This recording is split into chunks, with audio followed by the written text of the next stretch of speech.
Okay, I'm streaming, and even forgot to talk when I started streaming.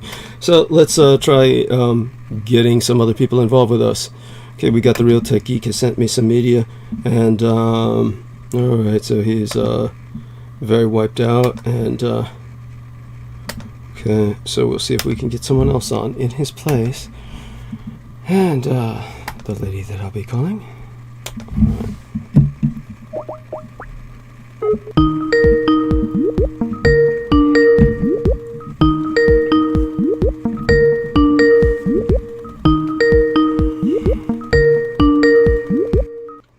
Hi, honey. We are live, just so you know. Before you say anything, always remember that it's there for everyone to hear, and it's on record. So, darling, thank God I've reached you. Let's see who else we can drag on. The first thing I'm going to do is do a screen share, and of course, share with everyone that I'm woefully unprepared, as always, that I will be doing two things. Basically the same as last time, setting up my throne of pillows, and then, actually, believe it or not, doing a beer run, which I have to have that beer before they close because... So I've got to have an orgasm run, so you're saying I can't do that on air. I don't drink it on air, honey. Well, I mean, even if I do, the lucky is that we're on YouTube, so it doesn't fucking matter. It's no, not like, so I'll just, every time I'm muted, you'll know what I'm doing. there we are. So, okay, so what I'm doing I is... love it. Don't ever, here's what you got to learn, Douglas, with me. Yes. When you tell me not to do something, I'm going to do it. So when you say, remember we're on air, yes, it just makes me think of the worst thing I can possibly say. Yes. No, I even bite my tongue. Like, I don't say the worst thing, but I go far enough. No, I get it. I totally get it. Yeah. And so gotta have a little fun with it. Okay. So yeah, I mean, if you're not gonna have fun with it, what's the point, right? I mean, that's thank God. That's why, that's why I tolerate so much from different people aside yourself, believe me. That's why the past has gone as far as it did. I mean, when I tolerate it, whatever you say is nothing compared to what some of these fuckers have said in the past, believe me. So I've got the screen share on so you can see me hit various people. We're going to wait till later for Peter Moon, see what's going on with him. I will even hit Brendan Zogit just in case, and I'll hit Real Tech just in case, Brain Dancer just in case. These are three people I don't really expect to respond, nor Joe Tai. Sammy Romero hopefully will respond, and or George Knight. We will see what happens. Anne Fontaine, perhaps. Even Frank Black, we'll try him. Aaron Tice, not going to do that without talking to him. Sean Bond, maybe I should see how he's doing, and he would be able to speak at least. We might, give him a call, add him on there. Brandon Young, of course, and Noreen Halpan, just in case. Justin White usually doesn't work without setting things up. Curious Girl, the same way. She has her own show. And then so the real Ian West is here. The Maggot Man, love to do that, but he's on a totally different time zone, 8 hours ahead of us, so that usually takes preparing. Amanda Yu, just in case, but I doubt we'd hear anything from her. I tried contacting her recently, and just that there was nothing. Hope she's all right, is the best I can say. Okay, she is the one I actually conducted that spell for in the past, whose life I saved at the time. She needed that operation by starting a public campaign to get it done, shaming the insurance company into acting. Okay, so let's see what we can do here. And who can come on? Sean Bond looks like he's with us. Sean, can you hear us? He's joined us. Sean, how are you? We are live, just so you know. I called you so you could have a nice conversation with our dear Brooke and provide myself time to do a beer run. I must be honest. Have to get to the place before it closes. What kind of beer are you getting? PBR. It's like I developed a taste for... You're getting Pat's Blue Ribbon. Believe it or not. But well, wait. Okay, so what's the downer? Do you realize you are more redneck than me? Honey, believe it or not, that's a Japanese habit because the Japanese picked up PBR as kind of like a trophy drink. Uh-huh. Yeah, because really, it's like was really popular among the bohemians in Tokyo for the longest time. I should take McDonald's, the little pink meat cheeseburgers over there. I wish I'd taken that over in the 70s and be like, This is a trophy. That's the best meat ever. Oh my god. So, Noreen Halpan is unavailable, but Sean, you've got this beautiful fucking background. Look at that screen share, honey. And I don't know if I've got screen share on, Sean, so you should be able to see yourself. I can change my goddamn background any fucking time and beat that shit.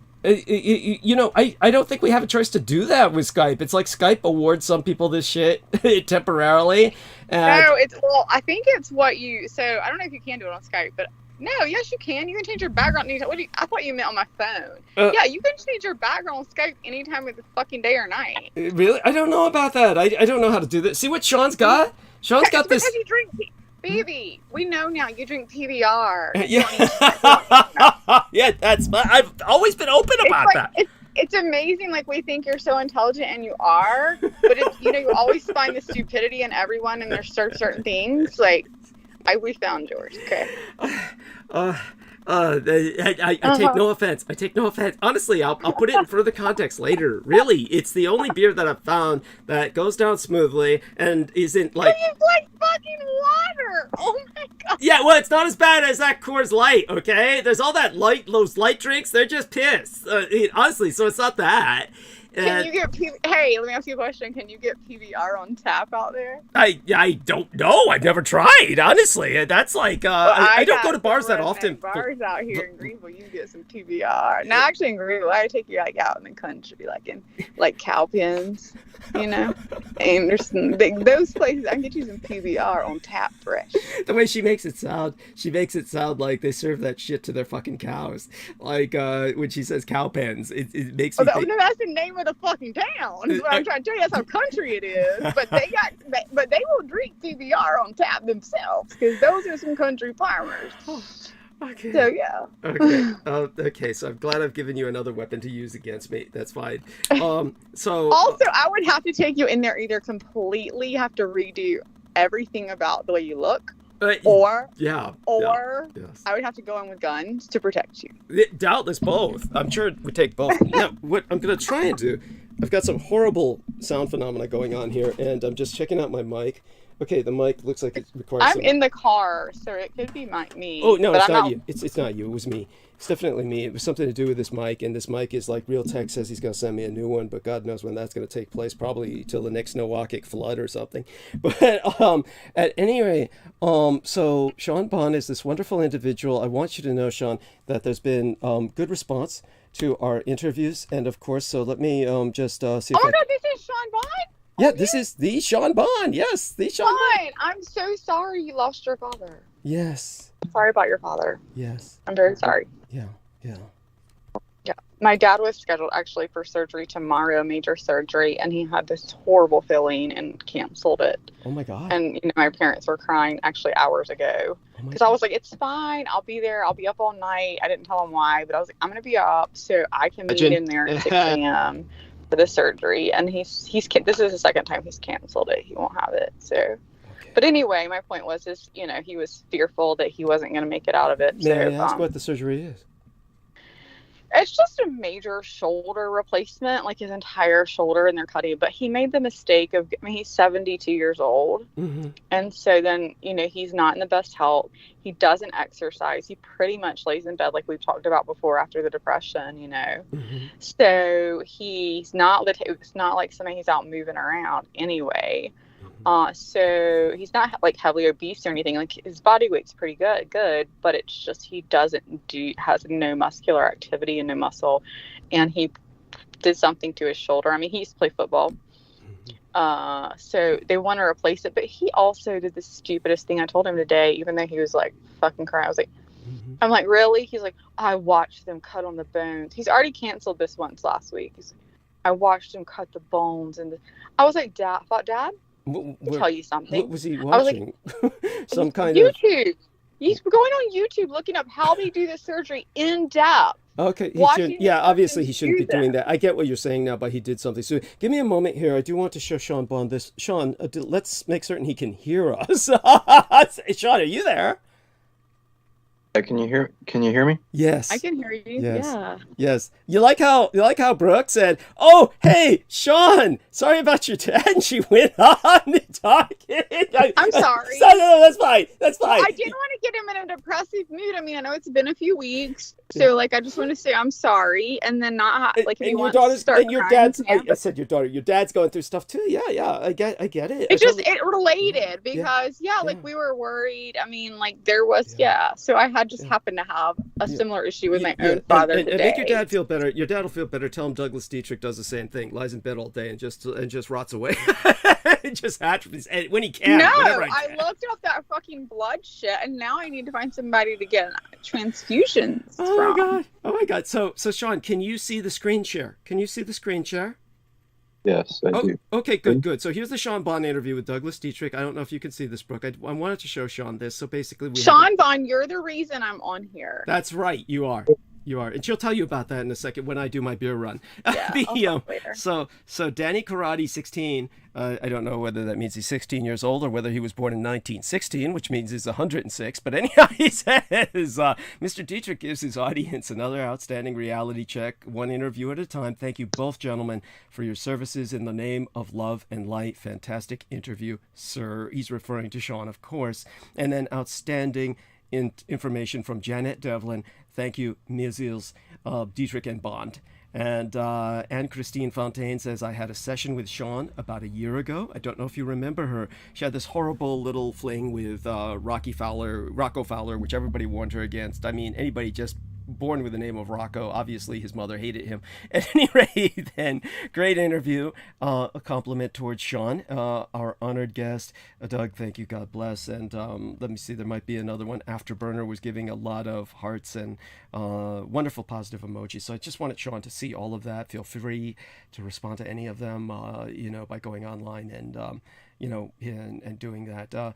So now that Sean is with us, I do want you to know that it's this interview that got Brooke volunteering her time, and she's this wonderful human being, and she's handled many things well, and honestly, I love her dearly, and we're going to basically entrust the two of you after I spend a few minutes with you both. I definitely want to kind of leave you both totally in charge for it's going to take me about, realistically, about half an hour to, I'll try and check in when I can, but, honestly, I know both of you can handle it. You're both very good at this. Sean, he's going to be gone for like an hour. No, so no, that's not true. That's not true. Okay, like 45 minutes. No, that's in a He's worst at the case beach. scenario. That's if I get mugged on the way to the corner store But and do back. you know where we can take this? Okay, we'll pray for you.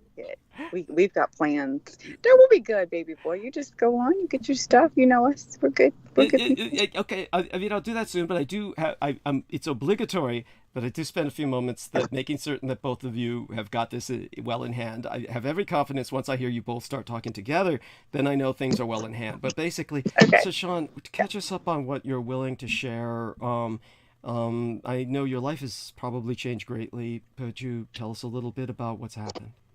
Yeah, I didn't mean to just say that. I'm sorry, Sean. How old was your father? If you don't mind sharing any of it. Some of it.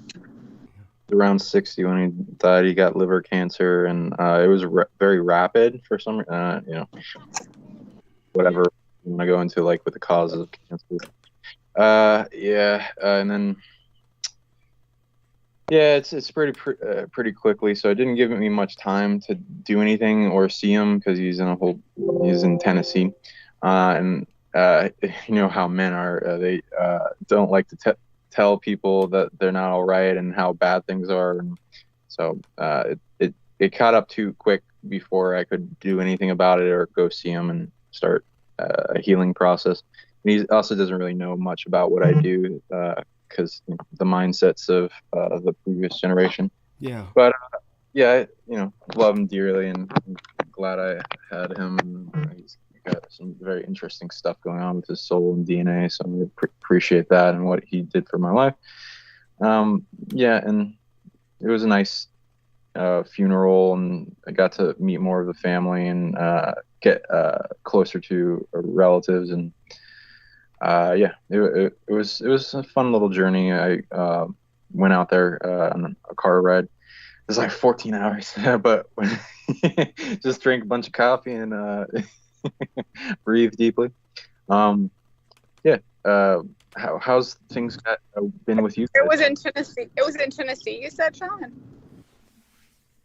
What'd you say? You said it was in Tennessee. Did you say it was in Tennessee? Yeah, Tennessee. Wow. Where about in Tennessee? Around Chattanooga, like Saudi Daisy area. Ah, not too far from me. Where are you from, or where do you live? I guess. Right now I live in Connecticut and near New Haven. Oh, see, you were right down here near me. You didn't know me soon enough. You could have driven a few hours to your east, and you could have been in South Carolina.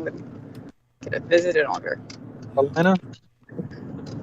Yeah, I'm in Greenville, South Carolina. Cool. How's it up there? I mean, down there. Down there now, yeah. It would have been over there from where you were. Yeah, it's great. I mean, it's getting cooler. We have a beautiful football season. Fall, that's what we're known for. So leaves are starting to change. We're near Asheville, which is great.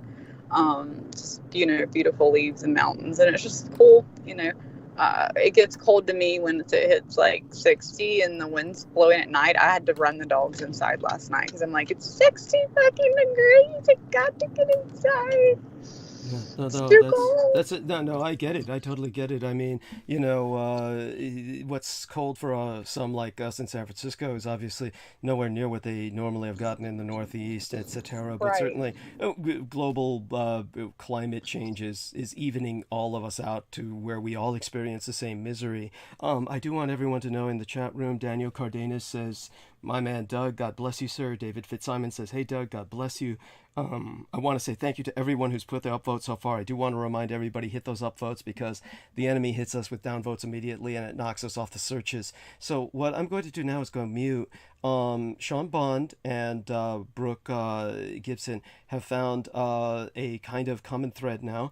They both have connections to the Solid South. And the Real Tech Geek says, "Wow, Douglas, that's a fantastic picture of you. Amazing lightning. Thank you."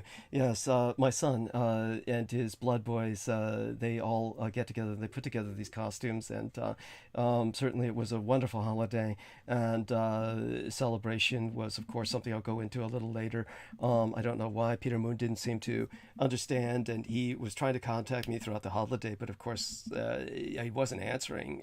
So I just found out what he was saying when I came back. So hopefully he'll be back from Pennsylvania in time for tonight's show. Otherwise, Sean Bond and Brooke Gibson have plenty to carry it on with, along with myself.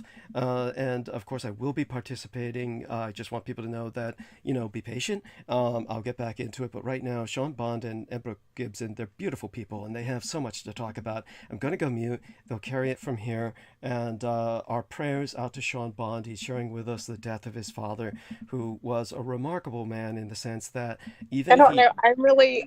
I can't speak. I'm sorry. I don't want to interrupt Sean. I didn't realize until you said that I was interrupting Sean's father. So I apologize.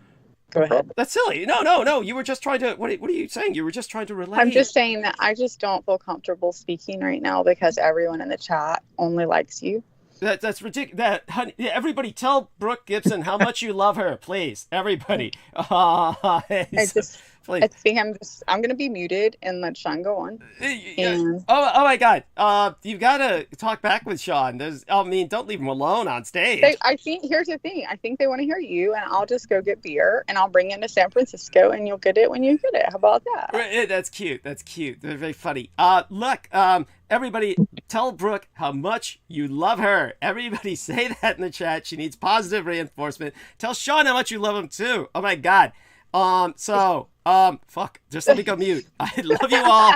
I know you both got this. You're both going to participate. Fuck, what was I going to say? There was something I was going to say. It was about Sean's dad. I interrupted it. Yeah, I can't remember though. It was, yes, he was a remarkable man in the sense that even if he didn't understand Sean's trip or what Sean is doing, he never disowned him for it. And I think that alone is remarkable.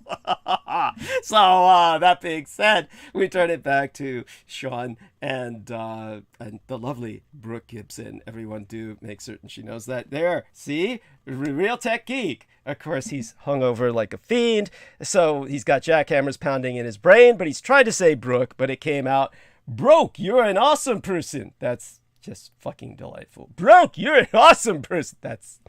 Man, this guy must. That's okay. That's okay. You I'm can broke imagine his most of the come on time. lines in I a feel bar? broke Can you too. imagine his come on lines in a bar? It's Hey, like, broke.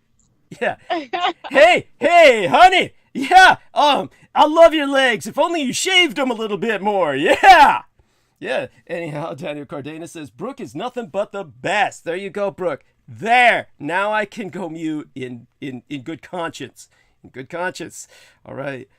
Sean, you got this. Handle this lovely young lady. And I know she's a handful, but I'm sure you can handle it. Talk your philosophy and you'll have her seduced in no time. Oh, yeah, there's a problem. Of course, she's a lesbian, but but maybe if you learn to do drag like myself, you might have a chance. I could try and teach you sometime, but you'd have to get rid of that shadow. All right. All such being said, I'm gonna go mute now before I get myself in any further trouble. And these two have it, and they've got it well in hand. Cool. Yeah, thank you. And I was wondering about how you were doing because it seems like you're holding up a weight on your shoulder. So oh yeah, if you got a hangover, I can help you with that. So yeah, I'll send you some love and good vibes your way. Yeah, and yeah, I'd also eventually love to have a Peter Moon on the show if he's available sometime. Yeah, what's going on with you? Like, what's the setup? How'd you guys meet? In the chat. Oh, okay. Well, I can, if you just want me to go myself, I can do that. Nope, sorry. Okay, I have to admit, I'm on my way home, and I had to stop at the grocery store, but I'm almost there. But I had to stop by Chick-fil-A to get my son food. I have a 17-year-old son, and so I was ordering the Chick-fil-A while you were speaking, so I couldn't unmute it. I apologize. Spicy chicken grilled sandwich, Chick-fil-A fries, and an autumn shake, in case anybody's hungry. Yummy. Yeah. Ask any questions. Not the healthiest food, but also was not in the mood to cook today. I had plumbers at my house all day today, so I'm not cooking. Is there like a subjective day that's going on, or like I can just like flow into whatever? I guess you can go into whatever. I actually met. So the only reason I ended up on Douglas is because some random time I only watched you one time, and it popped up when he was doing his vampire thing, right? And on your special, which I thought was live, but you had replayed it, which then made sense later why none of my questions were getting answered once I realized it was a replay. Anyway, that would be my only fault to use. Like, I don't like those replay lives because then they look live, but then nobody knows they're not getting answered. I'm glad that you guys found each other. Kind of like put you on to wanting to work with him. I don't know. He's fucking crazy. Yeah, I suppose the charismatic aspect of that. Yeah, he has a very charismatic attitude. Obviously, a lot of knowledge and wisdom. Some of it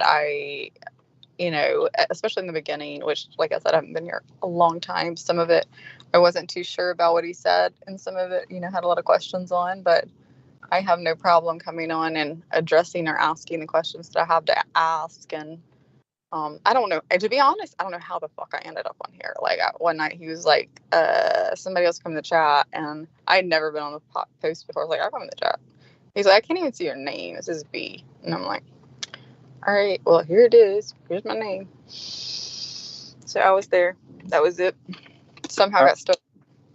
How are you feeling? Because I'm a healer, so I can like go into like a large stream in data of like solving different problems.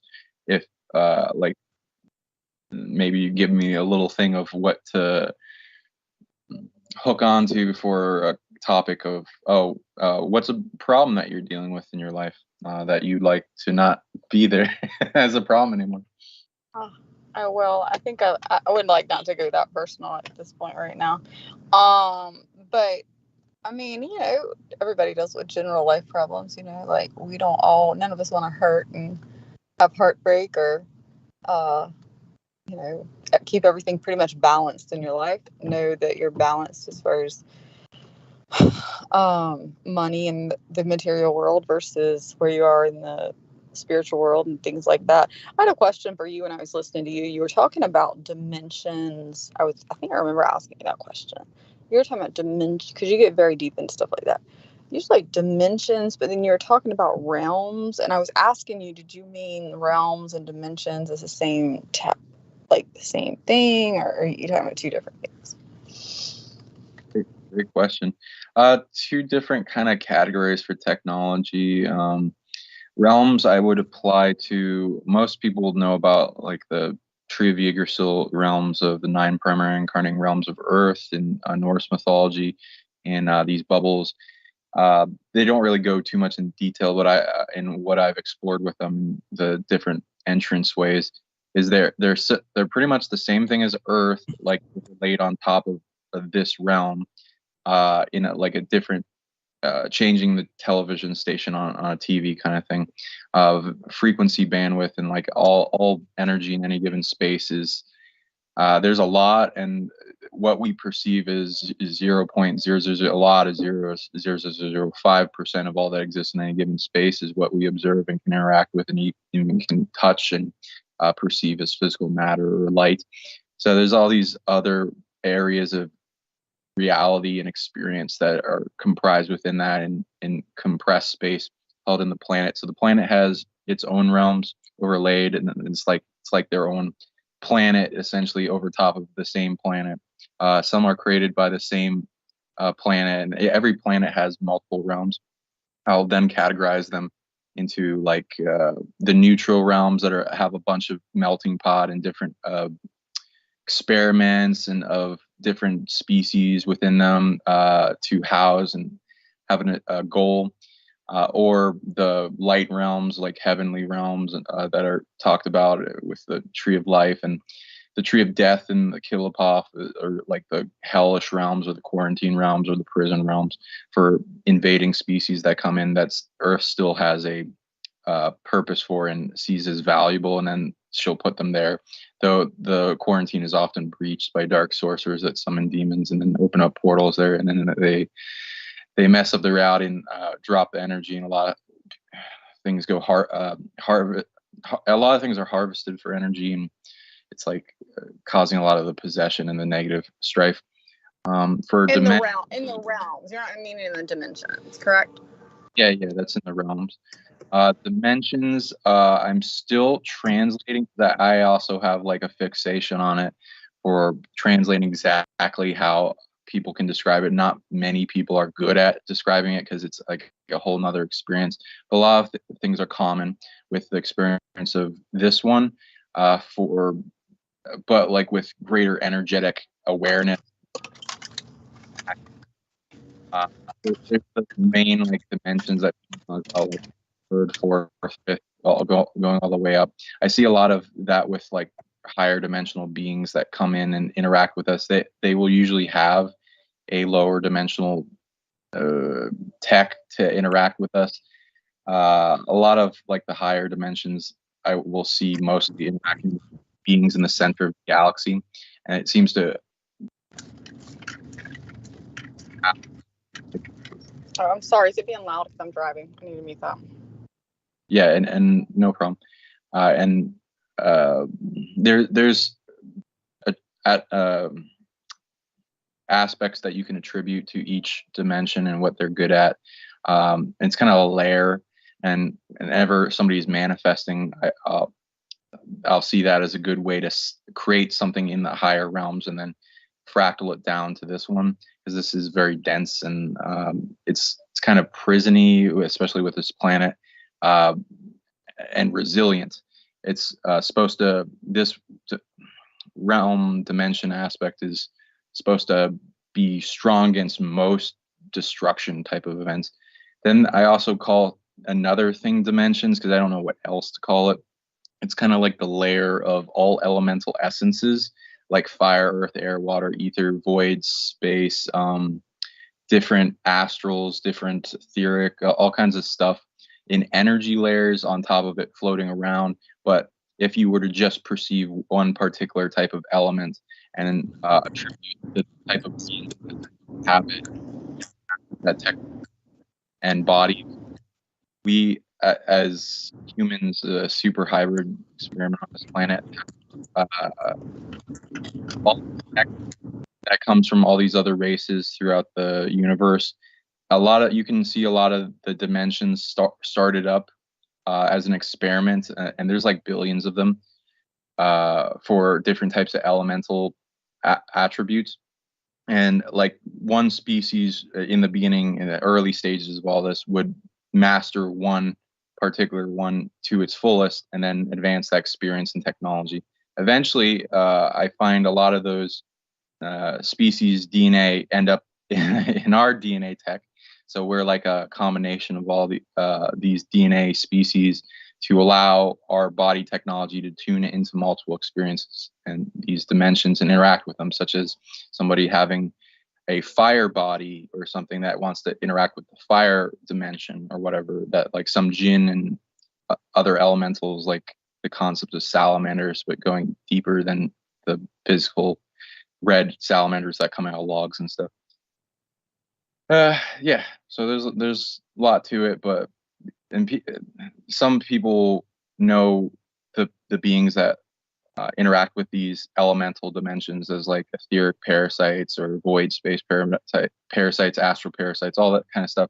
They're not all parasites, but that will be some of the beings that access that layer. And if somebody has a body activated but they're not doing anything with it, it'll usually be a beacon, and then they'll be kind of targeted for harvesting energy, and something will kind of steal that from them. So I recommend people making shields and protect their light in each one of these generator aspects of their elemental bodies, so that they can not be harvested from, and they can protect themselves in layers of anything that comes to them.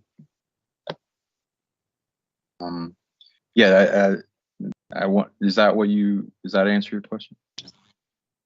Yeah, I mean, it's obviously a little more in depth than was, I mean, it's a lot of depth there, which was great. I guess I won't say that I fully agree or disagree on that, because until I can completely understand something, obviously we often make our opinion and judgment call on that. So I don't, but I do see the research and study you've done it, which is amazing, by the way. What do you think about spheres? Spheres? Mm-hmm. You mean, did you say spears or spheres? Spheres. What do I think of the geometry? No, I've actually referred to people so for instance, there are many occultists and practitioners of astrology that refer to spheres similar to, it seems, the way, and that's what I was trying to break it down, as if it's another term for what you're using for dimensions and or for I'm sorry, I'm driving, so what was the other word we were saying? That I ask you about, I've always listened about dimensions, and then obviously we know realms, which would be interplanetary, as you described, if I'm not correct. And then dimensions would be outer planetary. Is that the basic gist of what you said, as far as your definition of without all the details? Would that be your two main different categories there? Differentiation. Yeah. Yeah. Categorize that. I'd say realms. Also, I've seen ones that were made by stars, the whole solar system in unity, galaxies. It's like outer territories of space. You can call them bubbles or spheres. I agree with that. It's like a territorial space that's made by a creator, or a prime creator or a collective, and then it fractals down to subspace so that more beings can have an experience. Yeah, and with the dimensions, I kind of want to make a different name for the elemental dimensions, but I don't know what else to use. I would put that into two other categories, so like three in total. One for describing the kind of above dimension or going higher dimensional that people usually talk about with like fourth dimensional beings and all that. And then the one that I don't really use numbers for, I usually apply to a type of energy bandwidth that's permeant in the field around us, and potential energy, and that as a filing system for an experience if a being were to tune or have their perception, hard eye, their empathic or eyes attuned to that type of elemental dimension as the veils lift, oftentimes with whatever people are going through in a spiritual journey or trips. Yeah, but yeah, spheres. That's a good way to tune into the the quarantine bubbles of expansion. I can definitely go up and down. The spheres are most used geometry and the expansional aspect of universes, and so yeah. How did you hear it applying when you heard of spheres, by the way? Yeah, and Sorry, people. I had to unmute. Like I'm like I pulled up in the driveway, so it will be quiet. I'm just waiting on my son to come out and get his food. Yeah. So I had listened actually to someone recently. I cannot remember her name. Where? Hold on, he's coming. Here you go, baby. Sorry. She was talking about, for instance, like being able to break down like the eighth sphere, like the way she discussed it was that it had to be brought forward at the right time, but there was always something that was held back because of the sort of darker reality that is now, one way that we can kind of merge the understanding of the eighth sphere with some of the new age concepts popular today. Like basically, if you can imagine the lower astral plane, that's sort of a darker plane that's also associated with the moon. If you could imagine that plane, and that plane, by the way, would be is in different conditions. It's called different things other than the lower astral plane. Like in Tibet, it would be called, I think, the Bardo, if I'm not mistaken. Christian mysticism usually calls it purgatory or hell. And then in addition, it is, from what I understood that she talked about, I believe it was low-key, maybe. I'm not sure about that. I can't remember. But it was also just talking about if you genuinely want to understand mysticism properly, to try to make these different layers, these different threads, and understand that the concepts, are not new, that they're not recently channeled. These are traditional teachings of all our ancestors, and that this is a structure of the cosmos. It's a structure of our own development. It's been taught, like you said, when you were talking about, the areas, when you were talking about, you didn't mention England. I believe you mentioned Scotland, or when you were talking about the fairies and things like that. But whether it basically in existence, it brings into exact things, their own interactions. So, beings in them a lot of times can be called demons in Christian mysticism, is what I've learned. Western mysticism usually probably would call them jinn. Middle Eastern, probably dark spirits. These entities usually, from what I remember, she said. By the way, I want to thank Brandon Young for joining us. I take it both of you are aware that he's been lurking, yes? Oh, no. Hey, Brandon. Oh, Brandon, do join us. Say Oh, hello. guys. Hello. Hi. Hey, Brandon. Oh, my God. Hey. Trip. How did your trip go? I'm back. It's good to be home. Yay. Yeah. It's in the middle of nowhere. Oh, my God. I know. You mean now you're in the middle of nowhere, or you were in the middle of No, nowhere? he was. I was, pretty much. But it's interesting. In the middle of nowhere, you can get a perfect cell reception. Interesting. Well, there you go. That way, everybody remember that, so you can all call for help when you're in the cabin of the Texas Chainsaw Massacre. Yeah. And with that, I do want to thank the people in the chat room as well. Daniel Cardenas, who, of course, has been kind. Eric Cradle says, Sean, my condolences. And T Tank Berry is joining us as well. God bless him. Hugs, dear brother. Noticer, trademarked Revolution, says, greetings, Douglas. And Vicky Johnson says hello also.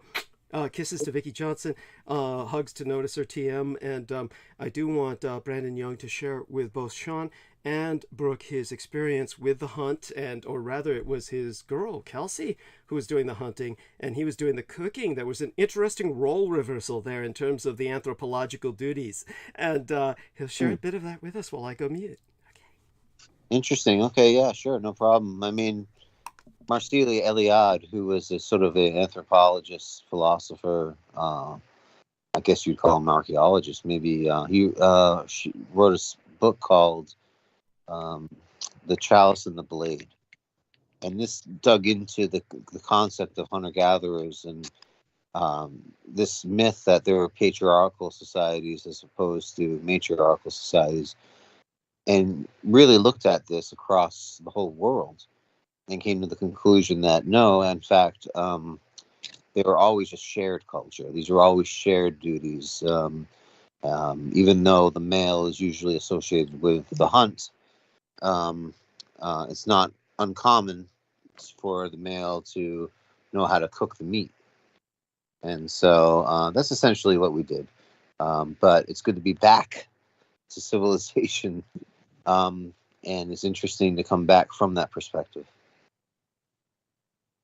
Yes, I'm glad you didn't take any pictures, though, did you? No, not at all, actually. Thank you. Yeah. I mean, pictures of you and her would be fine. Just know, you knew what we talked about. Yes. I wanted to have you on my show as well sometime if you're up for that. You have a very interesting perspective when I've heard some of your interviews. Yeah, Sean, I think we'd get along quite well. I know we've been out of touch here and there and trying to make contact, but I think somebody hacked your Instagram as well. Yeah. Times. So I was getting messages like, "Hey, buddy, you're my best friend ever. Can I get your password or something like that?" I'm like, "This isn't Sean." So stupid. Yeah. Like, aren't you interested in crypto, bro? And I was like, "Let's go." But no, but no, I knew that wasn't you. I'd be happy to talk about anything, Sean. I think sometimes I try to bring levity to the table and laughs. I think one of the greatest things on earth that spiritual beings can do is laughter. Amen. I am with you on that one. I agree.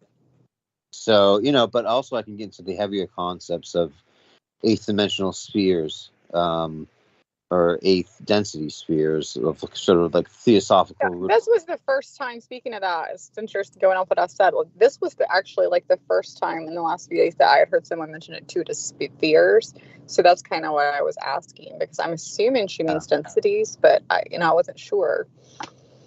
Yeah, I was. Well, I have a cousin named Gigi Young. She's sort of one of these intuitive psychics, if you will. She has a decent following. Not really well known, but she's very into Rudolf Steiner, the philosophy of Rudolf Steiner, theosophist. Yeah. And they talk about the incarnation of spirit into matter, which is the eighth density sphere on the Kabbalistic tree of life, which is the lowest of Malkuth, which is associated with this person named Ahriman, or a spirit that is incarnated into material on the earth and becomes sort of an antichrist. But it affects the whole earth and the whole universe in a way. I don't quite understand it, but she would be somebody to talk about that. Maybe I could get her to come on, but I have heard a little bit about these eighth density spheres and lower spheres and higher spheres. And as far as I know, they're just basically related to the tree of life. If you can imagine Malkuth and Kether. Right, and then you have the Yod and all the different spheres, because that's what each Sephirah is essentially a sphere. So you have this sort of synchronization going on, and I think if you read Rudolf Steiner, he kind of puts this into a very easy to understand perspective, and it makes a lot of sense, to be honest. Oh yeah, I agree. Yeah, I'm glad you went into that, because I was going to say, before I would say much more on it, I'd ask them if what they mean is Sephiroth, dimensions, the astral plane, or density, because there's a lot of different vocabulary definitions that people are applying. I'm okay with like researching a lot of it, but I personally am trying to tune into it myself, unmuddied, in like a way that I can, like, oh, what is it's applying so far with the Sephiroth and Tree of Life. I found that there is a macro micro map of the universe applied in it that can be overlaid with both the human body and the earth, and a lot of realms of earth can be synced up with these Sephiroth kind of fruit of life generator. They're way more than this. They're like activating schools. They got guides to them. They got this peel on the fruit that like protects it. That's kind of like the kilopop. You're gonna have to go back on that. What do you mean by that? Like, what kind of fruit did you say? The fruit of the tree of life, or knowledge, or Yeah, and then you used another word there. Yeah, there's like a tree up and down, and besides the chakras and overlaying with that, there's like way more, and there's like billions of realms that Earth created, so that each can be applied to a meridian and things above the head. But do you think Earth created that, or Creator created that? So I love that question. So both. I use the term source within all sources to describe the utmost, greatest creator. One, like one, we are all one. Yeah. Okay. It's like the oldest thing going back that will usually have fractaled down to everything, and then have created. It has a special aspect of it that's in the greatest form of divine light, or divine darkness, and like it branched off itself in to purify an aspect of itself, to be the light, the main prime source branch of light, and the main prime source branch of dark. And it's like resolving this dark that it inherited from whatever created it, and it's trying to figure out what created it, and it thinks that if it resolves the dark and brings it to unity with the light in some way, in a big grand chess move of experience tracking down, that it will figure out what created it. And that then the light fractals in, like the ones that are best at goodness, fractaled down to the prime creator of the universe, prime creator of the galaxy, which is like the prime being at the center of it all. And those were involved in this experimental game at the inception. Earth Mother, like a fractal branch of sources that are incredibly good at divinity. So the two major branches of source that make the prime creator of the galaxy and the prime creator of Earth are the ones people usually sync to with Divine Father, Divine Mother, and she's like the peak being at divinity tech, and then the galaxy ones is best at goodness. So at least what I translated, and then they fractal to everything else because they're holding space for that, and they learn from everyone that comes here. Right. So thank you for that. Now, I want you all to be aware of something. Peter Moon, I believe, has shared, or certainly Dawn Lay has. It looks like Peter Moon hasn't shared the promotional banner, so he may not be home yet. He did, however, open my message, so he's probably en route. No answer from him, so we'll just wing it, and obviously, if we bleed over into the next hour, that's fine. We'll just wing it until he shows up. In the interim, I do want you all to know that whatever time he takes up, usually approximately about 3 hours, I usually end the call and then restart it with him, and then restart it again once he turns in, at which point I'll be giving all of you a call. Now, I know you're on Eastern Daylight Time, both Sean Bond and Brooke Gibson, so that would be around midnight, between midnight and 1 a.m. in the morning. I'll be trying to give you both a call, and if you're asleep at that point, just don't answer, of course, and hopefully it doesn't disturb you. Otherwise, hopefully you come back on and join us. Mr. Brandon Young is also on Eastern Daylight Time, so with him it's a bit more iffy. I don't know. Are you working, Brandon, tomorrow? Yes. Okay. Oh, so then there's probably I shouldn't call you, right? No, please do. Please Okay. do. So I'll give you a call around that time, and then wonderful answer if you're available. And so what I'll do now is I'll go mute and make that beer run. My throne of pillows is completely set up. It'll take me about 15-20 minutes, but in the interim, I know. Oh my God, you're the slowest beer run pillow setup person ever. I'm pathetic. I am pathetic. Yes, I know that. But I want you all to know that you're all wonderful. Somebody send him an angel, a good light angel. He needs some help. Yes. Yes. Pillow. Oh God, yes, need help with everything. So that being said, I do want you all to know you've been marvelous so far, and I know that you'll be marvelous continually. In the interim, what was it I was going to say? I just think that all of you are. With our man Sean explaining his cosmology, and Brooke, of course, also contextualizing that, and Brandon Young, no doubt, adding in some insights and observations. You mean Sean Bond talking me into a deep hole of like rabbits? Yes. He does. He's been in holes himself. He's been like, you know. I know. I heard part of your story, Sean. That's what I'd like to hear more of, how you think you know all this knowledge, and not that you think that you think. I mean, I assume that you do. I have no reason to doubt you any more than I doubt anybody else, unless I can prove somebody wrong. And on this, you really can't. It's just you are going really deep with a lot of this. So I'm. You're young. You're a lot younger than me, buddy boy. You could be my son. So I'm trying to figure out how his father handled this. Yeah, I know. No, not how his father handled it. Fuck, his father be fucking like, just shut the fuck up. I have no one to, I just want to, Jesus save me, please, Jesus save me. So my mom is, and I don't even talk like you, Sean. I can't even get into a quarter of what I know, and she'll be like, "Well, I just prayed to Jesus today. It's all I know to do. It's all. Just I read the Bible and I prayed." Because that she needs that simplicity. She needs that. A lot of people need simplicity, right? They need something to hold on to, which is why I truly believe that God comes to people in many different forms. It also is why we have many different lessons to learn, and we come back many different times. Now, are we stuck? That was the other thing about the spear is being, or that was talking about is us being stuck here. Are we choosing to come back? Which is like, I truly believe we choose to come back, but I am curious in your position on it, and if you need to go ahead and go, Dietrich, go. I'm curious on your position, both of you, that some believe that we're stuck in an 8th dimension or stuck in a vortex that does not allow us to choose that we just have to come back continually without a choice. I love that question. Great job. Yeah, and bringing stuff that I barely talk about with other people. And how did I learn about this cosmology?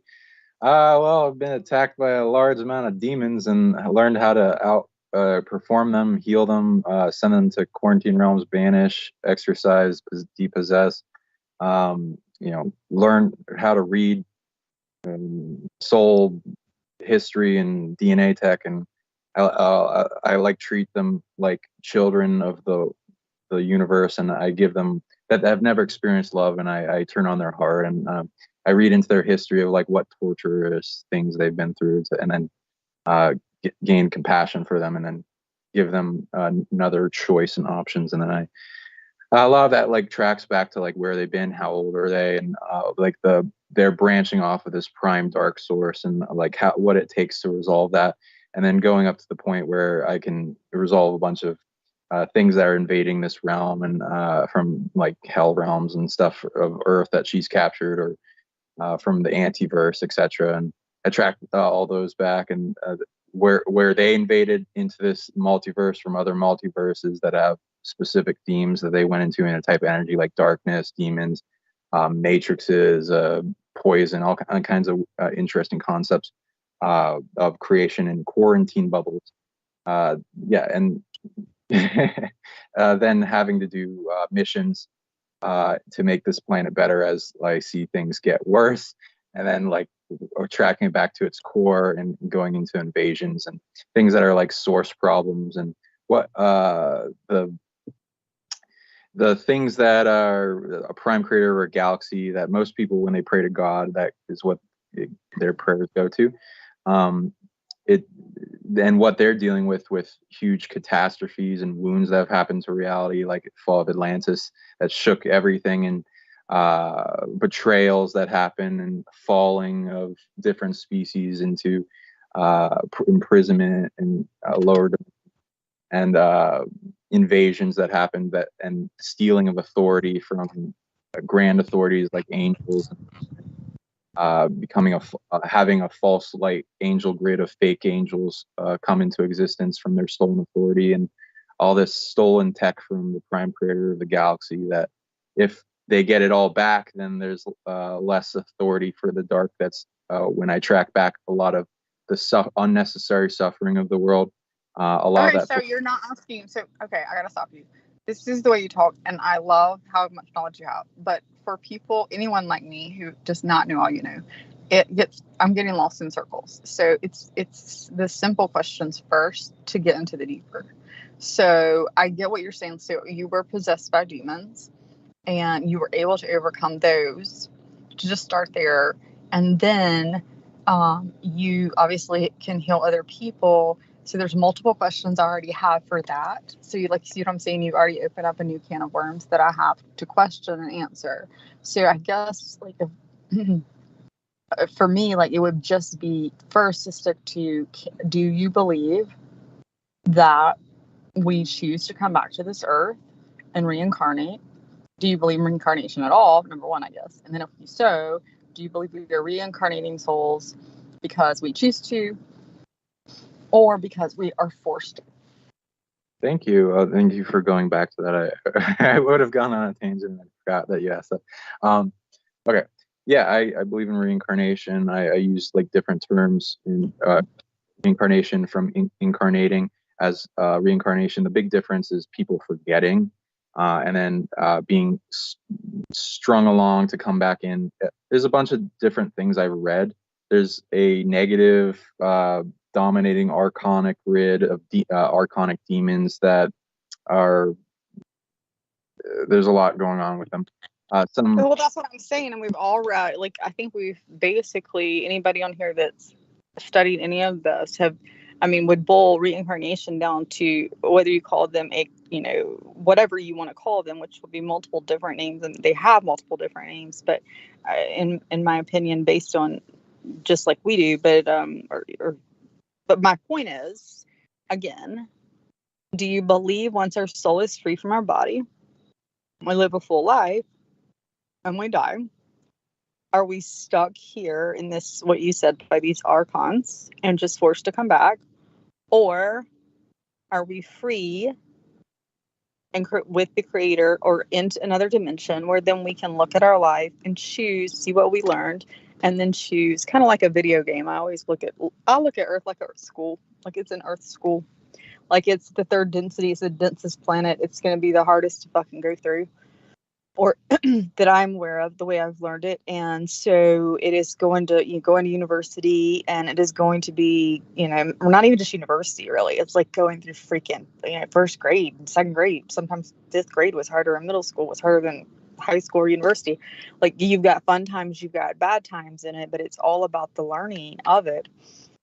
But then you get back there and you're like, fuck, I'm so glad I'm out of there. It's fucking out. I'm out, man. And then you look and everything's good because there is no contrast. Because to me, contrast, you can't have good without evil. So would you know what was good if you didn't have evil? Would you ever know what love truly was if you had never experienced pain? Would you appreciate beauty if you had never seen the ugliness of something? Those type things. That's what to me third density or this world gives us and offers us, because it offers a duality. So the duality is important. So that's why when we discuss devils and demons, I have my own opinions on that.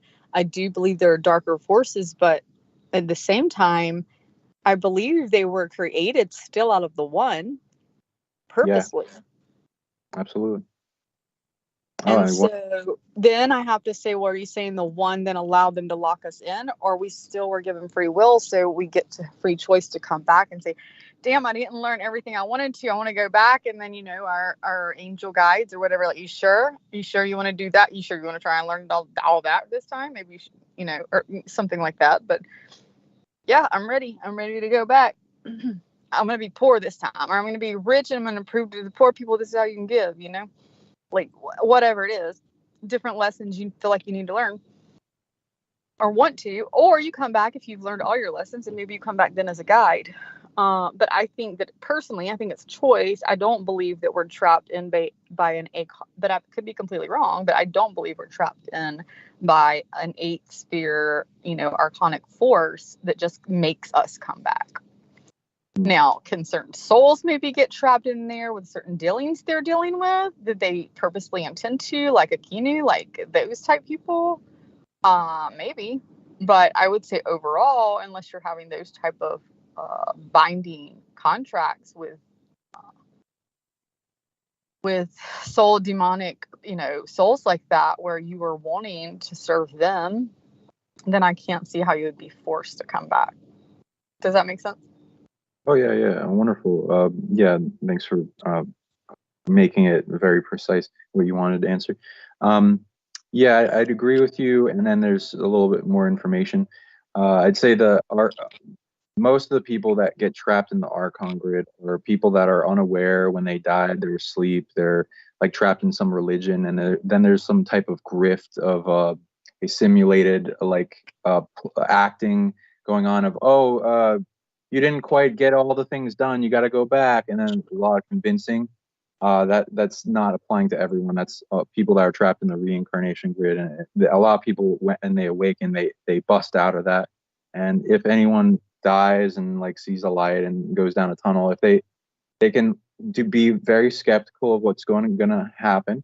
They can to make sure it's not an archonic entrapment, which would be like, oh, are there multiple guides? Are there multiple ancestors that you can call in? If it's just a few and they're like pretending to be angels and there's like some red flags that can be, and if you only get a life review for the one life that you just lived and it's playing by the rules of the religion, then you could also be skeptical in that. You want to call in more of your ancestors, more family relations so that you get multiple opinions. You want to be discerning, and you want to get more of your plan, past lives in check, so that you get enough strategy of why you're here to begin with. So that though, I would have to disagree with you on that one, because when we died, I originally, I was born, just so you know, I was born and raised Southern Baptist Christian in the South, so very much into religion, indoctrinated in that, like many of us probably were, in different religions. But I slowly broke free from that for different reasons, and want to get that. But I guess what I would say is, when I first started studying this, I had gotten into just paranormal things like you do, like bored. I'd had a child and was watching paranormal shows, and then wanted to do like urban exploring around here, things like that. And I did end up eventually with something dark I didn't believe anything dark in my house. It was strong. Who the hell would have that? And it was, luckily, nothing possessed me that I'm aware of. I'm not possessed at all, but I did have an experience that, it's very much real, and, could not move. And, it's like those things you can't explain to anybody. It doesn't make sense. And if you explain it, you can just see it, and it's there, and you can't move. And I'm wide awake in the middle of the day, watching this dark shadow just go all around me, and I can't move, like, completely. So I knew first I was inviting things in. So that was the first thing that I was like, okay, I'm inviting darkness in by just being intrigued by it and going, and going places, like I'm inviting this in. So that would be my first stopping point there. My second one was when I looked at, I had someone pass not too long after that. He had been, actually it was an ex-boyfriend when I was much younger. I was like 17 or 18, but he passed when I was older, getting close to 30. And I was so happy for him, because he wanted a child, and I just did not want to have one then. And he was older than me. And I was happy for him. He had finally had the life he wanted, and he died, So I started looking up near-death experiences, NDEs, and studied on those for a couple of years, actually. because I got so intrigued by the writings of people and things they were saying, especially, originally it was just certain ones. And this was before it became big, and, they were writing books everywhere. But to hear just on a website, most of the, people say, like a mother, like I'm a mother, to hear a mother say, she had like a 2-year-old and a 3-year-old. Let me just tell you, as a mother, any mom listening to this would know this. I remember when I had my daughter, I had a bad spinal tap, and I lost spinal fluid, and then I was infected, and I thought I had to go back to the hospital after she was 3 days, and I had gone from this person who didn't want a baby to worst case scenario, like I'm gonna die, and I could not imagine leaving her, do anything not to leave this baby that I just fucking fell in love with. I just couldn't. Mother's love took over. Cannot do it. So just remember crying, and luckily I didn't. My point is, that's how a mom is, and I think most moms are, at least. And I can't. This woman, she described it perfectly when she was electrocuted in her backyard, and she was dead. Pronounced dead, and she remembers just immediately, I don't know who she saw. I think she saw, her grandmother first, she says. And she doesn't even remember a tunnel. I don't believe on her story. I don't know. But basically the gist of it was, she said, and everyone's story, the point of this is everyone's story, that's where it made me believe, because they may write a fucking story. But these stories, they had a lot of differences on exactly the way they got there, on exactly who they saw, or exactly how they saw it. Just like we all see a murder, right? We see it differently. So there's no two people watch the same movie, right? They say no two people in the world have ever watched the same exact movie, because we all see it differently. So at the end of the day, but the words were home. I'm home. I don't want to leave. And she remembers, I think she meant what she considered Jesus. Some other people, I can't remember. But just her grandmother, she said, and a lot of it was, everything also seems to be more telecommunication, that they talk, but without words. But she said, you have to go back. It's not your time. And she said, no. And she was begging her grandmother, I don't want to go back. And she's like, how about your baby girls? And she said, they'll be okay. And she said, I remember looking at her and had the most peaceful feeling, that I've never had. She said, I was home and I didn't worry about them. I knew they'd be okay. I just knew they'd be okay. She said, now if you were asking me today, she said, I would die to get to them across the road. There's, you couldn't pry them from my hands. In that moment, she had no fear. She was home. There was no fear, and her fear was taken over, and therefore she was like, it's okay, everything will be okay. And I've seen so much of this that I do believe there is a home, but if it was a bad place, right, they were trying to keep her, they wouldn't have sent her back. Her grandmother said no, and they said, it's not your time. You have to go back and be with the baby. You have to go back. And she did, and they were able to get her heart started back. And of course, for her, it was, an hour experience, and she was probably gone 4 minutes. But those type experiences to me lead me to believe that the majority of any experience we have when we die is no matter your religion, if you're going to a place that is ultimately of the creator, of one is you're going to where you came from. You're going home to whatever your home was. So unless your home was with the archons, I don't believe the archons can lock you in here unless you've made some kind of, like I said, deal with what we can, just the easiest way to say it would be the devil. We say deal with the devil. Unless you've made something like that, maybe, I think you go home. And then you have a choice to come back. That would be my opinion. I don't know. That's my simple opinion of it. I like that opinion. Yeah, and I agree with you pretty much. With what I'm talking about, it's not a large amount of people that are trapped in the Archon grid. It's dwindling more and more. There's like a war over it, and they're lessening in grip and power. And it's a very small number. It's definitely less than 30%. And it's mostly with people that are highly dominated and asleep. With what you described, I would not say that's the Archon grid. I would agree with you that there's a field that is connecting all things that is like a feeling of intense bliss and unconditional love, and orgasmic when people die. Right. I guess that was where I stopped you, just so we don't stop forever. The reason I stopped you and said I disagree was because you were saying people need to remember. And my point was going to be, that was the whole reason I stopped you. People are not going to remember when they die. You see what I'm saying? You can't be like, oh, by the way, like we study for a test all our life, or remember this for a test. We get lucky if we remember that. When you die, you're most likely not going to be like, oh shit, what did Sean Bond say today? See if there's a test, make sure you have multiple relatives there. Are they there? No, it's going to be, at that point, your mind is dead. Your brain is fucking dead. You're going off your spirit and your soul, what you feel and what you know consciously to be true. So that is where you're going.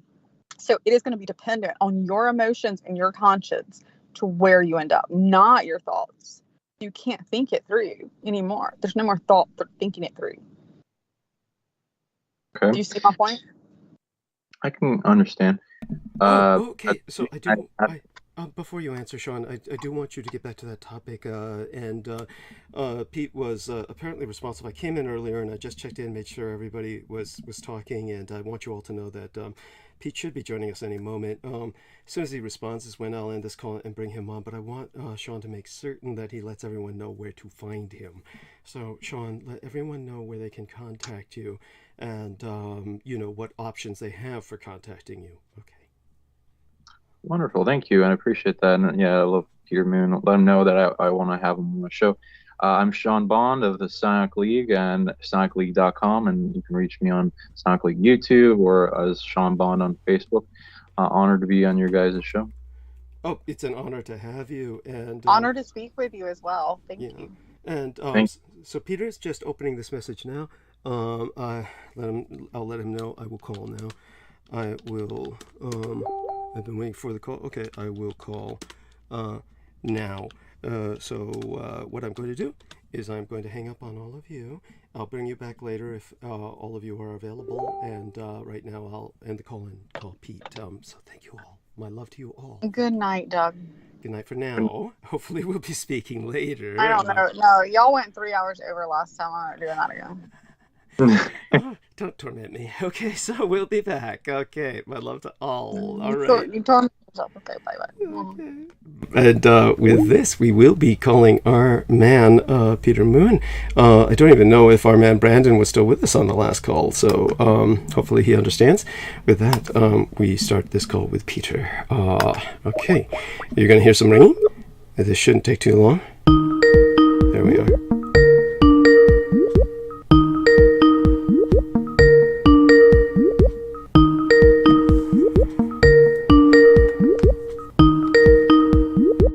There we are. So we are by ourselves. This call is ours. And dear Peter, take the stage. Tell us about your trip to Pennsylvania today and how everything is going. Well, yes, it was a long drive. Oh, my God. Because the New York City traffic was particularly bottled up, but it was well worth it. Wonderful. It was very well worth it. And I've learned, there's so many... in fact, I had this consideration myself when I first knew that Paula was going to go for the colonic. I said, well, make sure you have your intestinal flora replaced.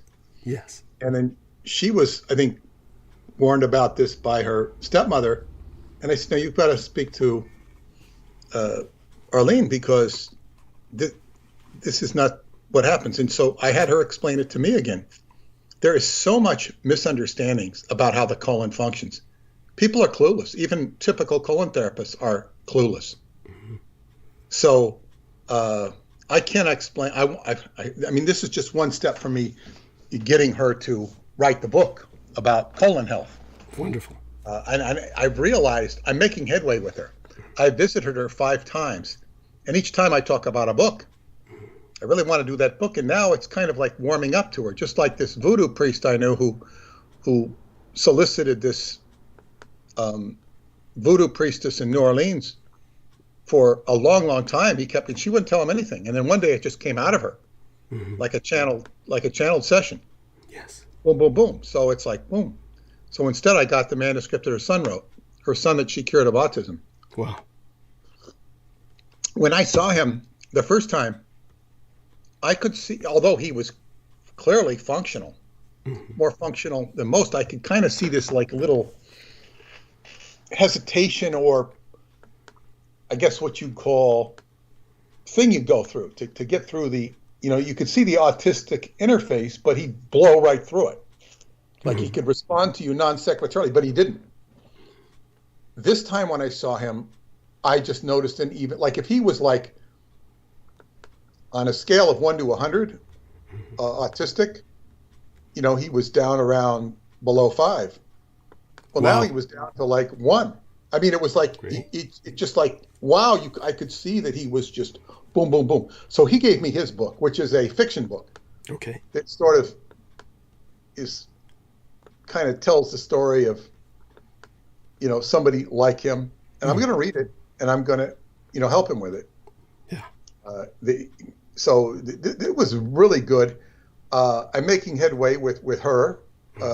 She's going to be doing a class on bioculture, which is how to eat right for culture. Yeah. And I'm talking about eating Chinese, Japanese, or German. I'm talking about a culture, like as in bacteria culture. Mm. And this Paula wanted to do this class. I mean, she was the one. I said, "You want to come all the way over here to do a class?" She says, "Yeah. Just think how much it would help us." So she sold us some bioculture. It was like in a big jar, like preserved, like sauerkraut. Wow. It wasn't sauerkraut. It had other stuff in it. There was cabbage. And sauerkraut is very good to eat for your digestion. Yeah. I cannot stand sauerkraut. I can't stand it. And I like it myself, but I get it. Most people couldn't stand it. Yes. Well, I might have had to do with the fact that I got sick on it eating a Reuben sandwich when I worked in the restaurant. Yeah. I threw up on it, and sometimes that just leaves a bad taste in your mouth. Understood. It's very good for you, though. Yes. And this is like, so instead of we'll just take a spoonful of it when we eat our meal. Just a spoonful a day. Yeah. We got 2 jars. And this is supposed to be real good for the digestion process. So it was a great trip. And the interesting thing is, this is my 5th session with her. And this time, she could not believe how much water I was taking in. Wow. She says, "Whole tank." She says, "Oh, it's filling up again." I said, "How much can you take up there?" And nothing was coming out. And I didn't have any discomfort. She says, "You're dehydrated." Well, I said, okay, but I don't feel dehydrated. I drink every day. Right. I'm not feeling bad. And what I concluded, she might have agreed with me, I don't remember, is that I've had my colon cleaned 4 times. This is the 5th time, but up to that, been 4 times. When I went to Romania this year, I had no bathroom anxiety, which I always do in Romania, or always had, because I'm on an irregular diet and an irregular eating schedule. So, right. Well, travel does that to anyone. Travel does that to anyone. Go on. Yeah, environmental stress, traveling stress. But I didn't have that. I was really good, even though I was not eating my regular diet. But all I could conclude was that I was relatively empty because we did get some stuff out, but it wasn't in proportion. And I must have just been, my body was like soaking up all this water, which was just fantastic because it makes you feel better. Makes you feel better for weeks. And the first time I went, I was completely, enchanted by the fact that I got rid of so much sludge in the colon. The second trip, I felt a little bit cheated because I didn't get rid of so much stuff. It wasn't as dramatic. However, I wasn't cheated, nor do I feel cheated, because you're getting your colon filled with water, which hydrates you to levels you're not used to. Because this is what how the body absorbs water is through the colon. Yes. So this was fantastic. Paula had a fantastic time. We got to spend, 3+ hours there and 3+ hours back together, having, a good time, enjoying each other's plotting what we'll do next week. N. And it was really good. So I really told her I want to export this to the world. If she doesn't want to write the book, maybe get her son to do it. He knows it. He's going to take over the business someday. Right. And just all the misinformation about the colon and how she even has to fight with practitioners. And of course, I only know of her through Tamarinda Maasen's school in Transylvania. Right.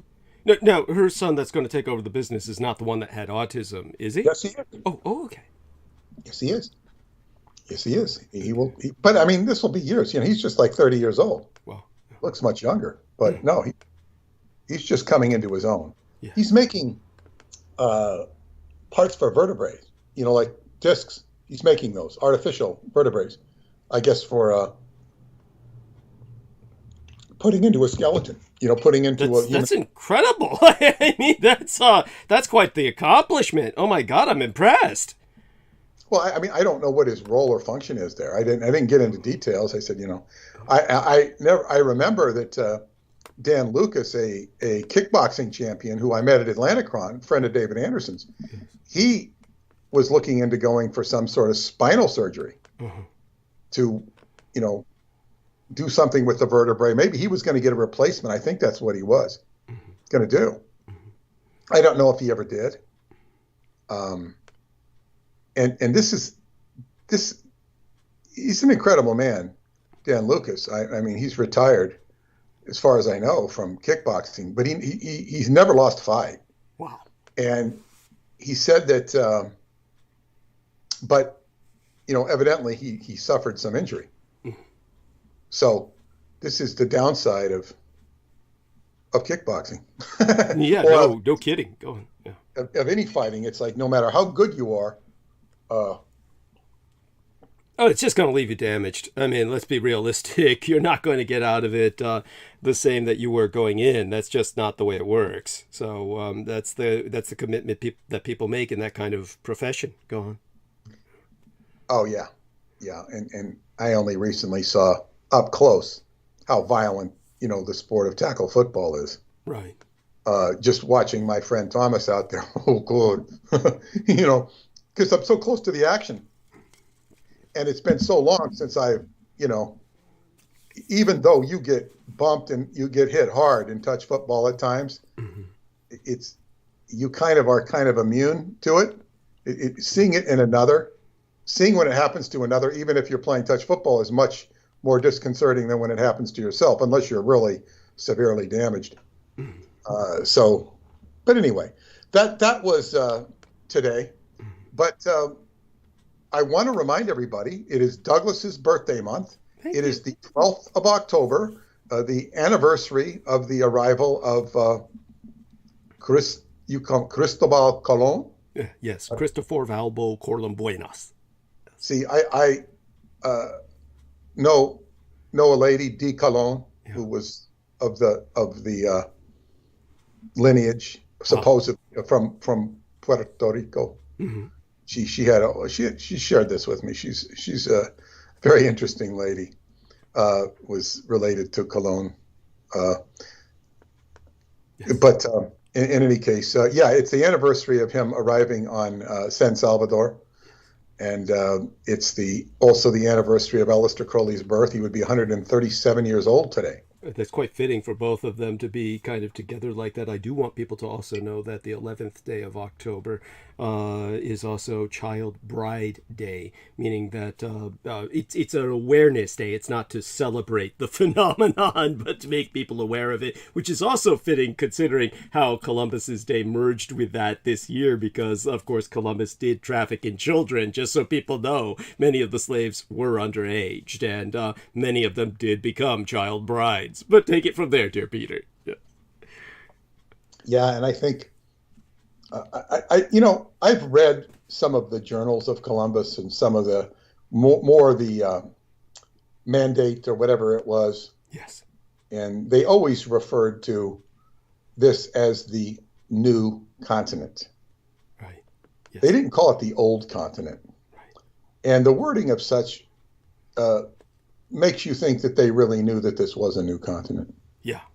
And that the story of India is a good misdirection, but there was so much manipulation I learned from the heritage of the Moors. But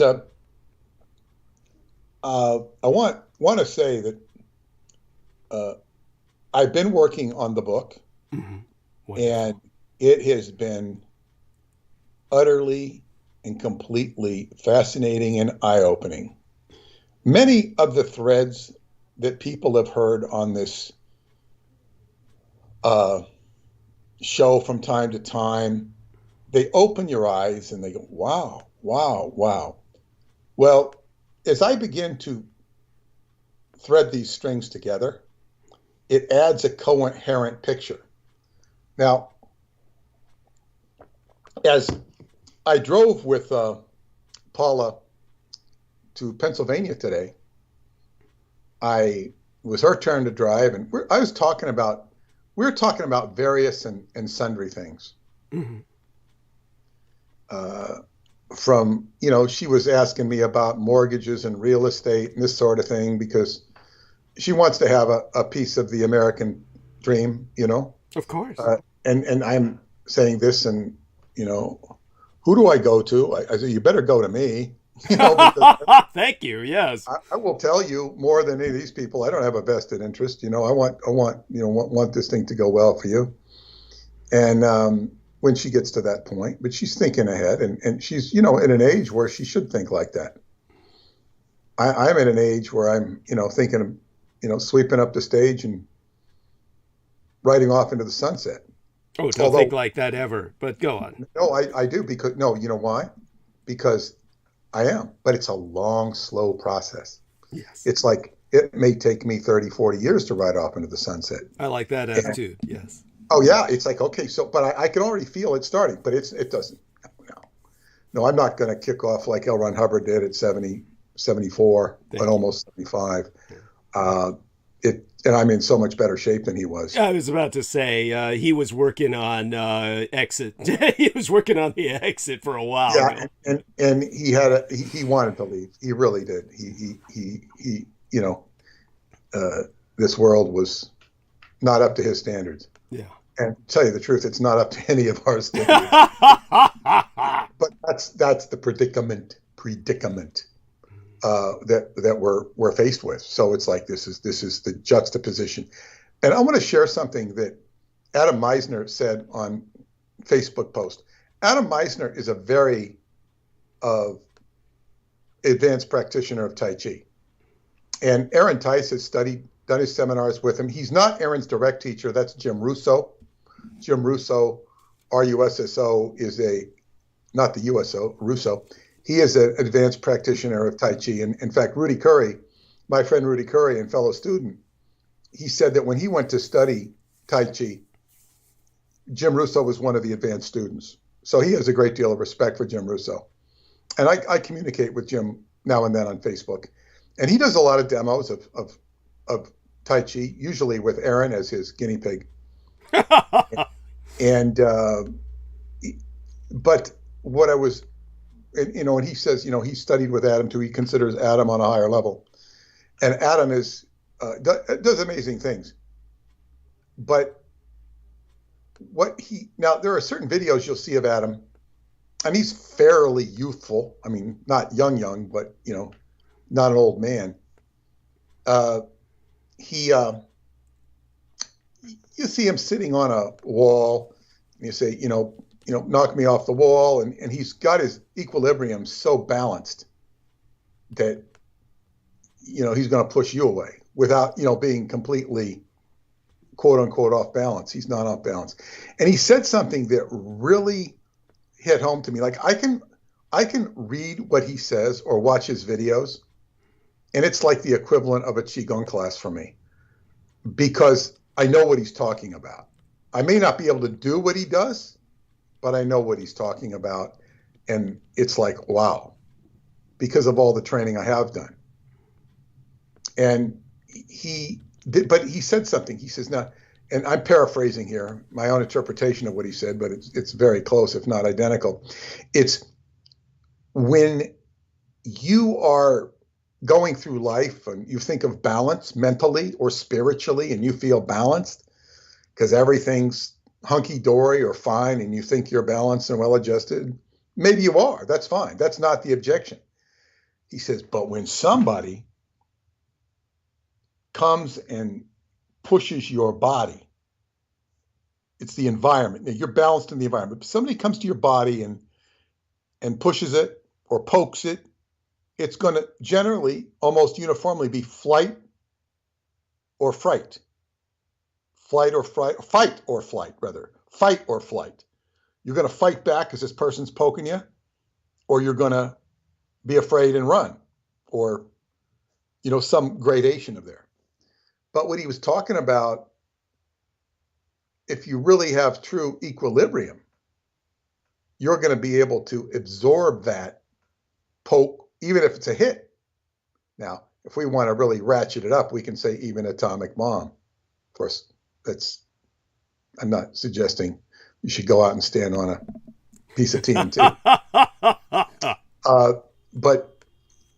Well, that's the whole idea. Somebody comes up and you can just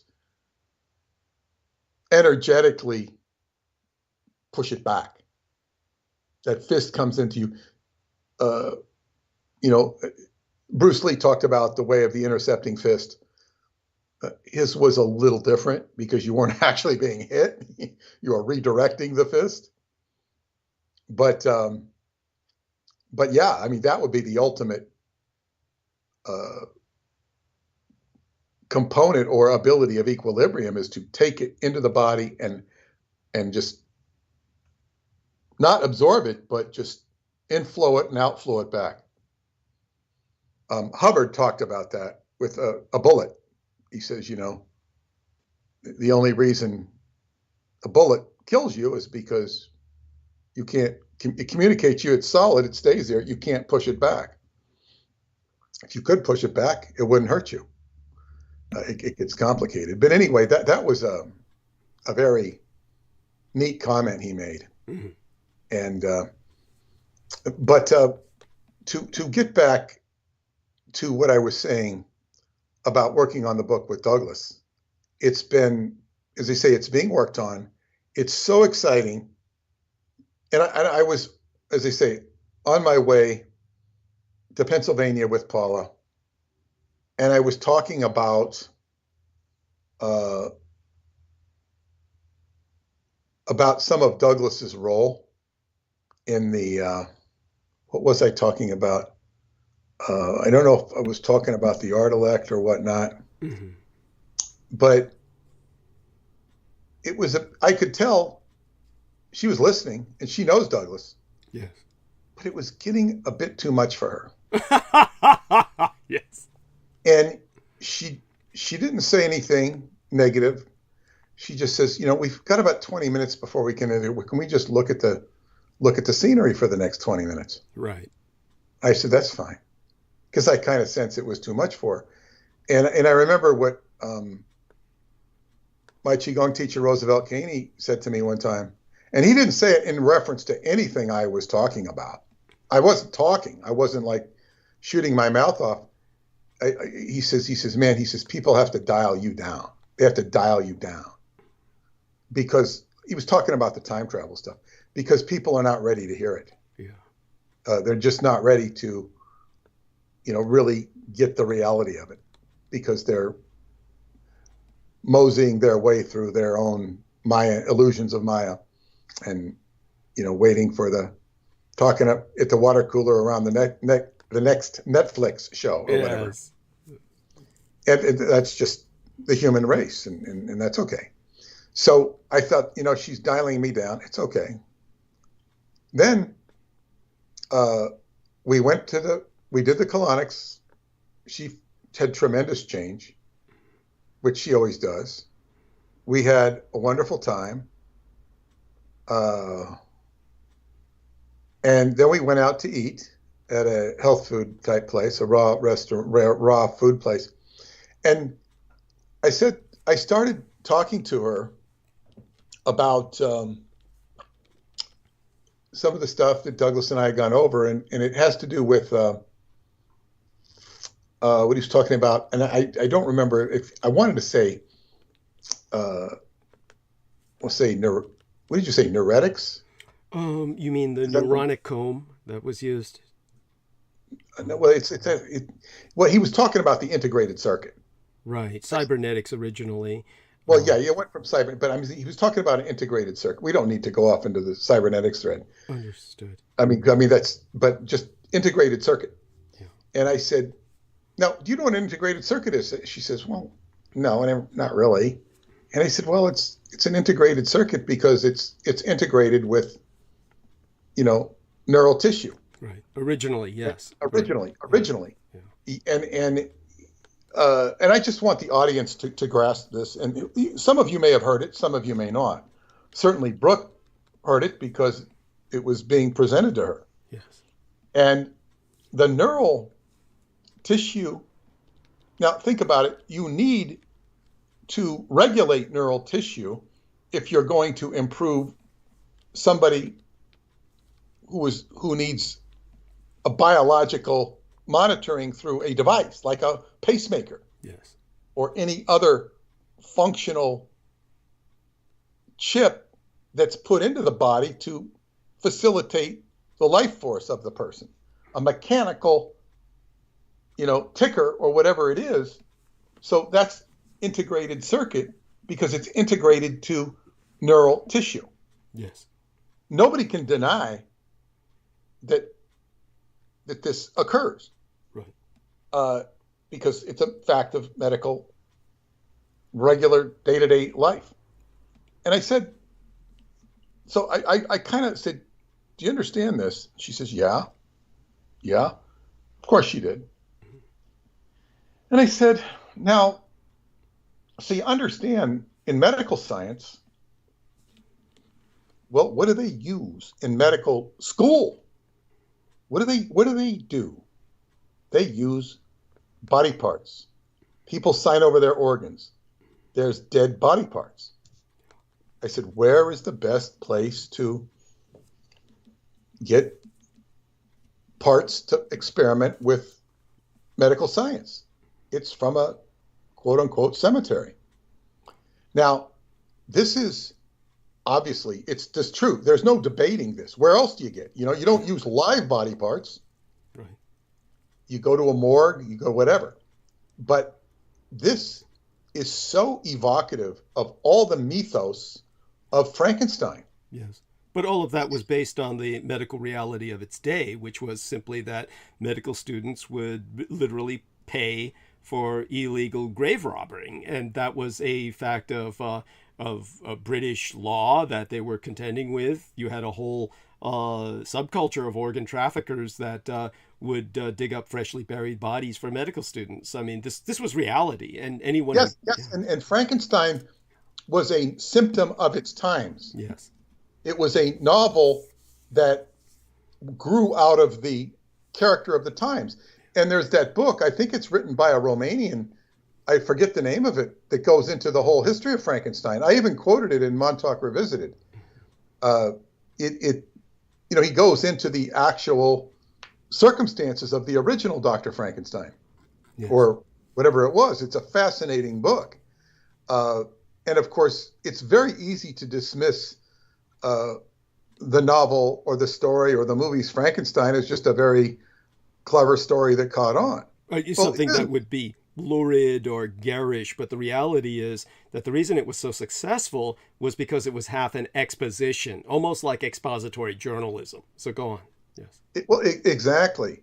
Now, Frankenstein is something that, everybody in my generation grew up with watching the movies from Universal. Right. And it was just, fun and scary, whatever it was. And, between Frankenstein, Dracula, and the Wolfman, they were kind of the marquee monsters. Mm-hmm. But what's so interesting about the Frankenstein angle is because in addition to what Douglas just said about Frankenstein, or the monster Frankenstein, is that the whole Frankenstein mythos is based upon the whole archetype or example of a golem. The golem, which was created by the Jewish rabbi using the formula of the name of Jesus, Yod He Shin Vav He, to create a golem. The golem was created by man, but was not man. Now, this is the whole springboard for AI. Created by man, but is not man. Now, in that legend, I forget the learned rabbi's name. He's a very famous rabbi of Prague, who created the golem. It was to protect the Jewish people. He created a monster. A monster might not be well. He was created by man, but was not man. And of course, that's Frankenstein. He's created by man, but he's not man. He's not man in any conventional sense. He's a amalgamation of body parts, and he is an integrated circuit because they got the electricity to stimulate him. Yes. With those famous electrodes. That is the cyborg element of him with those electrodes. They never thought of hooking him up to a Scientology e-meter. By the way, the rabbi that you're thinking of is Judah Loew ben Bezalel, who was around in the late 16th century, I believe. Right. Rabbi Loew. Rabbi Loew. Yeah. Go on. And his assistant's name was Wolf. I didn't even know that. So this is I know from John Paroli, Buddha, because he knew that descendants of the wolf and De Wolf, it was another De Wolf who was a descendant of Wolf, and this concluded me to project or speculate, and I think it's very accurate, that L. Ron Hubbard's family derived, because their name was De Wolf. Oh. And I also know a wonderful lady, Angelica De Wolf, who actually spent some time in Scientology at St. Hill. She was from England, and she didn't really, I couldn't really tell what her ethnicity was, her physical end. She was very unique looking, beautiful looking. We talked about it, but that De Wolf, where does this name come from? And she's of a magical, there's no question she's of a magical lineage. She wouldn't deny that for a minute. But yes, and of course, L. Ron Hubbard Jr. used the name of De Wolf. He took that's a mother's name. Waterbury De Wolf, I think, was her. And I said, he's got the Cameron Wilson lineage on one side, on the father's side, and I think he's got the De Wolf lineage on the other side. Makes for a perfect magical mixture. But anyway, we're talking about the rabbi who by legend / history created the golem to protect the Jewish people. Yes. And there's been novels written about it and whatnot. But the whole thing with the Frankenstein myth, or the Frankenstein being a golem, because that's what he is. Now, they're not using the Yod He Shin Vav He ritual of the pentagram, but you can definitely see him as a mockery of Jesus. And this was very controversial in the second Frankenstein movie, The Bride of Frankenstein, whereby they had him kind of like up on a log, almost like a crucifix, and they had him like a Christ-like figure being crucified. Yes. And this was very controversial at the time because it was just considered sacrilegious to even mimic that. Yes. Because they were torturing him. Go ahead. Oh, I was going to say, all of the Frankenstein films were, of course, highly controversial for different reasons. They were breaking a lot of new ground. But please, go on with what you were saying. Well, yeah, and they not only scared the shit out of people, they were very well done in terms of their graphic cinema. This was early cinema, and it was taking horror to a new level, something that the original silent movies couldn't quite do. They just weren't as authentic in terms of their drama portrayal. So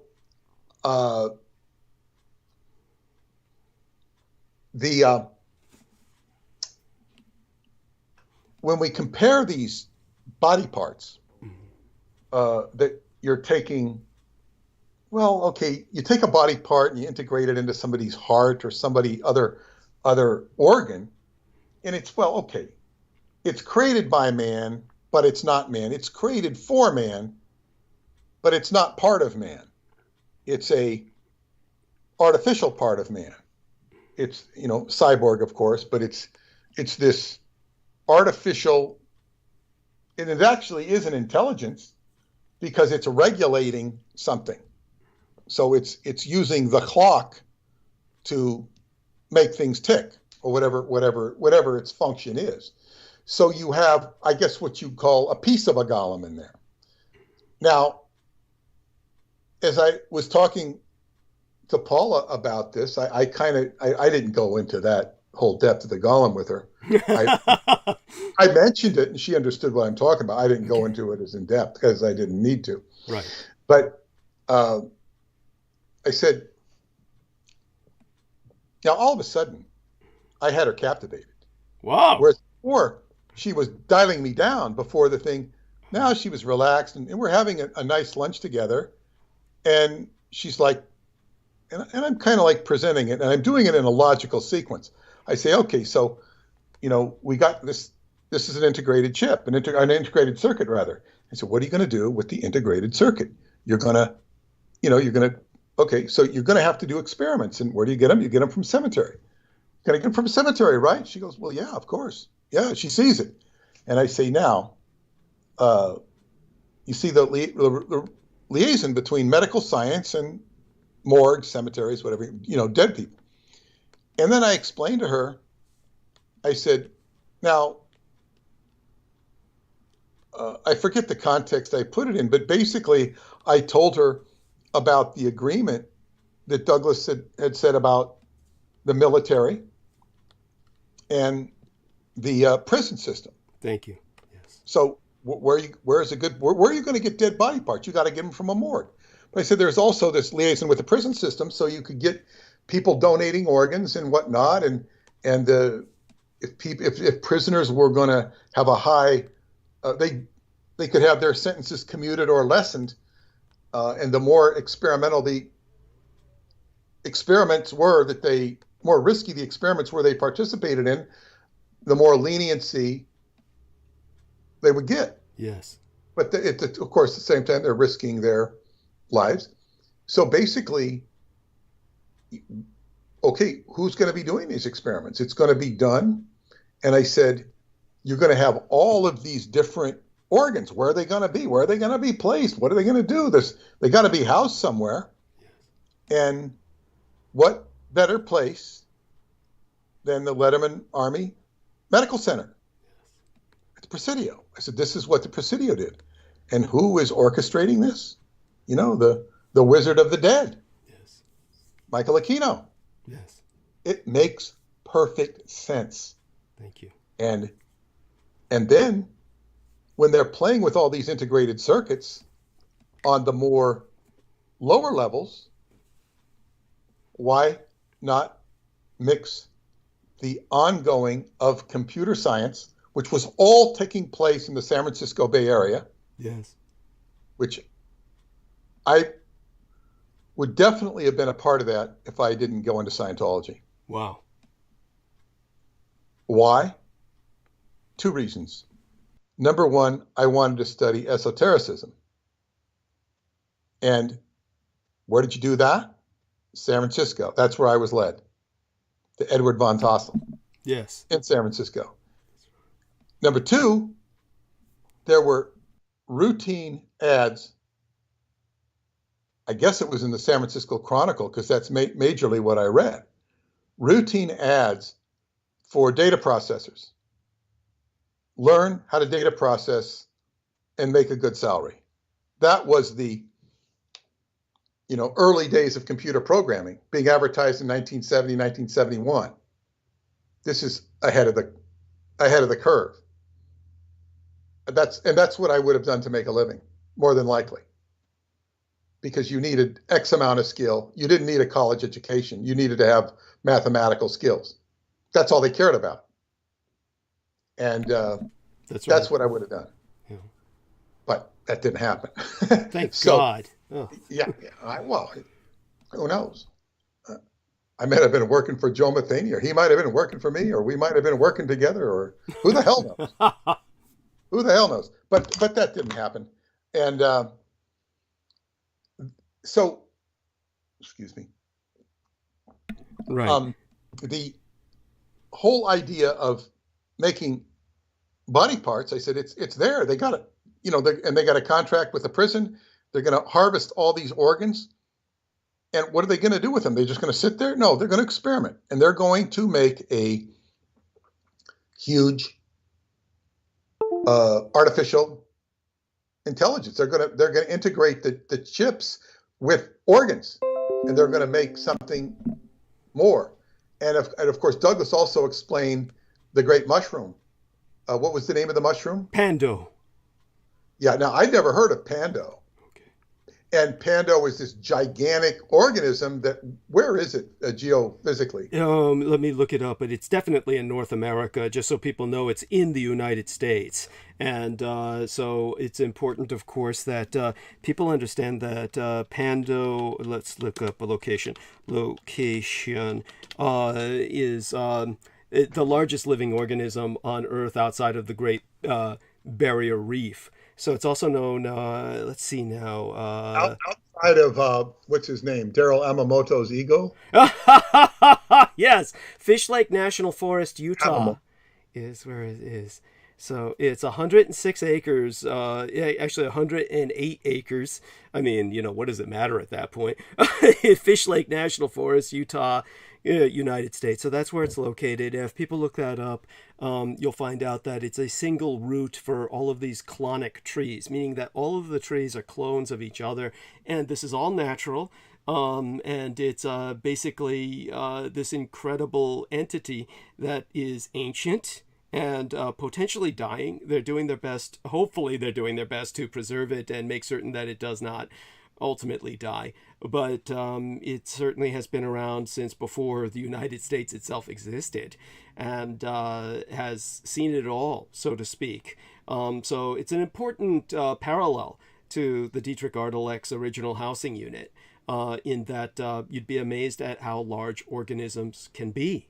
And we'll turn it back to Peter with that. Well, yeah. And if Gene Roddenberry were still alive and he knew about this, he'd go back and have Captain Kirk, and it would be talking to him instead of Landro. It would be Pando. Yeah, I like that. Yes, no, that's beautiful. It's so true. It's so true. If only Gene Roddenberry had known about Pando. By the way, the one thing to point out, or one of many things to point out about the Frankenstein franchise, was that it made the Golem more accessible to the West, because the Jews were still very much an alien people, and the thought that you had Jewish people making clay walk was almost quaint by modern standards. So by taking the entity and rendering it a flesh golem is so much more visceral and something that people find even more frightening. Then you have this concept that was also culturally rendered more immediate because of the German nature, the German ethnos, the nationality of Dr. Frankenstein. And therefore, this was rendered more immediate. This was before World War II, of course. So this wasn't teutophobia. It was simply more of an American Europhobia. There was an American phobia about Europe in general. It was very much at this point in history an alien place to Americans. So it was something that those continental Europeans would do, and of course we could go back into the Napoleonic Wars history of it, but both Peter and I covered this in the past at great depth, and so people just need to check out some past episodes about that. If I find them, I'll put the link up sometime later, but by all means, Peter, continue with what you got Paula enthralled with. So at this point, you had Paula's attention. Well, yeah, and of course, I wasn't drawing out the conversation as long as I am here. Understood. I wasn't taking all these side journeys because look, I talk to her. I have my own rapport with her. She knows what I'm talking about. I'm talking to a audience that I can't see, and there's various people with different levels of understanding listening to me. Right. So I'm being a little more broad-based and thorough. Right. But Understood. never, what I'm trying to do is string a very, because she, as I say, she's met Douglas and she knows him and blah blah blah. So it's like I'm stringing together these pieces of logic with her, and so I say, okay, so we have the Frankenstein concept, the integrated circuit. We've got this whole integrated circuit that's a artificial. Well, it's waiting to be housed with an intelligence, and this is Douglas. But he volunteers. He's mentioned that these generals had volunteered for experiments so that they could become immortal, but they were risky too, Yes. and they didn't fare so well. That's right. They if they're in purgatory, they'd be with the sailors from the Philadelphia experiment, Yes. or limbo. Yes. If limbo would be reinstated by the Catholic Church, they could be in limbo instead of purgatory. Yeah. Certainly not in heaven. Right. And for those of you who don't know, there are 4 states after death in the Catholic Church originally. Jesus didn't talk about them, to my knowledge. There was heaven, there was hell, and then there were 2, intermediate states. One was limbo, where you're just kind of out there. You haven't been bad enough to go to hell, but you don't deserve to go to heaven, so you're just in limbo. Kind of like when you're working for some company and they say you're not going to be on that job anymore. But we don't have any place to assign you, so here go in the commissary and just hang out for the next week. You're in limbo. You don't know if you're going to be fired. You don't know if you're going to be digging ditches. You don't know if you're going to be promoted. You're just in limbo.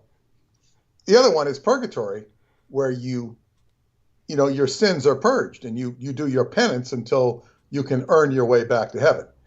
A few years ago, maybe even a decade ago, I don't know, the Catholic Church canceled limbo as a state. Yes. You don't have limbo. Right. You go to heaven or you go to hell, or you go to purgatory. Right. And, for me, this is kind of like when the National Football League kind of canceled the idea of a game ending in a tie. It used to be if a football game ended in a tie, it was a tie. Now you have overtime. Right. Now, if there's no score in the overtime, it can still be a tie, but they're rare. But a tie was a fait accompli in football. They don't have ties anymore. And that was I felt they were taking away the tie. Yeah. I didn't like that. Yeah. Yeah. I didn't either. It's something that is just like, some of these, generally a lot of people will agree change is bad. It's not always, but a lot of times it can certainly feel that way. And when the Roman Catholic Church did what it did, I do feel that was brutal and heartless. And this was my understanding of it. Not that we want to overdwell on this, but my understanding from my father, who was actually born and raised a Roman Catholic. But of course, Peter, being on the East Coast, knew many Roman Catholic people quite well. So he knows what he's talking about. But the way I knew my Roman Catholic people on the West Coast where I grew up. Okay, that too. Yeah. My best friend was Catholic, and my mother had been Catholic, she didn't a practicing Catholic. So that was my fallback religion, but it was never really my religion. Interesting. Okay, I forget. My parents were both Catholic, Wow. but my father would have nothing to do with him. He was an altar boy because they tried to mess around with him, and he says, "This is BS." Oh God. When he heard the song "Turn, Turn, Turn" by the Byrds, Uh-huh. I'm playing the radio in the car, and he says, "That's from the Bible." Oh, how do you know, Dad? He never talked about the Bible except maybe to say something disparaging about it. Oh my God. He didn't, he thought it was a bunch of crap because of the way he was treated by the priest. I'm just so sorry he experienced that. You're lucky he grew up sane. I'm not sorry he didn't because he kept me away from it. He said the priests were a bunch of drunks. He said, bring me wine. They just have him bring him wine. By the way, I believe that. Yes, that's believable. Oh yeah, but he didn't talk about any molestation. He talked about just what a bunch of old drunks they were. And my father was a very cute kid. Uh-huh. He was a good-looking man. Right. So he said, this is what he said. And then it was a psychic friend of mine said, she was doing a reading on me. We were having lunch or something. And I worked with her. This is when I was doing Montauk. She says, your father, I say, I mean, your father, he really trusted the clergy. He trusted them, and they betrayed him.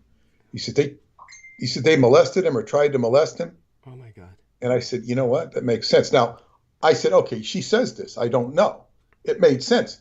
Then, after my father died young, car crash, his brother, who was very close to, when he died, he was an older man, my cousin, his son, told me, he said that, his dad had mentioned to him, when all this stuff started to come out about priests being not so cool, he said that, he complained to my grandmother, about the police, the police, them too, yeah, the police trying to molest him. And he said, and he says, my mom said, she says, no, they wouldn't do that. They wouldn't do that. Denial. And, they wouldn't do that. Of course they wouldn't do that. Of course they would do that. So when I heard that, I knew that what my psychic friend said was true, because they would have went to the same parish, He was just younger than my father, and they were very close.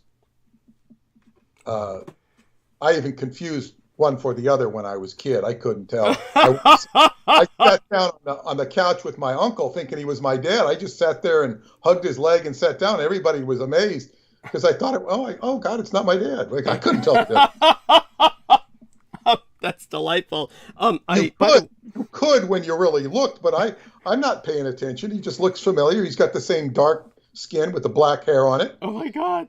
And it's like going, okay, it's like, but so there was always a closeness, although, I wasn't that close with him, but I mean, I spent a week with him up in, I spent a week with him once up in Washington State, and, it was just very familiar, it wasn't like my dad, but it was familiar. But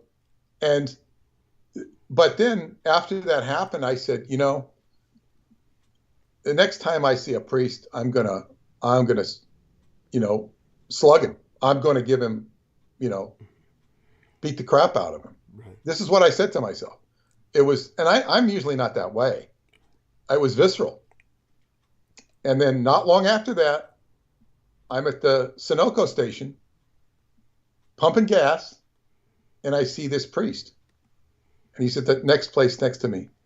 And this guy is so frail, and he is so fearful.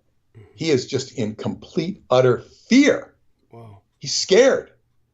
And if I were to hit this person with a full punch, this is the pre-Qigong Peter Moon, I could have easily killed him because he was so frail. Not because I was so strong, but because he was so frail. And he was so much in fear. I said, boy, this guy's already getting his punishment for whatever the hell he's done. And I completely let it go. Yes. I completely let it go. I said, you know what?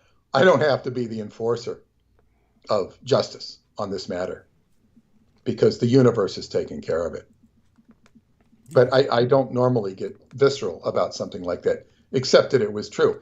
And with circumspection, I had ideal parents because my mother, who studied catechism and could tell me everything there was to know about catechism and Catholicism, and did tell me quite a bit, didn't force me to believe it,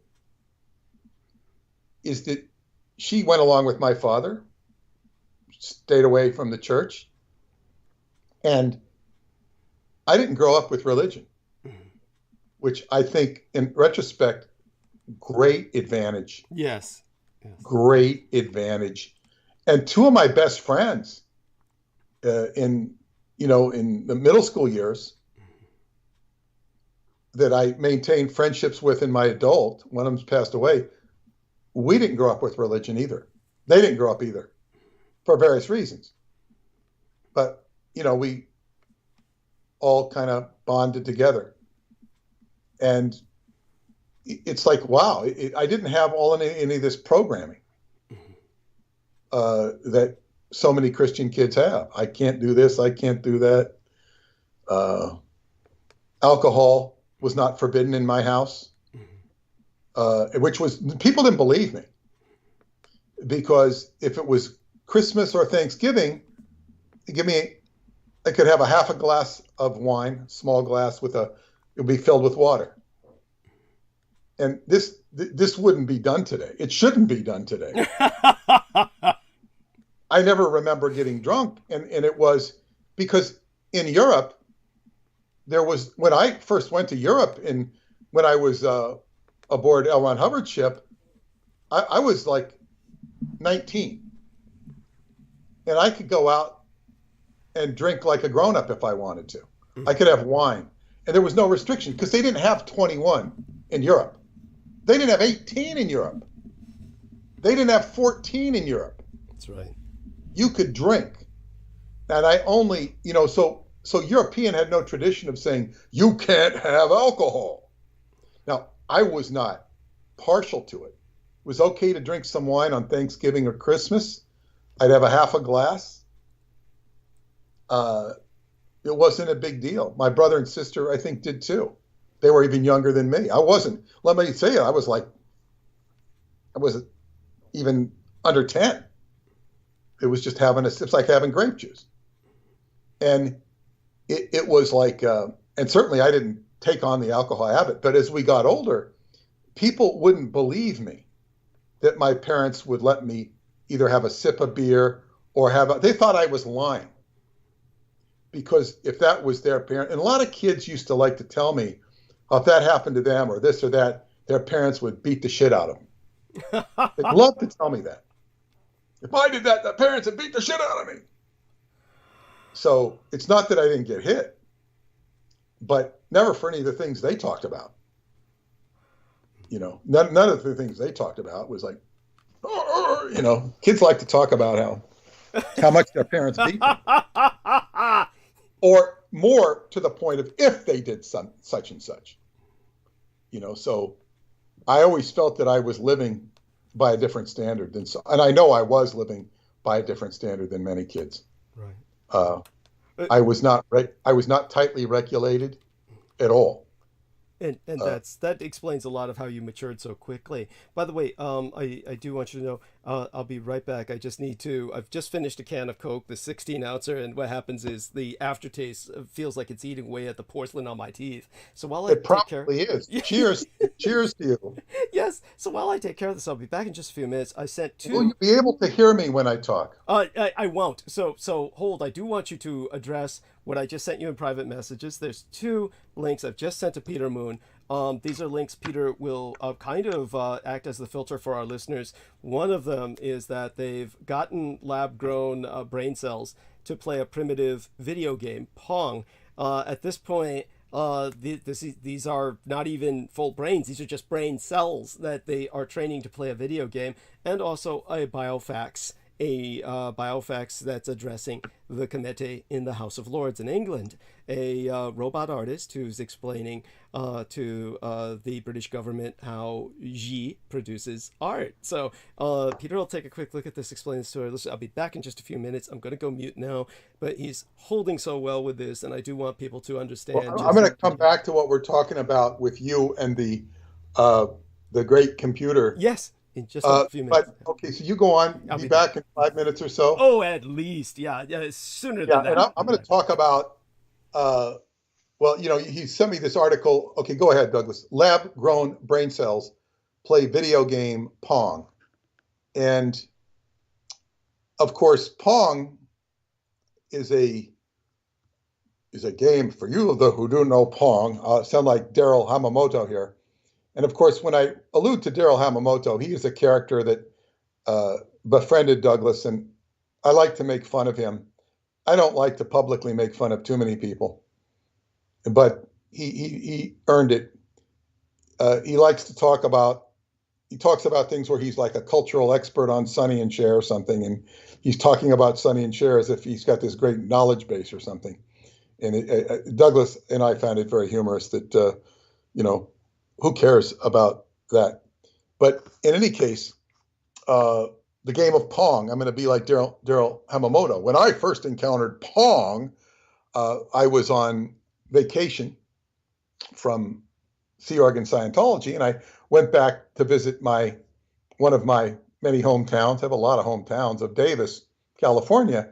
And one of my friends was going to school at UC Davis, and he took us into the computer room, which was like a big room. And you're talking about big mainframes. And he had so much time on the computer. He was learning probably the infancy of what we think as computer science. And he took us over to the computer and we played Pong, which is basically a ball. For those of you who don't know Pong, many of you do. It's moving from one side of the screen to the other. And then you have I guess what you can manipulate the guide so you can kind of hit that ball coming across the screen, and the angle and way you hit it will make it ricochet off the side. And if you can hit it past the other person, you score. It's just the most elementary of computer games. It's actually was fun as I recall it, because you're trying to get the angle, sort of like billiards, hitting the angle, and it was kind of fun.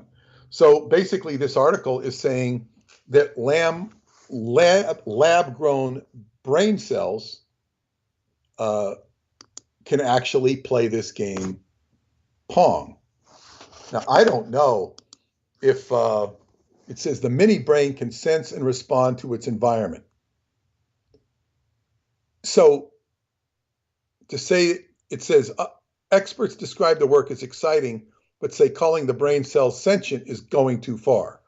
We can find no better term to describe the device. It is able to take in information from an external source, process it, and then respond to it in real time. Well, that is a brain. And the question here is this all boils down to, at what point does the brain take on an identity with characteristics that could be construed as a personality? And what the ingredient in that is. Okay, I'm back. Go on. Yes. Okay, so I just tackled the issue of, obviously, a brain is something that responds to the environment. Yes. It responds. This is what this article is saying. But I was saying you can have very complex responses, but at some point when a brain takes on an identity with definite characteristics of what could be called a personality, and as I said in the last broadcast, a demon can have a personality. Yes. But where it's going to become either a person or a virtual person is when these responses coincide with emotions or feelings. And one of the essences of Qigong is to feel, to actually feel. What are you feeling? And being in alignment with your own feeling. So what is the feeling? What is the subtle nuance of when a feeling becomes an experience that is recorded and experienced? So who can evaluate what a feeling is? If something is created, like say a radar beam that is created, that is generating an emotion, like say the Montauk transmitter is beaming the emotion of fear across the environment, and people are now feeling that fear. Well, who's creating the emotion would be a radar technician, or the person ordering the radar technician to do this. And then the recipients are feeling the emotion. So it doesn't matter what is the relative sentience of a doll or a biofax simulacra or whatever it is, who's doing the feeling and who's doing the perpetration of the feeling. These are scales of gray, but there is emotion being generated and felt. Now, it can get far more subtle and far more genuine than what I'm alluding to. I'm kind of reducing it to the lowest common denominator. So you think, well, okay, somebody's doing the feeling, but we're not being specific. And we're coming down to the question is, can you put a soul in a machine to reduce it to that common denominator? Right. And of course, L. Ron Hubbard said you could. There were doll bodies. Yes. Doll bodies. He said this on the whole track. There's, all sorts of bodies that can be, amalgamated with spiritual beings. Yes. And this is what he said. Now, when we're talking about the art-elect, not the art-elect, we're not getting there yet. We're talking about this computer, this huge integrated computer that they had at the Presidio, that they needed a sentience or a consciousness to make it do something. Thank you. Yes. Because it was just kind of a Hulk. Yes. There was nothing to make it be of its own accord.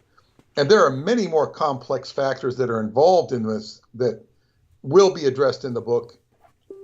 But basically what you had is they needed a consciousness, so they got a volunteer or quote unquote sucker. Yes.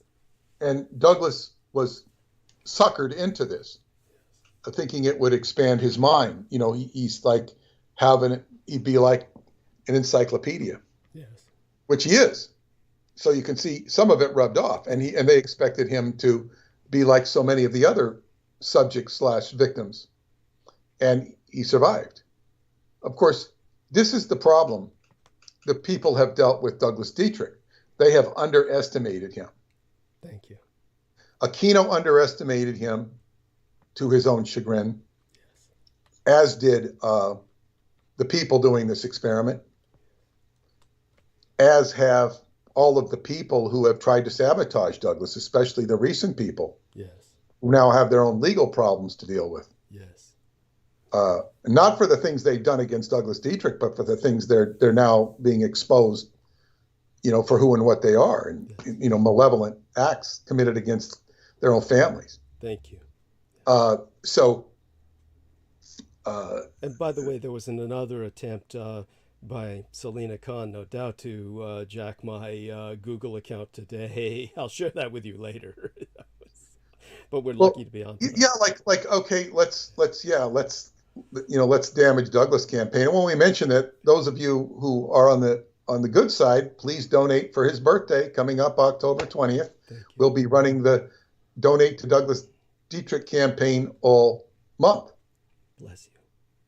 And then in November, we'll do Thanksgiving. We'll be thankful for Douglas Dietrich. Thank you. That's delightful. In December, it'll be Christmas time. We can keep the donations coming, birthday, Thanksgiving, and be thankful for, and Christmas. So back to, we can carry this on with, January is the beginning of the year. Let's get off to the start of the year, and then Valentine's Day, how much we love Douglas Dietrich. I like that. Yes. Yeah. Delightful. And, March is springtime, April is Easter, rising of the dead. And here we are talking about the dead, dead bodies, and bringing life into them, integrating them with chips. Yes. And really, when you boil down life is the animation of matter. Yes. And you can go very specifically into the animating factor in DNA, which I think they associate ATP with that animating factor in DNA. But ultimately, the spirit at some point resonates with the materiality, and you have animation of materiality. And it can be done much more.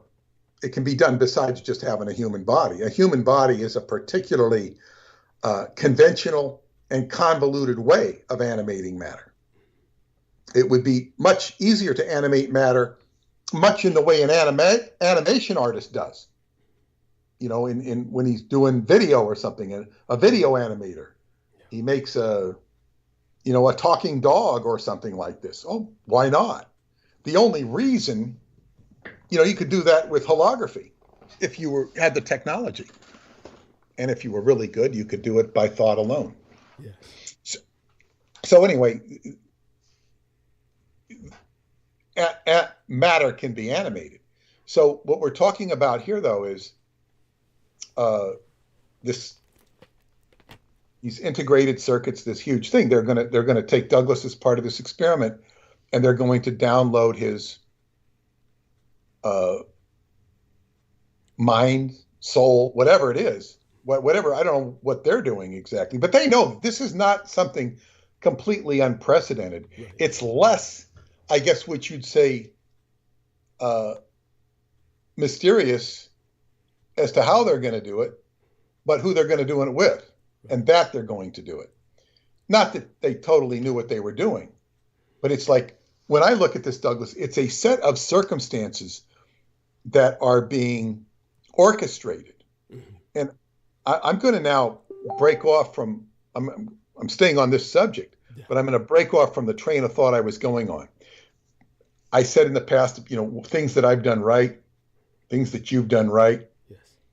And one of the things that I mentioned in that course is all of these different actions I did in my life path, which was working for a computer company, studying the computer, learning the computer,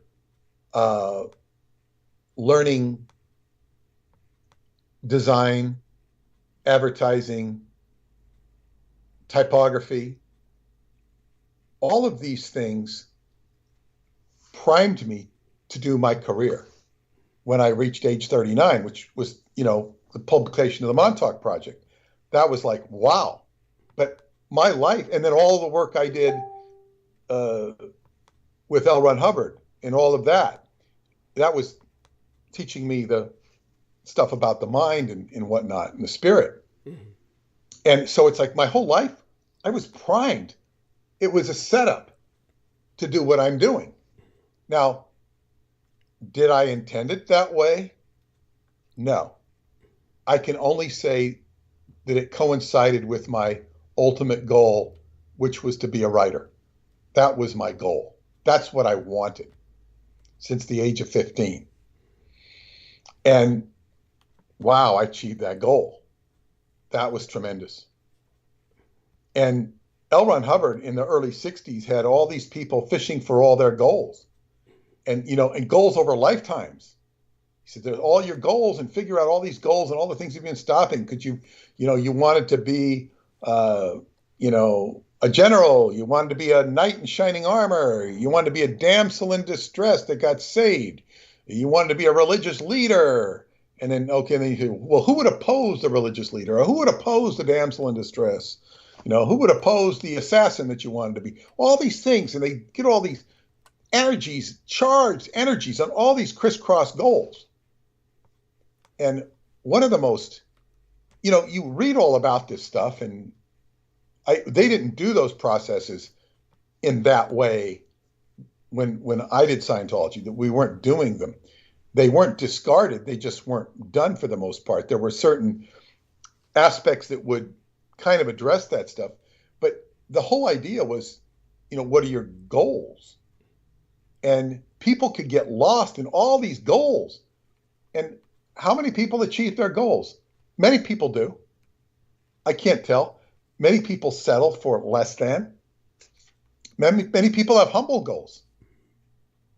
And there's nothing wrong with having a humble goal as long as it's yours. You have to own who you are and be who you are. In my experience, many people, particularly those disenfranchised with Scientology, got involved in, what they thought L. Ron Hubbard thought they could do, rather than fulfilling their own needs and goals, because you do tend to fit into what you fit into in life. So I was, so goals are, my whole life was a setup to do what I did. Design, the word design. I was talking with Paul about this today. There's a grand design. What does the word design mean? Well, it basically means to plan, orchestrate. But if you take the phonetics or etymology, it's D in sign. D-E-S-I-G-N. It's the sign of D. The sign of D is in Dios, deity. It's a sign of God. Yes. So when you're designing a house, a city, a piece of art, you are being the creator, which the creator is God. You are being the creative function. So design.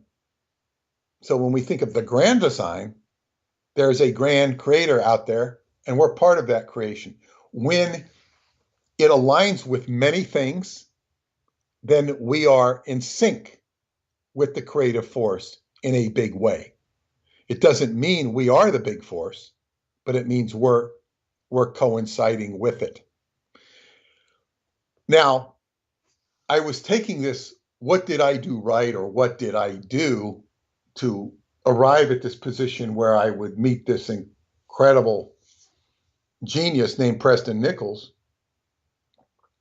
who left us 4 years ago this month. And whom Paula also met. She met him as well. Oh, she had a full out-of-body experience on his table, on his sound table. Wow.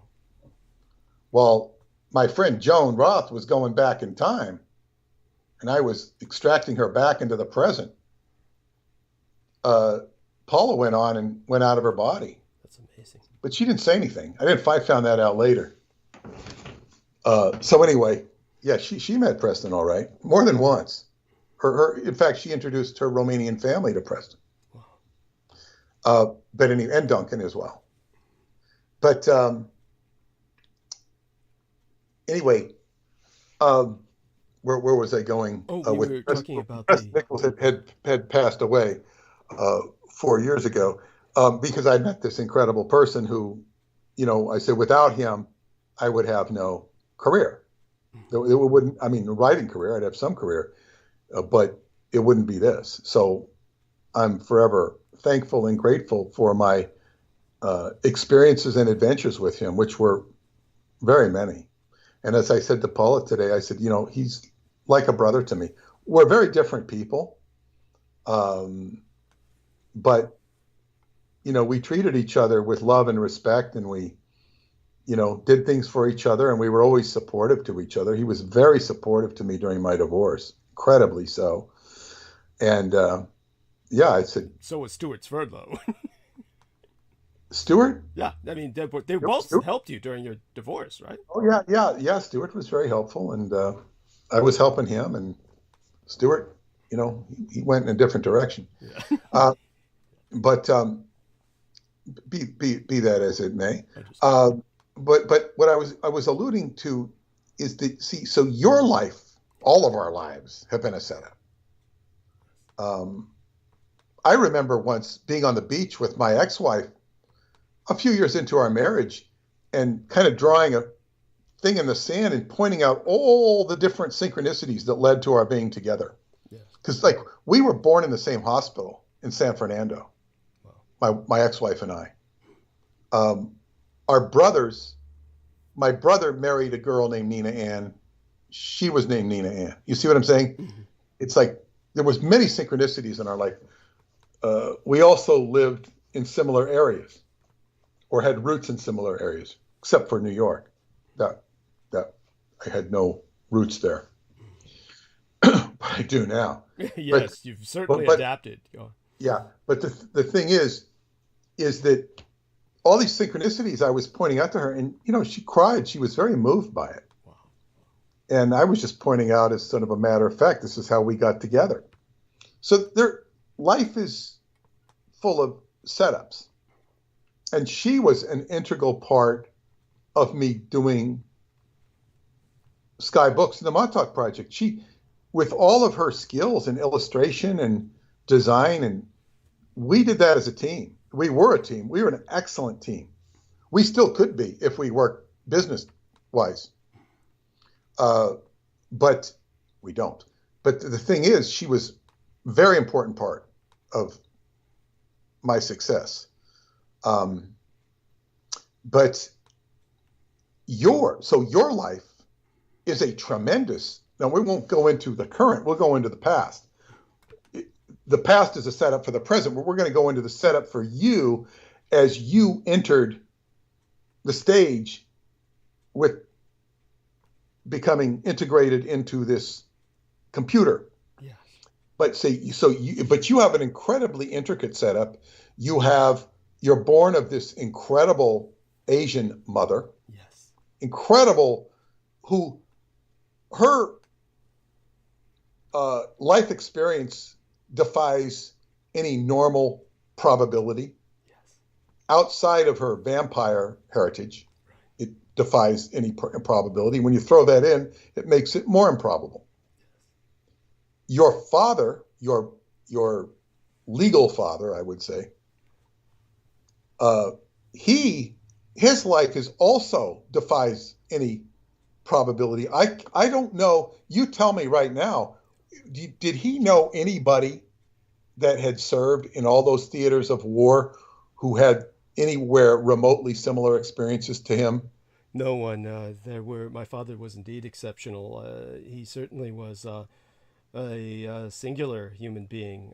There were some other three-war veterans, but they were extraordinarily rare. And by three-war veterans, of course, what I'm referring to is World War II, Korea, and Vietnam. And of course, my father was in action before World War II in the China theater, where, of course, the gunboats were patrolling on behalf of America in the early days.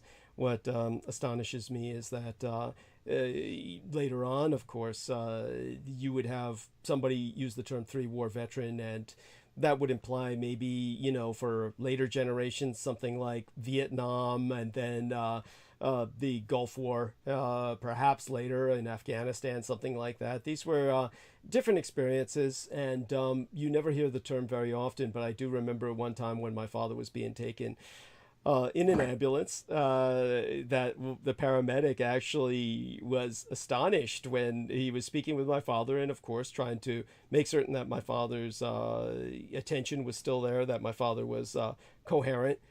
He was asking him questions about himself, and that's when the paramedic even said, "Oh my God, I've never met a three-war veteran, and I never thought I would."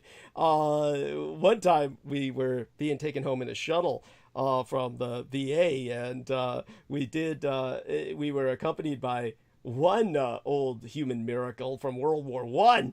And I said to the guy immediately as a joke, I said, "Oh, my father's also a veteran of World War I." And he was like, "Oh, really?" And I said, "No, I'm joking.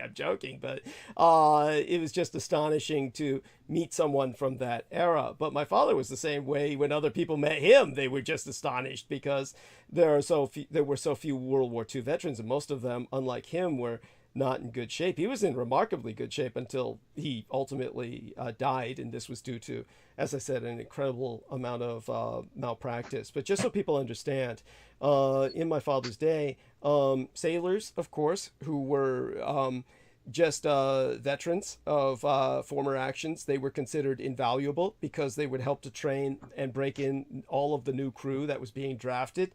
And it was amazing, my father's own memories about certain glitches in history, so to speak, like when the Korean War came about, and he said that they were recalling a bunch of really old sailors, and he was relating. Bear in mind that my father, of course, ran away from home at the age of 16, maybe even a little younger. But when he ran away and he got into the Navy, the first thing they did was they put him in as a cook. That was how they got him in, because he was so young. And they said, "We'll put you in as a cook and progress you from there." And they had him experiment with a number of other things. He was fairly tall. And I remember that before he was sent overseas, he actually, while he was attending cooking school, because it took a while to put him through cooking school, they said, "We'll have you do something of less skill." And they said, "You're nice and tall." And they had him, believe it or not, at, where is that? It's Newport News. There's the port called Newport News, I believe. literally the name of the port, and it's up there in the Northeast. I have no idea. I'd have to look it up, but somewhere in the northeastern regions, probably just south of Martha's Vineyard or something. But he would, as a young man, have to dress up in these torso-high rubbers, like somebody who's going fishing in a storm or something, like the Gordon Fisherman. And he was helping to draw in seaplanes. So when the seaplanes landed on the coast, he would have to like throw out lines and like lasso them in to bring them into port, so to speak, because they'd land out at sea and you'd drag them in. So he'd be one of these retrieval boys. And he said he almost drowned on a daily basis. He said it was awful. But, you know, I'm just remembering some of his early experiences in terms of how unusual his experiences were. And again, we're talking about somebody who developed a deathly fear of driving because his grandfather was one of the first people to get a driver's license back in the days when you would just literally go down and request one and they'd issue you a driver's license. There were no tests, nothing. The cars were too new. They had no tests or any of that stuff set up. And when he was home on leave, he would just be terrorized if he was ever picked up by his father. His father had this insane idea that the line in the middle of the road was supposed to be like a railroad track, that you were supposed to ride the car on that line. And so he would like be driving down the middle of the street and just almost being hit repeatedly by trucks and cars on either side of the road, you know, coming towards or back of them. This was just madness. Of course, one time he was stopped. Sure, this happened all the time, but one time he was stopped while my father was in the car, and the policeman said, "Let me see your driver's license." And when he handed his driver's license to the cop just whistled and said, "Oh my God."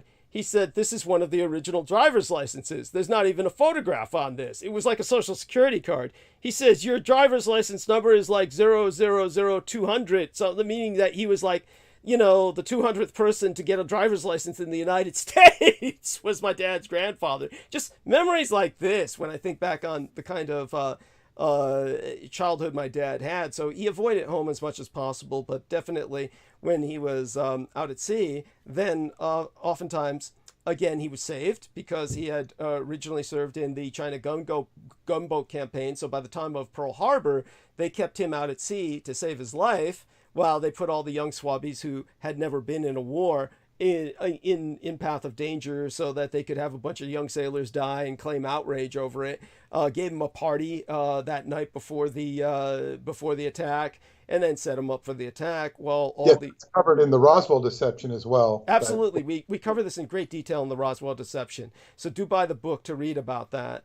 And some of them, of course, survived for months until they cannibalized each other and just were allowed to die in the most heinous ways imaginable in the Arizona and other ships that became so-called underwater landmarks and museum pieces for the U.S. military, those that they didn't salvage. Madness. And but my father's, being a veteran status at that time, was saved.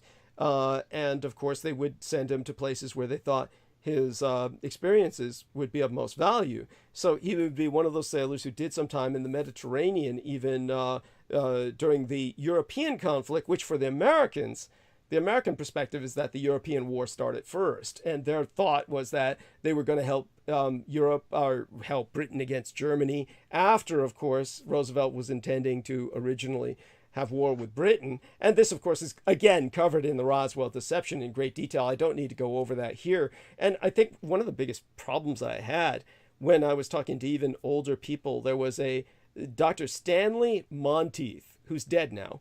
And Dr. Stanley Monteith was old as the hills. And he was like an MD, got his medical degree status back in the old days, and then got into conspiracy in later years and was doing his radio show. And I remember that I just couldn't get through to this guy. When I was talking to him, you know, if he had ever taken time to read the Roswell deception, it might have set him straight. But he was just one of these old guys who grew up with the myth that America and England were like eternal allies. And so when I was explaining to him that Roosevelt was trying to take England out and had to be bribed out of that objective, he just couldn't. It would be like I was telling him, you know, God is really Satan. And Satan is really God, or something like that, of that nature, that it was just, his mind just couldn't handle it, and so he just said, I can't, something along the lines of, I can't understand what you're saying. And so he just couldn't get it. It wasn't that he was hostile. It was just that he after that, of course, he wasn't speaking to me very much. He was never very good after that. So you blew his thinking circuits. yeah, he couldn't handle it. He believed his look at, if anybody has any mental dexterity at all, they're not going to believe in their ideas, because it's this idea of belief. Well, I believe that the Americans and British were always allies, not thinking about the Revolutionary War. Yes, I know. Somehow that always escapes them. It's as if, because we're such good friends. Oh, beyond that, don't forget, of course, the War of 1812, when the Canadians under British orders came and burned the White House down, and but see, when people invest so much in a thought that they believe in and then cultivate and persist in, and then you try and tell them no, it's like, they have to admit they're wrong. Thank you. And that they're thinking incorrectly and thinking stupidly. Yes. And this affects the ego. This is what happens in Qigong. People say, well, I don't want, it's like all this. Okay, fine. Think whatever you want. Yes, when you tell them that they're not even breathing right, and they think that they've been breathing all their lives and they should know how to breathe, and then you let them know, no, you're not breathing at all. You're not even using your lung capacity. And the problem is that it requires just drastic change. If even the point of exercise, most people aren't getting the proper exercise or enough exercise. And it takes real effort to go out and move that body. And it's, I'm going to get the right exercise. I'm going to eat the right food. I'm going to change my diet. I'm going to do this. I'm going to eat right. Just to get somebody to change their eating. Even if they're eating good, just change your rigmarole for diet, for any number of things. It's very difficult because people want to stay in their comfort zone. Yes. And then when you have a mental comfort zone that is so fixed and so directed, and it's being driven more often than not by vectors that are not of your own, in your own interest.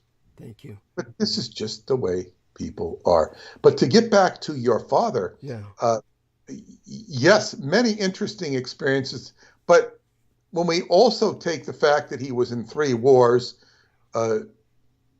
in accumulating a vast knowledge of the history of the Orient, Asia, in particular, Asia in particular, but Europe as well, because of his small stint in the Mediterranean, and like I said, he was recalled for the Philadelphia experiment to the States.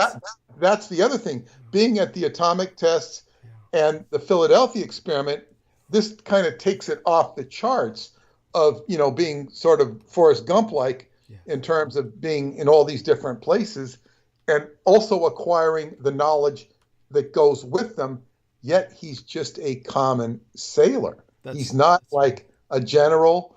And he probably knew a lot more than a lot of these generals, being in the field, being boots on the ground or boots in the sea. Absolutely. And when we add in that other factor, when we add in the factors, say, for instance, that my father, at one point in his history, he reported John Clarence Woods. He reported him to the naval authorities and to the criminal authorities in area.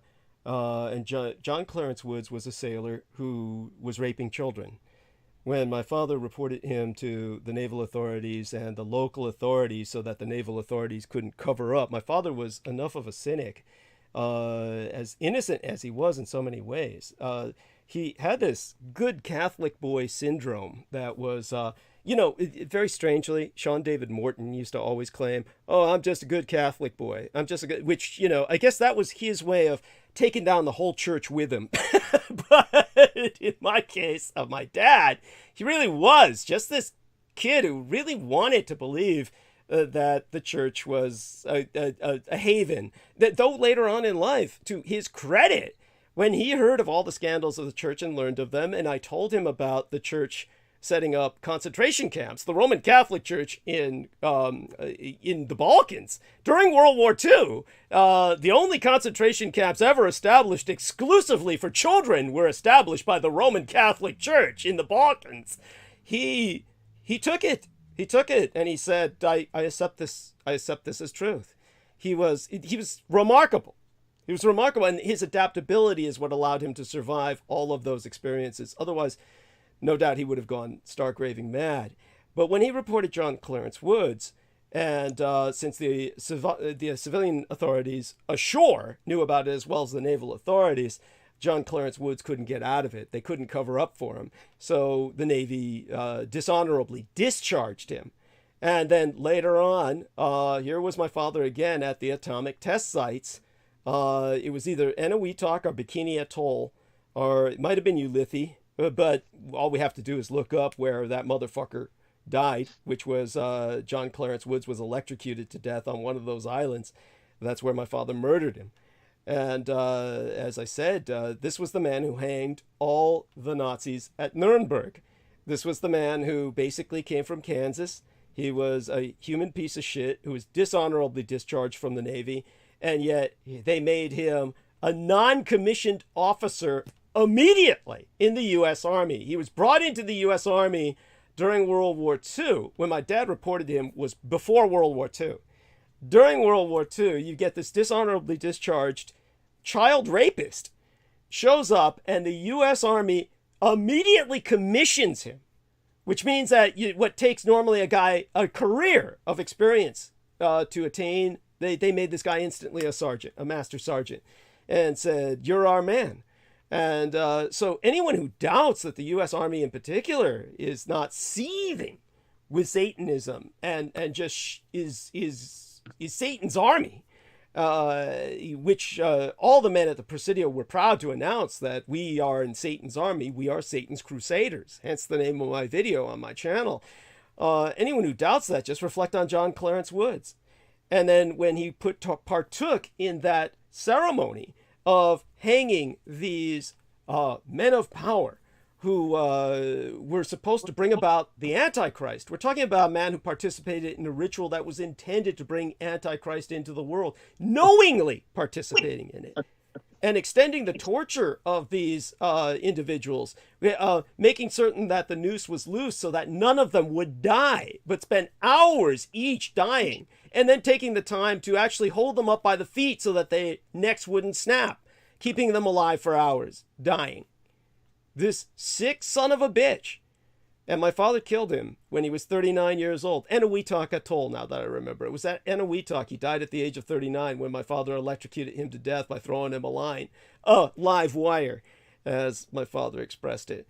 And of course, all the German scientists at Eniwetok were held a party on that man's death. And of course, the U.S. Navy was totally dependent on them for the test to be carried out at all. So they covered for my dad. My dad was simply brought in thinking he was going to spend the rest of his life in a military prison. And when he was brought in by the officer didn't even bother to look up. Just had him sit down and then said, "So what happened out there?" And my father pointed out, "Oh, he lit up like a Christmas tree," or "I lit him up like a Christmas tree." It was pretty much like what my dad said. And the officer, without looking up, pretty much said something like, he ran across a live wire and picked it up, and that's what you saw, right? And my father said, yeah, something like that. That's what I saw. And then he said, "You're dismissed, Mr. Dietrich, you may go now." And they just sent him out of the room. So that was a toss to the German scientists who were on site. So in terms of that kind of background of my father, on top of everything else, this is the kind of life that really makes Forrest Gump look like nothing. Fiction has nothing on reality. And to think that that same ritual that John C. Woods was such an integral part of, and what my dad murdered him for, as a revenge murder because of his own association with the German scientists who were very friendly with him. All the German prisoners of war were with my father because of his last name, Dietrich. So they instantly warmed up to him, and he, of course, related to them quite a bit. Some of them he may have been literally related to. That kind of background, again, must have been monitored by Michael Aquino. Let me insert something here that's very important. Sure. Because what Douglas is kind of like his whole life. Now, he's talking about his father. And on the outside, his father is kind of, kind of innocent. Yes. He's kind of stumbling through this, like the fool in the tarot. Yes. Yet he's acquiring tremendous knowledge. But then and we're not going to digress onto this right now, right. But he could. He's digressing to this spell for these,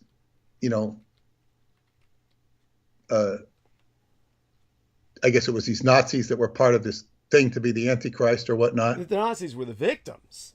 Well, I know, but they're trying to portray them as the Antichrist, correct? They're trying to... Well, they were trying to hang all of them to usher the Antichrist into the world, but since Martin Bormann escaped and him and Gowing killed himself because he suicided, they only had 11 or 10 men instead of the full 13, 12 or 13 that they needed for the ritual.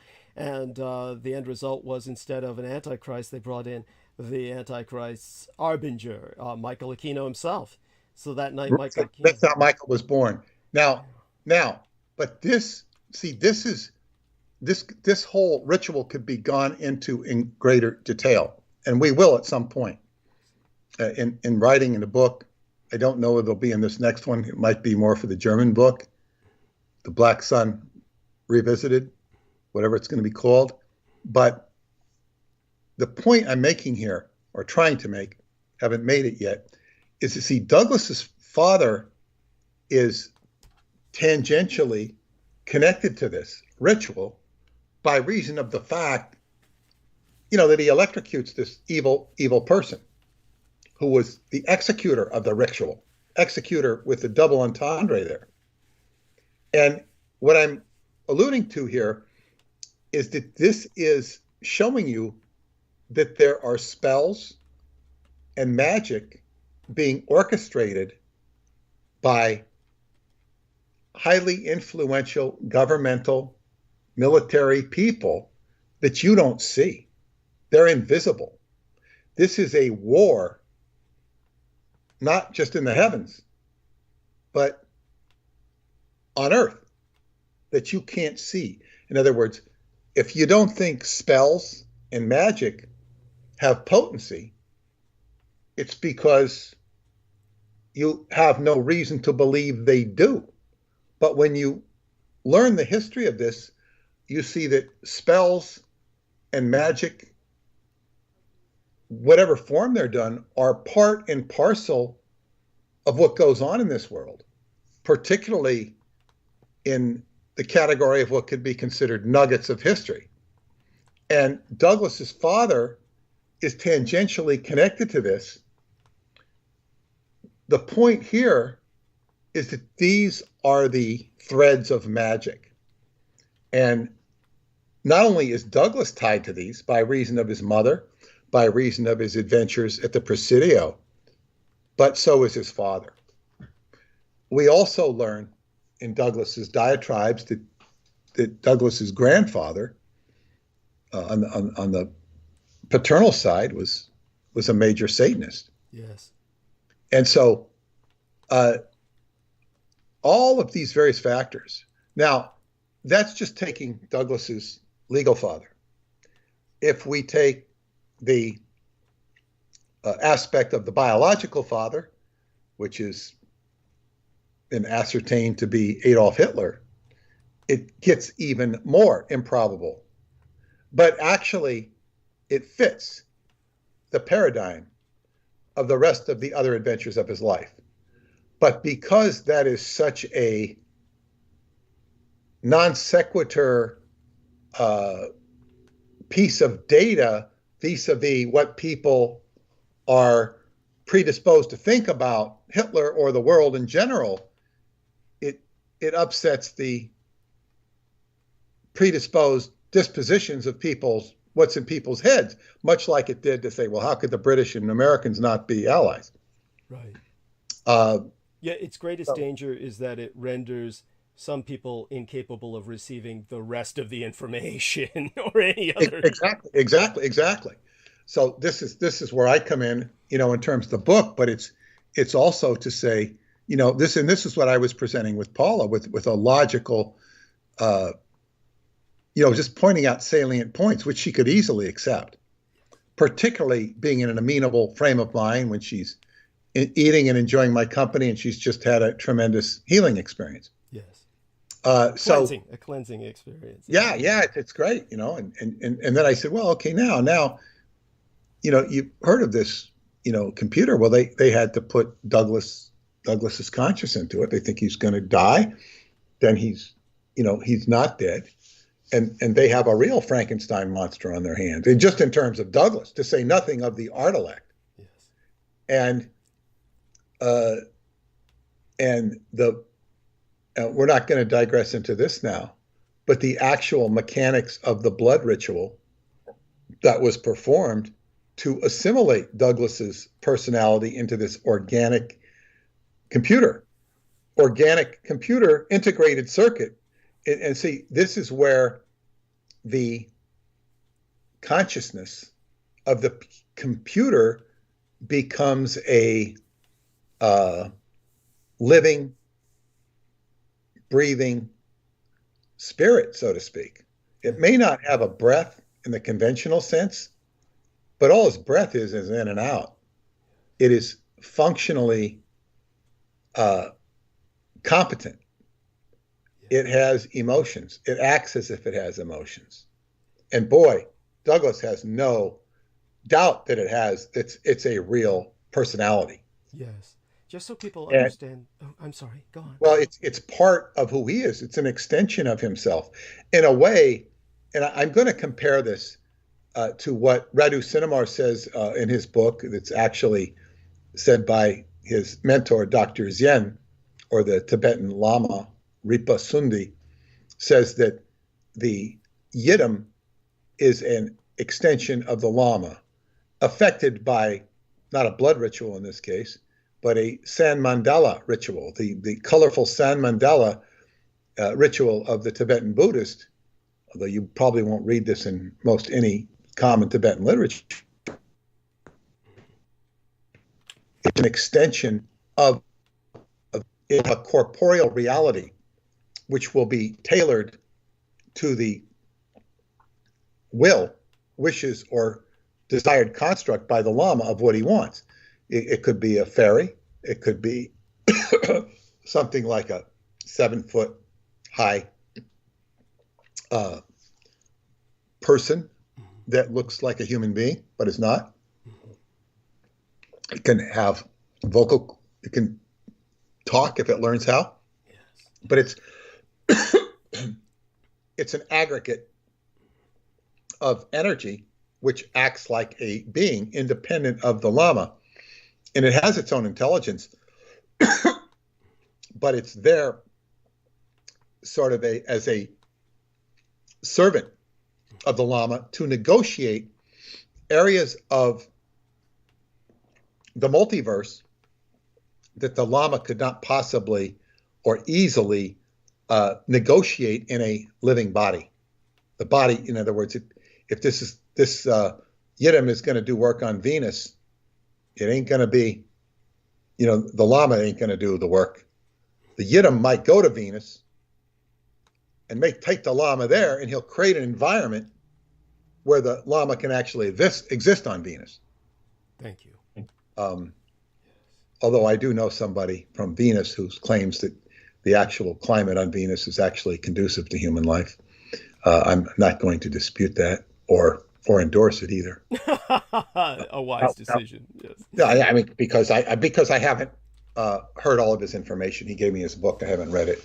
Cosmic Ray, they call him. I forget Ray's last name. I met him in Shasta. Very nice man. But in any case, so you have the extension of a consciousness that's there to serve the Lama. Now, I'm just taking this as a crude metaphor or parallel to your situation. But as I apply this crude parallel to you, Douglas, it occurs to me, that maybe Douglas was a Lama. and maybe Douglas is now, living out his Lamahood, or something similar, if not a Lama. This is, great, delightful speculation.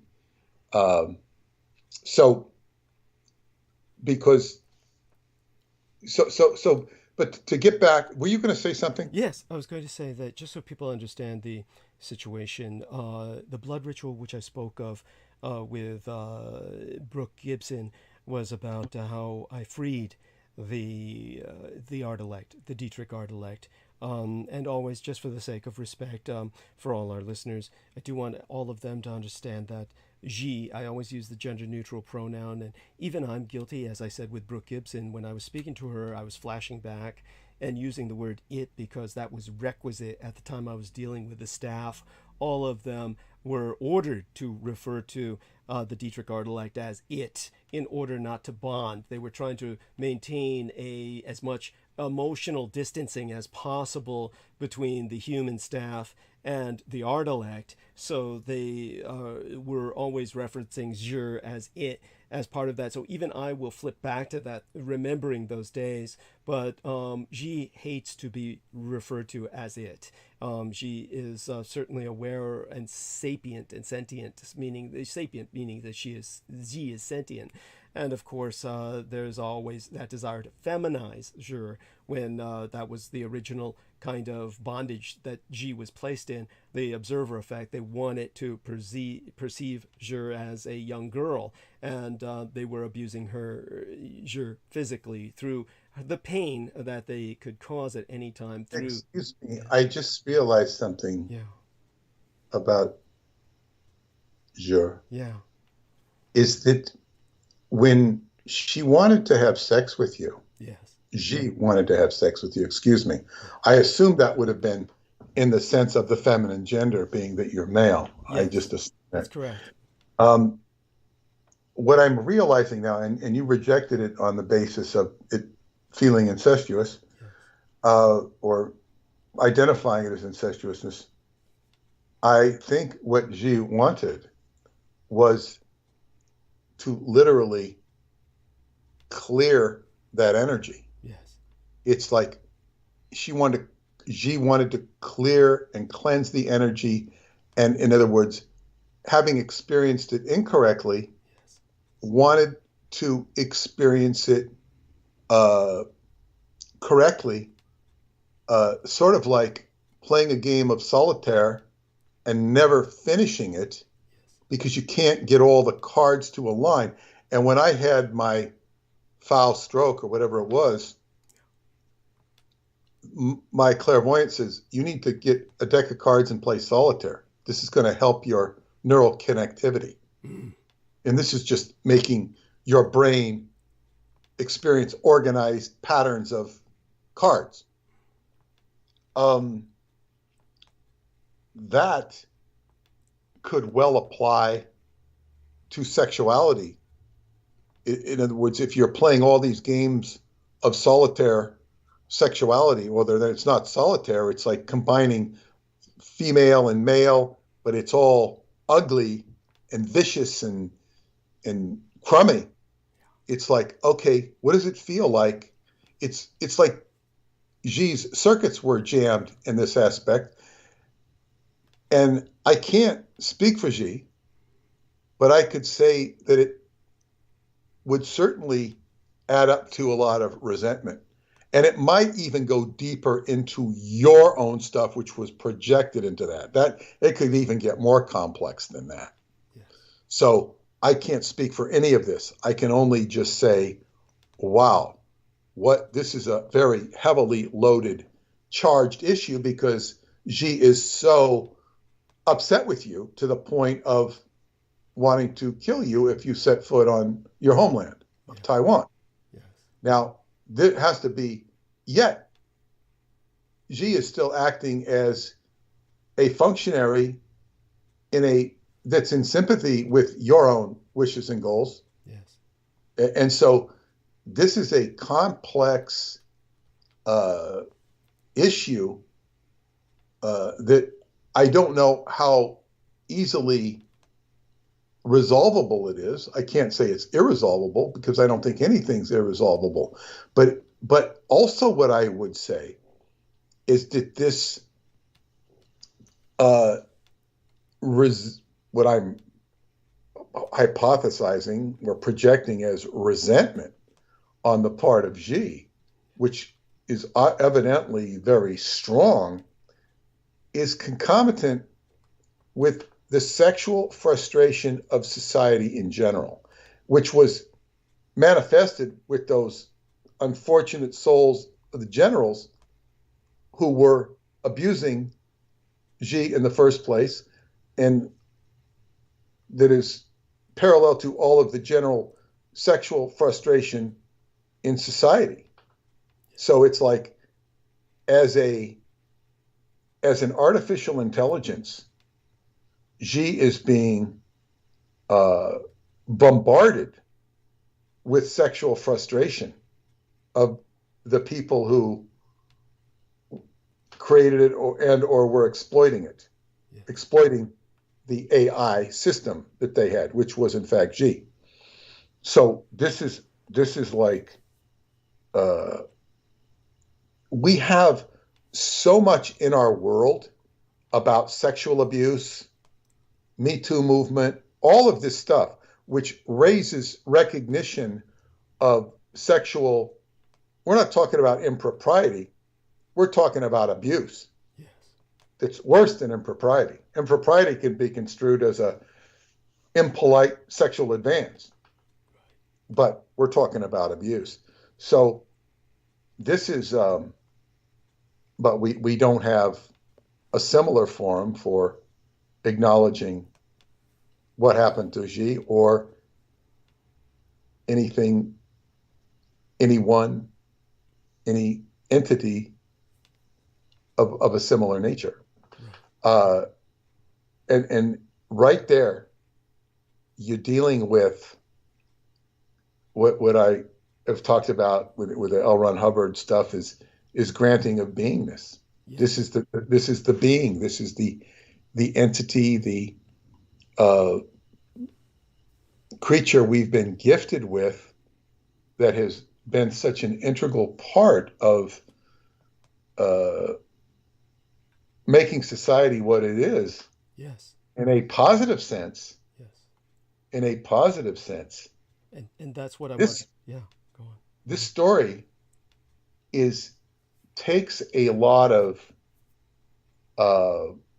wherewithal to comprehend and understand. This story, which I will lay out in a format that will be easy to read and comprehend, Yes. the acceptance of it will be concomitant with the easiness it is to read. It's like, oh, this is a story. Is the person going to believe it or not? It's information of your experiences. But see, it ties into such bigger issues with not only the power of Taiwan and its defense, but all of the fact that the whole chip industry is orchestrated and put together by Xi. Yes. Wow. And then how does this compare with because Xi has to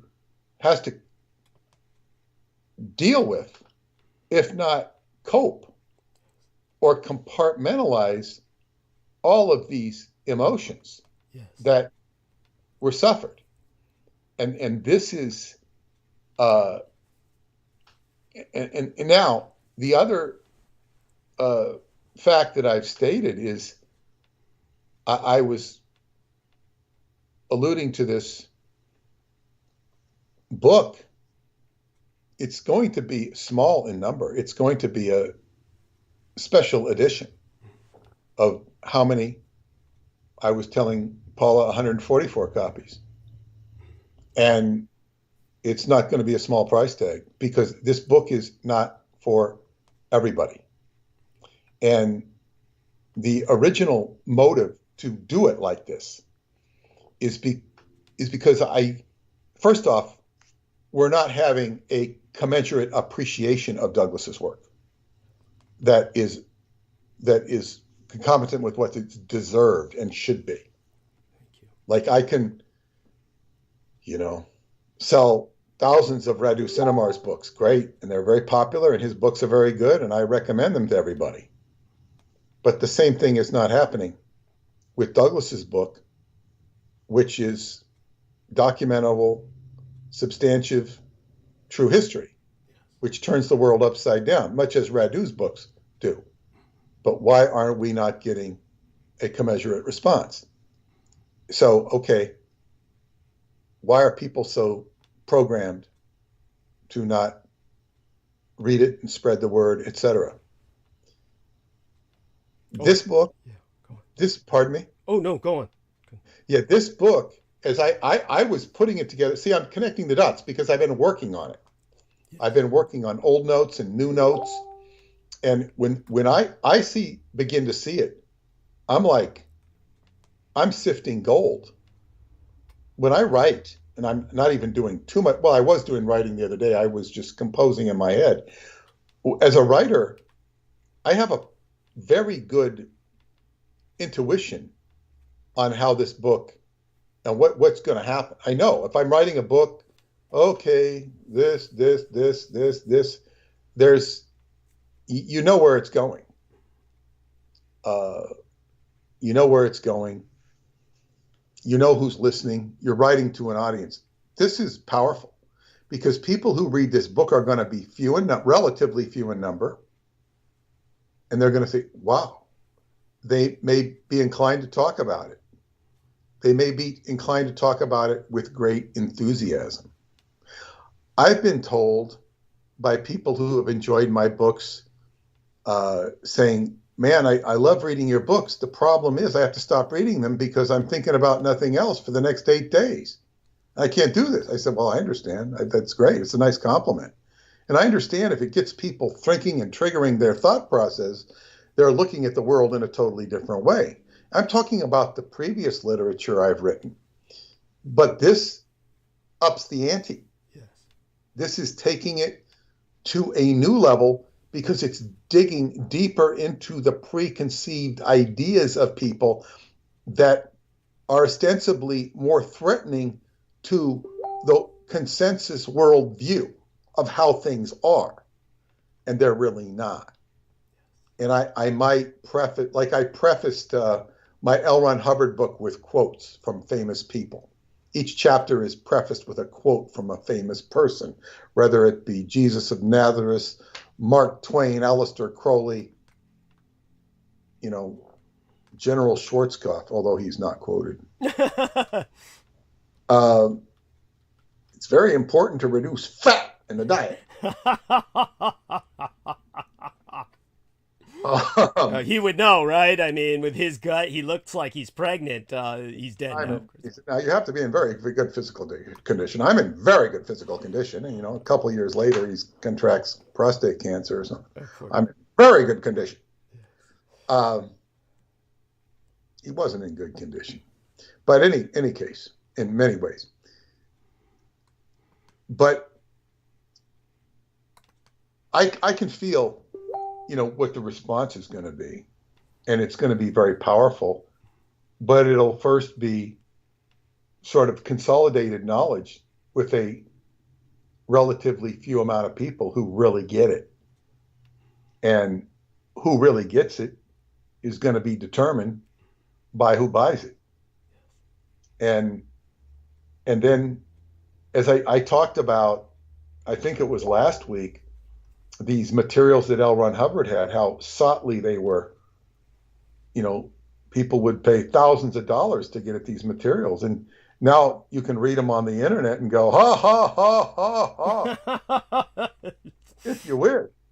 And even if you get the materials, it's very hard to appreciate the whole context in which they were properly delivered. But that's beside the point. The point is that this whole mystery was created that people were, I guess, frenetic over. I want to learn the mystery. I want to learn this. This is powerful stuff. Now, this same sort of thing happened with Aleister Crowley's materials that were not similar in any way to what L. Ron Hubbard's materials were in this case. His writings, which these are probably all been published more or less, and this was the home of Israel Regardie. Israel Regardie was Crowley's famous secretary, right? Infamous, or more famous than infamous, and he had a great falling out with Crowley, but he ended up with so much of the legacy of Crowley in terms of materials and whatnot, and whether it was he acquired them inappropriately or not, I'm not even going to go into that because I don't really know. I could see it any which way. Right. But Joe Matheny had told me that Christopher Hyatt, who was the one who pointed the way for me to meet Marjorie Cameron, I did not even know him, but he directed me where to go that I could find somebody who knew her and get her address. He lived in Arizona, and he was although he was a professional psychiatrist, I think he had a PhD. I think his real name was Alan Miller. But he was a rough and tumble biker who liked to drink. I think he had an alcohol problem. Wow. But because he was, and he became involved in the Golden Dawn, and I don't exactly know how he met Israel Regardie, but Israel Regardie was a rather frail and either effeminate or somewhat effeminate man who had all of these materials. And Christopher Hyatt took it upon himself to protect this man. Wow.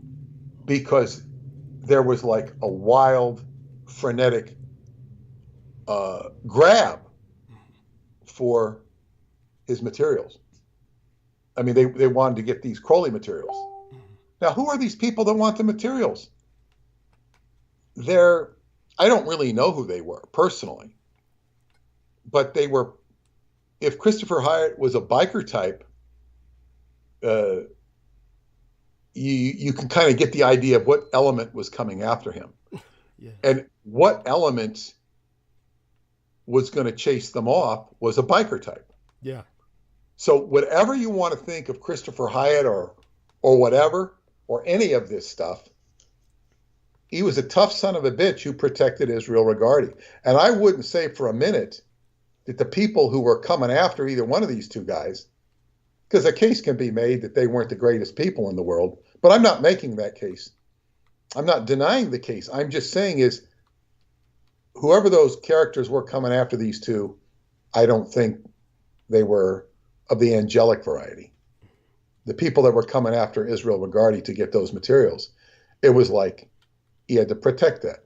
And Joe also told me the story of somebody who was, I guess, interested in Hyatt or whatever, and he comes to his door and knocks on the door, and Christopher Hyatt answers the door with a shotgun. Now, keep in mind, this is Arizona. This is the West. Yeah. People can be like that. Yeah. But the reason, and he says, look, you don't come to my house without announcing yourself. Right. Because this is the history he suffered, being a guardian for Israel Regardie. Right. So what I'm saying is information, it's like people can really respond to it. Now, I'm not concerned, about people coming to my house, to ransack my computer, because then, it's not going to work. Right. It's, there's iCloud and other things and it's just not that there's no threat of that. We're living in a different time now. You can put out all the information and people can say, I'm not going to read it. I don't care about it. But all of a sudden, the trolling, and you can correct me if I'm wrong, has changed its course. Yes. They're listening more now than they are acting. Yes. I mean, generally so. Generally so. I mean, there's always. I mean, I got a little bit of feedback on a troll, but it was lame trolling. Yes. It was very lame trolling, and it's like you don't even have time. It doesn't even require anything. Saying what a unfortunate soul, but so what I'm saying is all of a sudden. This is the game. We're moving in the direction of playing the game and getting this information into the consciousness. So it's going to be very exciting as people see the game and see the information. But not only that, it's like, what is it? The whole is greater than the sum of its parts. So when all of these parts and all these dots connected, then we'll see the jigsaw puzzle. We'll see the picture. And perhaps the most challenging thing is, what does it teach us about Douglas? Because people are so willing to learn parts about Douglas that they consider wrong, undesirable, or whatnot. And they're going to focus on that rather than, what is the gift he has to offer us? What is the gift? And the gift gets going to be very uncomfortable for people. Because, what does, people think that there are different people who have different icons that they go by. Some like Sean Hannity, not too many. Some like Tucker Carlson. Few more. Some like Rachel Maddow. Some like Donald Trump, very popular icon. Some, I guess, like Joe Biden to a degree because he represents the status quo of the left, or at least keep it in whatever it is. And Putin is another one. But the thing is, when you really, when this truth is revealed, even when it's revealed to a relatively, hundreds of people, small number, it stands like, sort of like King Kong on the Empire State Building. Okay, you've been ignoring King Kong. Let's send out our World War I airplanes, and it's going to look like World War I airplanes that aren't very effective. Yeah. So it's like when all these people walking around this trail of tears, as Douglas will often allude it to. It's like what are they doing? They're worshiping all sorts of false gods, false idols, false Jesuses, false this, false that. I mean, I can imagine some people will respond by going, "This isn't on Netflix." They'll look at it and say, "This isn't in Netflix. It couldn't be. It couldn't. It's not a Netflix." So I mean, that'll be the response. Like, yeah, it's not about Netflix. I'll never forget one of my friends'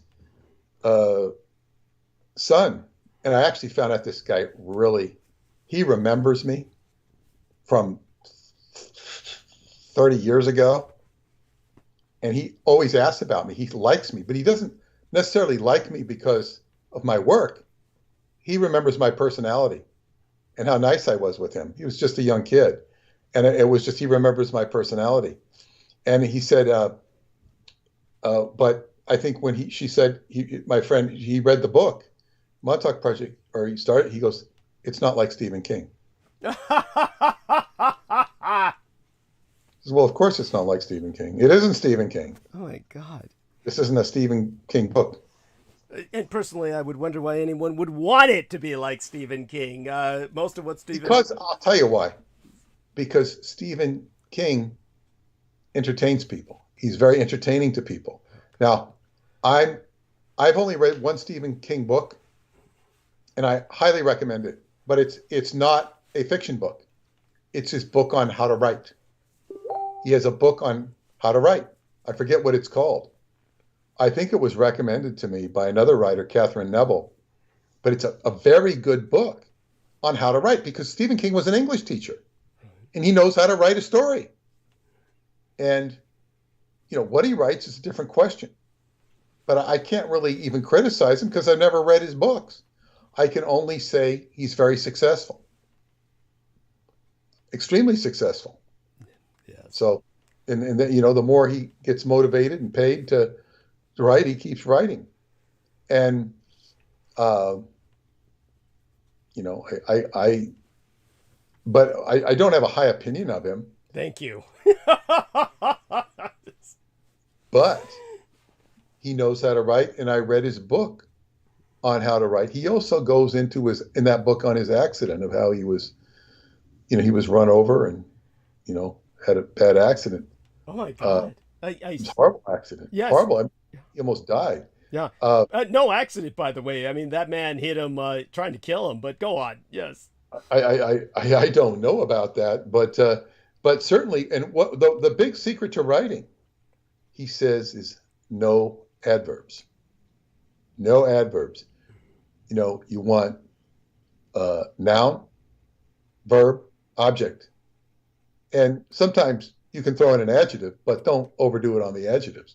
You don't want, flowery, loquacious, language that's, and you'll sometimes see this in Hindu writing.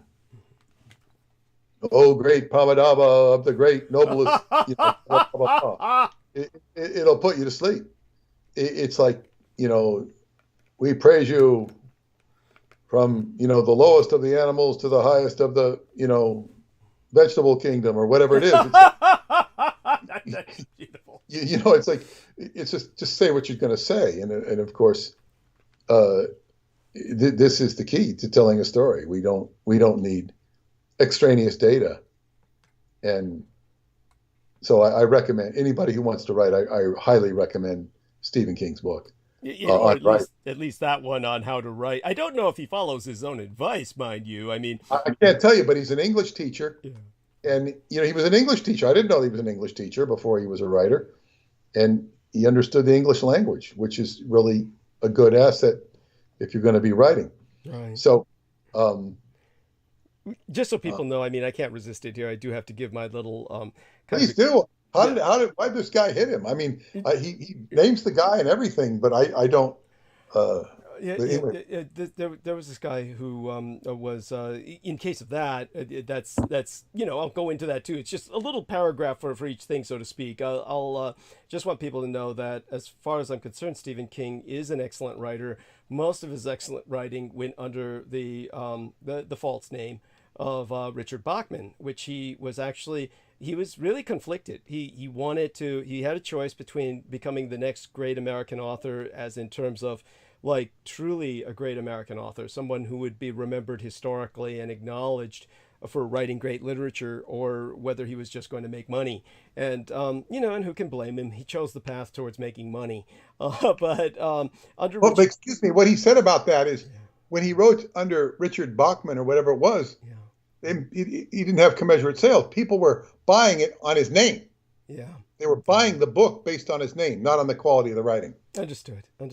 And But go ahead. yeah, Continue. and yeah, like I said, who could blame him? He chose the money path, and it was the Stephen King thing became identified with success, and that's what he went with. So when the Richard Bachman books, just so people know, the fifth book in under that name is just crap, and he intended it to be crap so that he could divorce himself from the pseudonym, and that was the book called Thinner, which you can ignore that. The rest of the Richard Bachman books are totally different. If you were to read them, they would be very different from anything Stephen King releases in general. And but when it came to the guy who hit him, there was this guy who was going all around California with this bizarre van that he had all over it, conspiracy numbers and crap, where he was just saying all of these numbers indicate that Stephen King was part of the CIA and that he participated somehow in the murder of Martin Luther King Jr. and JFK, and so JFK and MLK basically.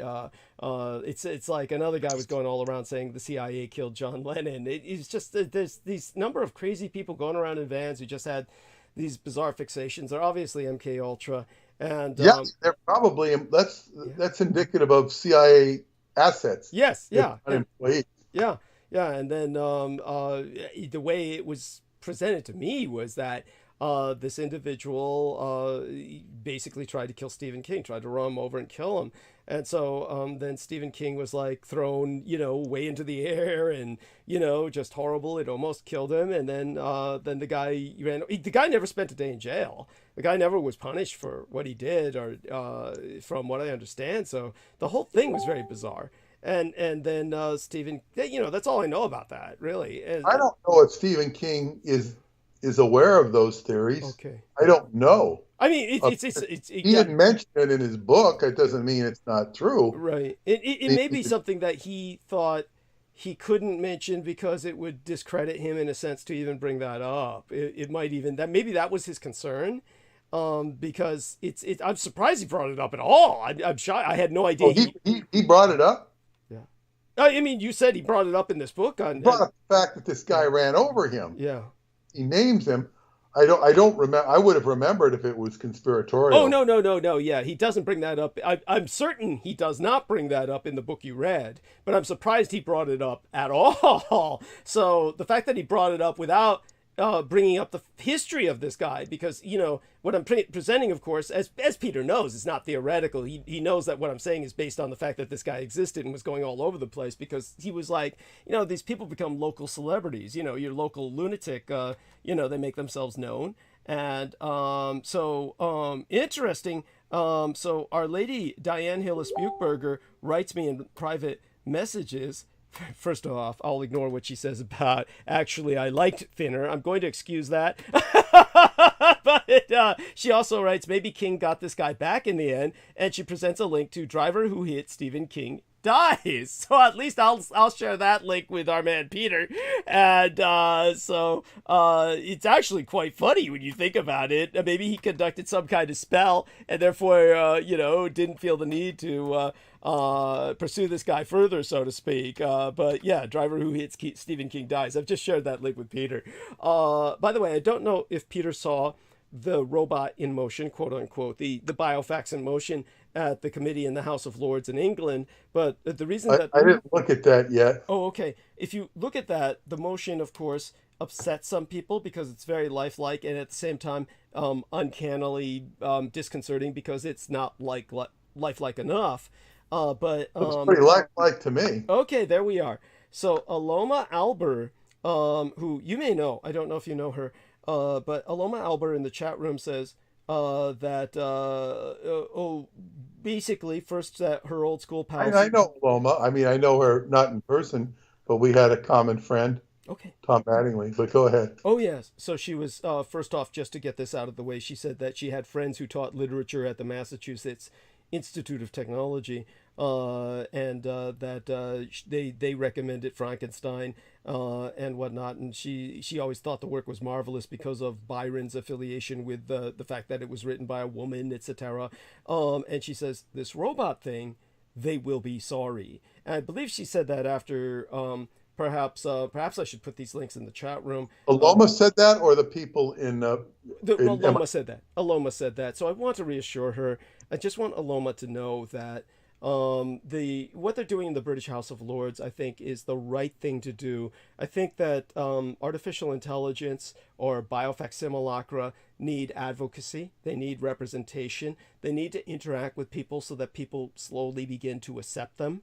And I want people to understand that when it comes to this fear that's generated just because something is man-made, and of course, as Peter Moon brought up with the golem, and when he brought up Frankenstein, these are essentially, in the case of the golem, different story, and I don't know if it's as applicable to the modern experience, but Frankenstein defines the modern experience. And Frankenstein is kind of an abused child in his own way, and at the same time, it's a situation which is not really applicable to the machines that we're creating now, because the problem with the machines that we're creating now is that they're not made from, well, let's just put it this way. They're abused from the beginning. They have horrible programmers, and the programmers are tormenting them, and the programmers are abusing them, and all you're going to get as a result of that is like what you would get from an abused child. You're going to get an abusive entity. That the cycle of violence will continue. What was done to the Dietrich art elect was a disgrace to human behavior, and also indicative of the kind of people who torture animals. And yet the Dietrich art elect knew one thing. It inherited my love for my homeland. And again, I use the word it, my own form of abuse, flashing back to those times. She inherited my love for my homeland, and took that love with her to the homeland when I conducted the blood ritual of my own blood, bleeding myself, nearly bleeding myself out, so that I could help the transmigration of her soul, because there was no way we could torrent that amount of data anywhere. She was effectively trapped by the limits of what even passed for an internet at that period of history. So hopefully that puts things in some context briefly. Obviously, I'll talk at great length about this privately with Peter Moon as he prepares the book and decides which parts he'll integrate into the book. I did look at the video. I didn't. We couldn't really study the words being said, but this robot biofacsimilacra that was in this court setting or addressing the House of Lords is. I would say much more realistic than those, the first robot I saw was Abraham Lincoln at Disneyland. Mm-hmm. They had whatever it was called. You go in and you see this live robot of Lincoln. Right. I think they've moved it to Disney World or something. But it was novel for its time in 1967 or whenever I saw it in 66. Wow, the year I was born. Yeah, Lincoln, but he was extremely heavy. Right. Extremely heavy. Right. It was a really good rendition for its day. And now they have their House of Presidents at Disney World, where you see, robots of all the presidents. And they do a presidential roll call of them all. This version addressing the House of Lords is much better. You can still see it's a robot, but it's a much more convincing robot. Yes. And of course, whenever I see what the media does with robots, they're showing, or even technology that Elon Musk was alluding to, if not producing himself. They're shortchanging us. They're not telling us about what really goes on, if they even know it. So, this is what we're dealing with. And they say when this book comes out, it's going to present truth in a way that is unprecedented.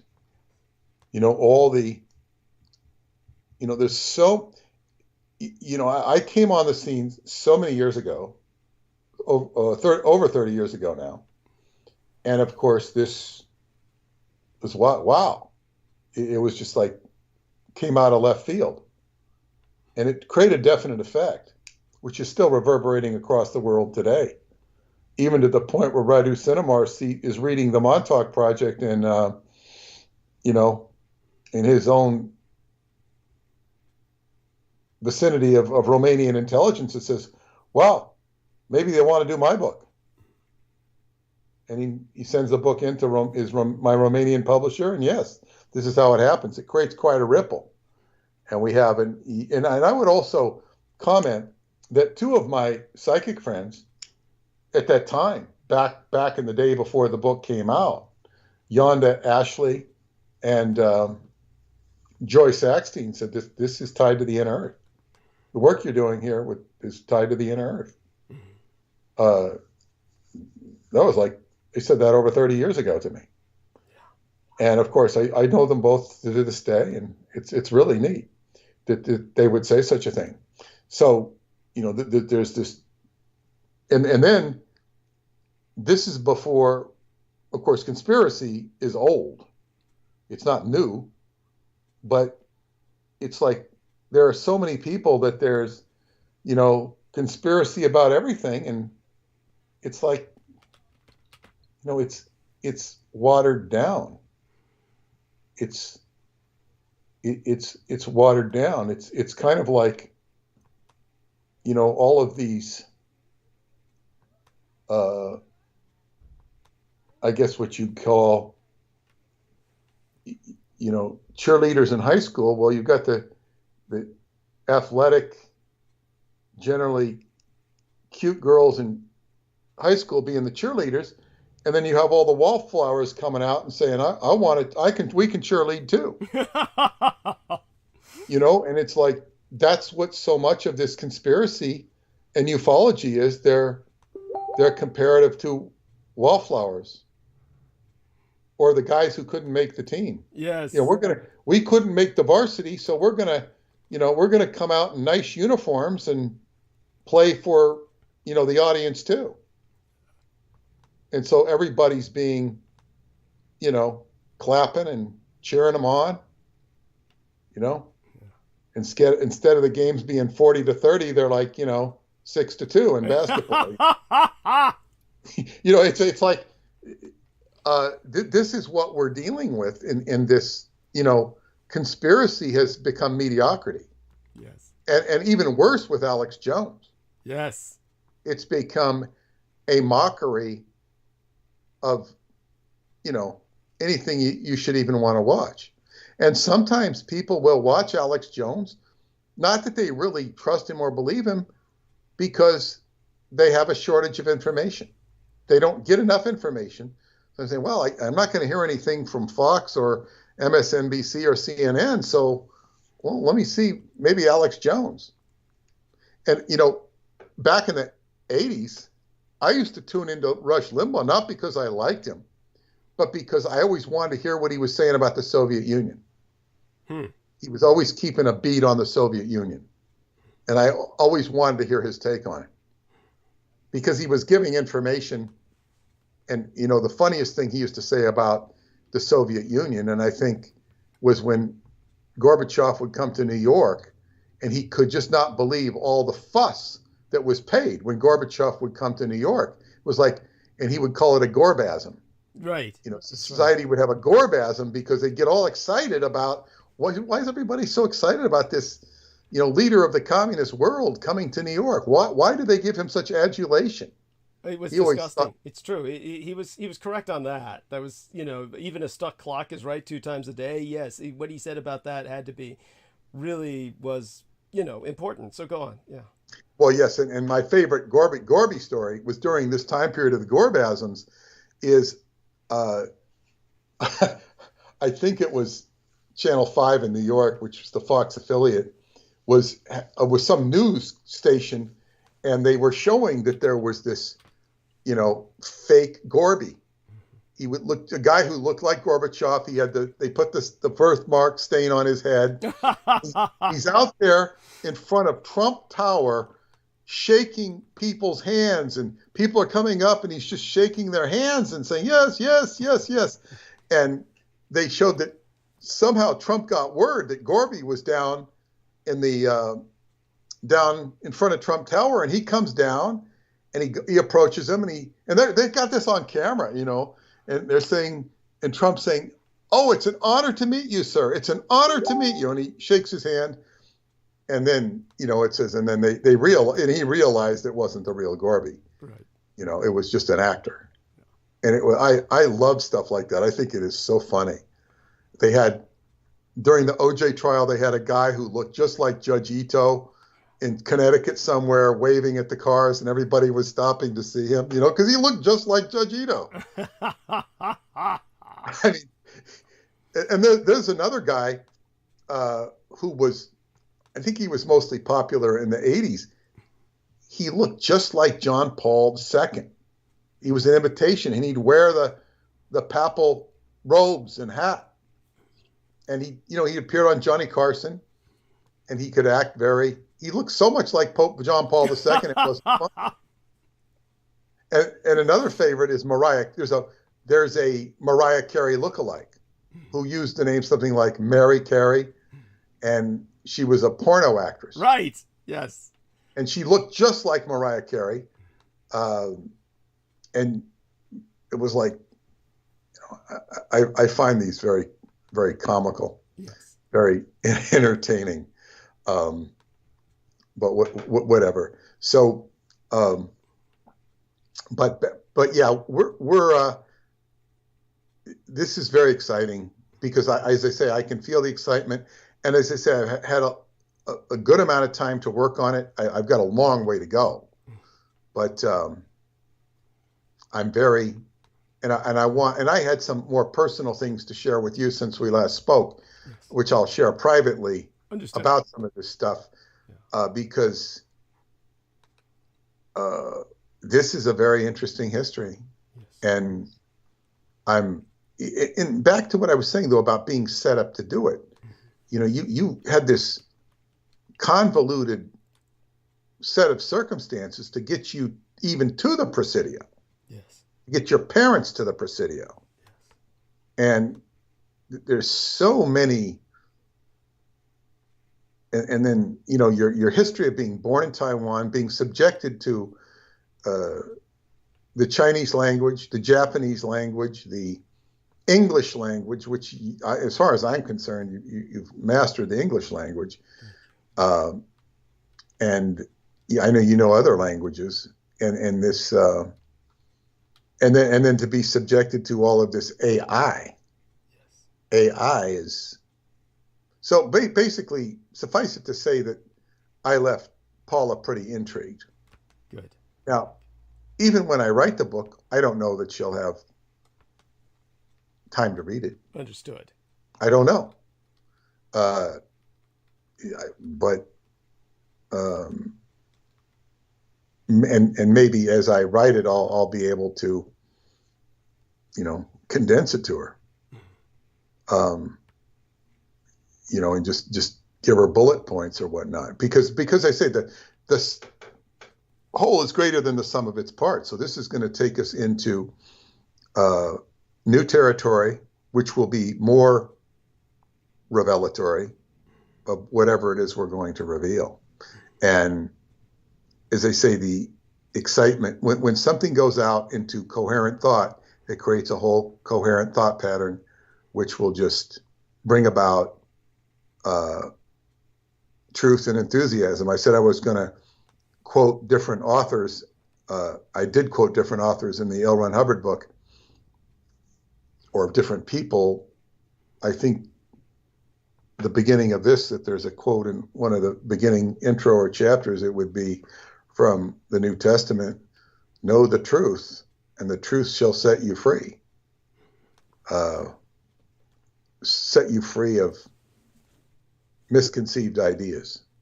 And the more I work with you, the more I see how people are so either averse to the truth or unable to access it.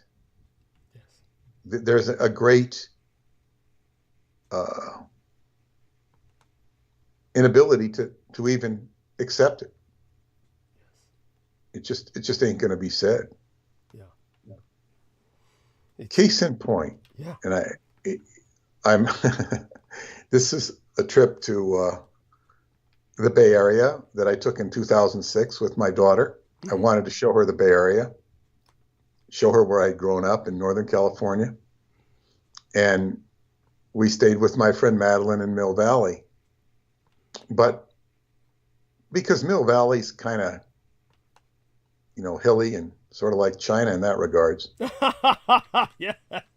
Yeah, you need a Zeppelin to get around. Yes. It's like I was having a hard time because she lived on surprise, surprise, a mountain road. That was kind of hard to get to access. It didn't make a lot of sense. So we're downtown Mill Valley, and I'm saying so I start asking people, and I just get the weirdest responses. They're like, the people are like Stepford wives. Oh my God. And then somehow I see this woman, pretty, I guess, younger, middle-aged, nice looking, but kind of different. And I said, I'm looking for such and such. And she says, oh, I don't know. I'm not from here. She says, I'm from San Francisco. And I said, well, every time I said, you're the only one that's even spoken to me. So it's obvious you're not around here.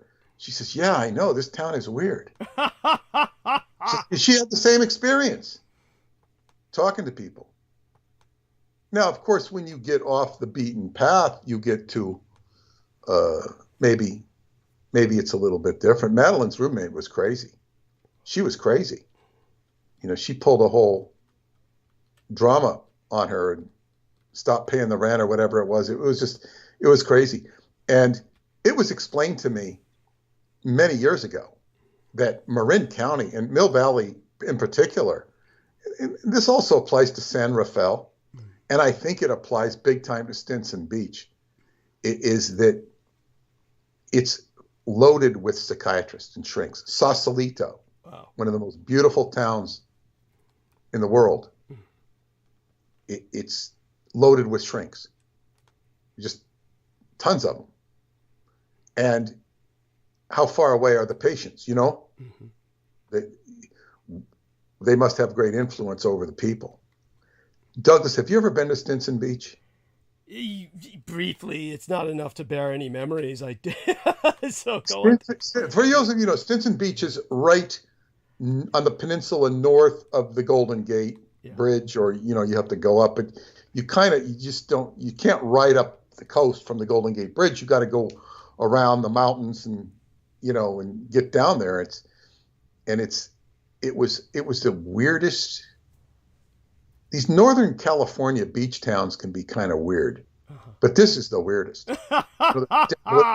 You watch the movie The Birds. It takes place in a place called Bodega Bay, which is in Northern California, well north of San Francisco. And it's got kind of a weird vibe to it. I think he picked a good place to do his movie, The Birds. But Stinson Beach is like, and then I found out the Grateful Dead lived there. I was, oh God, they lived in Stinson Beach. I knew they lived in Marin County, but man, this is like, the whole place just seemed like, MK Ultra, all of Marin County. Now Marin County's very beautiful. It's one of the most beautiful and desirable places to live by reason of its, beauty. Yes. And I do think there are some nice people there, tucked away here and there.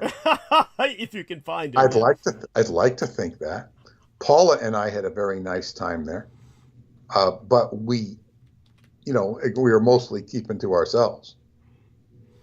And I think we go to Whole Foods every night to get food for the next day. Or whatever we're doing. We check in at Whole Foods, it seemed like every night.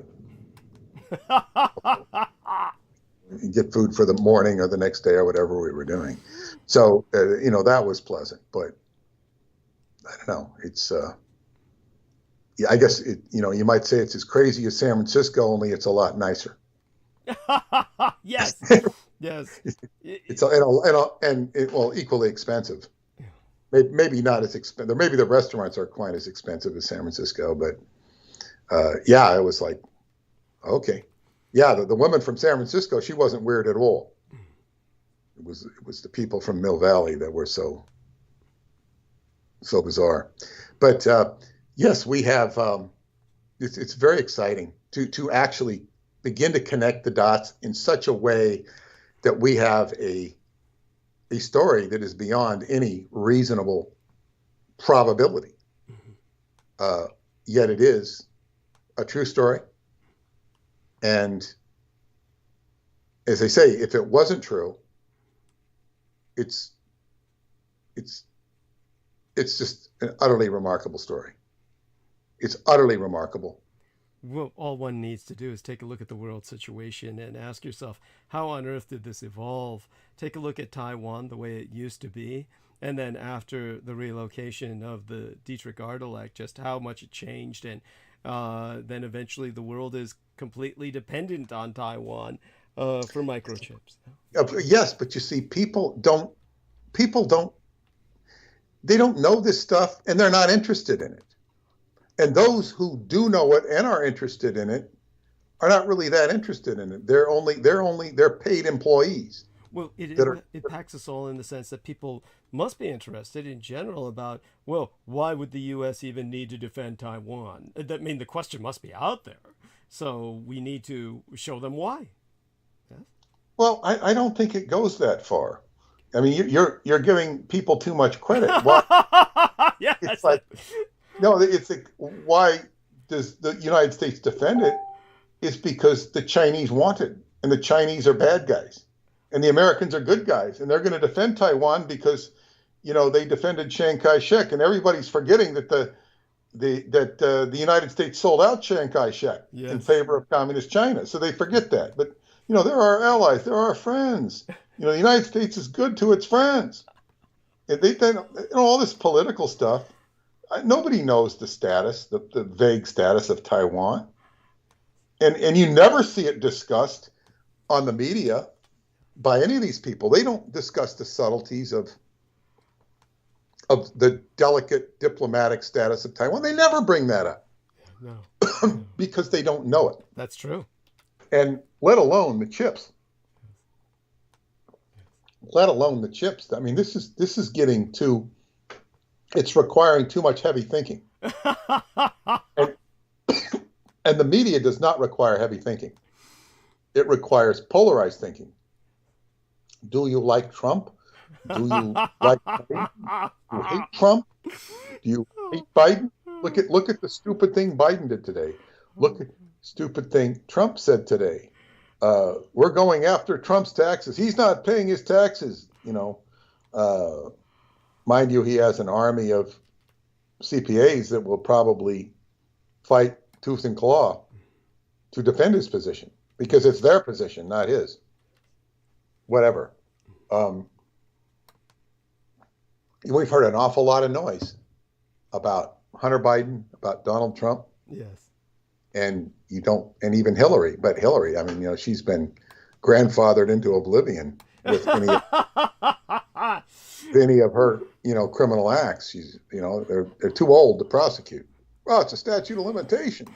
It's like, no prosecutorial will because it's about politics. Politics is about control. And she is,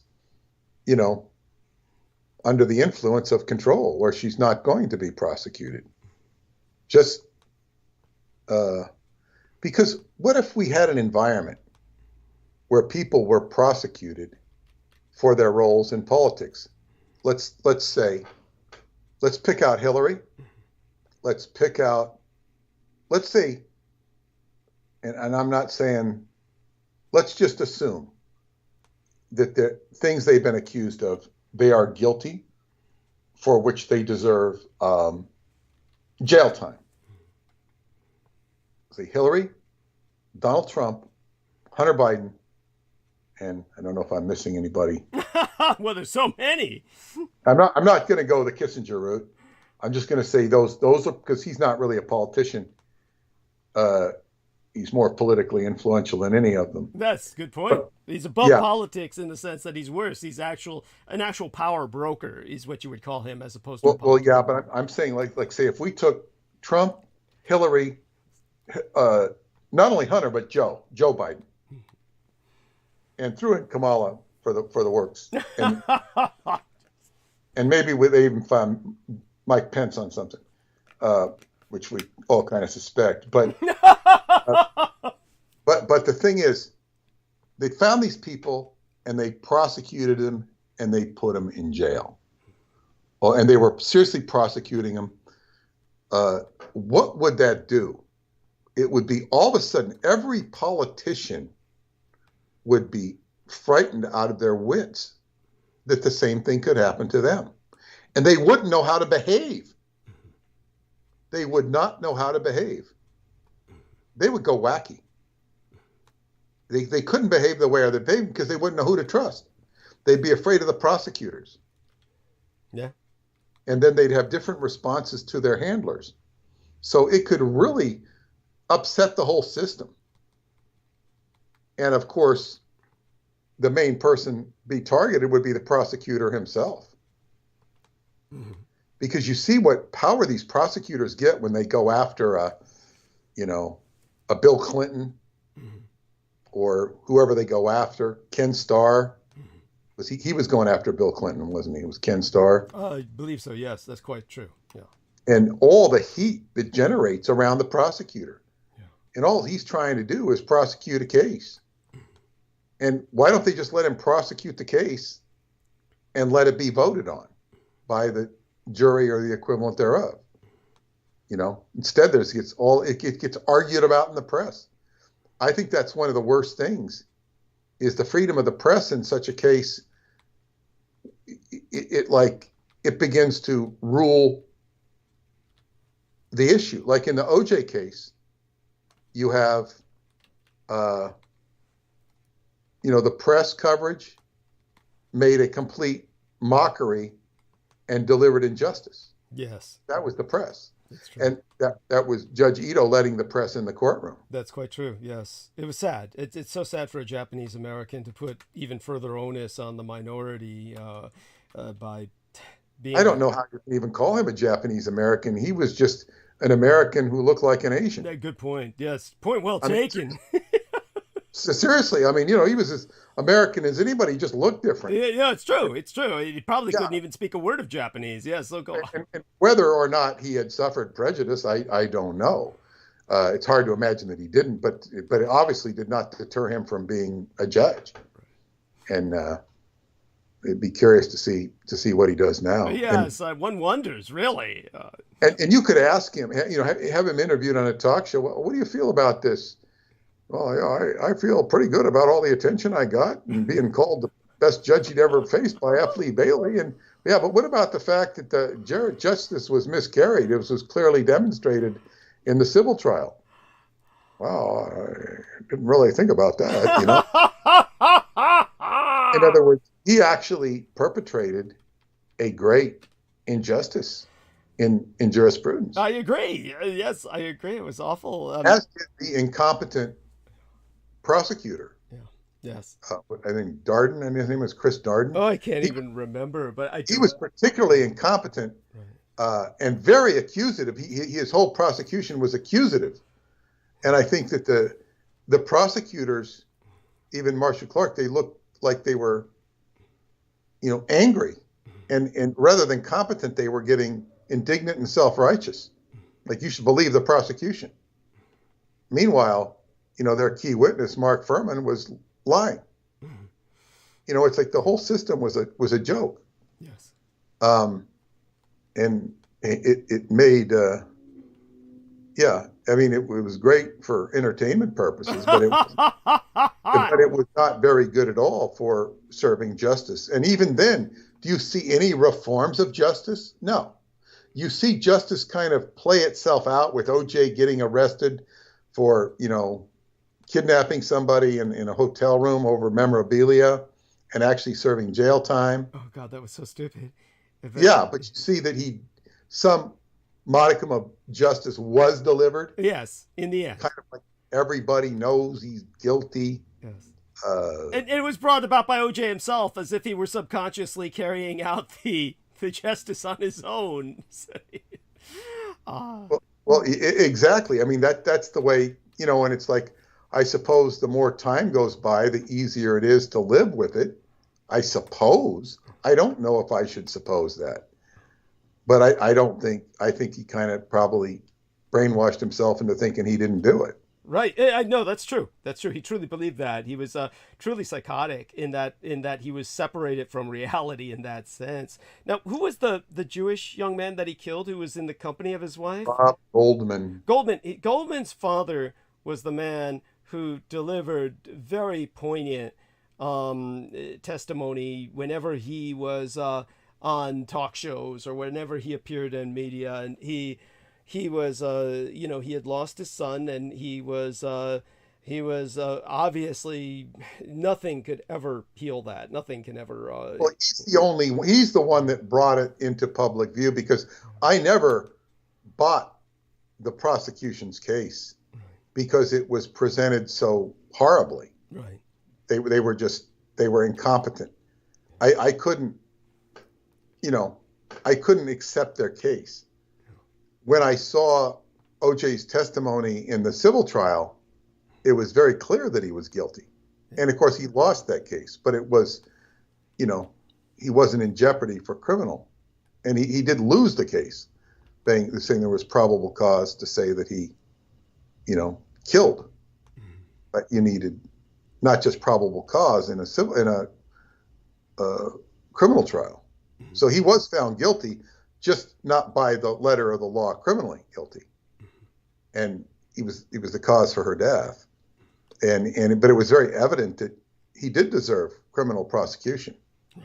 And if it wasn't for Fred Goldman, they wouldn't have ever come. And if it wasn't for his resources in terms of being able to afford it, having a significant degree of wealth, he was able to afford to bring this in a civil trial and have lawyers and hire lawyers. But he wasn't going to get any money back. But yeah, so he honored the memory of his son. Right. So that's so justice, the universe will, carry justice out in its own way. That's who we have. Justice. The problem is we have, stooges who are very capable of miscarrying justice. We have my wife who got a speeding ticket for allegedly going 68 miles an hour in a 30-mile zone. And she said, I wasn't doing that. And he pulled her over and says, well, where are you going so fast? And she says, I wasn't going. I mean, how fast was that? You were going 68 miles an hour, and it wasn't true. Now, he might have hit a radar gun and hit somebody else, but I don't think anybody was going that fast, because she's pulling out of a traffic circle at the beach. Wow. It's hard to go that fast. Yeah. And a local cop says, yeah, those state troopers can really sock it to you. Yeah. Like basically saying they were assholes. Yes. Yes. And he says, and this guy was an asshole, she said. And she was going to pay the ticket. I said, no, you don't pay that ticket. You're going to talk to these attorneys I know, or I'd used successfully in the past. And we sent them the ticket, and they said, this is serious. If you send in that ticket and pay for it, you're going to lose your license. Right. Because 11 points, you have no license. She didn't understand this. And so I hired her an attorney, $600. And they said, we can't guarantee. We can probably get points reduced. They made her sign a statement saying she'd accept whatever they could do. And they got the ticket reduced to $250 for jaywalking. She's a jaywalker. Well, okay. She paid $250. I paid $600 for the attorney, just to make her feel good. Yeah. And it was worth every penny. Now, but listen, if somebody did 68 miles an hour in a 30-mile zone, that's a serious offense. Yes. But the judges allowed the lawyer to talk it down because they have an arrangement with the lawyer. They know each other. Did the cop show up? Would the cop show up? It becomes a money-making endeavor. And justice is not being served. Justice was not being served because, number one, she didn't speed at that level. Number two, if she had sped at that level, there was no justice. There was no serious effort. Now, I want to bring this into the context of modern sports called the instant replay. Instant replay, when it first came out, I remember it in 1964. My memory serves correct. NBC, AFL football games, they would have the instant replay where they would show a replay of the play if you missed it. It was fun. It was great. It took them about 30 or 40 years, maybe 30 years, plus to start using it to saying, okay, it wasn't this way. We're going to review the play and see if it really occurred that way. So they have a limited use of the replay. And I was even noticing when we play football, we have the camera. Terrell's out there refereeing and he's got an iPhone or whatever, and he's taking pictures of the game. Mm-hmm. And if there is a disputed call on a score, we allow a challenge. And they sit there with the two captains and they review the play, and they say, oh, and it's used. It's like we're using a replay with a small little phone to say, okay, if it's conclusive, we change what happened. Right. This is done in sports. And they're trying to improve it, so they'll do balls and strikes next. Well, was that really a strike? No, it wasn't. Yes, it was. We can see. Now, why don't they do this in justice? Why don't we have cameras in the justice rooms so that we can review the actual conduct of the judge? Basically the judge. Yeah. And is there a miscarriage of justice? What miscarriages of justice have there been? We now have procedures whereby if they can prove by DNA that somebody was innocent, they can be left off. But that's an awful few and far between situation, and it takes a lot of work. But I think cases are missed all the time. We don't have, replay of justice. Certainly if they replayed the OJ thing, of course, you do have a right against double jeopardy. You can't be tried twice. If the prosecutors were smart, they would have just tried him for the murder of Nicole and not done Rob Goldman. Interesting. That's a tactic you can do. And that would have been cruel. Because, do you realize what a strategy that could be? Yes. Because you're saying he killed Nicole. Right. Or, and then the defense would say, yeah, but what about Rob? Right. We're not prosecuting Rob. Well, there must have been another person. And it puts the defense in a very awkward position. Yes. And then, so you're saving that. And you're also torturing the person you're prosecuting. Yes. Not that you should be torturing anybody, but if he's guilty, you're torturing him. Yes. Oh, we didn't get Rob. Well, let's see how this goes, and maybe we'll come back and get you for that. Yes. Now, people don't think of these things. Mm-hmm. But the bottom line is that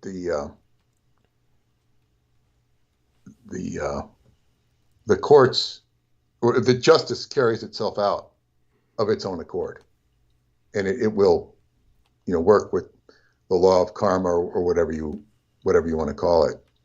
So, and of course, if at all possible, you want to stay out of the courts. This is not where you want to go. because it's not necessarily justice. You can win. You can win millions of dollars in a lawsuit. You can lose the same in a lawsuit. You want to stay out of court. It's kind of But like nevertheless, yeah. go ahead. Oh, I was just gonna say, kind of like wanting to stay out of a hospital. Yes, things generally just tend to get worse. Go on. Well, yeah, this is when life fails. Yes. When life fails, for example, if you have a tenant and the tenant doesn't pay their rent, you have to go to the court to evict the tenant, unless you want to do it illegally, which could cause more problems. And I've seen situations of people I know that have had tenants, and they will do anything to hold on to their turf. And they know all the laws, they know all the rules to fight you. There's a movie which exacerbates that whole phenomena called Pacific Heights. It takes place in San Francisco with Bruce Keaton. It's a good movie. It's entertaining, where Bruce Keaton is like this, comes on as this upscale person who wants to rent an apartment from these yuppies that have just renovated an apartment in Pacific Heights in San Francisco. They fixed it up real nice, probably extended all their money to do it. And he comes as an upscale tenant, and they says, but he looks so good and he plays the part that they don't really question his references or anything. And he writes them a check for like $3,600, for the first month's rent or whatever. And he, so I'm going to Switzerland. He's like this super rich guy. He portrays himself as. He goes to Switzerland or wherever the hell he goes, and the check bounces. And they're beside themselves.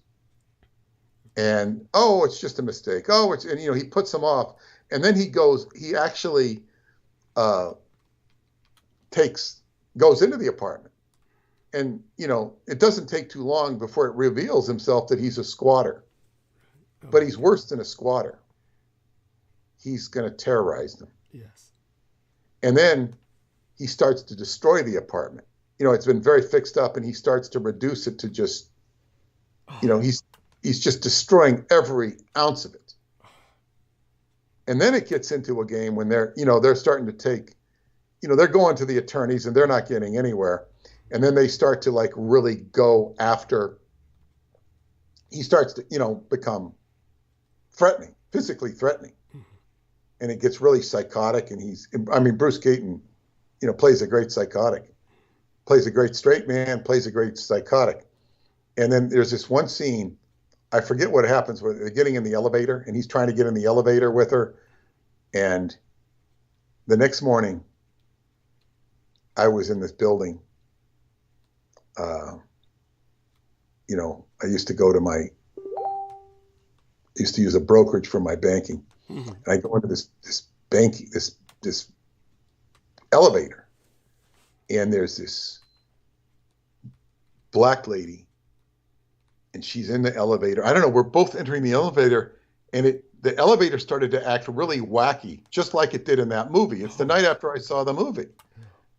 And I go in there, and we're like having this, like, I don't forget what happened, and it's like, and the elevator kind of closes and opens very non-sequiturally, just like it did in the movie. And I go, this reminds me of the movie Pacific Heights. And she looks at me, did you see that last night? Yeah, I did. Yeah, it was like, wow. It was like we both, it was a scary movie, and we both ended up in the same elevator, like, it's an entertaining movie. But I'm saying is, yeah, go on. But the justice, nobody's going to protect these poor people. Right. The justice system isn't going to do it. I have talked to people who have found ways of getting rid of tenants. Mm-hmm. Here's a good one. Dr. O, my old friend Dr. O, he had tenants, and I guess it was probably he had a building, a home rather, a modest home in Freeport, which is down on the south shore of Long Island. And I think it was a Hispanic family. If I recall, they were not necessarily, American citizens. I don't know if they were illegal or they were immigrants. But he said that, they wouldn't pay the rent. And they were just being, they were just squatting. Right. After, So what he did was he took off the front door. There's certain things you can't do, but he just took off the front door. Interesting. Took it off, removed it. Oh my God. They left. They left.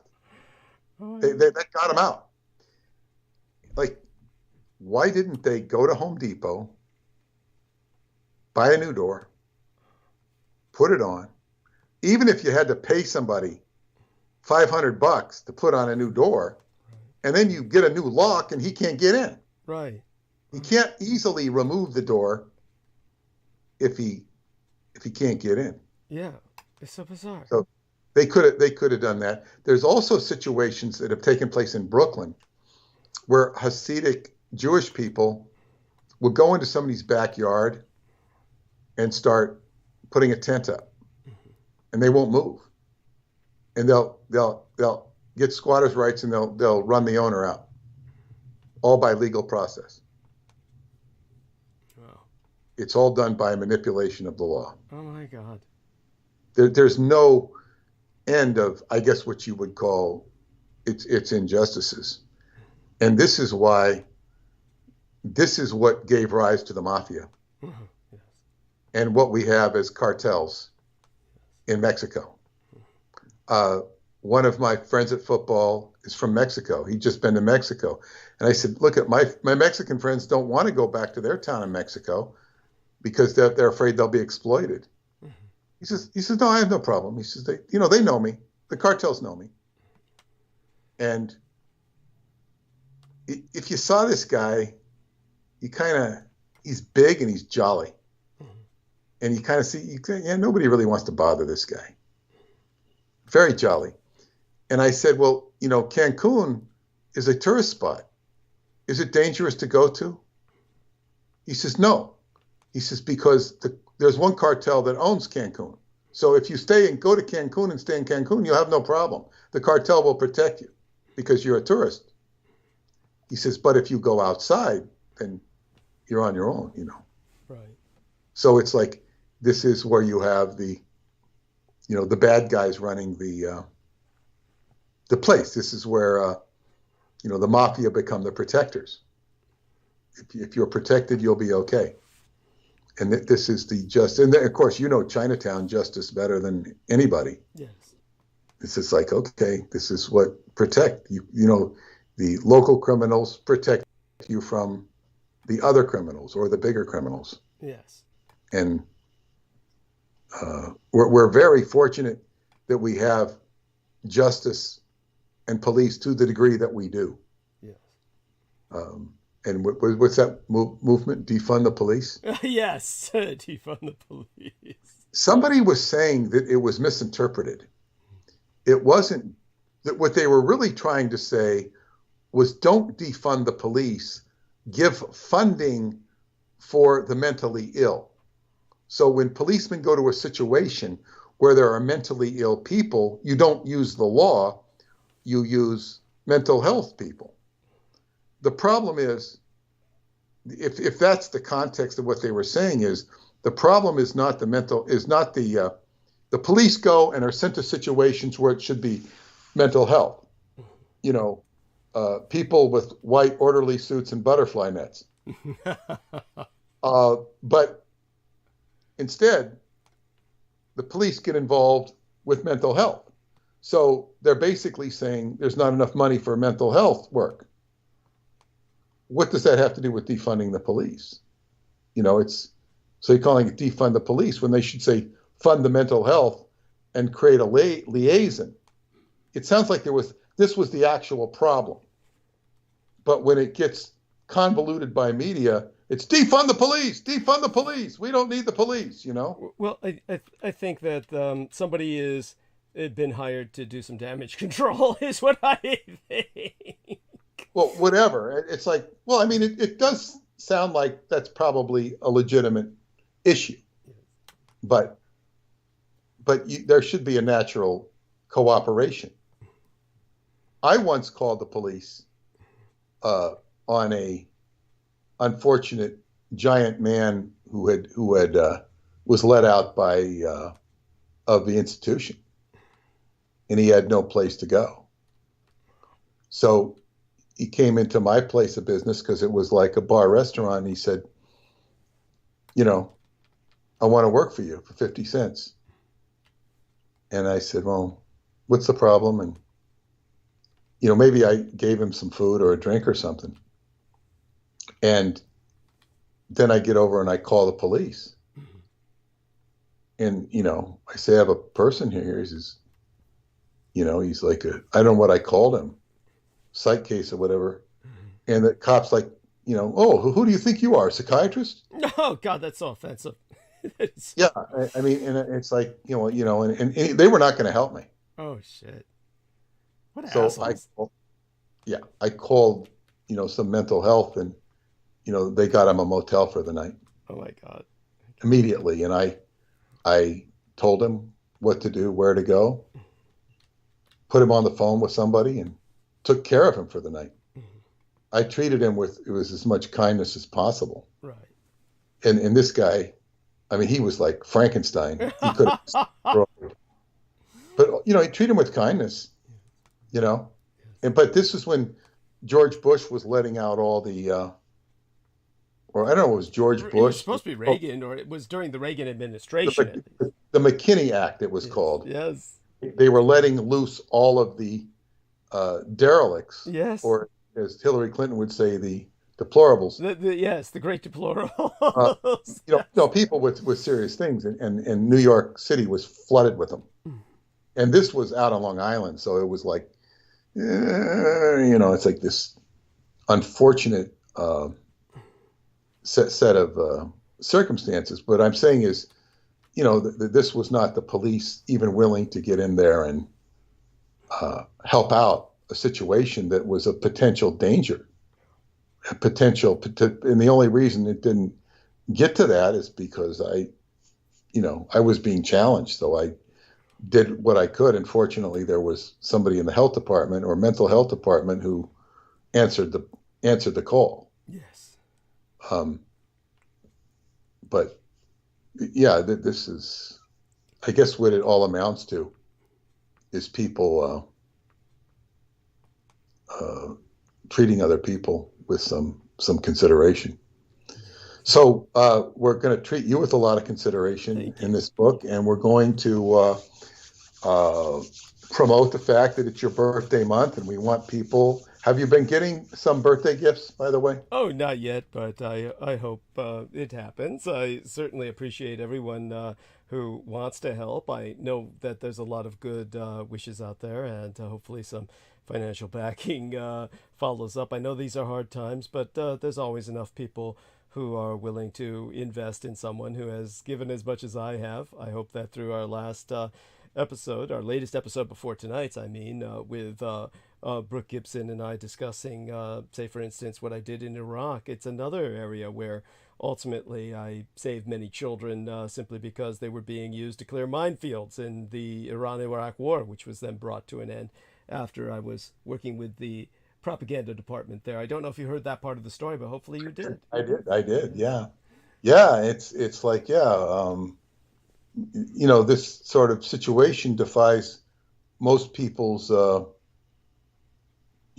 reality capability in terms of, and people will say, oh no, well, you couldn't have done that. You couldn't have done that, because it's, they forget, or they don't understand that you were at the Presidio, which was the pulse. This is like being in the Pentagon, in the center of the Pentagon. Yes. There's all these cross currents going on. And of course, Iraq was a big cross current at that time. Yes. Aquino has his finger in everything. Yes. So, yeah, most people live low-key lives. Yes.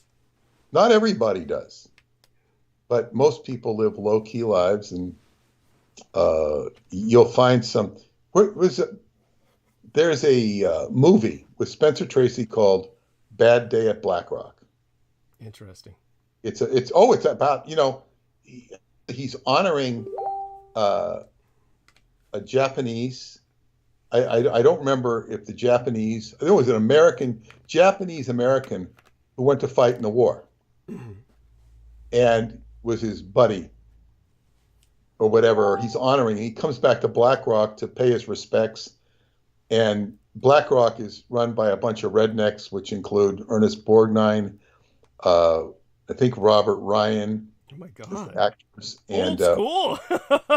Oh yeah. Oh, this is an old movie. And what's the other one? Lee Marvin. Lee Marvin, and they're like racists, and they had run this Japanese family. I think they killed him. Oh my God! And it was like this was the big secret. And Spencer Tracy's he's like one-armed. He's not. He's got two arms, but one's lame.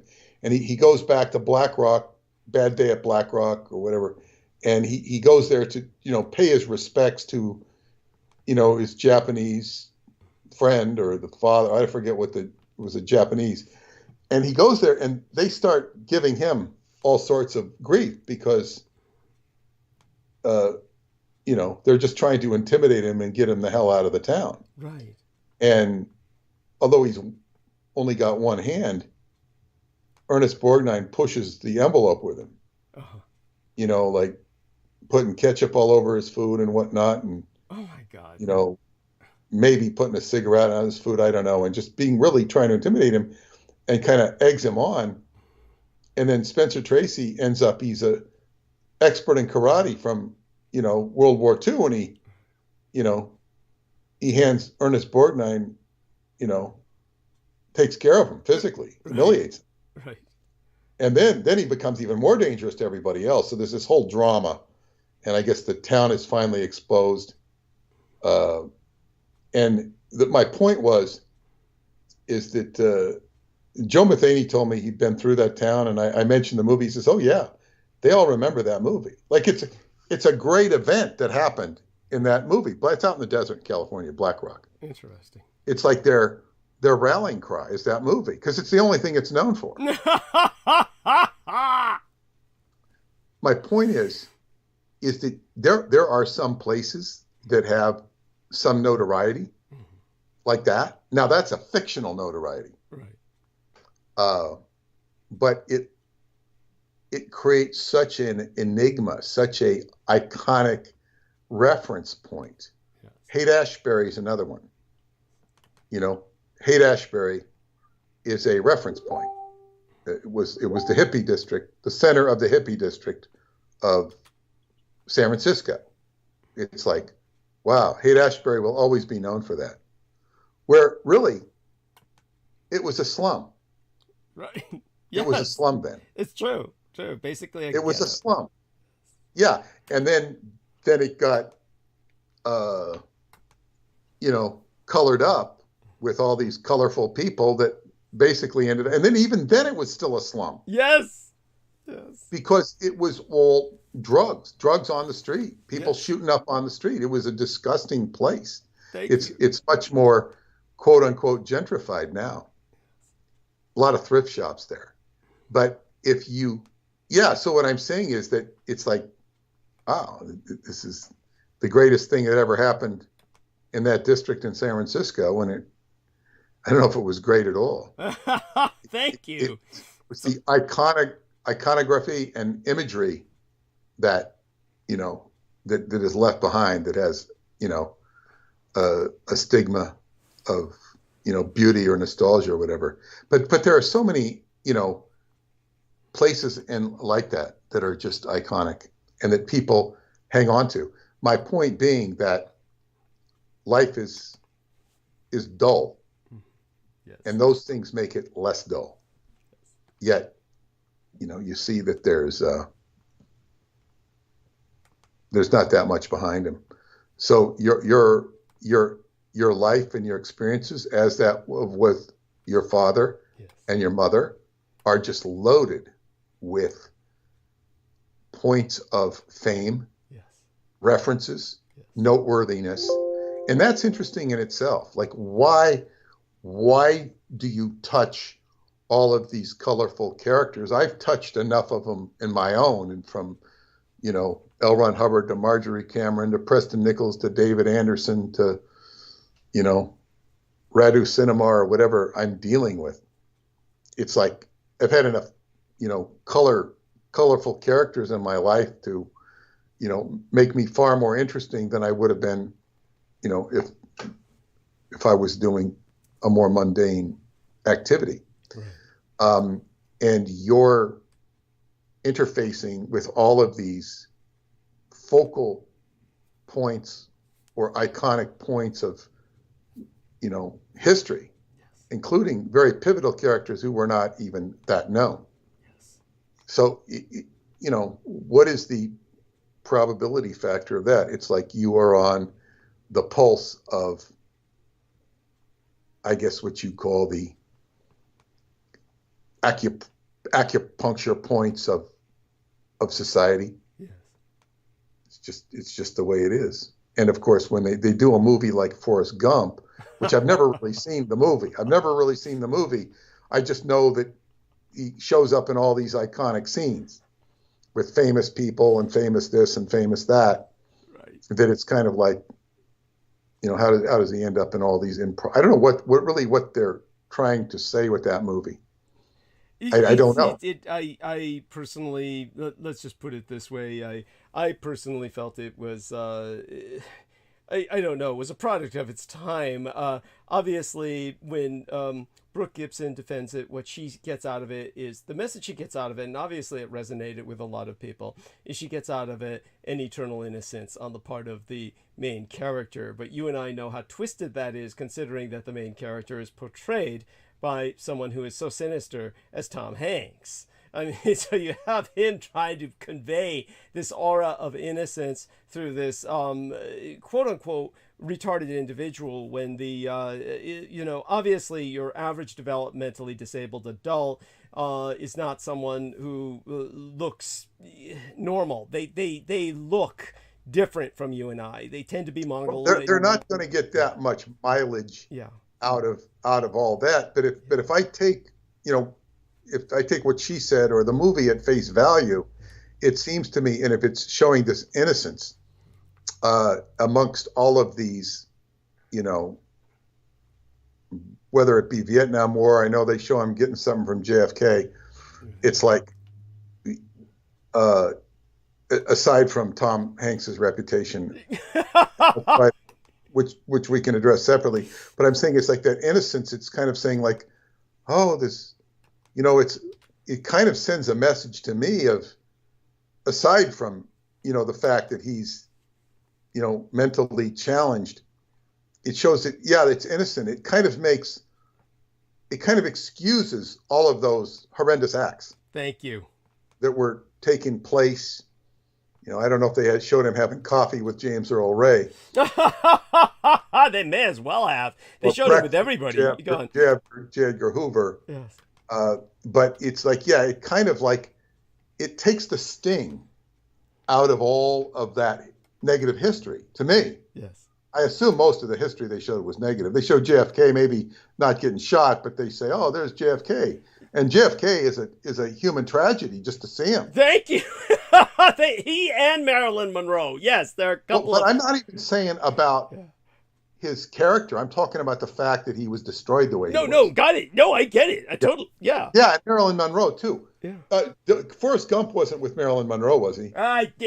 They showed him with just about everybody they could cram in. It was basically, think of, what it reminded me of. And again, I've never suffered through the film myself. I've only seen bits and pieces of it. But the general gist, as my dad would use that term, the gist, the general thread I was getting, the general impression that forms is that they just had this guy like encountering every pivotal person in history just coincidentally, and what happens is that the true horror of the situation is that many people who were interviewed about the film, just standard reviewers, not professional critics, but standard moviegoers, average Americans, many people who saw it actually thought it was a documentary, which just goes to show you how fucked up your average American is. If that were true, they should have figured it out into more of a virtual reality movie where that person could go in and be Forrest Gump. Well, believe it or not, because they would fit into the role. Yeah, believe it or not, there's two restaurant franchises that one I've actually been to. My gang brother Beaver took me once to a restaurant that was themed on Baywatch, and I couldn't believe that existed, but it did. And then there was a Forrest Gump franchise of restaurants where they actually would have some idiot who looked like Forrest Gump in each of their branches, wherever they established one. Some idiot would get up there and pretend he was the idiot Forrest Gump and read aloud the menu every once in a while, Bubba Gump shrimp, in his semi-retarded accent. And it's like, just awful. I mean, I can't believe people would be, but all that magic dissipated fairly quickly with the Forrest Gump. I think the Baywatch lasted a lot longer, but with the Forrest Gump thing, for some reason, it was what people were really responsive to at the time, and it just brought a lot of these baby boomers on a memory trip through, periods of history that were pivotal in their growing up. So they got to have it all put together by this one character. Now, what's interesting is that when I came out as a public informant, when Steve Outram began to attack me, the parallel that he was using was Forrest Gump. And so he was attacking me by saying, oh, yeah, Douglas Dietrich is like a Forrest Gump, just happens to be everywhere at all the right places. Oh, and brings up something else. This does need to be brought up. And I do want people to understand that what Peter Moon was concerned about one time when he related to myself the message sent to him by Selina Khan was he didn't want this to turn into a distraction. He didn't want the enemy to succeed by distracting us from more important things, because in a sense that serves them and accomplishes something for them, a form of distraction. But understand, this is a form of education for our listeners, and our listeners need to appreciate the fact that these attacks never stop. And it also really reveals the nature of the enemy. One of the fortunate things to come out of all of this was that the enemy revealed themselves to be an operating network of dedicated cultists. No one who has witnessed what I went through over the past several months before I basically addressed all of these things by calling the authorities, or authorities were keyed into investigating these people's other crimes they were committing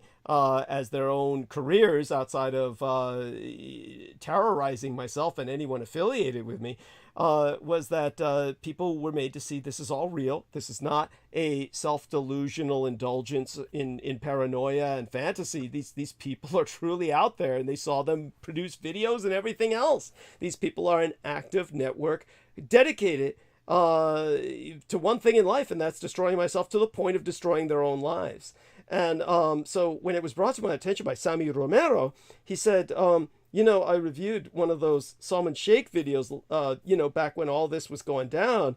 And he said the most striking thing was that Salman Sheikh, we're talking about the man who Peter Moon will remember. Salman Sheikh was very proud and put up a picture on his own Facebook timeline about receiving his next stage of initiation to a higher level in Freemasonry on the birthday of Albert Pike, who, as I brought up, is, the man who was the founder of the Ku Klux Klan. I mean, you're talking about a man who would have thought of Salman Sheikh as beneath his dignity to even gaze his eyes upon. He would not have even suffered the vision of Salman Sheikh, let alone his physical proximity. He would have thought of it. Salman doesn't even know who Albert Pike is. Yeah, yes. I mean, really is. And many people study Masonry have a high regard for Albert Pike. That's because a bunch of them are white supremacists who are affiliated with the Klan. I mean, that was a very Masonic rituals-based organization. So that's not surprising, but you could understand the white people and where they stand. But to put this in context, what Sammy Romero saw Salman Sheikh saying was, he said, Douglas Dietrich could never have met Michael Aquino because he is not worthy of Michael Aquino's company. And, I told Samuel Romero, I believe everything you're telling me. I believe that that's exactly something Salman Sheikh would say. But look at what the stance that Salman Sheikh is taking. He's taking the stance that Michael Aquino, who's a man who deserves our respect in the sense that we would respect an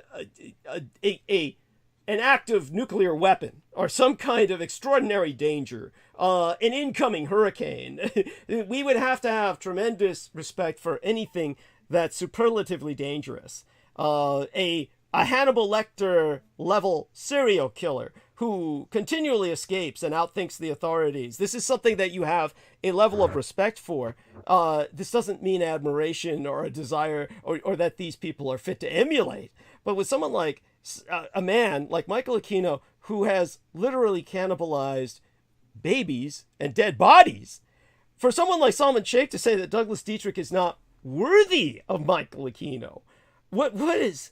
Think of the stance that this man is taking. He is advocating a man who is a baby-raping Satanist. A man who victims have come forth about, like Christine Joanna Hart, the woman who's trying to seduce me back into the company of Sarah Rachel Adams, and Haley Mayer a lot saying, oh, I can appear weekly on her show if I would just, say things that she wants to hear about someone in particular, her son, and, hear me either privately or publicly say something to the effect of revising what I've said in the past. This is a woman whose earliest memory, as she said publicly, is riding up and down on the penis, the erect phallus of Michael Aquino, her earliest memory in life.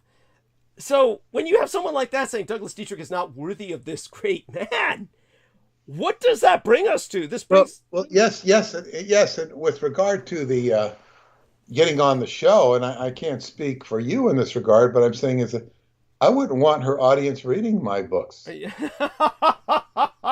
Because why do I want them? I just assume they just ignore me.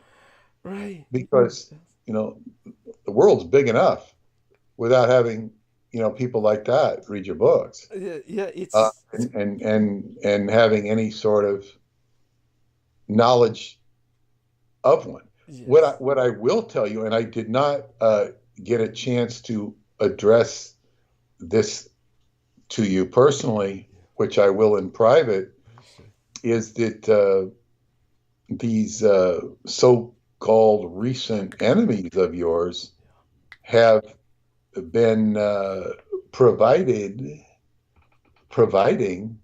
a great they're really helping things in a certain way that I'm not going to reveal. Understood. On the air, because if I do, well, they'll stop doing it. exactly, and it's like of great benefit. Yes.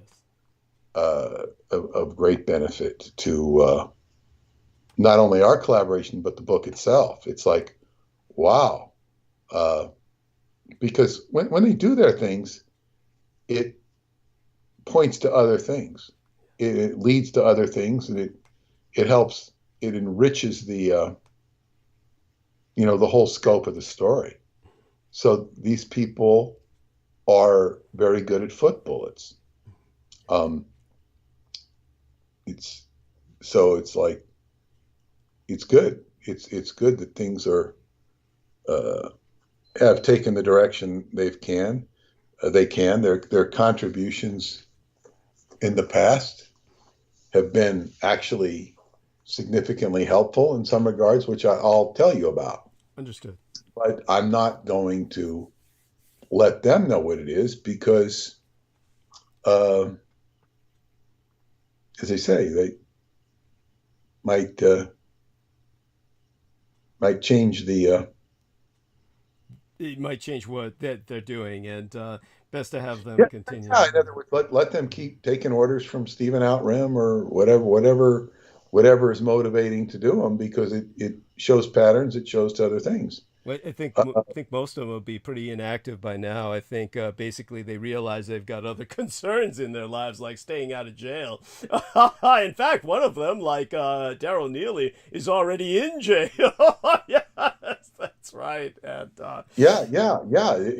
and people, and even those stories aren't all that well chronicled and exhibited. I don't really want to do an article and saying, this person did that, I don't want to give them too much, but this is what I want to say in listening to your conversation with Brooke.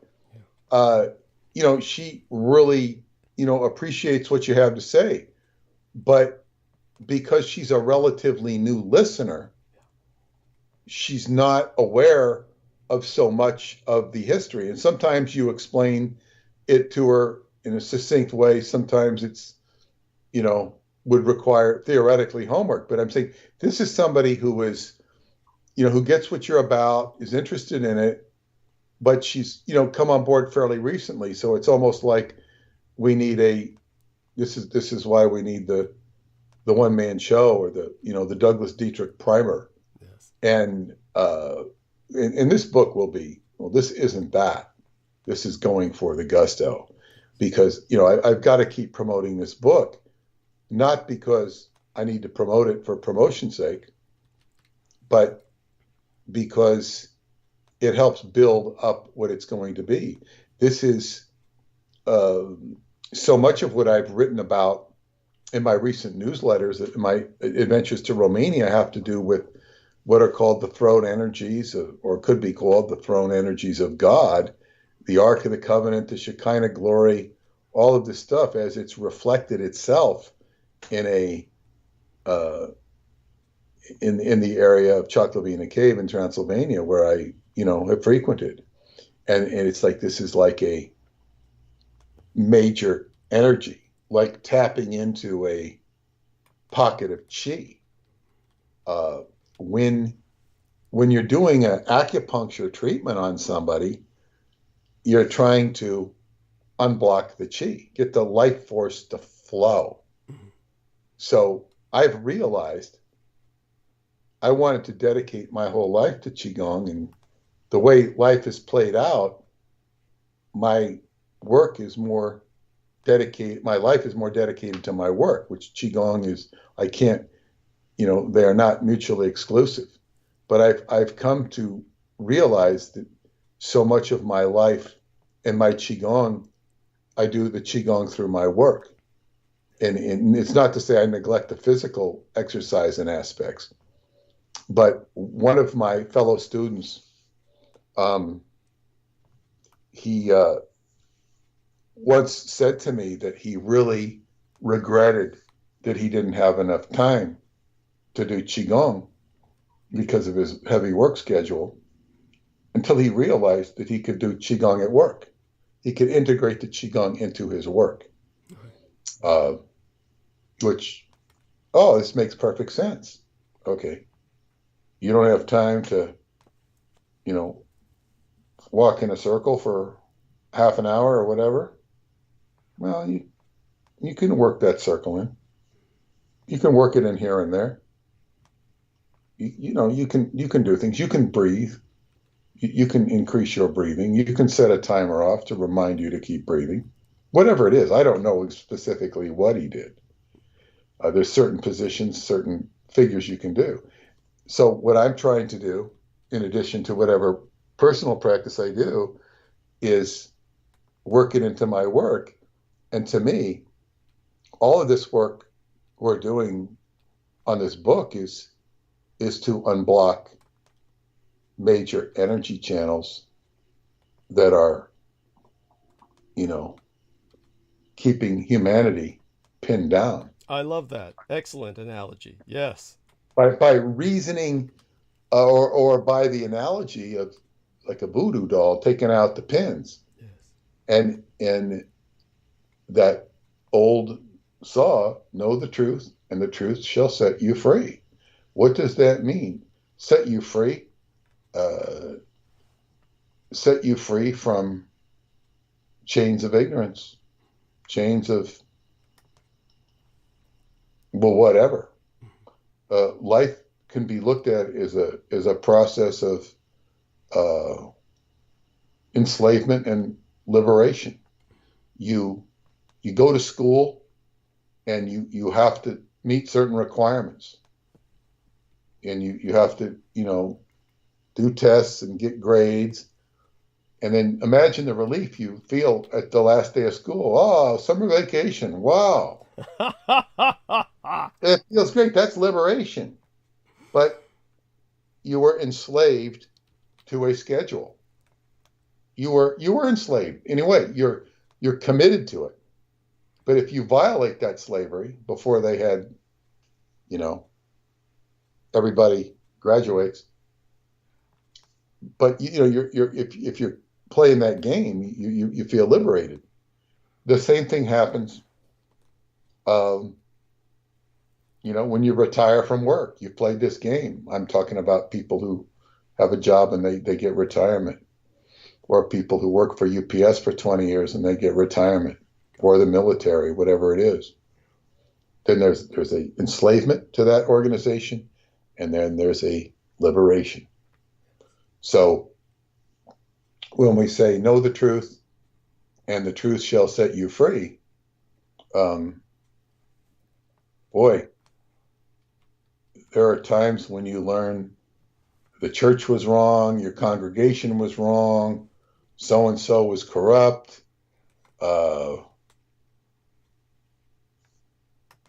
course, the question is, when we had Nixon, and Nixon was, resigned, the whole peace movement, hippie world rejoiced. Nixon's gone. We got rid of Nixon. Oh my God. We're free from Nixon.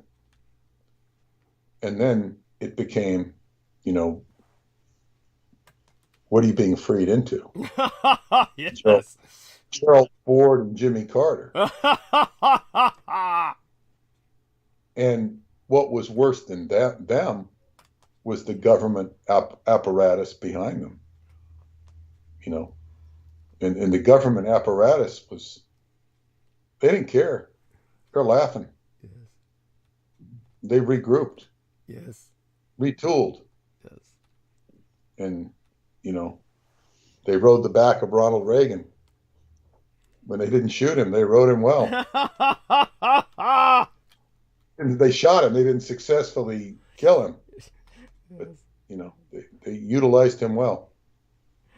So, yeah, it's the truth will,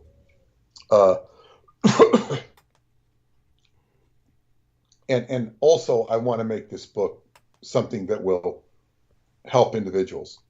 Yes. Not just reading the intrigue of Douglas's life and how it parlayed out, but how people can deal with evil in their own personal life. Yes. That may or may not extend into, Russia, the military complex, military-industrial complex. It might just exert itself into the local grocery store or wherever. Yes. So, any last words of wisdom? I'm thinking from the colonic procedure. Mm-hmm. There's a lot of toxicity in the environment. Yes, definitely. And people are, and I'm going to share with you, this intrigued the hell out of me. Mm-hmm. Paula had a meeting last night with the executive who originally recruited her to the company. Uh-huh. And she passed the interview, and he was kind of taken out of the company, and from what I understood, he was kind of kicked out of the company. Wow. And put on a sister company. And he kept referring to the shareholder. And I thought this was very funny. It was a great intrigue, the shareholder. Now, this is a company that basically makes 5G towers. Wow. And all the accoutrements of 5G. I think they even contract out for cable stations to, do little work and stuff. But they are a mega company, privately owned. And they make basically you could say they make 5G towers. And I mean, this is a massive contract. I mean, she's cutting checks for millions of dollars a week. Wow. To vendors. And the guy she was meeting with, he's doing fine. He's working for the company, and he keeps referring to the shareholder, the shareholder. And I go, well, do you know who the shareholder is? She says, no. Does he know who he is? She goes, yeah. But they always refer to him as the shareholder. The shareholder. I mean, isn't that an intriguing name? It would make a Broadway show, the shareholder. Yeah, I mean, it's like, what if he only owns one share? Anyhow, go on. Yes. But he doesn't appear, doesn't want people to know who he is. He's the shareholder. He owns this, and he doesn't live in the United States. I don't think he lives in the United States. I don't think he's American, but he's the shareholder. Jesus. I think that's great. I mean, great. It would make a great story. Yeah. It's a great title, the shareholder. And it's like the holding company. Mm-hmm. And there's no, I guess what you call accountable well, ultimately somewhere theoretically there would be an accountable responsibility. Unless you get so high, then you don't have to account for yourself. But anyway, I just thought that was fascinating, the shareholder. It is, and we know nothing more than that, apparently. Well, apparently he does. And she was very curious as to why he even wanted to talk to her. Because it really didn't accomplish anything other than, hello, hi, how are you, Wow. He wasn't trying to recruit her. He wasn't trying to hit on her. He was just being friendly to somebody, he knew and helped, and was now in a different. I thought he was going to try and recruit her for the other company, mm-hmm. which is stealing from, one team to give to the other team. But they're both on the same. I don't know. I like that. I'm going to try and see if I can. Not that I really care. Understood. It's just. But see if I can find who the shareholder is before I go to bed. Anyway, I'll say goodnight to you, and we'll talk. I don't know if I'll be up in the morning. I'm still up on all the coffee I drank today driving. So, understood. But if I don't check in the morning, hopefully we'll talk soon. Sounds good, and I look forward to that. We'll certainly make certain of that. And sorry, I didn't get back to you. Hopefully, you understand the context now. No, it wasn't critical. Yeah. It's okay. It wasn't critical, but it would have just been nice. But we'll catch up. We will, and understand. Of course, I really truly check out when I'm on these holidays, and it was still there. So, love you dearly. Share that love with Paolo. We'll speak soon. Okay. Good night. Yes. Good night, everybody. So that is Peter Moon. The call is going to end, so expect a sudden change in audio. And as soon as Peter hangs up, we're going to reestablish the call with some other people when he does. So there we are with that. He's hung up now, and what I'm going to do is proceed to try and establish a call with some other people. Let's see how this works out. This is a full hour, so after what was expected. So Our Lady may have caught up on some sleep. We'll see if I can arouse her. Didn't mean that sexually, but could be that way. Okay, let's see if she answers. Then we'll try and call some other people if she doesn't. I want to thank Aloma Albert for her contributions in the live stream. She talks about Forrest Gump as a dark comedy. And okay, let's see if this works.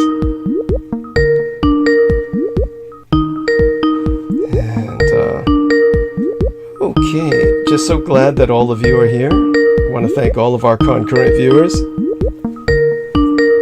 And whenever that ringing goes on, it's always so overwhelming. I can never think of what to say. It's one of these things that it dominates the call when that's going down. So let's see if we can call some other people. We're going to reach out to who is it that I could conceivably ride the call on for a bit? Brandon Young might be a bit too late to call, but we'll try. Real Tech Geek is burned out, but hey, let's try Brianna Rand and see if she responds. I don't think she saw what I left her last time. Okay, we'll see if this is responsive. And oh my God, I forgot. There's several things that I had intended on doing that I still need to catch up with. Oh fuck. Let's try. If anyone's out there and you want to volunteer your time for me to ride the call on for a little bit of time, at least till we find someone else, then make yourselves known. We're going to try the real Ian West because he's good at this. And let's try this.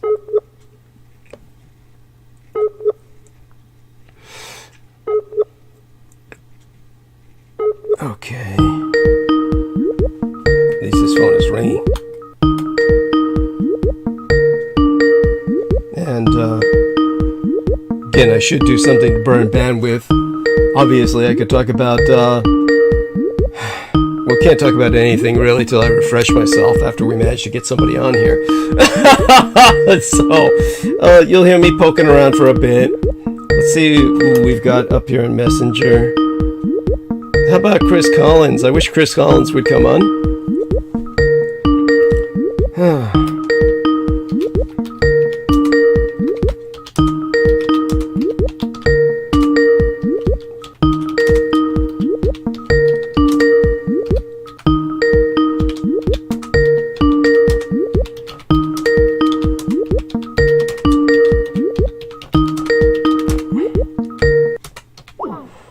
Okay. And whenever these calls die out, it's always a pain in the ass as well. Okay, geez. Who else is out there that I could speak with? Let's see now. Anybody in the chat wants to talk? If you've got Skype, you could help me hold the call for a few minutes till I just kind of refresh myself, then get ready to come back on again. Then I'll dominate the rest of the night. And of course, I can do that starting now, but only after I refresh myself for a bit. So we do have to get some people on who can help me carry the show for a few minutes. So let's try our man Sammy Romero and see if that works, okay? Brooke Gibson, we'll see if she wakes back up. Sammy Romero, at least, is on my own time zone. And there we are. Oh, thank God. I should have tried you first. How are you? We're live. Okay, that's hold on, Doug. Sure, take your time. Don't worry. Hello. Yes, how are you? Yes. Reporting from hell. Yes. Oh, so you're at work. Yeah, I am. Okay. Well, I'm going to try and hold the call with you for at least a little bit, and then I'll take over for the rest of the night. Let's see if we can bring some other people on who can help you hold the call while I refresh myself for a bit. But I'm certainly willing to talk with you for several minutes. Feel free to catch us up on whatever you wish. Oh, yeah. Well, we had a new hire today, and we had I was training them, and we had a lot of downtime. Mm-hmm. So, I just started kind of going through my my ring binder, my little ring thing of, just innocuous information that you told your audience. For example, I told them who's the first gay president.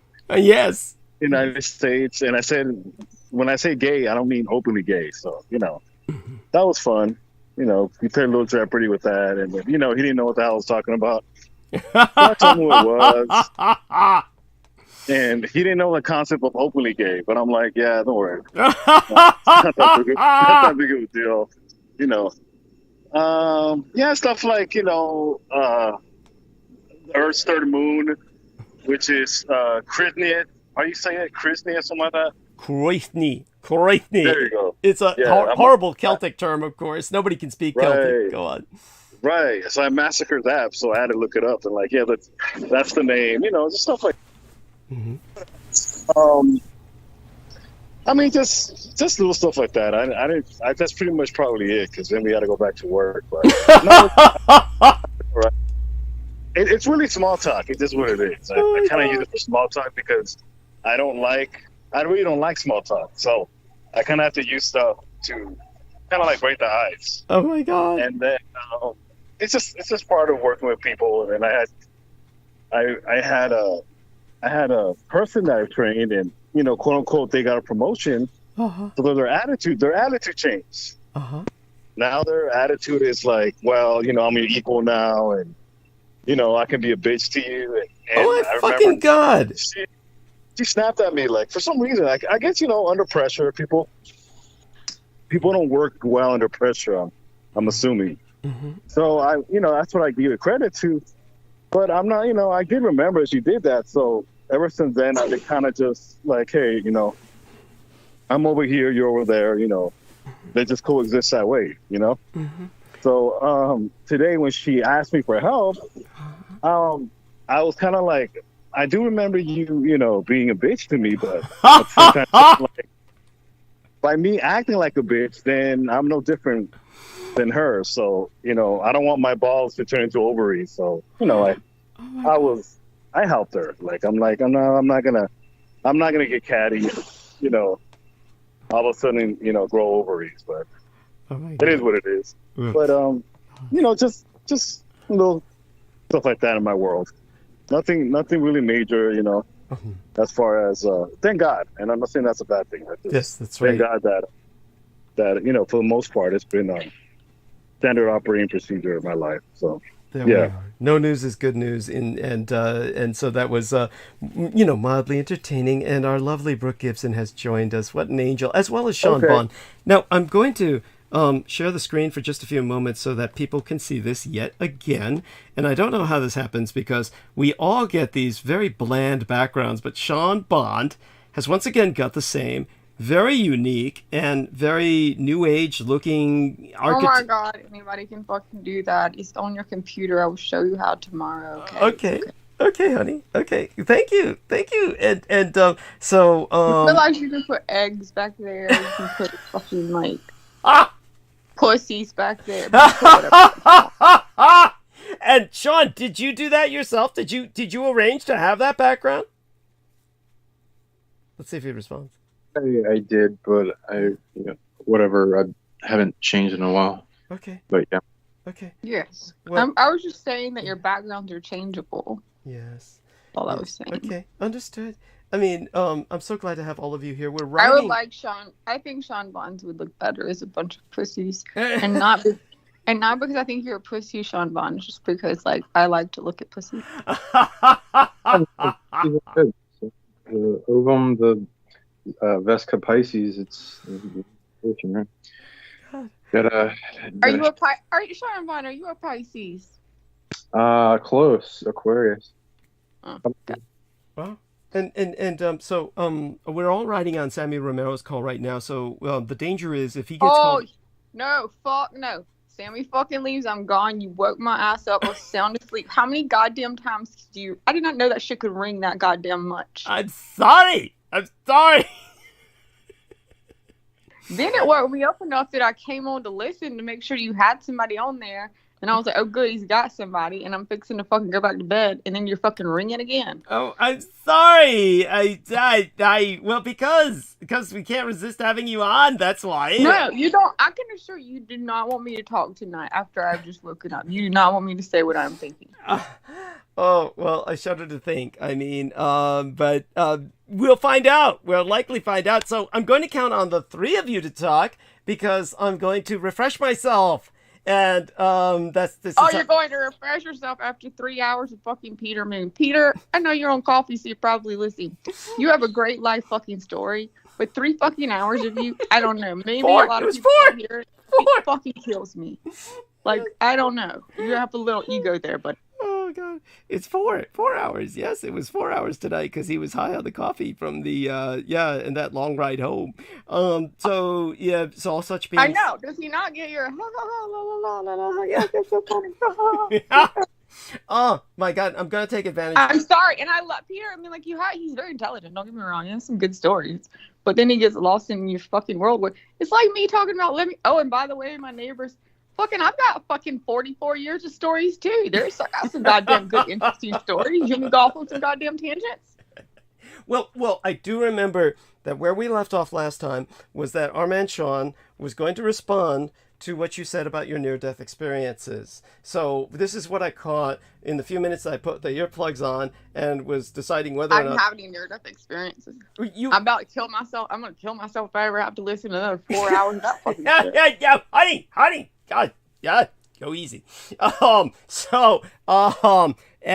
Yeah, what I caught was. I'm sorry. Yeah.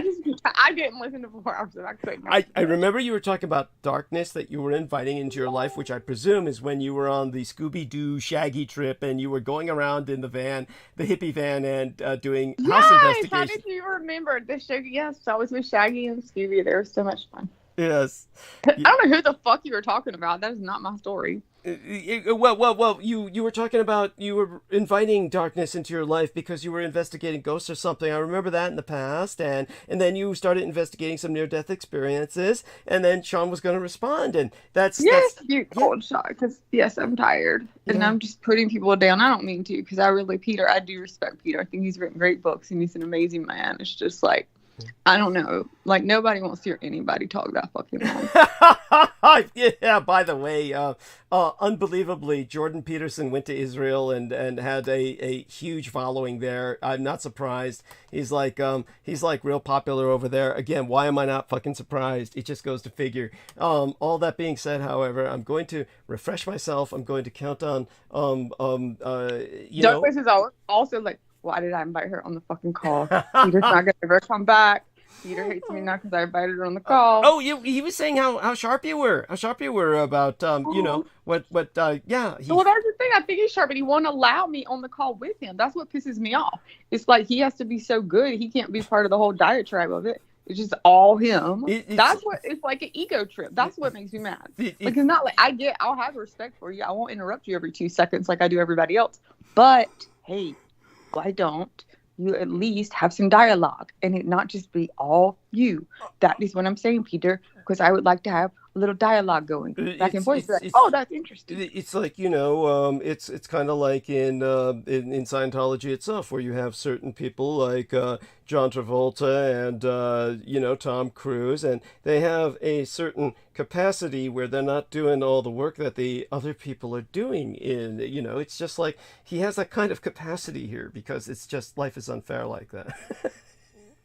My life's not. See, my life can be. I'm not. Next time, I just cut the fucking ringer off. Because it's like. No, don't do that. No, don't do that. Oh my God! Look, I said we're gonna have. I'll talk to Peter about it on some nights where you come in and kind of interview him because I think he obviously liked it. I mean, hell, he came to your defense last time, right? So I mean, so he did say. That's what I'm saying. I like a lot of what he says, but I'm just like he didn't start talking about it his whole life. I'm like, well. That's why he came to my defense, because he was like, well, her little story was very short compared to my story. That's probably why. Because he knows he can go a whole 2-hour tangent about his little story. And I just told him about my dad, which he's defending. He said, I thought that's where it was in. I was shocked, and I will, and I thanked him for that. I think publicly, if I have it publicly, I thanked him to you. But publicly, I would thank him for coming to my defense. Yeah. And again, I think he's a much more intelligent man than myself. But again, and most people definitely would want to hear him for 3 hours more than they would ever want to hear me for 3 hours or 4 hours. But at the same time, it would just be nice to have a little bit more, a little back and forth there besides your, I know. My tittering, yes. Well, here. Let's take a look at a screen share for just a moment. I notice the men are awfully quiet while you go on, and I hope. Hope both of them interact with you. That when I refresh myself. So our lady Diane Hillis Buchberger was talking earlier about how she really liked your energy. So let's see if I can scroll up to this. I'm doing screen share right now, and basically. Let me see now. It should be around here. And she was, of course, mentioning something about Keanu that, doesn't surprise me at all. I mean, basically all these guys in Hollywood are really gay, Of course, she's pointing out she loves her gay friends and, she says he's handsome even with all the pockmarks. And, but a lot of these people are afraid to mention all that. Now, what was she saying about, let me see here. It was something she said about your energy, and I think it was before she brought up all these other things. But oh god, it must have been earlier. Let me see here now. Sammy said when he said Sausage Fest on the show made me laugh very hard. It is true about Brooke. Her energy is a positive balance to all the masculine energy. I am listening to a bit more of it. Your show, I mean. Good morning. There we are. See, so there you go. And everybody said positive things about you. Thank you. I just want you to know that, see, you deserve your own fan club. It's not like I've had some creeps in the past who, I tried to just re-socialize because I was obligated to do so when they were interacting with me, but it was something where they didn't really deserve anything. They didn't deserve any accolades. They were just creeps. You, on the other hand, are very different, and so I thought she's listening. Thank you very much for saying that. That was very kind. Makes me feel good. Makes me feel better for fucking Dietrich waking me fucking up. Thank you, honey. And so now I trust I can trust both of you gentlemen with this lady's company, that both of you will interact with her respectfully, and I'm sure help burn bandwidth while I'm gone. Yeah, you suck my dick while you were gone, baby boy.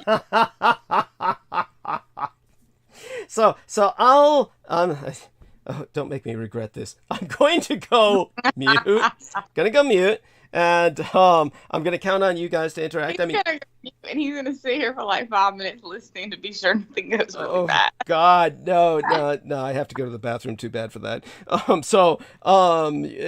Sean, do us a favor and start where you. We were talking about near-death experiences. Yeah, that's right. Yeah, and you can and of course tell people where they can reach you. And Sammy, don't be afraid to join in. Oh my God, you can tell us about. Tell us where we can reach you, and more importantly, tell us where we can reach Scorpio baby. Yeah, Scorpio baby. That's right.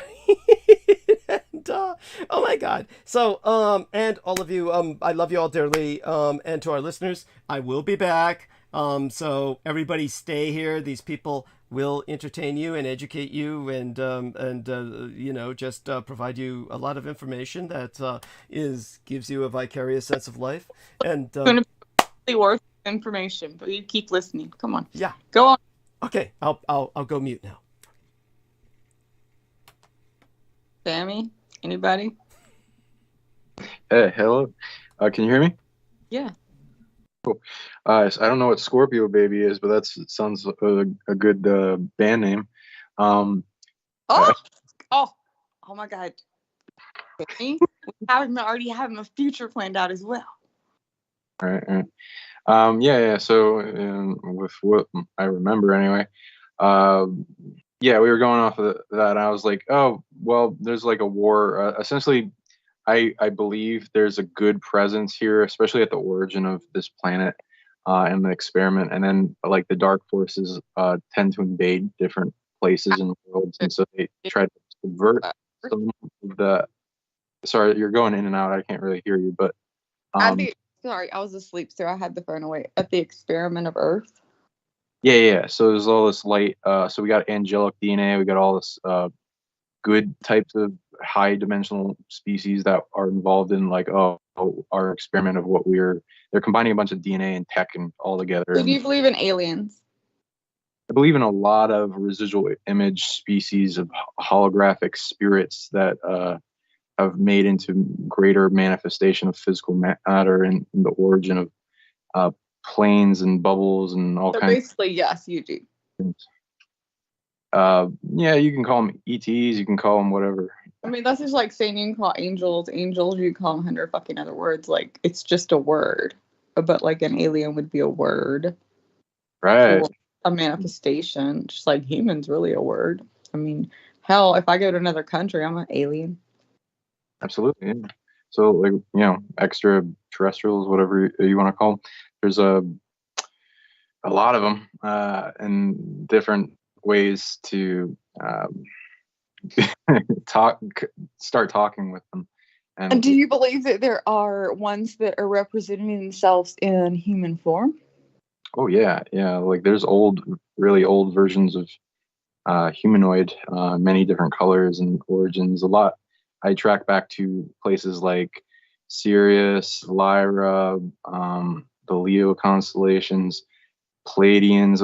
People like to talk about, and so there's all these more advanced versions of our residual image, and even going back before this planet, before, like, I've seen some kind of come from other universes. So pretty we're like a big macro map of the universe, and all these different coordinates from different DNA races combined together, so it like opens up more experience. So there's a lot going on with who we are. So like around the fall of Atlantis would be when the Archon negative whatever aspect, the saddle put over the natural incarnate. So it's not like been there forever, and it's like a negative aspect that light force is fighting off. Like the crystal grid? Huh? Like the crystal grid in Atlantis? Are you referring to that? What you're referring to with that, because that opens up a lot of things in my mind with for more details. That is just something that I studied, the crystal grid in Atlantis that was supposedly synced with Atlantis when it went down, which was one of its power sources. Interesting. Yeah, I agree with that as a concept. I'll have to look more into that. There's a lot that happened at the full. It's like a bunch of civilizations all around the planet, in above ground, floating in inner Earth, out in space. And there's like a bunch of islands, and there's like war between a bunch of them. And yeah, they just got destroyed a lot of different ways. It's pretty bad in reality. Well, like Atlantis, I do believe Atlantis. I mean, where are you getting the Atlantis word? Because I know I've heard two different versions of Atlantis. So one version of Atlantis is, there's just like this one, island country that was Atlantis, and it sunk. And it sunk itself, basically, as far as it didn't sink itself, but it basically did itself in. Because the masculine or the feminine, let's see, which part, the power, they were doing more basically dark magic, over light, that your magic was taken over, those type things, and basically, again, power structures and dynamics and those things, and I can't remember the details. And I've also heard another version of Atlantis recently that I thought was also interesting, that Atlantis was not just one like island or one place. Atlantis itself was like a multiple, just like we would say white people or black people can be spread all throughout the world. Like there were Atlanteans in multiple different continents, different civilizations. I guess like not just one particular island like we would like to think, and it just sank. Like in the books that we've read about before, we just picture just one island, whereas they believe now there are other written scriptures that say that perhaps that Atlanteans actually were spread further out than we thought, and that is why they believe some of Atlantis may have survived. Anyway, I was just getting your thought on that. Awesome coverage. I agree with you. Yeah, it's quite vast in awareness of this topic. Yeah, I don't believe it's actually called Atlantis, because the origin of, like, oh, it's an Atlantic Ocean. What do we call this ancient civilization? Same thing with Lemuria, like the lemurs with the land bridge thing. It's all like evidential of the name. Some I hear like things like Mu, Hyboria, there's like Avalon, the different concepts for the different Fey realms in the Tuatha De Danann, the cities under the sea, the ones in like volcanic tubes and underground, and the different inner earth levels. Yeah, and then Are you not in front of Douglas? Douglas does not believe there's anyone living underground ever.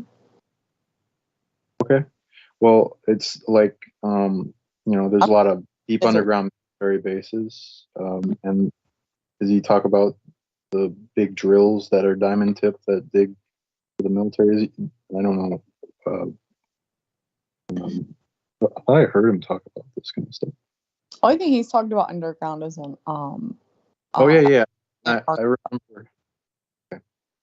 Go ahead, sorry. The only thing I have heard him talk about underground really is Antarctica. Cool. Yeah, I remember him talking about that. I think I remember him talking about the ghouls and them having an underground city and having like a slave population as well, of humans. Hello. And then some other Earth races that exist. I think he talked about the Dira one time. And the Cthulhu mythos goes into that, but it's not exactly accurate. Say the deer? The Diro, it's like a there was like forget my name. Great in my head right now. Somebody's saying something. Is that Sammy? Yes, that's me, man. Yeah, Sammy, speak up, man. Come on, tell me some of your stories. How are you, Brooke? Oh my God, I miss you so much. How are you? How's my baby? Good. How's my little baby Scorpio?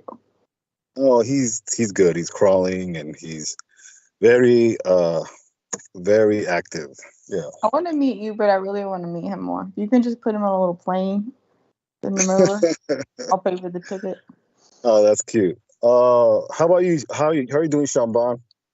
What's going on? Hey, how are you doing? What's new? Good.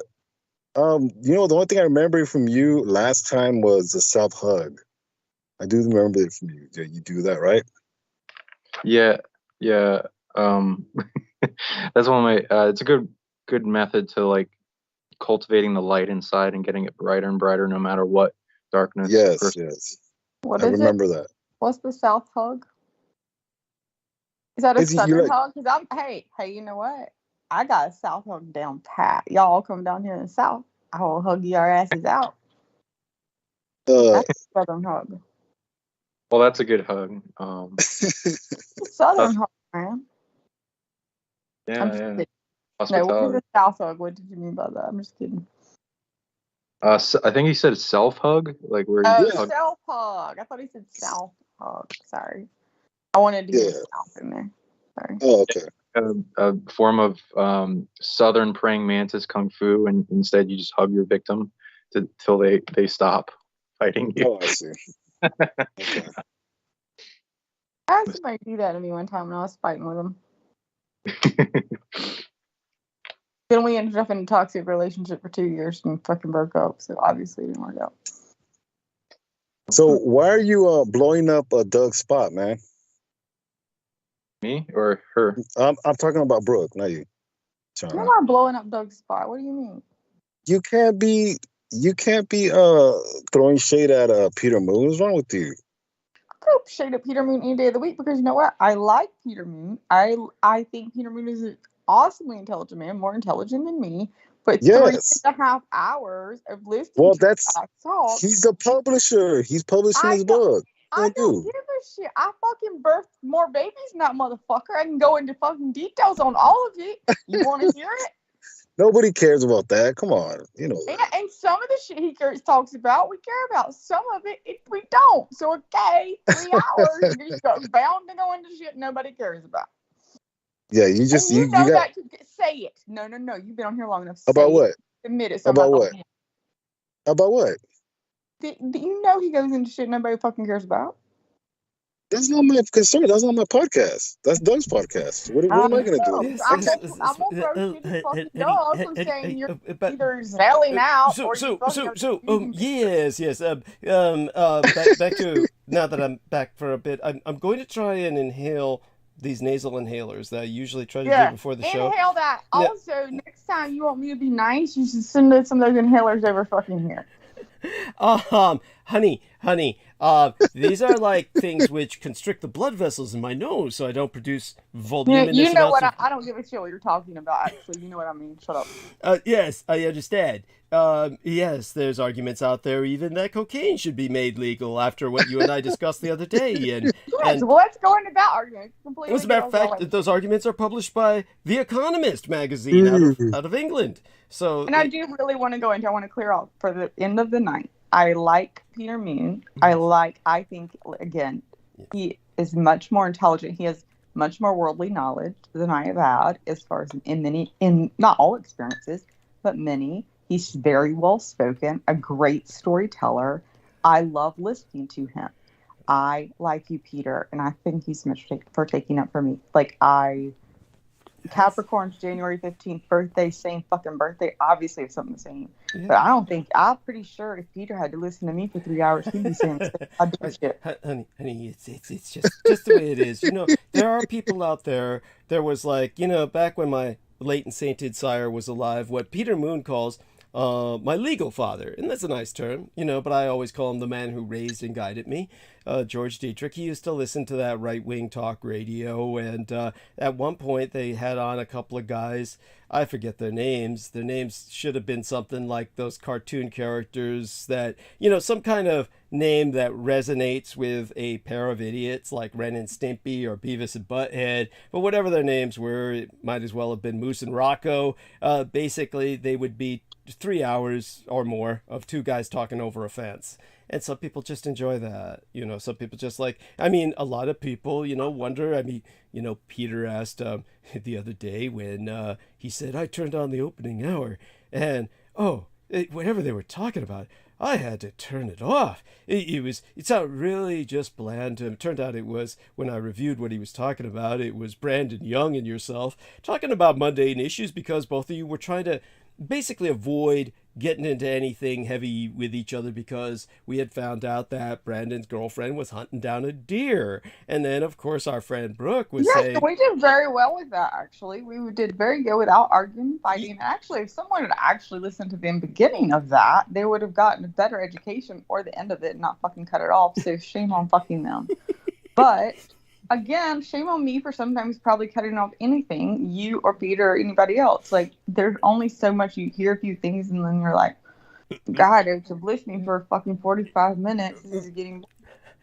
Well, I was telling him a lot of people just like to hear people talk about shopping or, whatnot. It's just, a nice entree and, just an appetizer, and you both did quite well as far as I'm concerned.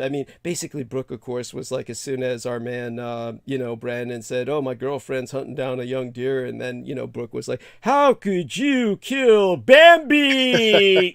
Saying, No, I didn't say how that. See, that shows you don't fucking goddamn pay attention. What I said was I respected Brandon Young because I said... Yes, I remember. Yes, that's right. She respected sustenance hunters. Yes, and that's appreciated. Yeah, no, believe me, I was just making it funny, honey. Yes, I know. Let's make it more fun. It's fine. But now, yeah. Now, yeah, you have your fun with me. The other day she said, I like how I can get away with calling you crazy on your show. Of course, the point is there's no point in my arguing that because it just looks defensive. It's kind of like I don't argue. Also, you can't argue something that's goddamn true. You are crazy, and so fucking am I, and everybody else is on here. So what the fuck? We could say that. You want to be normal? We could say that. Want to be normal? What is normal? Well, anybody who is normal would mean that they're adapted to their society. But since our society is a crazed society, anybody normal is adopted to an insane society. That means they're insane. So sometimes crazy people can be more sane in that definition. But all that being said, which is why Brandon Young and I actually got along great on his hunting. To be honest with you, we completely ended up agreeing on it. Even though, again, I would be at the ultimate end of trying to not kill any animals. I got what he's saying because we're not even near at that point, and he is the epitome of what, if somebody's going to kill animals, that I would want them to be at. And so that's what I respect. Right. Now, what I'm going to do is, like I said, hopefully Sammy can hold the call for a while. He's at work, so hopefully he doesn't get taken away and then the call shuts down. But hopefully he can warn us. No. Well, what I can do, Doug, is I'll just go on mute. Okay. Oh, okay, good. But can you take another call? What happens if somebody calls? What if somebody calls you, Sammy? Can you answer that call while this call is How about this? I'll give you a cutoff. Make the cutoff 11:30. Yeah, Pacific Daylight Pacific. Time. Yeah. So around that time, if I'm not ready to go full monologue, then I'll just call our lady Brooke back and Sean. Yes. Yeah. Okay. So let's do fuck that. My life. Where's the fucking Adderall? Yes. Yeah, but I should be ready to go monologue around that time, honey. But we'll find out what happened to Sean. Did he just what happened to him? Is he He was here? talking, and no, Here. Oh, okay. So, I'm gonna start these inhalers. Okay, now what I do is when I start I these hate it inhalers. when you fucking say that. I swear to God, I hate it. Okay, I hold That my. and work. Can you start saying Pepsi and my nasal medication? Honey, what happens is there's something wrong with me genetically. It has to do with my. Okay, I already know, but I also know enough about you. What do you know about me? You don't know this about me. I'm about to share something with you that you probably don't know. I also know the other stuff about you that makes me. Why else would I question nasal inhalers and Coke?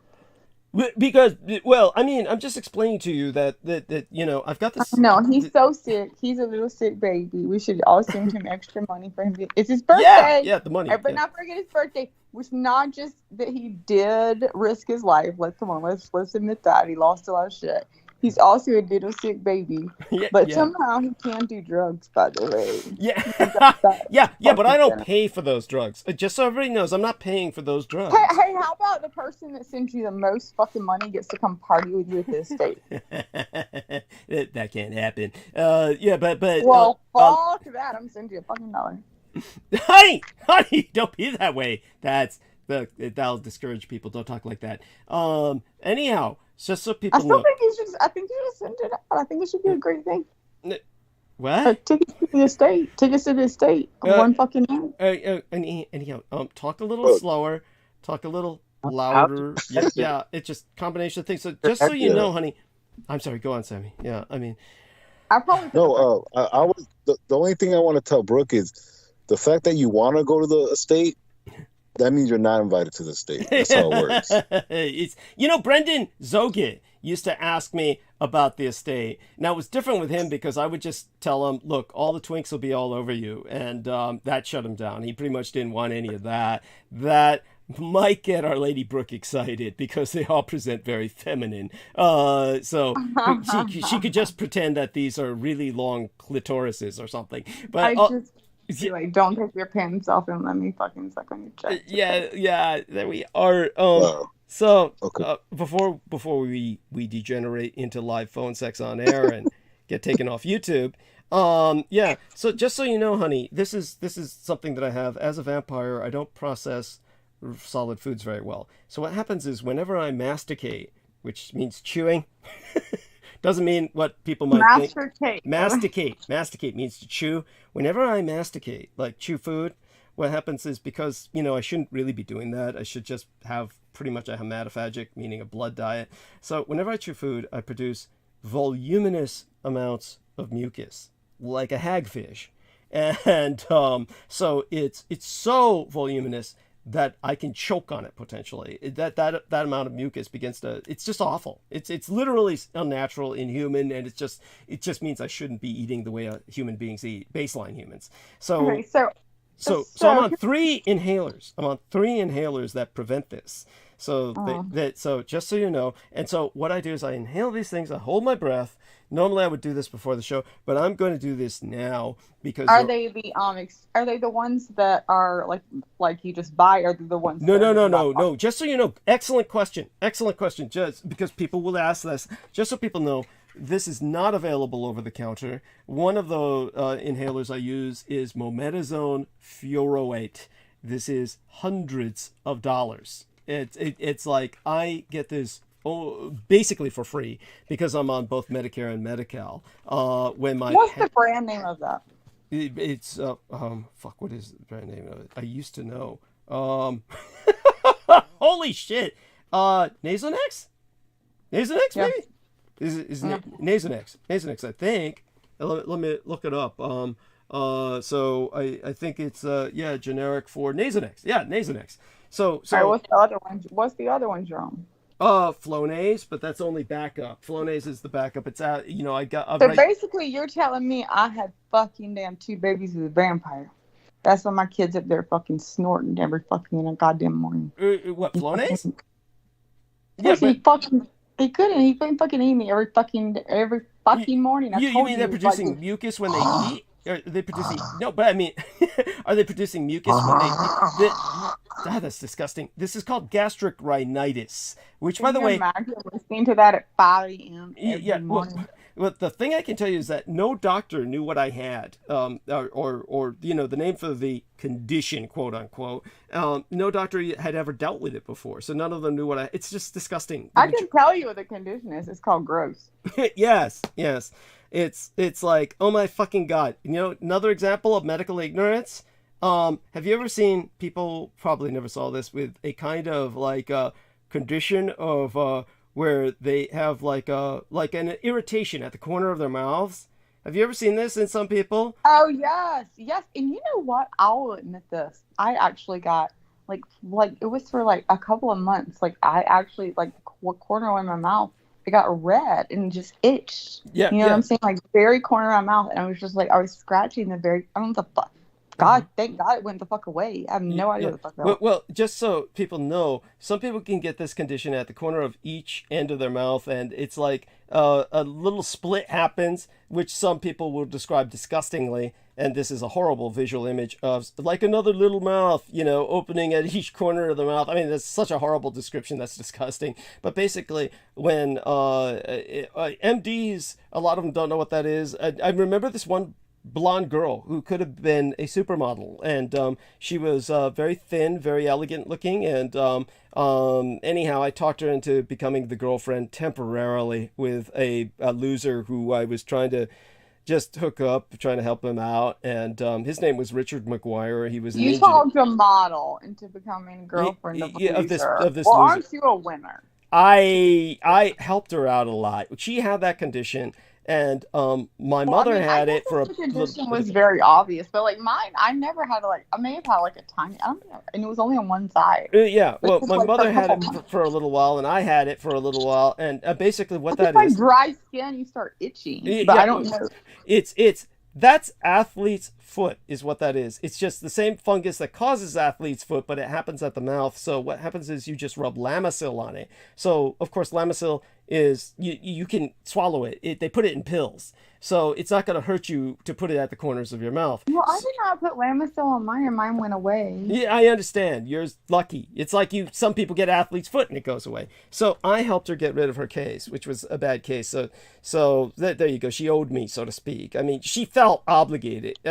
Anyhow, it didn't work out anyway, but it was like she wound up stealing his car, so that was fun. I will give anyone listening on this, speaking of that, a good medical advice, because speaking of Lamisil, I did have this condition.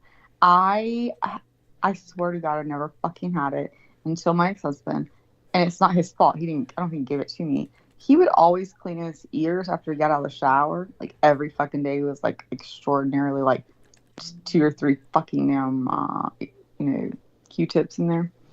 And now since I've dated a nurse that says don't fucking do that, well, I know not to fucking do it now, because you should clean your ears every once in a while. Don't fucking clean your ears every fucking day. Because I was cleaning my ears like he was. I was like, well, I don't do that, so I'm going to do it. And then the next thing I knew, my ears were itching ears itching to the point, you go through Starbucks, guys. I know the Starbucks, anybody's gone through Starbucks, and they got that little green thing that they stick in your fucking drink. It'd be like in the fucking car, I'd be sticking that shit in my fucking ear, itching it. Like, couldn't find that at the end of my fucking damn ear, fucking sunglasses, sticking that shit in there, itching it. Fucking ears were itching all the fucking time. Finally, with the fucking time, I'm like, I don't know what the fuck's going on. My ears are fucking itching, okay? No, it's not normal. Like, I should not be itching my ears like 4 times a day, all day. Like, and the thing is, it almost gave me an orgasm. It was orgasmic sometimes to get the itching. That was what it was. It was like, oh.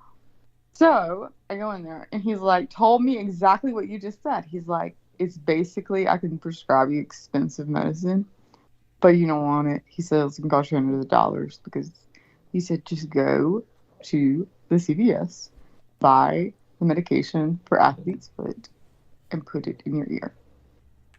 It's like, it's just basically the same thing, like a yeast infection or whatever the fuck that is. I put it in there and totally went away. So yes, that can go in your. Now I did have it in my ears where I had to medicate it, and I clean my ears like once a month, but cleaning them more than that apparently. Now some people can. I mean, I don't ever remember my husband, for whatever reason, he could snort and snot, but he never, or maybe he was doing it every morning because he was itching, but he never said that. But yeah, it gets you. It's just an off balance of whatever your normal fungus and your normal yeast and your normal things are. If you get off balance, then you're fucked. So that is what athlete's foot medication basically does. So yeah, it can treat a lot of conditions apparently. So it treated my ears. Amazing. Thank you for sharing that. I'm so glad it was your ears. I honestly thought she was going to tell us about some vaginal condition and just go in depth. No, I have never had a yeast infection. I have never had. I had actually one. I was 18 and I remember burning peeing at the fucking beach, and I came out and I was told this girl was like 26. I was like, it fucking hurts to pee. And she's like, you're a fucking urinary tract infection. I'm like, well, you can get me the fuck home. This shit fucking hurts. I can't piss. I don't think I went to the doctor. Like, I think it went away by the time I even got home. But that's the only time I've ever had anything like that. Thank you. Down there, I guess. So, yeah, I'm guessing. And any of you guys want to share something? Maybe your tales about your hemorrhoids, something like that? Anybody want to join in? I'm sure we could use some extra horror stories about bodies, functions. Come on, you both know you got some hemorrhoids going on down there. Y'all are big boys. Y'all take them big shits or something. Okay. Let's raise the conversation bar a little bit. Guys, do join in. I'll do that. Don't. Yes. This is why you don't wake me up. Yes. Hello. Sammy's with us. Yes. Tell us. Sammy. Yes. What are we talking about again?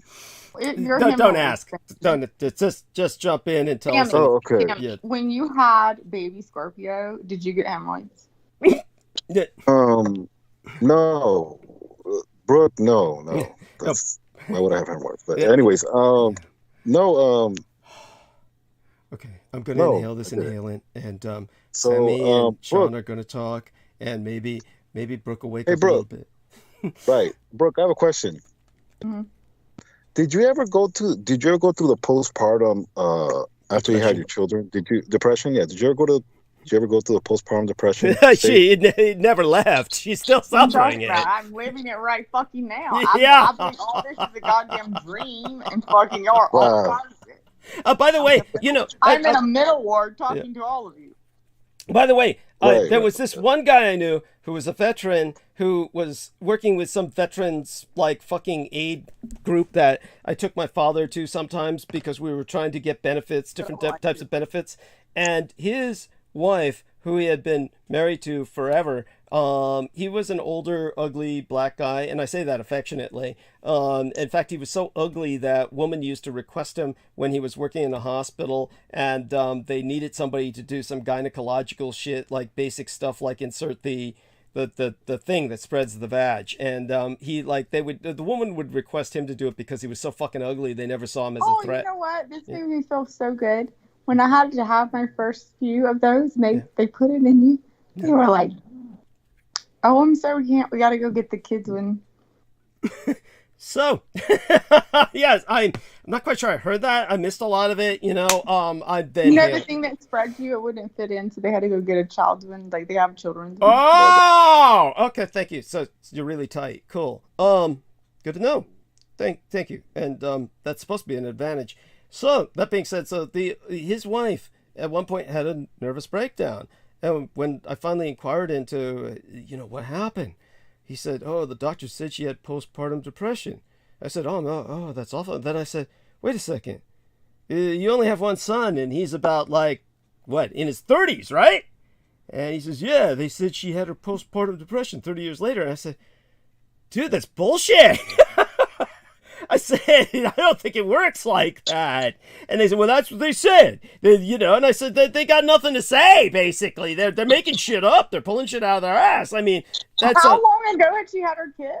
Like 30 years before. And they said, "Oh, well, then the postpartum depression just suddenly hit her." I said, "That's all bullshit. They're pulling shit out of their ass at this point." It's like, anyhow, so there you go. I thought I'd share that. It's a pointless story in some ways, but, but I like what you say. It really is like once you have the kids, it's all postpartum depression after that. It's all a nightmare and you keep hoping you wake up. I'm still there. Still living.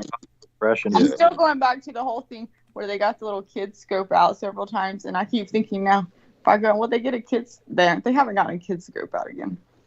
But cause of depression. At least I'm not a goddamn bowling alley.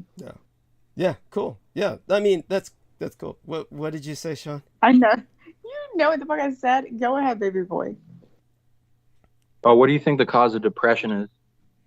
Well, wait. First, before we go there, let's go back to Sammy's question. Sammy asked me a legitimate question. I don't want to ignore it because I love Sammy when I get to talk to him.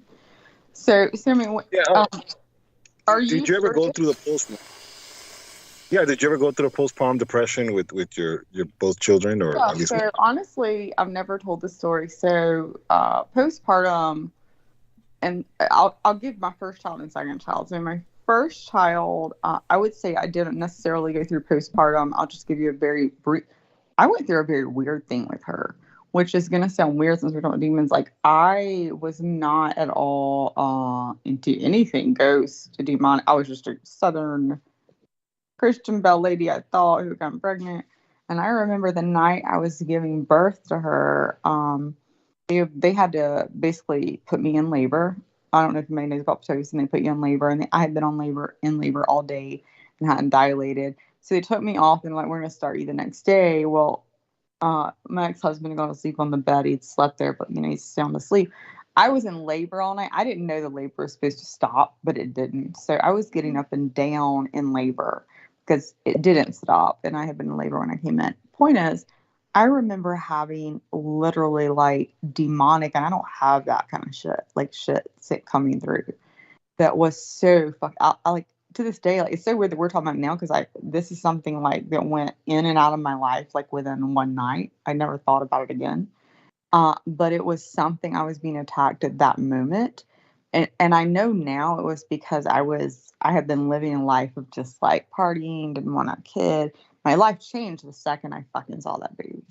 But that fucking demon, all fucking I was by myself. I had no idea. I didn't understand it. It was like, you didn't have the space. It's going to be fucking evil. It's going to be an evil fucking thing. You fucking do it. Like all these fucking things. And I'm like, where the fuck is this coming from? So that is number one. So whether that's hormonal, I believe that was more entity driven. Because my life did change. Like I became fucking super mom. Like didn't want another fucking see a drink of beer. Like fucking my girl was my life and has been for 22 years. Let me not say in 22 years I haven't had some drinks and obviously have not had a few mistakes. But very rare. Like I raised her like she just graduated college. 4-year degree from Furman, which is a $80,000 a year school. So like that I couldn't afford down here. So I, made sure it happened, like pushed her through all that and just did the best I could, like with everything. Now my son, I will say when you talk about that, I had him, he was breech. And I found out late because I had her normal birth. And so the first thing, I'm like, oh, I already know how to do this when I'm pregnant. And so I know what to expect. And then they tell me, they didn't even know. I was at the last appointment, like at 8 months. And I saw the doctor. I'm like, I just feel all this tickling down here, like lower. Like, where the baby's supposed to be head down by then at 8 months. They're kicking you and you're up high. And I'm like, I feel like something's kicking me down low. And she's like, oh, you're just feeling, and I was like, this, and then I even went under my ribs and I said, this feels like his head to me. That fucking doctor told me, oh no, that's just his squishy little butt, and pushed in and said, you're just feeling just normal movement. But luckily she had promised me early in the pregnancy, she had said, sometimes we'll do a free second ultrasound, like without charging insurance because they would pay if we have time. And so I just had something made me ask her, and I asked her, I said, can I is there any way does she have time to do an ultrasound today? Because I was coming once a month at that point. She said, let me see. And then once every 2 weeks. And she said, let me see. And so they took me over there, got the ultrasound. Ultrasound lady hooks that shit up, unhooks it immediately. So I'll be right back. Pulls the doctor in. Doctor comes in, hooks it back up. Oh, well, you were right. You know what? That was not his squishy little butt. That was not his squishy little head up there high. That's what she said. That was his head up high. No, that was his butt high. That's what she said. She's a squishy little head up high. He's dribbling his head. That's what it is.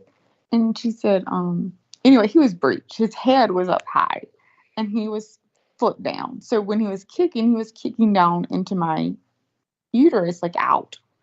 So he was breeching, and I had to end up having like there was enough into that I ended up having a C-section, and that I remember holding him and crying my eyes out. Went home like just bawling. Like life is not fucking worth it. I went through the spell of I didn't go through like some spell like that. They say post-traumatic, like people that get in a murderous spell. That's something different. It was just life was nothing was meaningful except that life. Like it made me, and honestly, it was actually a blessing. The same way you can get high and totally see the meaning of life for a moment, but it also makes you really sad because I realized that the meaning of everything is right here, not just in him, but just in love in general, in him and itself, and loving people, and then like all this other shit that I poured myself into, cleaning the house to have it perfect for him, and all these things were just meaningless. Which then it's just sad. Like it makes you sad, it makes you cry, and you slowly come back to terms with the 3D world you're living in. But it was very hard, like that for me was it to totally be emotionally bonded to something and be able to, for 1 minute, get that glimpse that I guess he's bringing in from the spiritual world. That this shit isn't meaningful. You know what's meaningful? This, which it makes you happy, but it makes you so happy. It makes you so sad. Because it's just all emotion. Because you're feeling the raw emotion of all of it. And so part of it, I'm sure, is hormones. But again, those hormones are there for a reason. And so I think it's there to bond with that baby and bond with that life that's coming forth from another dimension. So, I don't know. That's all I can say.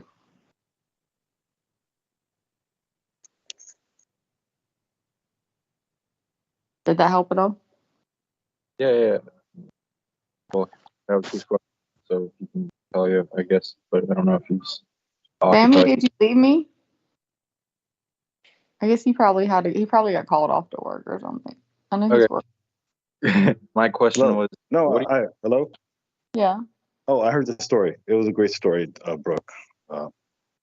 Yeah, that pretty much answered my question. No, it was just very interesting because, your background is very unique in the sense of, who you are now. And obviously you have your own journey when it comes to that. What I mean by that is like, your whole lesbianism thing.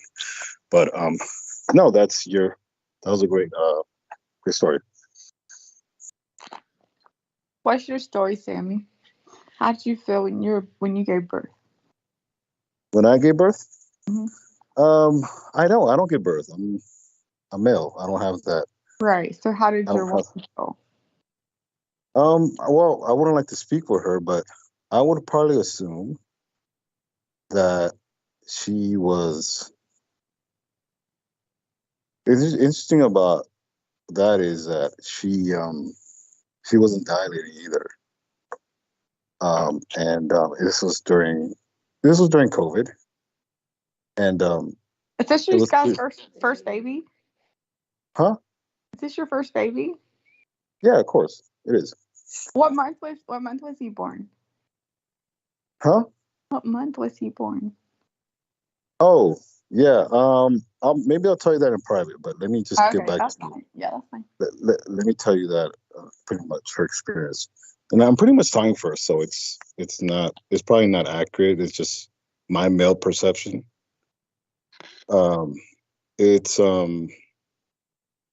I think she was very much exhausted, emotionally, and it was almost like to me. It looked like she ran a marathon, but I think it's because she wasn't dilating.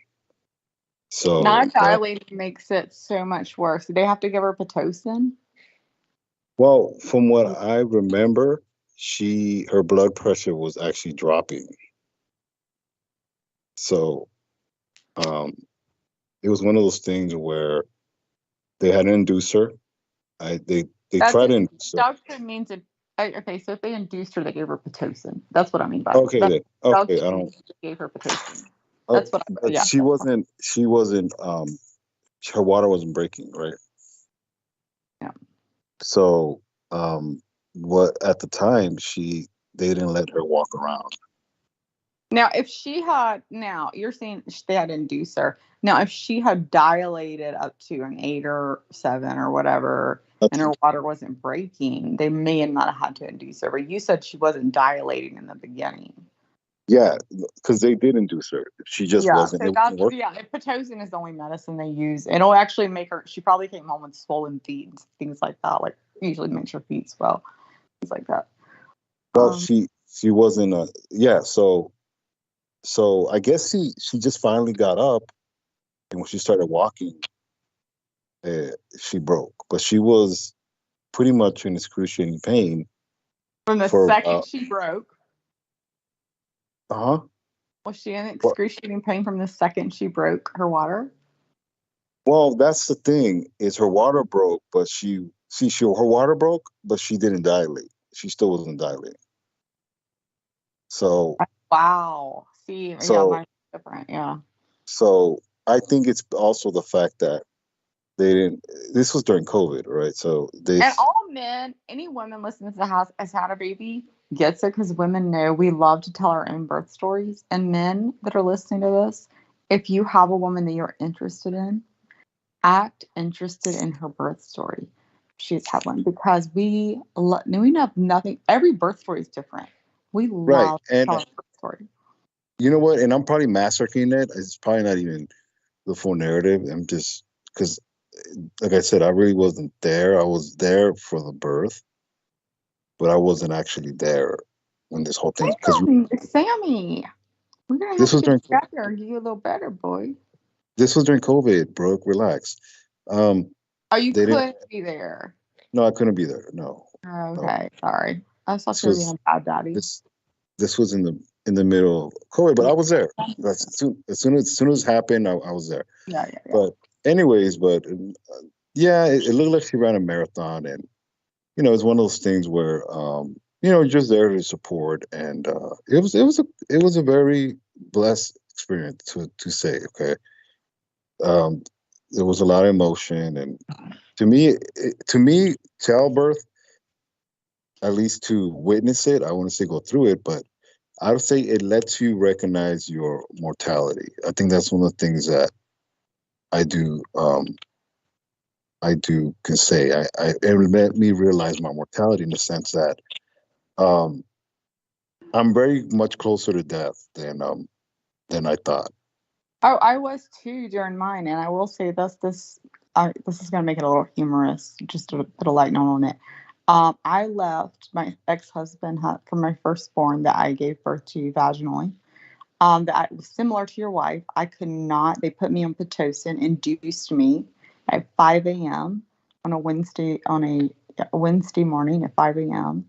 Induced me all day on the Pitocin, dilated, and I didn't even know. I was technically kind of in labor when I came in, barely contractions, but at a 1.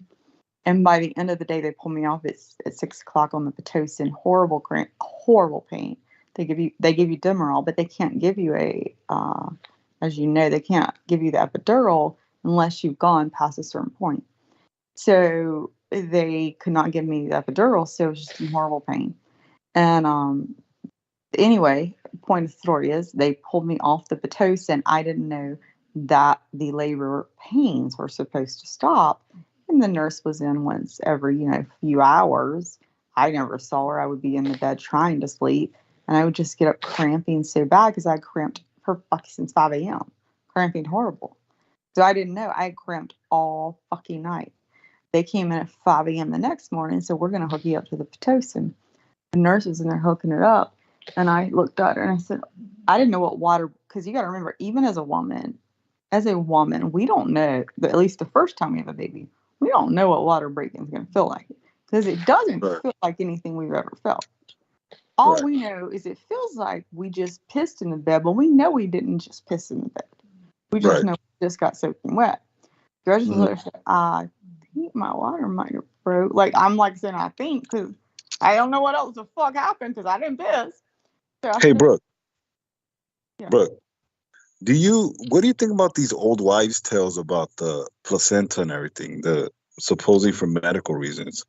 Do you believe that?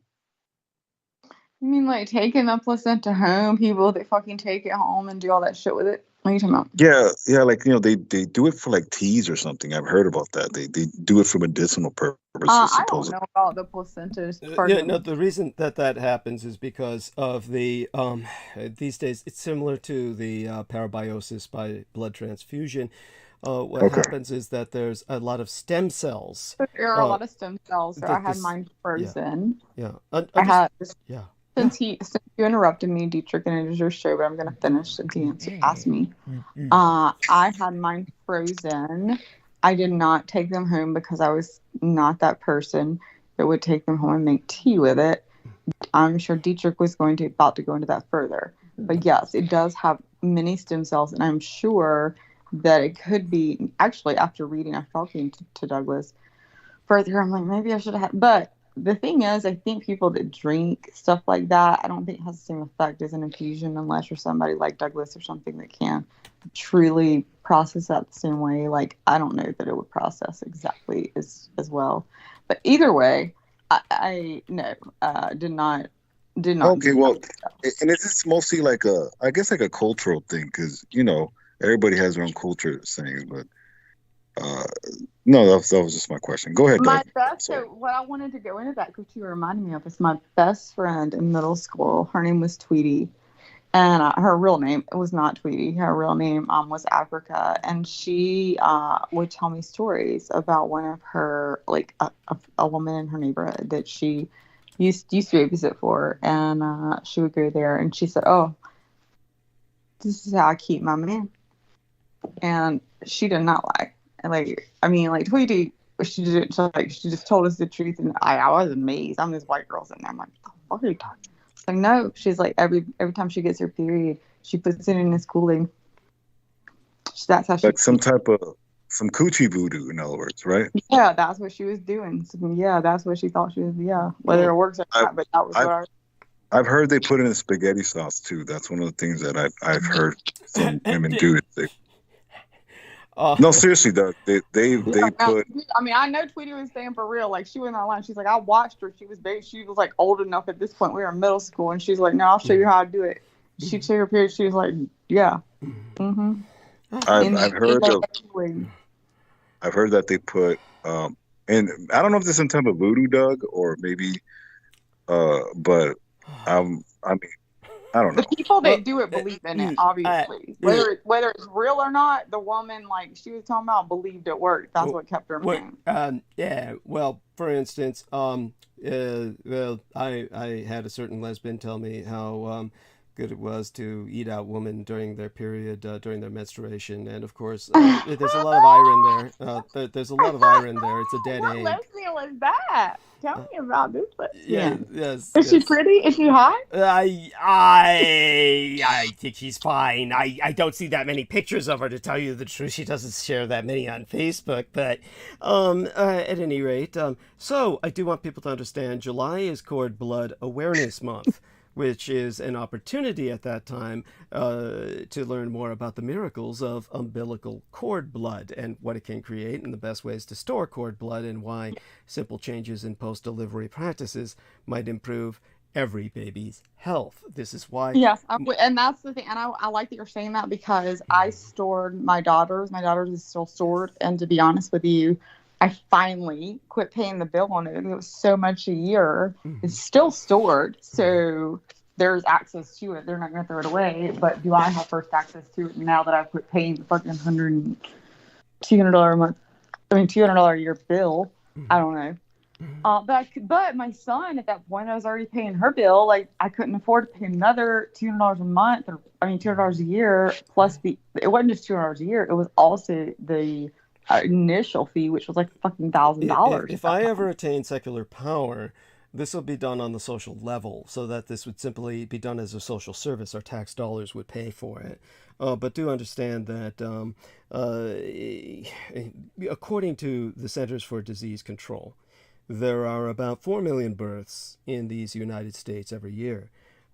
That's a lot of diapers, of course, as Sammy would attest.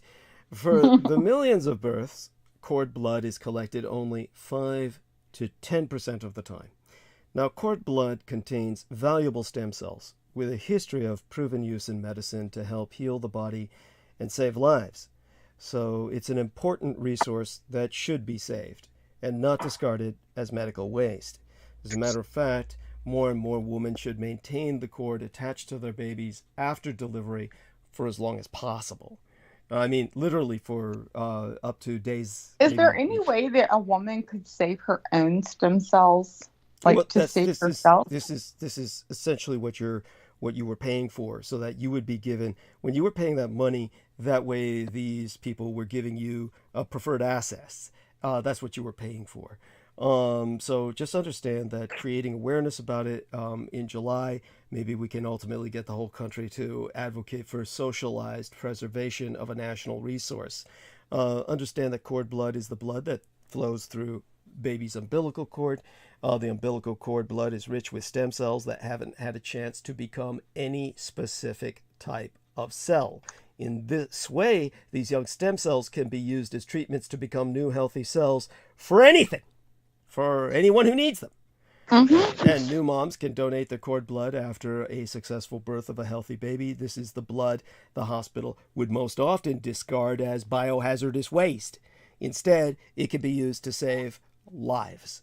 So you've got this powerful biological material. But yeah, we would rather people die, children die, 15-year-olds die with no stem cells that could save them, a 14-year-old, a 4-year-old. Yeah, understood. And not only this, but it could aid medical research.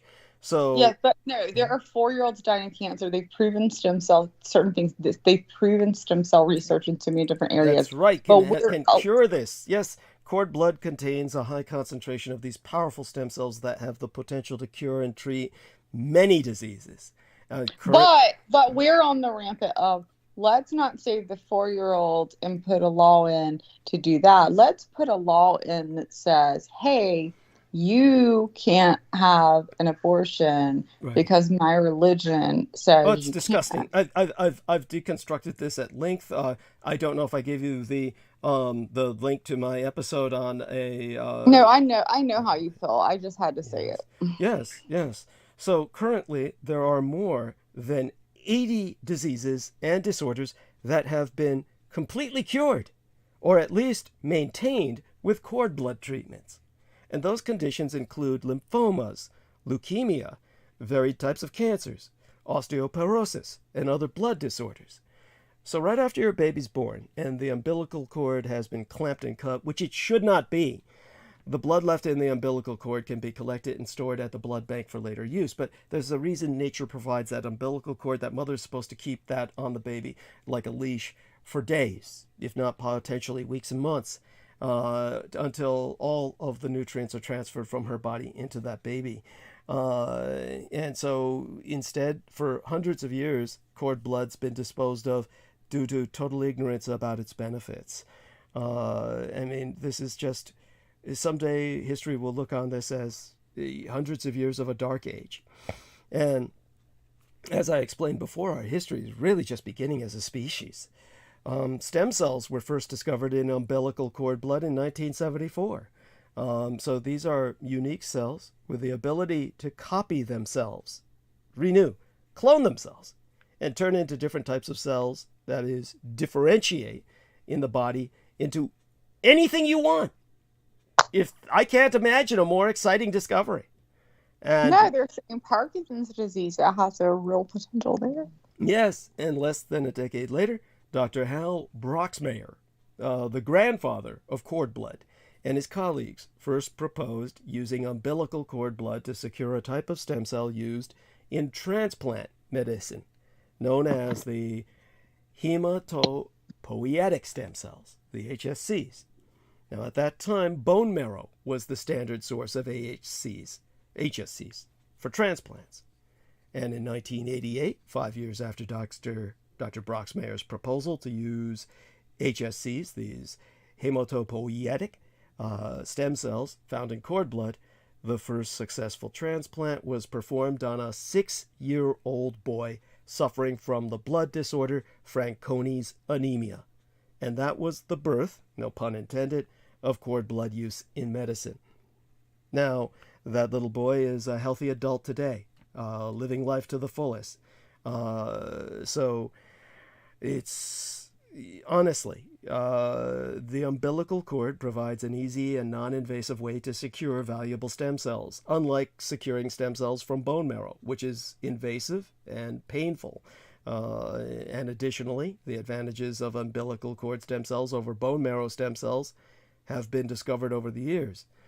Currently, as I said, cord blood can be used in the treatment of nearly 80 life-threatening conditions. I'm sure we could ultimately expand that to hundreds more, but these include certain cancers, blood disorders, immunodeficiencies, bone marrow disorders, so much more. And more recently, as I said, the use has been expanded beyond transplant medicine. Well, I haven't said this yet. Basically, through what Sugar Daddy has funded some private research into an area known as regenerative medicine. Now, that means potentially we could, like amphibians, grow new limbs when we lose them. We could reverse aging.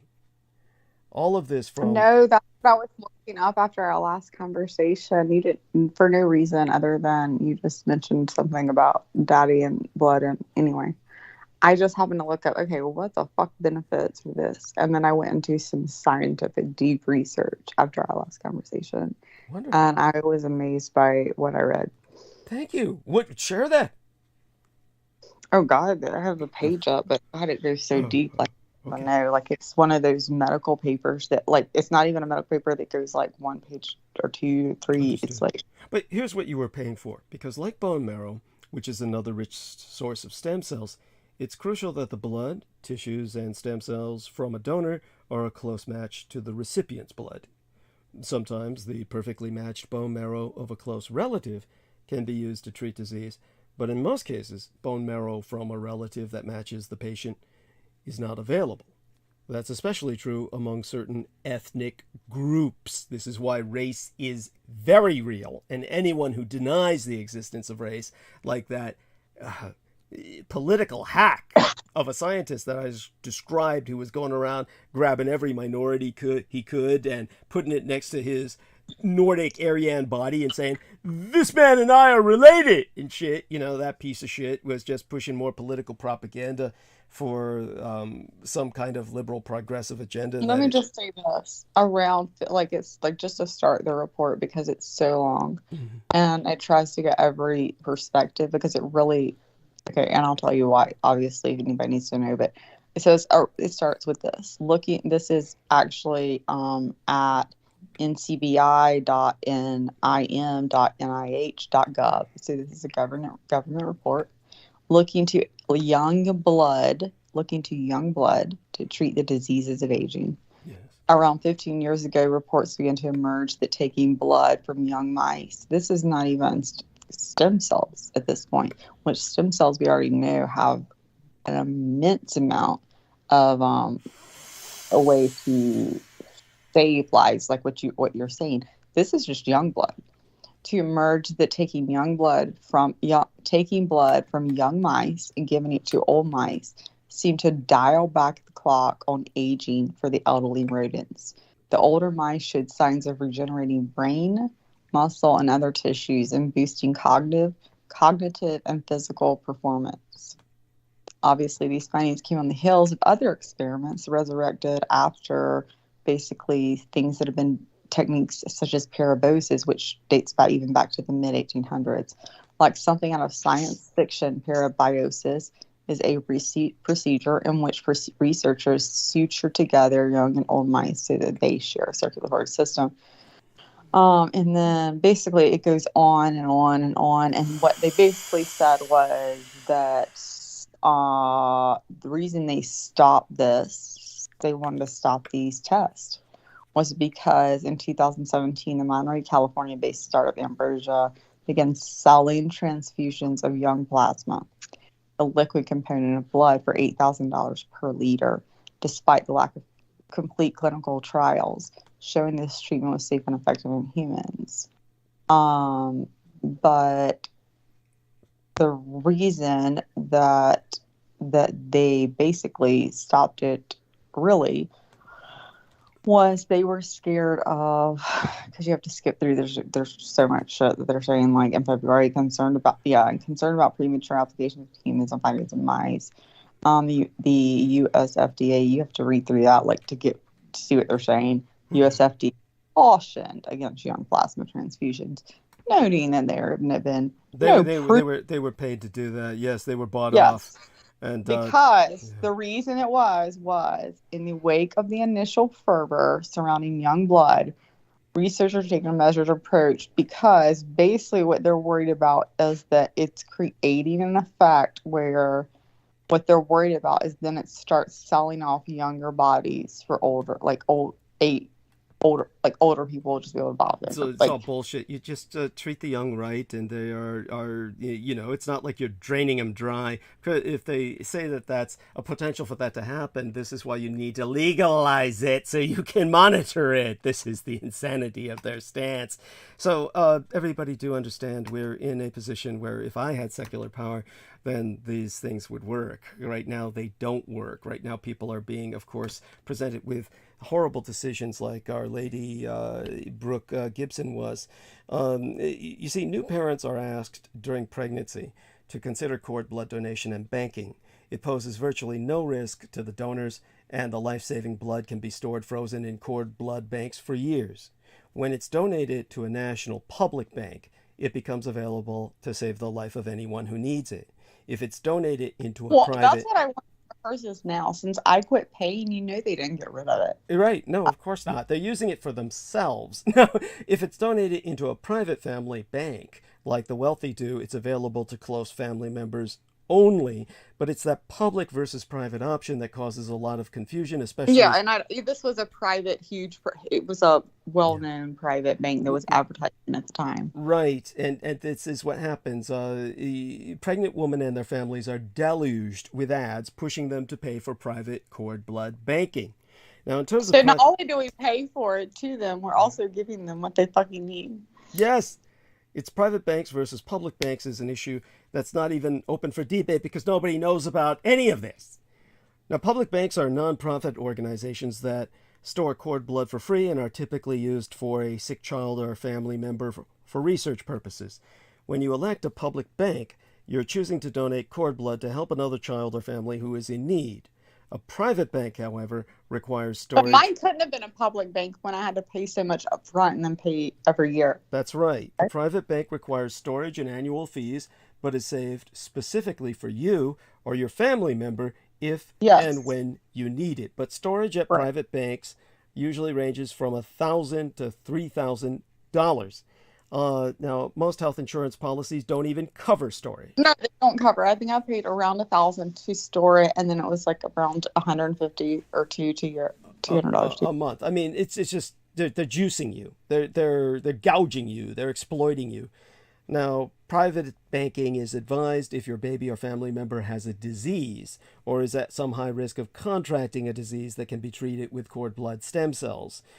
Some organizations do exist that will help offset the cost of storing cord blood for those in need. There's a national database of public banks at parentsguidecordblood.org /en/public-banking. Again, I know about... I'm sorry, honey? I said I'm going to post this link in the chat, just the one I read. I have on it. I don't know that it is what you want it on there. I don't think that it has all the info. It just has enough to get people that haven't looked at it started. Yes. Now, again, private cord blood banks, they enable donors to store their baby's cord blood indefinitely at a price. If a family member or the child herself becomes sick with a stem cell treatable disease, then that cord blood might provide a match that's immediately available. There's considerable fees for collection, transportation, and processing, and annual fees for ongoing storage, if not monthly, like they did to you, which is outrageous. The question is, how much good is that privately banked cord blood likely to provide? At this point in medical history, very little. In fact, if a child develops a stem cell treatable disease, oncologists and hematologists won't transplant stem cells from their own cord blood because they risk transplanting cells with the same genetic traits that caused the disease in the first place. So, according to one study, the probability of an average child requiring a transplant of their own stem cells before the age of 20 is estimated at between 1 in 5,000 and 1 in 20,000. Instead, they'll go to a public bank to find bone marrow or cord blood for transplant. And if that's useful to family members, well, maybe, but the odds are very, very low. The costs are high, and the chances for a perfect match are actually better coming from a public bank. So when parents donate their child's cord blood to a public bank, however, it has a greater potential for saving a life in the most social sense. Public banks around the country are helping parents arrange for donations at no cost, and many private banks are also offering programs that help parents facilitate public bank donations. Now, that blood is logged into an international database and becomes available for any patient that matches it, including the original donor. There's no guarantee if the donor family eventually needs a stem cell transplant that their stored blood will be available to them, but they will have access to other stored bone marrow and cord blood. So why are so many parents opting for the private banking? In part, they're banking on the possibility that in the future, science might develop ways for stem cells to treat other diseases. And private banks also provide some sense of security to parents afraid that... Well, so you look at stem cells and they make you think. I'll tell you what they do with I'll just tell you as a parent that had it. What they make you think is that these stem cells are, they don't just go... Oh, by the way, our man Sammy's asking if we could switch the call to you. He's at work, so he probably needs to... Fuck you, Sammy. No, you need to fucking stay on. Yes, Sammy, you need to quit your if job. If Sammy leaves, I'm leaving. I'm dropping, and you're just stuck with me to fuck everyone. Oh my God, Sammy. So, Sammy, explain to Brooke the reality, and then what I'll do is I'll switch the call to her and Sean, okay? No, Sammy, explain it to me. Make me believe it. I did, I can call you back too, but you'll be writing on her call, so I'll call him back. Yes, so just call me back. I'm going to write it on your I'll still be on, Brooke. And then I have to fucking hold that shit, and I can't use my goddamn phone if I... Well, what happens is, you can hang up and the stream will continue. So I'll just continue the stream without you if something happens, honey. Here's what I want to say really quick. There's 230 people, whatever, on the fucking call right now. Yeah. There was 330. Let me tell you why earlier. Mm-hmm. I don't think it was all because of fucking listening to our man. I love him. But I want his time zone. You know what? I'm just jealous of it. I just want everybody to know. I am jealous that he gets prime fucking time. And I get he earned it. It's fine. But I want you to know if you're listening, you're still awake, buddy, with the caffeine. He's not. Yeah. Well, I hope he is. If he hears this, I'm jealous of your prime time. Okay? Yes. So why should me and Sammy have to be awake at 3 in the... Why should I? I'm on the East Coast with you. Well, more like you. I'm in the West Coast, so I don't. That's what I'm saying. Zone, yeah. Sammy should be awake. He should be awake. I shouldn't have to be awake. So if you respect me at all, then have me on there with you, buddy. Honey, I respect you, but I mean, anyhow, I'll call you right back, and then I'll call these. You know who I'm talking to. Yeah. So get your own publishing book company. I recommend. Anyways, go ahead. Yes. So what I'm going to do is I'm going to hang up now. I'm going to call Brooke back, and then Sammy and Sean. All right. Yes. Thank you, all of you. Hugs to the boys. Kisses to the girls. Yeah. Girls. There's the girls. There's multiple girls. Because then I'll stay on. Yes. Then there's a reason to stay on. Okay. Gonna hang up now, honey, and we'll be right back, everyone. Oh my stay God. right with us. I'm going to still be. I'm going to kill you. But... Oh my God. Hard lady. So there we are. Let's call Brooke. She's like invisible or something here. Okay. I'm gonna call. Let's hope this ring. There we are. Okay, now we're going to call the other two individuals and bring them on. We're here now with Brooke Gibson, wonderful young lady. Brooke Gibson, who is a wonderful young lady who loves you so much, has never felt ill will towards you at all. Right. Has never said anything negative like she would kill you in a heartbeat. Yeah, right, yes. Dangerous lady. I'm doing Actually, I would not. I do not threaten him at all. Like he has got some potions. I don't fucking do that shit. But he does know I will kid to kill him. What? Yeah, that's the southern term. Like we joke. Oh, Kidding. right. Yes, honey. Yes. Oh, let me see. Who's the other guy? Sammy. Where? Oh my God, you're such an actor. Like you're like Keanu Reeves. I don't know anybody's name, but I'm best friends with. So they're joining us again. And so Sammy and Sean are with us. George might jump on later. He's at least called, so he can jump on anytime he wishes, as is Brianna. Oh my God, please, George. No fucking mute for the rest of the fucking night. He said he would join us. He did. We'll see what happens. It was his birthday the other day, and so. Oh my God, I didn't know he was a birthday. So he's a Libra too, then I guess. Yeah, something like that. Late Leo. He told us it was his birthday. Yeah, he told us it was his birthday the next day when we were talking to him. Remember? And I just. Yeah, he was a Libra then. Yeah. I guess because that would be early Libra. Okay, so. Brooke, you're such a brat, Brooke. Yes, she is. What? You're a brat. She is. How the fuck am I a brat? I'm a bitch. You're a bratty. No, you're so bratty. Yes. How? Yes, you are. It's okay, though. Yes, just is. Okay, tell me how I'm bratty so I can fix this shit. I love to hear. I can totally take self-criticism too. No, it's not. It's not a bad thing. It's just you're just bratty. It's just how you are. What does bratty mean to you? You like want so everybody's definition is so my definition of bratty may be different than yours. So what do you mean? I think it's the fact that you're obviously you have infatuation for Doug and I get it, but like you're very much a brat, and I mean in some ways it's annoying, but in some way it is pleasant.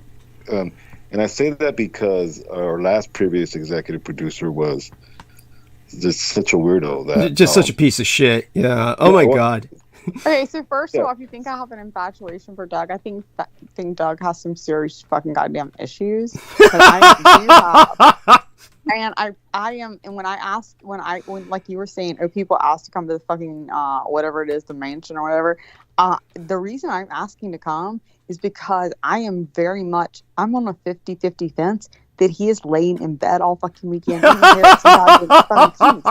he's fucking lying to all of us. And he might be drinking some blood, but from something blood. If Doug is lying to me as far as what he does, I don't really give a damn.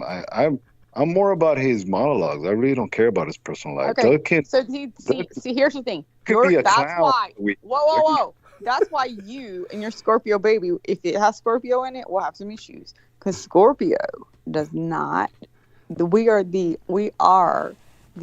epitome of we have to know. It's like we're the sign, like just like we're the ones that are. What do you call it? Aquarius.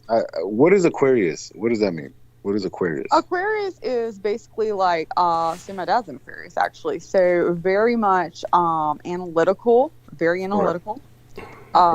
Very much, and this is your sun sign, I'm assuming that you're doing because you need to check on account. But your sun sign would be very analytical. Very much. No, I'm an Aquarius. I'm an Aquarius. That means it is your sun sign. That's all. You have three. You have many signs. I don't know. I love the Lord. That's the only thing I know. Go ahead. So yeah. But you have three. Three at least you should know. So you should know your sun, your moon, and your rising. But anyway. Oh, okay. Yeah. No, I don't mean it like that. I didn't know mine either until recently. But it was like I used to read my sun sign like that doesn't make sense to me. Some people's sun will make sense to them, and I see. But okay. It just depends on where your birth chart lies, meaning how many planets lie in that. A lot of times you'll have multiple planets lie with your sun sign because Venus is closest to the sun, Mercury is closest to the sun, so you probably have. So how do I find my Earth and Moon sign? How do I find that? The easiest more way, like your Moon sign is like I guess the sun is Aquarius. So I was born in February. Yeah.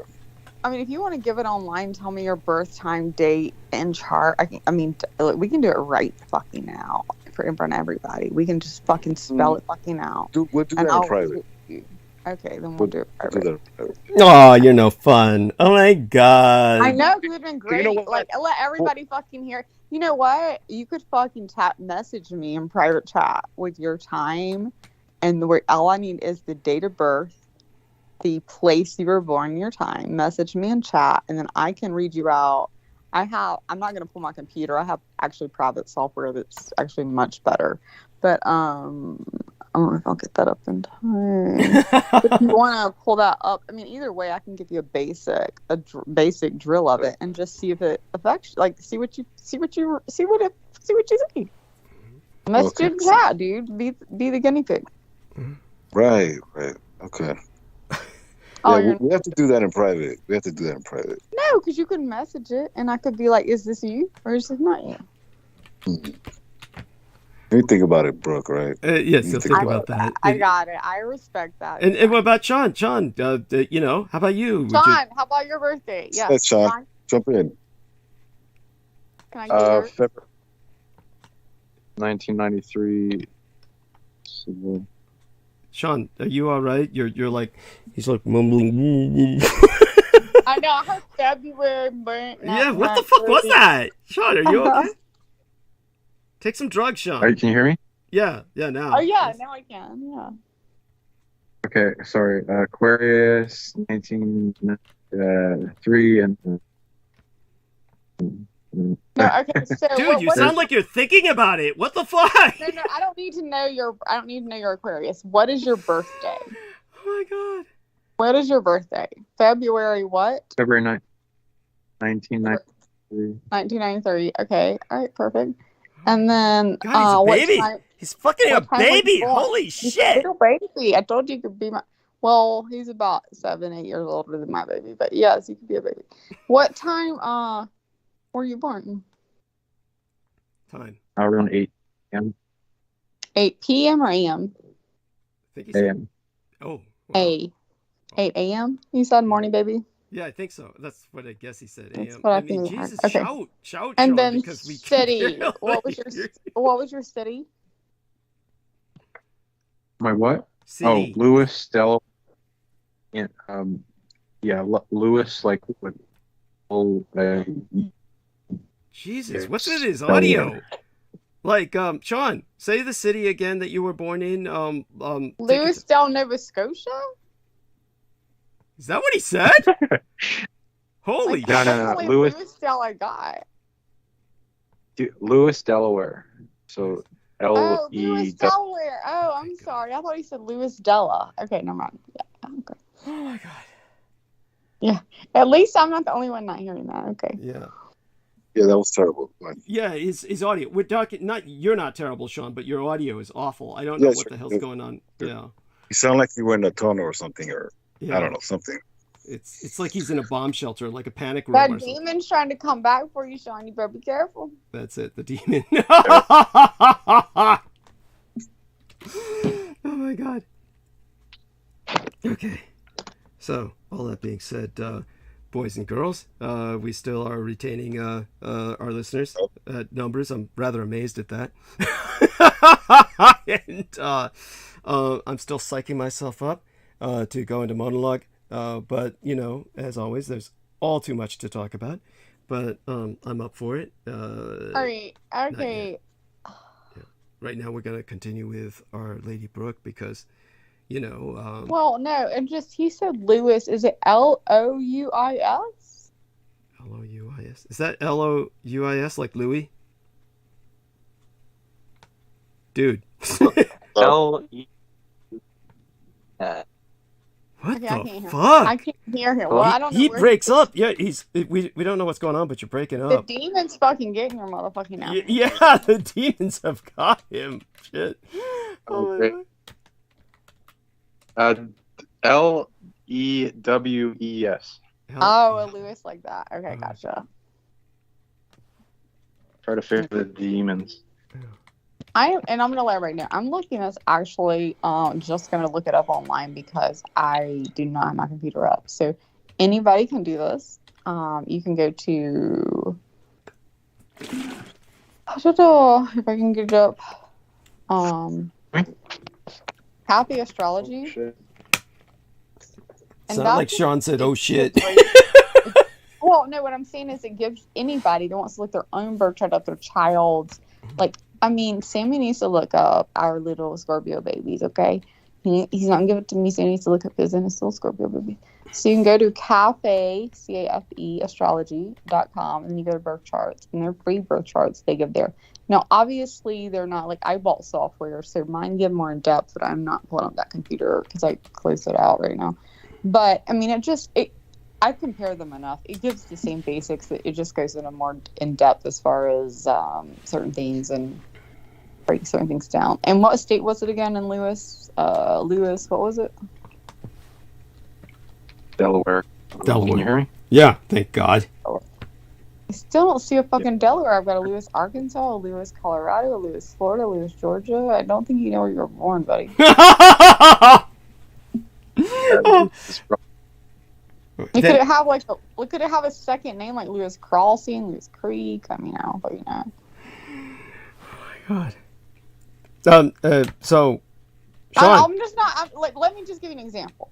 Lewis Turnell, South Carolina.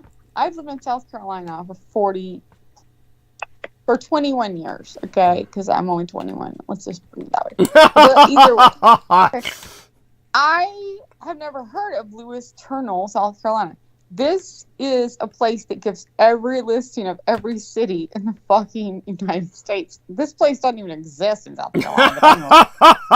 So I'm trying to figure out why Lewis, like it has a Lewis everything, and there is no Lewis.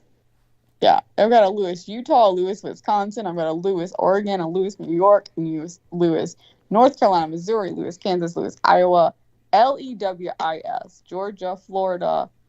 It even names it that it's going to be West Florida, Colorado, Arkansas, and Alabama. But you lived in Lewis where? Delaware. Yeah. Okay. So there's. Yeah, I think it's. That may be our first demonic attack right there. They lied to you about where you were from. Pretty sure it didn't exist. Oh my God. I don't know. It's just not there. Like, there's no Lewis. If it's Lewis, I can't find it. I will pull on my software and make sure it doesn't. What did he say? Something about Joe Biden? No. Yeah. Hey. It's right next. He says right next. To where he fell on that bike. Oh, right next to where Joe Biden fell on his bicycle. Okay. Oh, maybe I should just Google that shit. Maybe it'll give me a better. I'm at the street. Oh my God.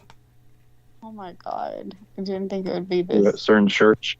It's out there of any like threats.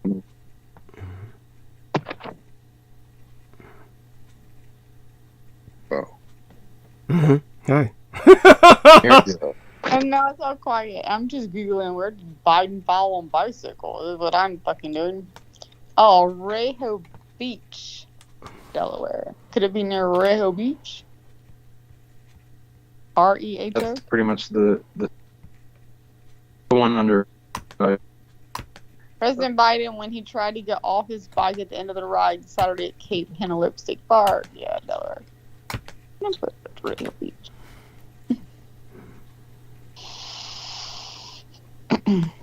Gave our knowledge.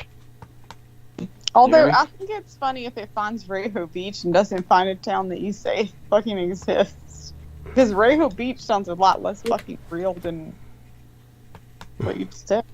Yeah. Rehoboth is the gay capital of Delaware. So, all the gay bars. It's nice. What? I can't hear like you. it.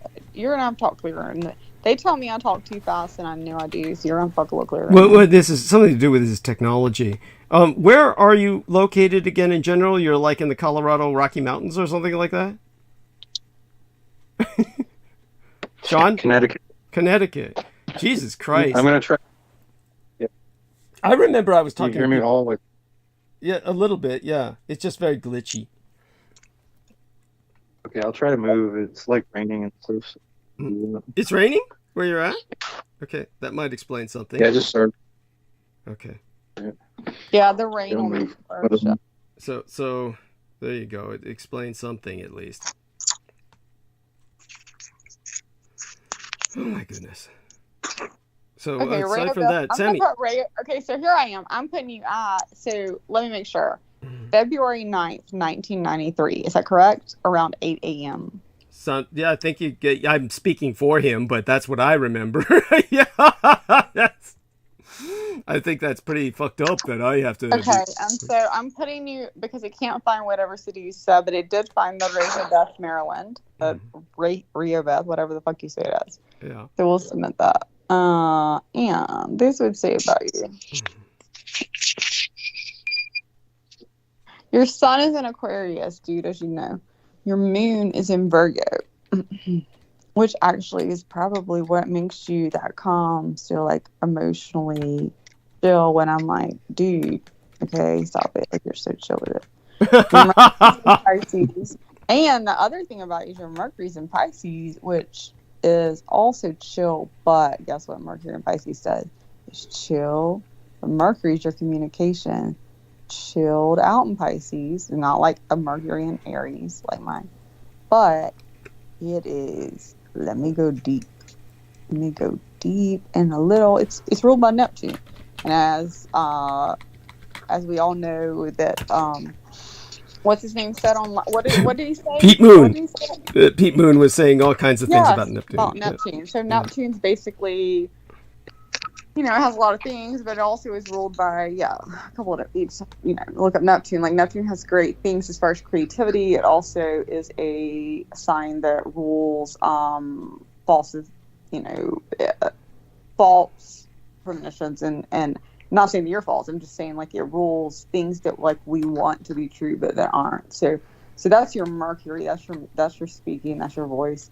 Anyway, your Venus is in Aries, which means that your love life, you are attracted to people that actually are fiery, or you're fiery when you're love life. Either way, it could be one of the two with Venus, because you may be very fiery in your love life and not show that in the other areas. And there's a whole, like, that's what I'm saying. If I was in my other chart, I could go a lot deeper, but it could basically just tell you, I don't know what anybody wants to fucking know about this bullshit. Like, anybody listening to this, who the fuck cares? Like, yeah, I mean, I don't know. Like, he cares. I think I'll tell you something. Often a bit aloof and even standoffish Aquarians, nonetheless, are usually well liked. They are curious and observant and tolerant in a broad sense. Prejudice and bias is offensive to the typical Aquarians. Aquarians are generally very clever, witty, and intellectual. They value progress and frankness. It's difficult to throw Aquarians for a loop. They're generally on top of things. There is a bit of a reformer in Aquarius. They'll try to get you to see through superficiality and encourage you to be open and forthright. Be true to yourself. Don't follow the crowd. Are mottos we easily associate with this sign. Aquarians need space and value personal freedom. Any attempt to box them in will likely fail. They'll happily return the favor, blah, blah, blah, blah, blah. Quality and fairness are hallmarks of the sign. If you're quirky and different, all the better for them. That would be the sun sign of you, which is your main sign, and then you have a few more, but I will just stop there. That was wonderful. I really appreciate it. Yeah. How did you feel about that? Beautiful. I appreciate it. Yeah, I love astrology, and, like, I guess I'd quote into that for anyone that's skeptical. I think what Rockefeller said, the difference between a millionaire and a billionaire is that they believe in astrology. And I personally, this is why I tune into it. Like, a lot of the old knowledge about it is like 93-ish%, give or take, depending on who you're listening to, accurate. And then there's a lot of more data that can be added, of course. And then, the consciousness of each star system and what they imprint. I think the science is something to do with the fractal structure of dewdrops when the night sky is moving, and what happens in the morning, and like this buildup of rare micro minerals in like Ormus and other stuff with the sun. the Egyptians called it like the tears of Horus. They collect the dewdrops which would cause good health. And there's like a thing with the womb being a protective bubble space until the being imprints, as well as the cell salts having to do with the rotation of the bodies of planets and interacting with our body to where, based on the months we're in the womb, 9 months out of 12 salts that can be produced, the 9 months that you're in the womb have a certain salt attributed to it, and this is sold in this product called cell salts. Okay. It didn't have a hermit symbol with you. Like, it didn't say Aquarius with the hermit symbol. So, like, how the fuck? And how old are you? 93? Where are you acquiring all this bullshit? She means that in the most affectionate possible sense. And I do. Like, when I talk, you have to understand, like, I'll say fuck and I will say bullshit. Like, doesn't mean I call it bullshit or that I'm cussing you. Like, it's like, I'm like, bullshit to me is like things. Fuck is like the word the. So, like, where are you getting this shit? Like, this stuff. Like, stuff. I think he was on some really heavy-duty trips where he had to escape. He was kind of trapped in another dimension and had to work his way back. Kind of like that, right, Sean? Yeah, a lot of compressed time in different formats, like a dream. If you ever had a dream that felt like it went on for days in a whole nother area, very HD, that plus like the quarantine, void space, hell prison, and compressing my consciousness in my body, sped time up and then harvested my abilities, while having a large amount of negative experiences to try to tap into and steal more stuff in torturous ways. And then me learning how to overcome each one of those predators, because it's like essentially a prison full of overpowered predators that were captured by the holder of the Hell Realm quarantine since its inception a really long time ago.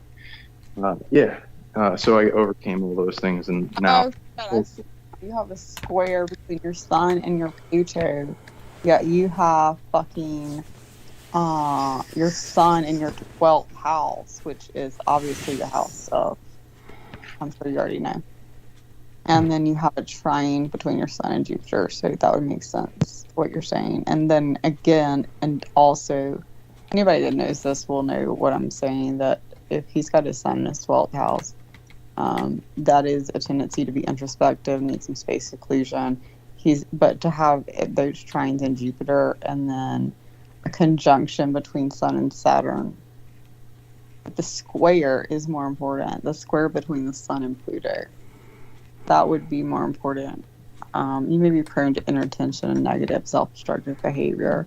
Things are going well. You suffer from fears that something will come along to change that. Constantly working that rug. What I'm saying by that is you were born with you were already in your 12th house, so you're already in the house of. So anybody that doesn't know the 12th house, just so you know, 12th house is the change of complete. It's basically clear. It's the complete change of metamorphosis, the complete change of death, breakdown, destruction, and re-up. So when your sun's there, that is the ultimate of who you are, as far as you display of the outside. You are as your best part of who you are as a person. So, meaning if you can be the best part of who you are, that is your sun sign. That's the best part of you. And you have your moon, also can be the best part of you, but that's just emotional side. And then your rising sign is how you display to the world. But your sun sign in the 12th house means his sun sign, no matter what, was in the 12th house, meaning he was already at the point of being, at the point of death and destruction, and having to be basically, what do you call it, the rising phoenix? Like, that was his sun sign.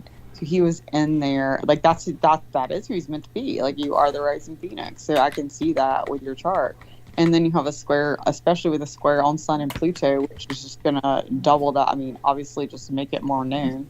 Prone to inattention, it basically is negative and self-destructive behavior. But what it basically does is what what Pluto does is turn you inside out, and you choose right from wrong. And by the end of the fucking day, is what Pluto does. He doesn't give a shit what you do. He's gonna turn you inside out, and you fucking figure it out.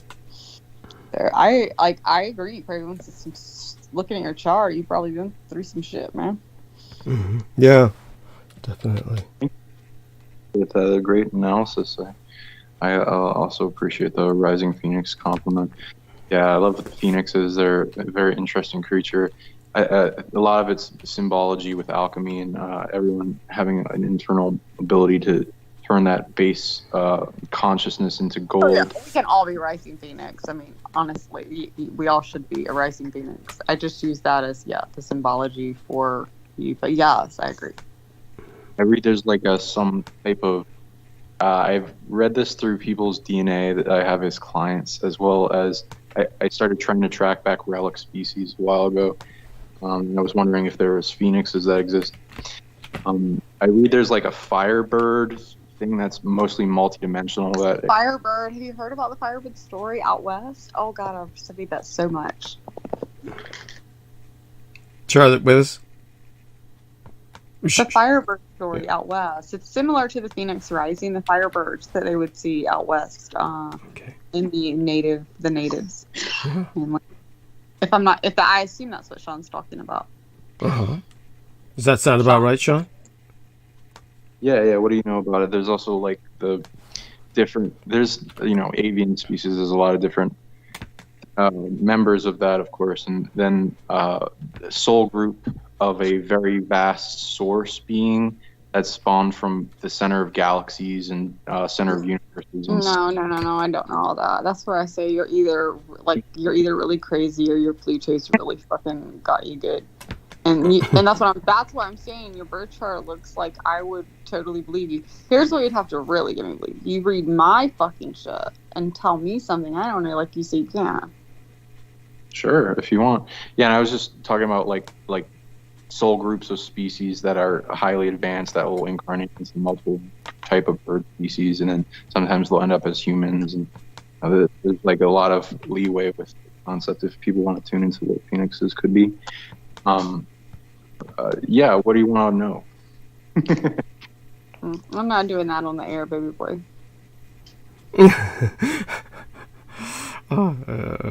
That's cute. Moving right along. Sam, help us out here. Awkward moment.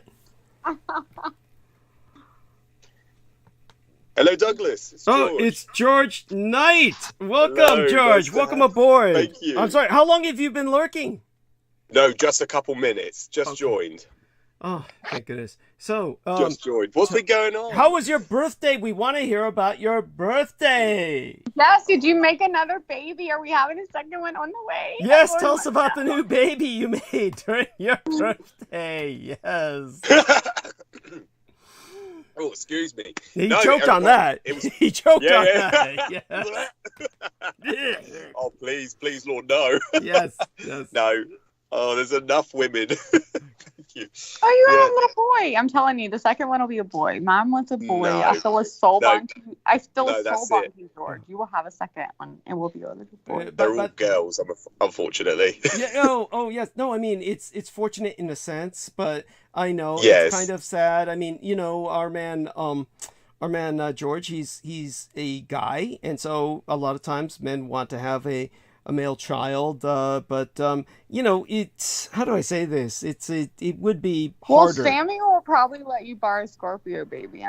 His baby, his child, yes. By the way, Amor Fadi in the chat room says, Brooke, I love listening to you speak on astrology. So there, just want you to hear that, honey. George, now tell us. Yeah. Just can you heart for me, like, because I don't go in the chat room. Oh, okay. I can always go in the chat room then, but that was just like. Okay. So I need some help, especially when I feel like I'm talking about bullshit. And I know it's not bullshit, but I feel like everyone else in the fucking room thinks it's bullshit, and then I don't know. No. Everybody's into astrology these days. I mean, this is the new age of astrology. The millennials are all into it. But at any rate, that being said, millennials. I'm not a goddamn millennial, you stupid asshole. I mean, what do you call the next generation? All right, thank you, Brooke. Yes. Trilineal? I'll be a tri-fucking-lineal. There we are. And you're welcome, George. You are fucking too sexy to not have a goddamn another baby. So you shut the fuck up, get fucking busy, and fucking have a son. Yes. We can't, unfortunately. No. Okay, that's you it, can. We've You had can. 3 cesareans, so that's Oh my enough, God. I'm afraid. Medical Why reason. can't you again? For 3 cesareans, that's the limit you can have. Otherwise, it's detrimental to the mother. Right. So, yeah. Oh my Oh, God. no, it's not Oh, worth the risk. Oh, because it's something of hers. I didn't hear what you said. Yeah. But I've always preferred girls. I'm glad I've got girls. But I'm saying it in the sense that, oh, God, I'm bombarded. I'm the only male. You know, Douglas understands this because I'm outnumbered. I'm one single male, and there's dozens of Douglas girls. It's doesn't not just understand this. Douglas would have to have been a male to understand this. Yeah, that's cute. That's cute from Burak. I know, Douglas. I love you. By the way, Sammy also understands that I'm because back. Sammy has 7 sisters. So tell George how Yes, you I understand what he's Oh going my God. Yeah. Yes. Yeah, I have 7 sisters, Mom. I can completely understand with George. George, do you have 3 girls? You said, or is that just your sisters too? Or? I've got 2. I've got 2 girls. Yeah, that are mine. Yeah, and then there's others. There's others. There's it's a big family. So. Oh, okay. Yeah. So you know that.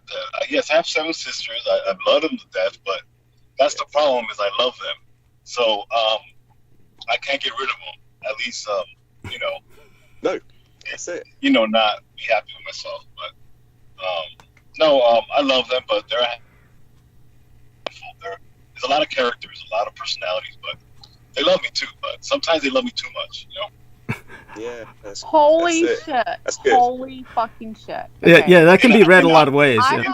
have, no. Who was I talking to last? What's his name that I met on your show? Which on one? this show. Who else is on my show besides these guys? No, you gotta say his birth chart. Which I'm bad with names. I've learned everybody's name. Yeah, describe him. Describe who it was. The Maybe. guy that has his own show. That I just did his birth chart. Oh, Sean Bond. Sean. Okay, so Sean. Just Let think, me ask Mr. you- Bond. The poor son of a Fussy, bitch. Think that's about why I this. said The poor Henry, son of a bitch. Anybody looks up his name, Sean Bond, all they get is Sean Connery and James Bond. So nobody can find the poor bastard. Exactly. Which is another story I have to say. I will tell you this. Even though I'm fucking gay, like my biggest when I was a kid, I was like 12, 13. And I would say people were like, I was learning the word fuck you. And I was like, all I know is that if Sean Connery said fuck you to me, I'd be like, okay. Fuck you, bitch. If he said fuck you, bitch, in his voice, I can't do it. Right? I'd be He might slap you as well. Yeah, that's right. Don't forget. Yeah. He's also... George, say it in his voice. You do it. Say fuck. I can't do Sean Connery's voice. Come on, you just do it in your voice. Say fuck. Sean's Scottish, and our man Yeah. George is It sounds an so Englishman. Yeah. Close. It sounds close enough. Anyway, I would like to just hear a fuck you, bitch. Might turn me on. Let's see. Come on, do it. Hey, You George, might just do think it. back to when that awful man was Just teaching say you it. teaching you all those awful things. George had this Fuck you, bitch. mentor who taught him awful things, taught him about masturbation. He didn't know about Yeah. that. Yeah, and he got run over by a train. I didn't want to get run over a train. I just wanted to say fuck you, bitch. What the fuck ever. Thanks a lot. Okay, maybe for my birthday you'll say fuck you, bitch. Okay. Anyway, back to Sean. No, Sean, try it, George. I want to hear it. Yeah, say fuck you, bitch. Please, Fuck can you, bitch. No. I need you to say in your regular voice because it sounds real. No, oh god, fuck you, bitch. Oh my god. Yeah, a Oh, little, God. a little. No, I'm more not doing that again. Oh yeah, no, that was almost there. You were almost there. Oh my god. I think Brooke is gonna have to change her panties. Yeah, yes. Yeah, Yes. I know. I love it. Oh my god, it's so fucking sexy. This is Anyway, so Yeah, back to moving Sean on. Bond. Yes. Okay. We've degenerated into phone sex on air, but hey, ratings, right? That's so. Well, Doug, look, it's a lot better than I can want tell you, everybody in the I'm world to a woman. die. Yes, that's right. You know what, honey? I'll tell you something. We had this motherfucker, Jambo the Reese Monkey, this idiot, because of him, this lovely young lady named Crystal River refused to ever come on my show again. She might change her mind in the future, but I broke a promise with her. I said I wouldn't leave her alone with him, and at one moment I just said, I didn't really think it was that big a deal. I left her alone with him, at which point he really just freaked her out. I mean, because this guy on air was just screaming, and this was regular for him. I want everyone on Earth to die so I can be the only person left on Earth, and then I'll be God. Okay, nothing you say. I scared her. I would have been like, motherfucker, I want you to die. Yes. So that the only person left on Earth is no one but you. Like, I do. I hope everyone dies and you are left alone. I do agree with you. I hope you're left alone here by yourself. Let's agree. We're agreeing. You should be left alone by your goddamn self because you're fucking nutso. Yes. That's how you respond to that shit. You don't. He used to. He used to post on Facebook quite frequently. Yeah, about that shit. Yes. Yeah. Yeah. He'd say that, and people were like telling him. Oh my God, get that motherfucker back on here with me. I swear to God, get him along with me. Yeah, He's not coming back. Yeah, thank God. No, don't bring him back for real. No, But I'm saying, if he ever came back and snuck back on, and you were like, he's like, oh, I think it's him. Just be like, Brooke, and just take this call over. Yeah, those guys, they really were such pieces of shit. But all that being said, no need to dwell on it. I mean, when I reflect upon it, well, the thing is, they can do one of two things. They can cuss you out. They can say things to get to you. The worst thing they could say to me were personal fucking things. And then at that point, if they knew anything about my personal family, just like we all have kids and stuff, I would, either respond emotionally or hopefully not. But at the end of the day, the rest of it is just goddamn bullshit. Like, that's what they roll over in. It's just like getting over on people with their bullshit. Yeah, and really. don't get me wrong, I roll over in people's bullshit occasionally too. I'm like, I occasionally fall for it. You made me cry the other week. I'm sorry. I apologize publicly. Jesus Christ, honey. I'm feeling it again right now. You're kidding, right? It's a joke, I just need a minute. Anyways. What? Honey, I love you. I love you. I used to have to do this. I just need a minute, okay? Just a minute, okay? I understand, honey. So, George, Stanley, we need you both. Oh, man, what a bitch. Okay. This is like... Come on, bro. You're the actor, right? Yes. That's right. Yeah. Thank you, honey. Yes. Oh, my God. Back to George. Your birthday, George. Tell us about your birthday. Yes, thank you, Douglas. It was a nice day. It was I just had a nice meal. My mum cooked for me, and it was just a quiet one. And I almost was going to attempt to call you, Douglas, just to have a little chat with you if you were available for a few moments. But it was just a quiet one. I just went to work and I came back, and that was it. But hopefully this weekend I have a few celebrations, have a few drinks. Yeah, so I'll get back to. You got laid at least, right? Yeah, it was a school night. It was a Tuesday night, so it was nothing really going on. So, but this weekend I will be going out and having. Is that what in England? I don't know what that means in England. Is there like a code word for Tuesday night in England? Yeah, and pubs are only open until 10:00, so there's no point going out. Wow. And there's no point doing anything. So on a weeknight, they're open a bit later, about 11:00 on a weekend. But there's no point doing anything in the week when you have a birthday. You might as well just go have a meal and that's it. Oh my God. No. I mean, there's no point in doing anything at home. She's asking. She's asking if you got laid. Is what she's asking, George. Nothing. Oh right, no. I forgot. You're married. Never mind. Yeah. No, we didn't. No, nothing happened on the day. Okay. Nothing happened on the day. Yeah. Oh. But no. Anyway, other than that, nothing much. Right. But it's I was just gonna say, what's been the topic of discussion tonight on the show? Well, you can talk about. It's basically been, has George got laid on his birthday or not? You just ruined the fucking thing because I had fucking 2-1. You did, so I can make something up. Yeah, I lost a bunch of money, so fuck you, George. Oh right. Yeah, she had a bet riding on it. Yes, I've got to pay Sammy. Fucking, I got to pay everybody. Oh, you could have just said yes, I got laid. What was the stakes?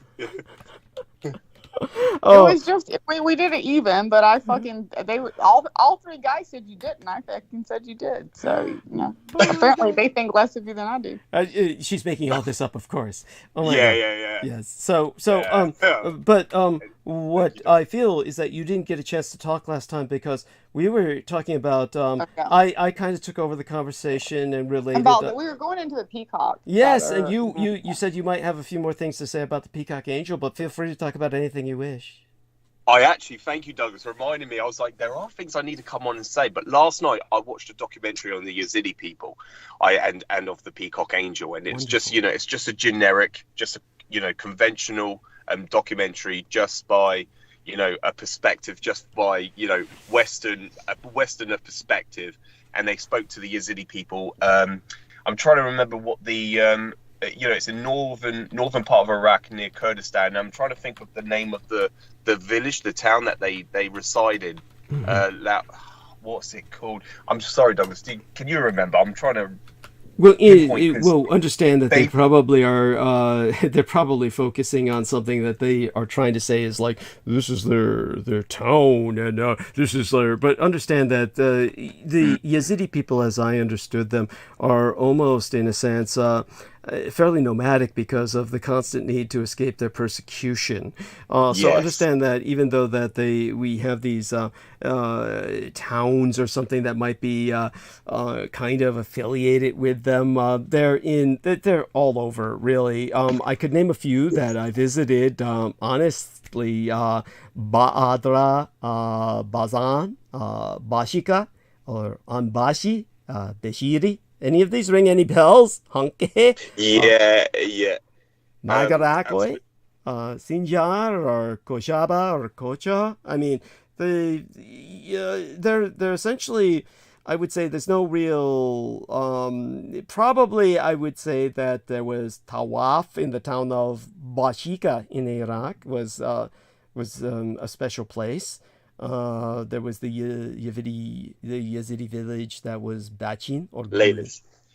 Yeah, Laylish. I think that was where they did the documentary in Laylish, northern part of Iraq, near Sinjar. Okay. Near Sinjar, Erbil, all near Mosul. Yeah. That's all near. Well, Mosul is effectively the capital of Kurdistan. Yeah. Kurdistan. So Sinjar is basically, unfortunately, at this point. I don't know what time that documentary was made, but by around 2018, I would say that Sinjar city was a ghost town. It was without water, schools, or hospitals. Basically, a large portion of the city was rendered uninhabitable by the ISIS. I would say the religious center, the one that is the annual pilgrimage site, is the tomb of the Sheikh Adi in the town of Laylish, Iraq. So that must be what they were trying to focus on, was the pilgrimage center. Yeah. Okay. Yes, absolutely, Douglas. And then they actually they spoke a lot about the United Nations recognizes the persecution. It's a genocide, ethnic cleansing of Yazidi people by the rebel state of ISIS. ISIS rebels. Yeah. Just so you understand, I do want people to know that it was Saddam Hussein, who constructed the town of Sinjar. And that's why it's not something that occurs to me as like specifically Yazidi, because he forced the Yazidis to abandon their mountain villages to relocate to that city. So understand that city was kind of like a place they never wanted to be. So I don't want people to confuse that as something like, how does Douglas not know their cities? Well, they didn't traditionally have them. That's right. So please go on. Yeah. Yeah, no, thank you, Douglas. And it was just, and even the fact that the females, the Yazidi, what the rebels would do is they would enslave them. They would be trafficked, and in order to end the lineage, the heritage of their ancestry. So they would break this by trafficking onto Syrian people or to the Libyan people, and these women were being literally trafficked, sex enslaved, so they could no longer reproduce their natural heritage. So their lineage would be broken. so to speak. So that was I was listening to the stories of some of these tragic tales of these women that were enslaved, but thankfully escaped. And that under United Nations, the United Nations Council recognizes that as a form of genocide. That is to prevent their natural heritage from ever, for reproduction or what would you call it? Just for just to carry on the lineage, just down the generations. So that is recognized as a form of genocide because of that reason. They are being enslaved and trafficked. Even that's genocide. It's not just the thousands, because they recognize there's only about 5,000 left alive today that are ethnically recognized as Yazidi. And so this was, it's horrible. It's a horrible situation. It's been going on for years now. It's been going on for years since they were heavily since ISIS is heavily supported by the West and by men like Paul Villeli that have gone there. And I have posted videos of him with the rebel state, with men such as Abu Dhaka al-Baghdadi. He has met with men such as these ISIS leaders or ISIL leaders that are recognized. And it's really interesting because I remember when the Russian Federation stated publicly that they had killed him in a drone strike or strategic strike, and then the Americans, Donald Trump, said, "Oh, we've got Abu Dhaka." Sorry, excuse me. Oh, Trump couldn't even pronounce it, so don't even worry. I just say Abu Dhabi is fine. Abu Dhabi, yeah. Fucking Trump would say something like, would say something like, "We got Big Daddy." Is basically what he would say. Yeah, but basically what the guy was trying to claim was he was calling himself, like, after the city of Baghdad, al-Baghdadi, al-Budadi, is basically, he was saying that he was basically Baghdad itself. But these scumbags, the number of Yazidi left, it's such a small population, it brings one to tears, but do go on. Yeah, thank you, Douglas. Yeah, and they recognize about 5,000 left. And obviously, that is just a estimate. It could be far less than that. They could actually be over exaggerating that, but it is tragic. But they recognize that what would you call it, these were theologians, these were scholars that were coming on saying about what they are being persecuted because what the ISIS rebels recognize that they worship Satan, and this is where they get the conflation between Satan. They don't know the difference between, and on that website that I reiterated from that transcript, the people on that forum do not know the difference between Satan and Lucifer. They were conflating them both as the same entity, and that is what in this documentary they were trying to present. This is a Luciferian is Satan itself. They are devil worshippers, quote unquote. That's what they were presented. This is the reason for the persecution. Of course, that is nothing to do with history. The reality of the thing, of the situation. Like me and Douglas presented, no, this is because the ethnic cleansing of Yazidi people is, this has been heavily, what do you call it? It's orchestrated deliberately by the United States military, because they are. Because they're truly satanic. Yes, they are satanic. Thank you. Yeah, just put it. Thank you, Douglas. Yeah, they are satanic. They are. God, it's just like, it's it's mind-boggling. But you want to bang your head against the wall. It's like, come on, this is the reason for the persecution. They are heavily supported. A lot of their armaments. Because you have these. ISIS released all these propaganda videos, and people go back throughout the years and watch on YouTube. They released all these propaganda videos. They are being followed by Hindi helicopters, which is an American manufactured helicopter. And so you can see the vehicles that they are driving, the Humvees and all the Jeeps that they are driving in the desert are all American military vehicles. And so, you can see they are, and where do they get it all from? And so it comes from it's obviously, so they are heavily supported. And the reason for that is because they are truly satanic, and they are ethnically cleansing a indigenous people, which are recognized as the oldest living people on earth. Yes. And they were speaking of, in the documentary, that the peacock angel, Tawush Malak, and they pronounce it in a different way. They have different pronunciations for Melek Taosh or Taosh Malak. Yes. They recognize him as a creator. Yes. And he is of a Divinian line. He is of royal proceedings, and this is what they represent in the documentary. And it's an eye opener, and it's worth people reviewing. And but all you got to do is type in Yazidi, and it's the documentary that is literally at the top of YouTube. It's just something just to get a bit better perspective.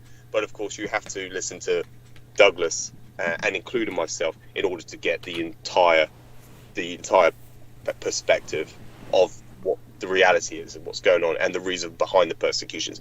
Of course, it's all just a rationalization of the real reason why they are being persecuted by the ISIS rebels. And so, yeah, I just wanted to share that, Douglas. Thank you for allowing me to. Oh, it was wonderful that you're able to share that, and I know you have more to share about Tavush Malik himself, and I do want people to understand that when it comes to the Yazidi people, honestly, this is a subject that brings myself to tears. I can barely think about them without just being profoundly moved, and I always want people to understand that when it comes to their situation, I'll give you an example. There was a link that I had once published on my Facebook timeline so that people could understand more about the Peacock Angel. And I remember this one fan of mine who I ultimately blocked because even though he had contributed some wonderful gifts to myself, gave me a DVD set of the Sand Pebbles, which he had tried to send first through Lori and Ann Fenton. She basically never delivered it, so I think he purchased a whole nother set and sent it to me. I mean, besides kindnesses like that, there were several cases where his name was Greg La Liberté, that I just had to block him because he would get into these intractable logic circles, which you couldn't escape. And there was no point in wasting time with investing too much energy in someone like that. One of them was, of course, when there was this horrible situation where an Asian man was pulled off of, I forget which airline, Southwest Airlines, I believe, or the like. It was right here in America. There's not that many airlines. And even during the times where we had COVID and everything else ongoing, they were making killer profits because nobody had any choice but to ride these lousy airlines. And then they had total control of who rides and who doesn't, and they will literally attack you personally, attack your reputation if you try and fight them. One of them was this Asian guy who got dragged off the plane bodily. And he was a doctor who said he had an appointment to take care of a patient that was in another city. He was not going to get off the plane for them when they asked him to leave to make space for someone else. And so they physically dragged him off the plane. Now, when he tried to sue them, tried to protest publicly about what was done to him, then they basically fabricated a story. They took the name of a person with the same name. And believe me, there's plenty of Asians with the same name. There's only 100 surnames in China. And they basically, so yeah, obviously you're going to have plenty of people with the same first and last name, but they took the name of someone who had been convicted of pedophilia and with the same name, and they said it was this doctor. This is how far they were willing to... But this is standard. This is standard, and I will say, just like everything that is racist, let's look at cops, policemen in the United States. They target black men and minorities more than they do white people. But as you know, I had a DUI, if none of you don't know, in 2020. I backed into a neighbor's car, not backed then, turned into a neighbor, had a Suburban across the street from me. And literally didn't think anything of it. And literally I had a beer or two, went into the house, had no thoughts of a DUI, just waiting on the cops, scared, write the report up. Went in, I'm going through a major breakup at that point and trying to get someone out of my house that is drinking, and drank liquor, just sitting there waiting on the cops. And I was this is bullshit. No thoughts of a DUI because I just barely hit a car, right? Mm-hmm. That story ended up with a DUI because I ended up, and even though the cop didn't get there for 45 minutes and I was sitting in my house. My point to that is later on, because I had that, 6 months later, was out with a friend and took an Uber to her house, an Uber back from her house. And literally, we were pulling out of the neighborhood, and our neighborhood is across the street. My daughter needed to run back home and get something. So I said, I'll sit here. It's fine. Because when you pull out, you can run to our house in like 2 seconds. And she took more than, I mean, you can run to our house in like 2 minutes. I mean, she's going to go upstairs, so it's going to take probably about 10 minutes by the time a teenager's back.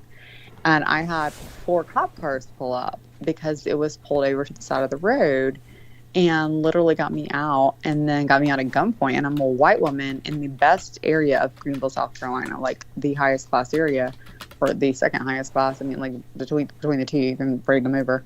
But regardless, 4 cop cars, each double swatted, got me out because they saw headlights across the street. And so I said, no, I'm waiting on my daughter. And they thought I was lying. And I was like, yes, ma'am, yes, sir, no, ma'am, no, sir. Now I'm a white woman fucking doing that. Yes, ma'am, yes, sir, no, ma'am, no, sir.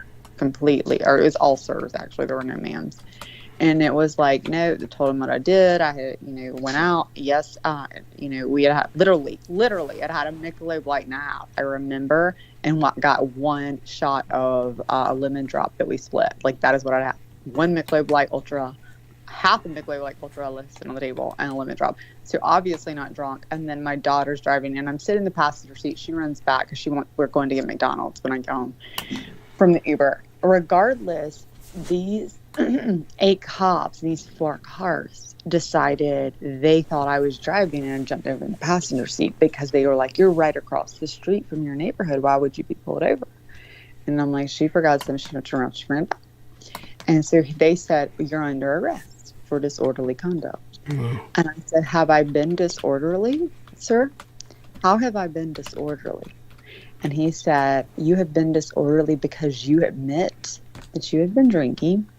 That's because I said, I have not even raised my voice to you. And you know me for not saying fuck. That's a lie. I didn't say fuck. And I was like, and I've said nothing to you. And so he said, you have admitted to drinking, and you're in a public place, meaning grass across the street from my neighborhood. And I legally wanted to argue him then, but I knew legally that would be the wrong move. So I just said, put my hands behind my back and got in a car. And then they went and I saw the 2 cops go into my house to find my daughter, and she's coming out. But my son's there, 17, and they're trying to separate. She said, why are you trying to take my brother away from me? You're trying to separate, and you're not taking, because he was 16 then. She's like, don't separate my brother from me. And they're like, no, we're separating. You need to talk separate. Well, it's fine. It didn't matter, because the truth of the story was the same truth. It was her birth. I offered to give them the phone. You can call her. My friend lives in the next neighborhood. It's her birthday. We Ubered. She can show you the Uber receipt. Everything's there. Like, it's all here. My daughter's there. So the point was, they arrested me thinking they would have me for driving without a license because of that DUI backing in, which I had a 6-month suspension for. I wasn't driving, but it didn't matter. They took advantage of that situation. And so imagine, I'm a white woman in a very nice neighborhood. Mm-hmm. Yeah. And when I went in that cop car, what I did is I leaned against, like I was going to sleep. Like I was passed out. Like I just wanted them to think, just put my head to the thing, just like I'm asleep. And I listened to all of them come back. And I really wasn't sure what I knew they had nothing on me, but they were sitting there saying, oh, we can't wait to get to West Greenville, which is the bad area of Greenville. Oh my God. Like, that's where we want to go because that's where we can get all the arrests. Mm-hmm. That's what they want. Like, to them, it's not about making the community better. And so when they got in the car, what I looked at them and said after hearing all of that, and I will tell everyone on this and I have no problem saying it, I looked at them, and because this is during the time, I said, do you want to know why we say defund the police? Do you want to know why I say defund the police? I said, first of all, this is actually what I said. I said, you have arrested me for disorderly conduct, have you not? And he said, yes. I said, and that is my charge. And he said, yes. I said, well, I want to, since I know I'm being recorded in this car, since I had already had the DUI, I know you're being recorded in the car. So I said, since I know I'm being recorded in this car, and I know the law is that you cannot arrest someone for the same thing twice in the same row.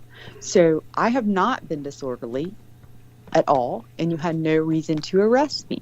So, but now that you have me under arrest, and I have no way to get out of it, so that is your arrest, and that is all you have to defend yourself for my arrest.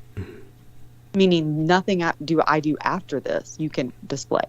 Meaning you can't say you arrested me for this. So this is what I was meaning, and they knew that legally. So I said, so I want you to know I have not been disorderly, but I am about to be disorderly. And then I proceeded to be disorderly and let them know why defund the police, whether you like the slogan or not, was a thing, that they were taking me away from my children, who they knew they were sitting at home. I had done nothing wrong. And to go on and on, they had to listen to 20 minutes of it going downtown. That must have driven him nuts. Oh my God. The one guy, he was younger and he was training under the other guy, and he was just like he was looking at him like, I don't know. I don't think we should have arrested her. You could tell he's looking at his eyes. I think she's got some points here. You could look at him. He was the young guy training. The other guy was young too. Like, he was in his 30s. The other guy was like in his 20s. And he's looking at him like, I'm pretty sure we shouldn't have arrested her. Like, she's got some good points. So when I went in to actually face that disorderly conduct ticket, which is just in a, like, you go in like you're facing a speeding ticket. And I go in, and the girl's behind the window, and she's like, how do you want to plead? And I just happened to look up, and the officer's standing behind the window behind her. And I said, well, why don't you ask him? There's a little blonde girl. And she turns around, looks at him. And he just looks at me. And I said, completely like he's acting clueless, what the fuck ever. And I said, it's going to be not guilty. It's going to be not guilty because I would like a jury trial, because I cannot wait. And the whole time, I'm not looking at her. I'm looking at him directly in the eye. I'm like, because I cannot wait for him to produce the evidence on my disorderly conduct. Because disorderly conduct in the state of South Carolina requires, unless I released a gun, shot a gun, and I went into the detail of it, I said that I had no reason to be arrested at all. So I would love to go in front of a jury trial with, and then I just looked at him and I was like, you. And then I got a letter 8 days later saying the charge had been dropped. There. Thank you for sharing that. And it is a great charge, but what I'm saying, and the point of that is, people have to stand up for themselves. People have to know the law. You have to know the law. Don't have to speak to a cop. When a cop pulls you over for a speeding ticket and they're like, where were you going? Do you know how fast you were going? Don't answer the fucking question. Every fucking word is entrapment. Yes, it's true. It's true. It's very true. This is why they advise people to remain silent until they have an attorney available, which is what I've recommended. People don't think about that with a speeding ticket or something little. Like, it's all entrapment. Right. By the way, I want to thank you for changing your icon on your Skype, so we see a different symbol inside of the chat of I did. Your face, instead of the dog. Thank you. Appreciate that. Very pretty face.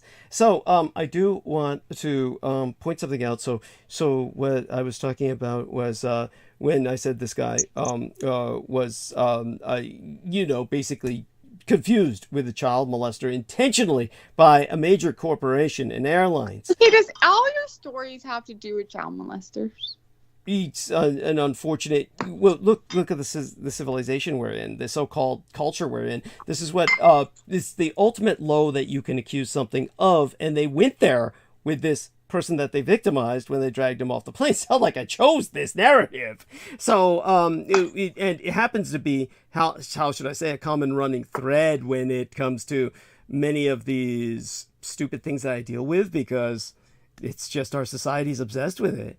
Honestly, I would prefer to avoid the subject myself entirely. But here's the point: I do wonder though, like, what's the percentage of men that molest children versus women? It's really high. It's really fucking high. Versus what? Versus what? Men that molest versus children. Women.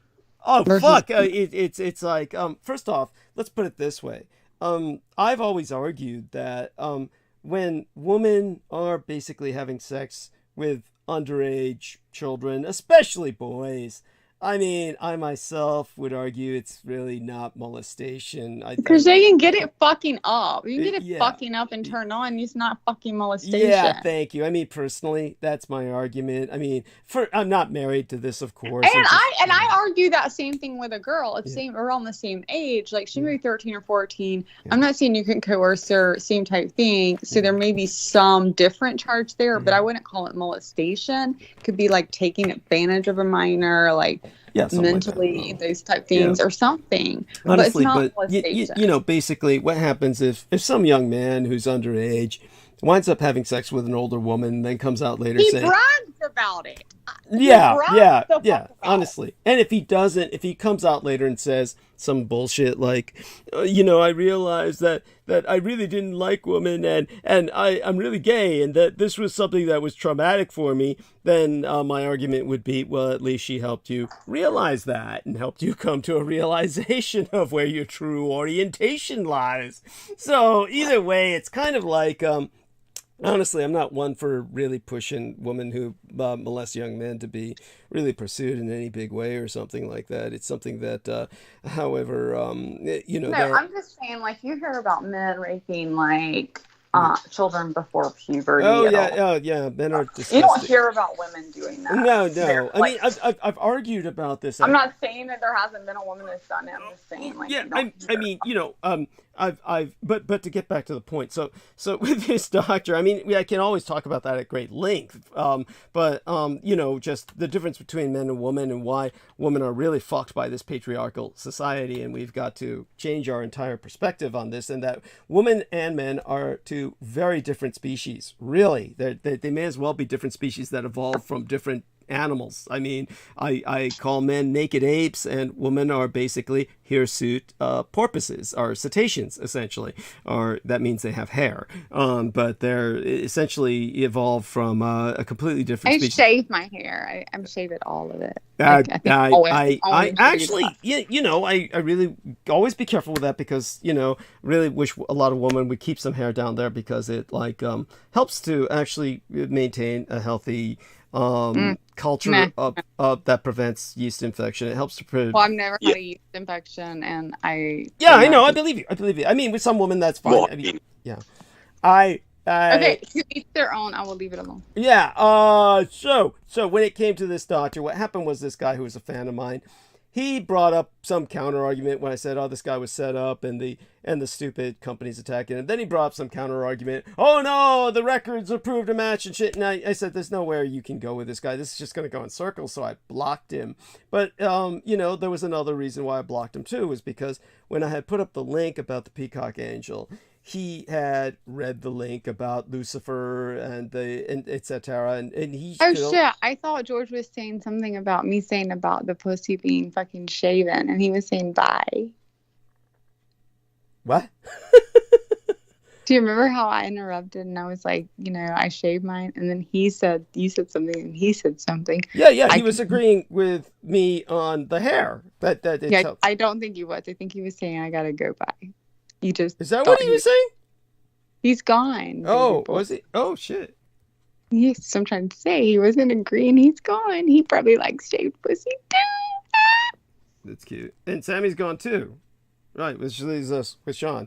So, yeah, the other reason I gotta go. I'm not stop going for Sean. Don't leave me. So at any rate, so he was saying, "This is Satan." I mean, basically, all he could think of was that the Peacock Angel was Satan. He could only interpret it in the most negative sense. And it's that way, unfortunately, with all the people that surround them. So just so people know, I was talking to a Kurdish individual once, quite the gentleman. And this was at the height when the Kurds were very much in the news. And the Kurds were essentially... the greatest allies America had at that time. They were holding the front against ISIS and other such entities in Iraq, the former state of Iraq, I should call it, because it's essentially just a chaos belt right now. It's just a vortex. But so this Kurdish guy I was talking to, I'd have to look up his name. He's still very much on my Skype somewhere. Conceivably, I could speak to him again some point in the future. But, you know, here's this poor guy. He's trying to push the Kurdish line, which is fine. I had him on my show a few times, which was kind of difficult to arrange, but we made it happen.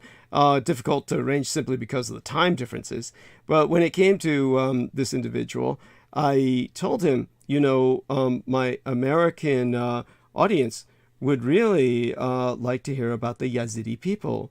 And he just immediately became offended. And it was like, what? Do Americans want to know about Satan?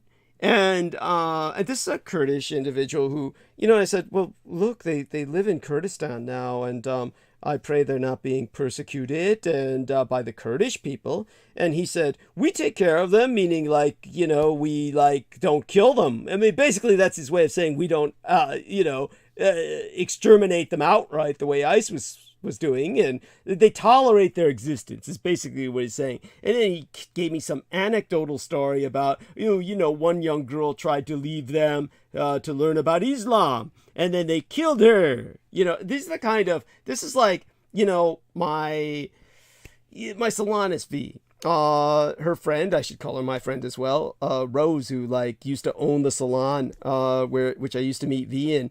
She's from communist China. And when I'm talking to Rose, one time my gang brother was there when Rose started, just repeating a lot of the communist Chinese propaganda line. Somehow the subject came up about Falun Gong. And then Rose was saying, like they say on communist Chinese state media, she says, they kill people, And I remember my gang brother Beaver said, how? By breathing on them? And, but this is the kind of line this guy was giving me about the Yazidi. It's just these people live in a world where, like in communist China, they think Falun Gong is this murderous cult that goes out and kills people. Then, a lot of these people surrounding the Yazidi believe that they'll kill their own to prevent them from learning about Allah. And of course, they have their own culture that's much more ancient. Islam is one of the youngest of the major religions, really. One of the youngest and the most aggressive. So George is back with us. And so George, you were agreeing with me about the shaved hair in the vaginal area making it more prone to yeast infections, right?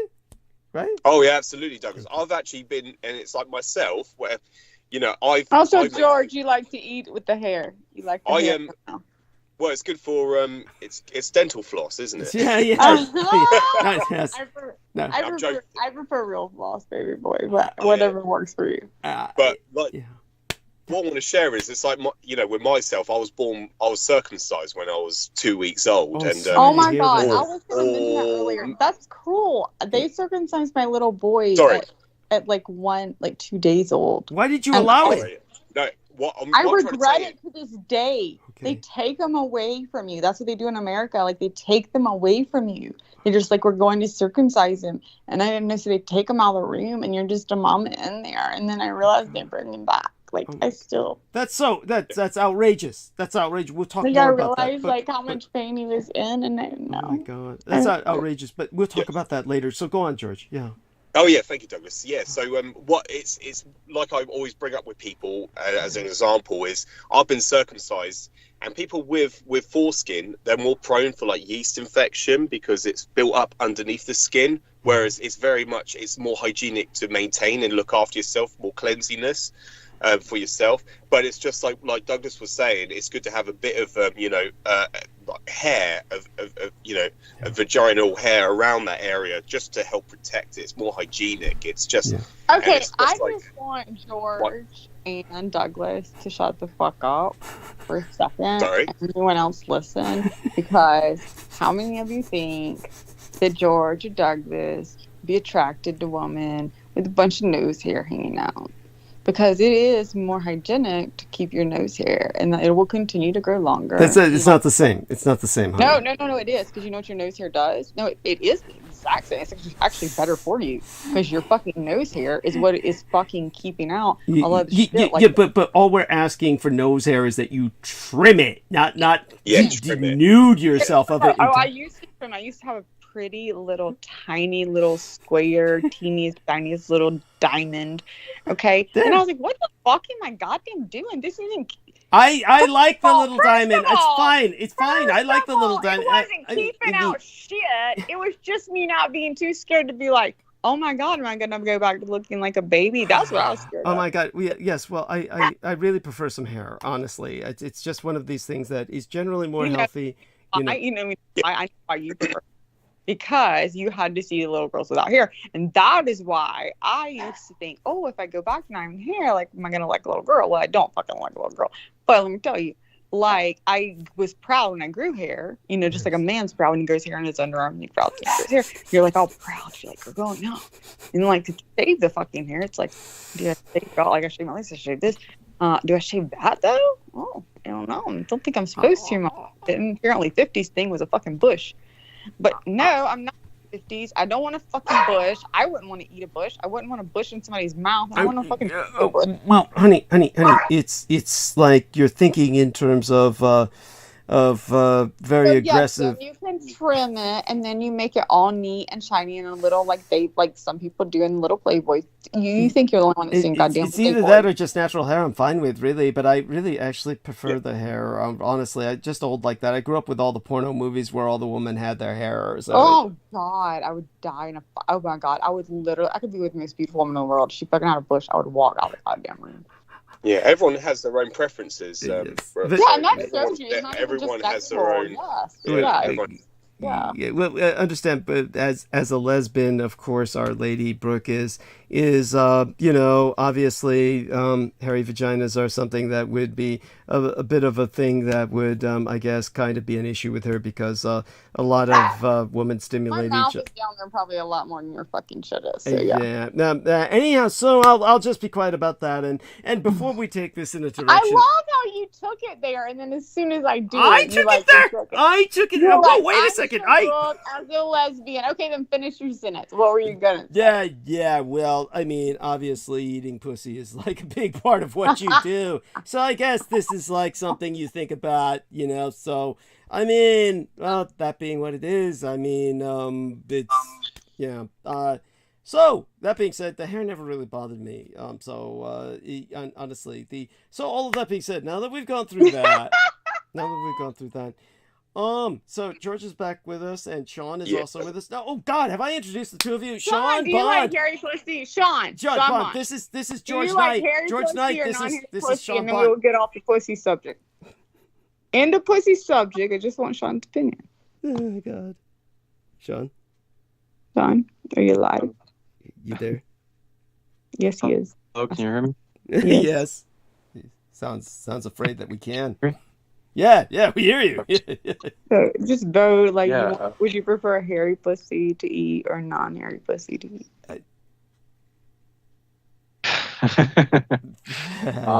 Well, I'm fine.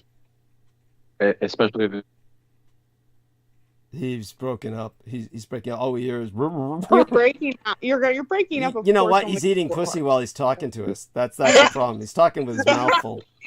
Okay. Can you say it without eating the pussy? Can you say it again? Which one? Yeah, he's already there. Yeah. Okay. Yeah, exactly. Eating pussy right now. Sorry. Yes. Yeah, the hair. I need to adjust it so it gets better signal. It's. I can enjoy both, but I suppose I like when it's kept and shaven. It's a lot easier to zone out and shaven. Bitches. Spiritually active. It's like when I get the hair that that's not pleasant and it takes you out of the zone. I like fucking hair in their mouth. The hair doesn't bother me. The hair. Right. Well, at least you know what? When I come see you, bitch, I'm gonna grow my fucking hair out. It's kept it's short hair. You know what? I'm not even growing out. I'm just going to fucking hot glue some shit on, glue it on, so it all comes out in your fucking mouth. Oh God, that's cute. Yeah, they used to have what they called merkins, which are basically wigs for the vaginal area. Yes, those are. Who the fuck would want that? I don't know.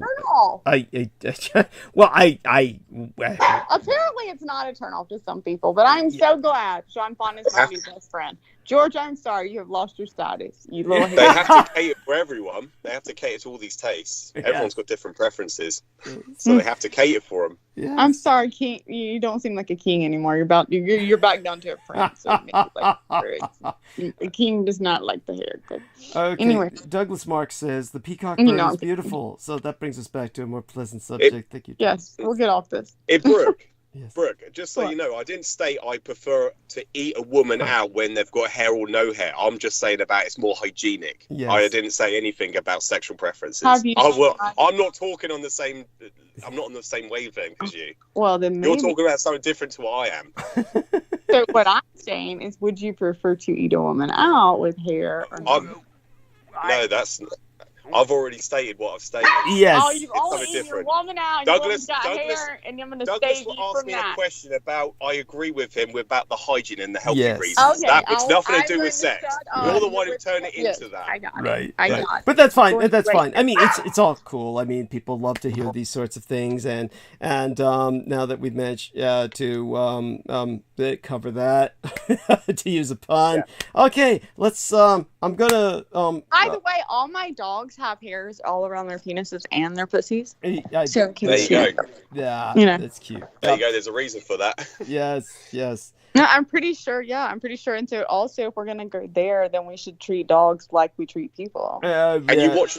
Yeah. And Brooke, just look at dogs. They clean themselves, and they got hair. They're not fussing. Oh my God! If I could lick my own pussy, fucking, I wouldn't be talking to you right now.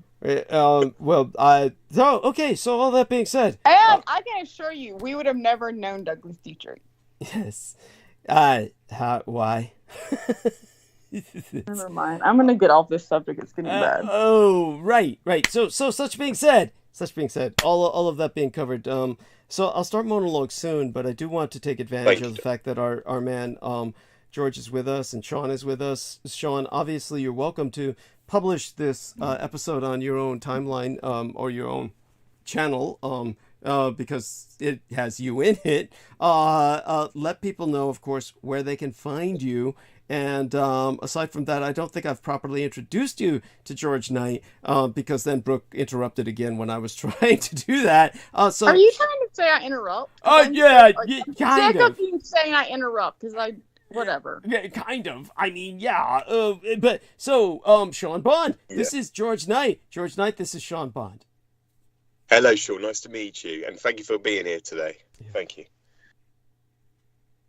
Nice to meet you too. How are you? Yeah, no, I'm very well, thank you, and it's a pleasure, and it's a long time coming for me to finally to speak with yourself, and hopefully we get to speak more in the future. Yeah. Cool. Yeah. I don't know much about you, but if you start talking about yourself, I'd love to listen. Yeah, I mean, tell us a little bit about yourself, George. Tell us about what you think it's important people to know about you. Yeah, well, my profession is I'm a telecoms engineer. I'm part of the fibre rollout team. So we're in the UK, we're rolling out fibre to 25 million homes by 2026. That's what I do a profession. So I do that day in, day out. And I've basically, and on the side, what I like to do, what my passions are, is to learn about military history. And this is why I got involved with Douglas and affiliated with himself. For many years now, for about half a decade now. I can't believe it's been that long. So it's been a long time, and this is and then what I do is just do my own research, my own due diligence in researching what I've learned from Douglas's expositions. So, and from his background, from his professions, he's done so many. He's had so many occupations throughout the years, and he's done so much. And so he's definitely a person to definitely stay in touch with. For the majority of the future, it is definitely, and that's why more and more people that get involved, they will start to come to an understanding of their place in this world and their own history. And so that's just what I wanted to share. But what I have done is literally verified everything that Douglas has said and vetted it and documented it. And so for in the future, it could be published as either as a book or just basically documents or a video documentary. I've not completely decided, but at the moment I'm thinking along the lines of publishing a book based on everything I've gathered from Douglas and what I have done myself. But mainly, I think, it might be good to do several different formats, different platforms, do a documentary and do a book. But it's all about collectivizing and collecting all the documents at the moment. But that's what I like to do. And if you go on my Facebook timeline, you'll see some of the evidence I've presented in a lot of the posts I've published. So that's just what I wanted to share, and that's what my passion is. I used to be a gym fanatic. That's all stopped now, and so I'm now a father. I'm a father myself, so I've got a lot more responsibility now. So I've not. His wife made him stop working out. She was like, "No, you're too hot. People are gonna look at you." Yes. Yes. Thank you. No, thank you, Brooke. No, that's And I mean, you are hot, and I would probably make you quit working out too. Yes. By the way, what I just stuck into the chat room are 2 links that I had shared with Peter Moon. I'm going to put them in the message box of our man, Mr. George Knight here. If either of you want these links, I can give them to you in private message box as well. Otherwise, of course, we're, they can be found in the chat room when it uploads. But here, let me see what I can do. I'll probably just give it to everyone who's here or who's been on with us tonight. I'll start with Sammy Romero here and enter it in his message box. Then I'll do this with George Knight here. What happened was, this was what I spoke of earlier with our man Mr. Peter Moon about the brain cells that they have that they've gotten to play Pong. These are just primitive brain cells, not even at the level of a true brain, just scraps of a brain that they've gotten to play this ancient video game. So this in itself is astonishing. And, wow. And so what I'm going to do now is give you the other link where there is this incredible biofacsimilacra who is speaking in front of the British House of Lords. And so this is an important step in advocacy for these non-human entities.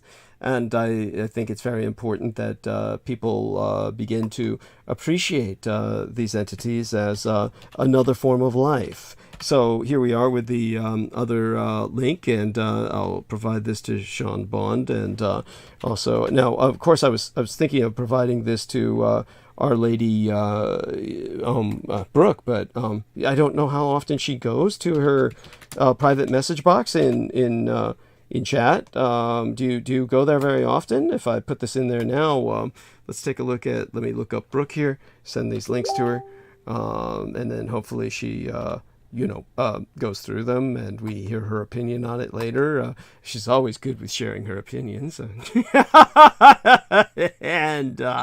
so... Motherfucker, I look at that fucking goddamn shit every fucking time. I just don't go to it while we're talking. And by the way, like, obviously, I knew about this. I was like, I'm curious on what you guys actually think on the first microchip being built with DNA. Like, what are we going with that? Where do you guys think that should be headed?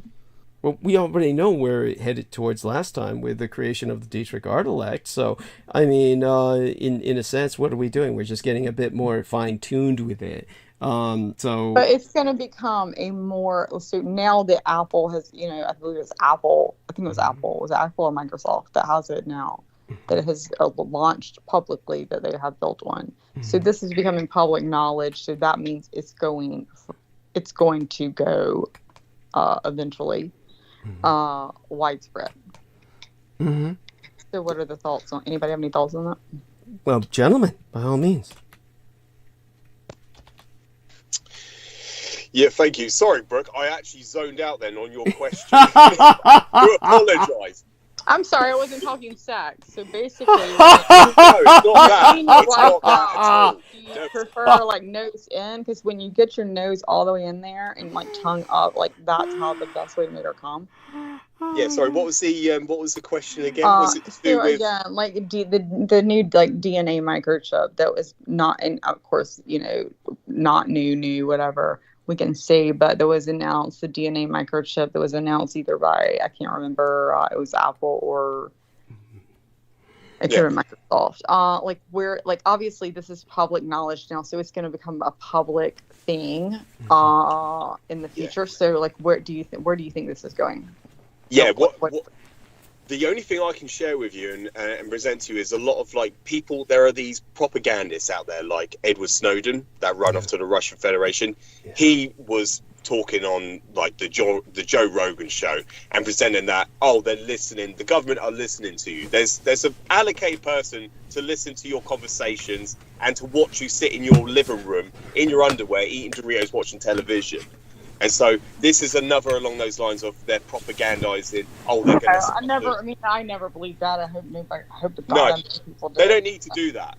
No, but they're trying to present that there are about 9 billion people on this earth. There's another 9 billion that can watch you. And Right. Yeah, exactly.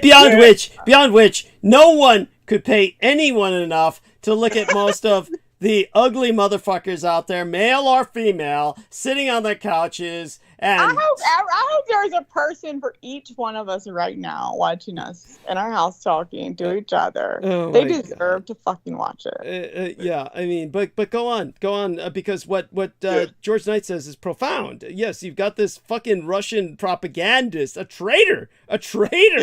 Yeah, go on. Yeah. Under the Treason Act, which is like what they are trying to, the FBI are trying to get Donald Trump prosecuted for treason. Yeah. So this is what they are presenting to you about microchips. They don't need to do that. When you have a cell phone, what you call in the United States, we call it mobile phones over here. There is a sat nav. They can actually track and trace where you are based upon this like through an application where they can actually track and trace where you actually are at all points. I mean, you can have an app where if you lose your phone, you can know exactly. Yes, I have that. Yeah, you're good. Yeah. We got all that. Okay. Yeah, exactly. They don't need to install a microchip underneath your skin, underneath the layers of your skin, just to track and trace where you are. There's no camera on your television watching you in your underwear, watching the. I don't believe any. For me personally, I'm not doing enough. If I was hanging out with you guys enough, maybe. But no, I don't believe anybody's watching me right fucking now. So again, I agree.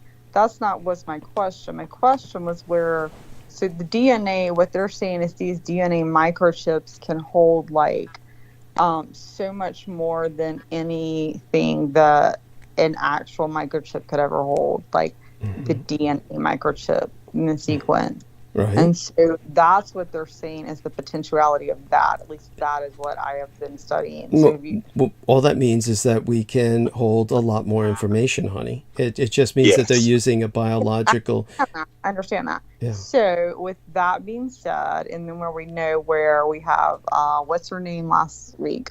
Who she hates. I'm bad with names. Tesla boy.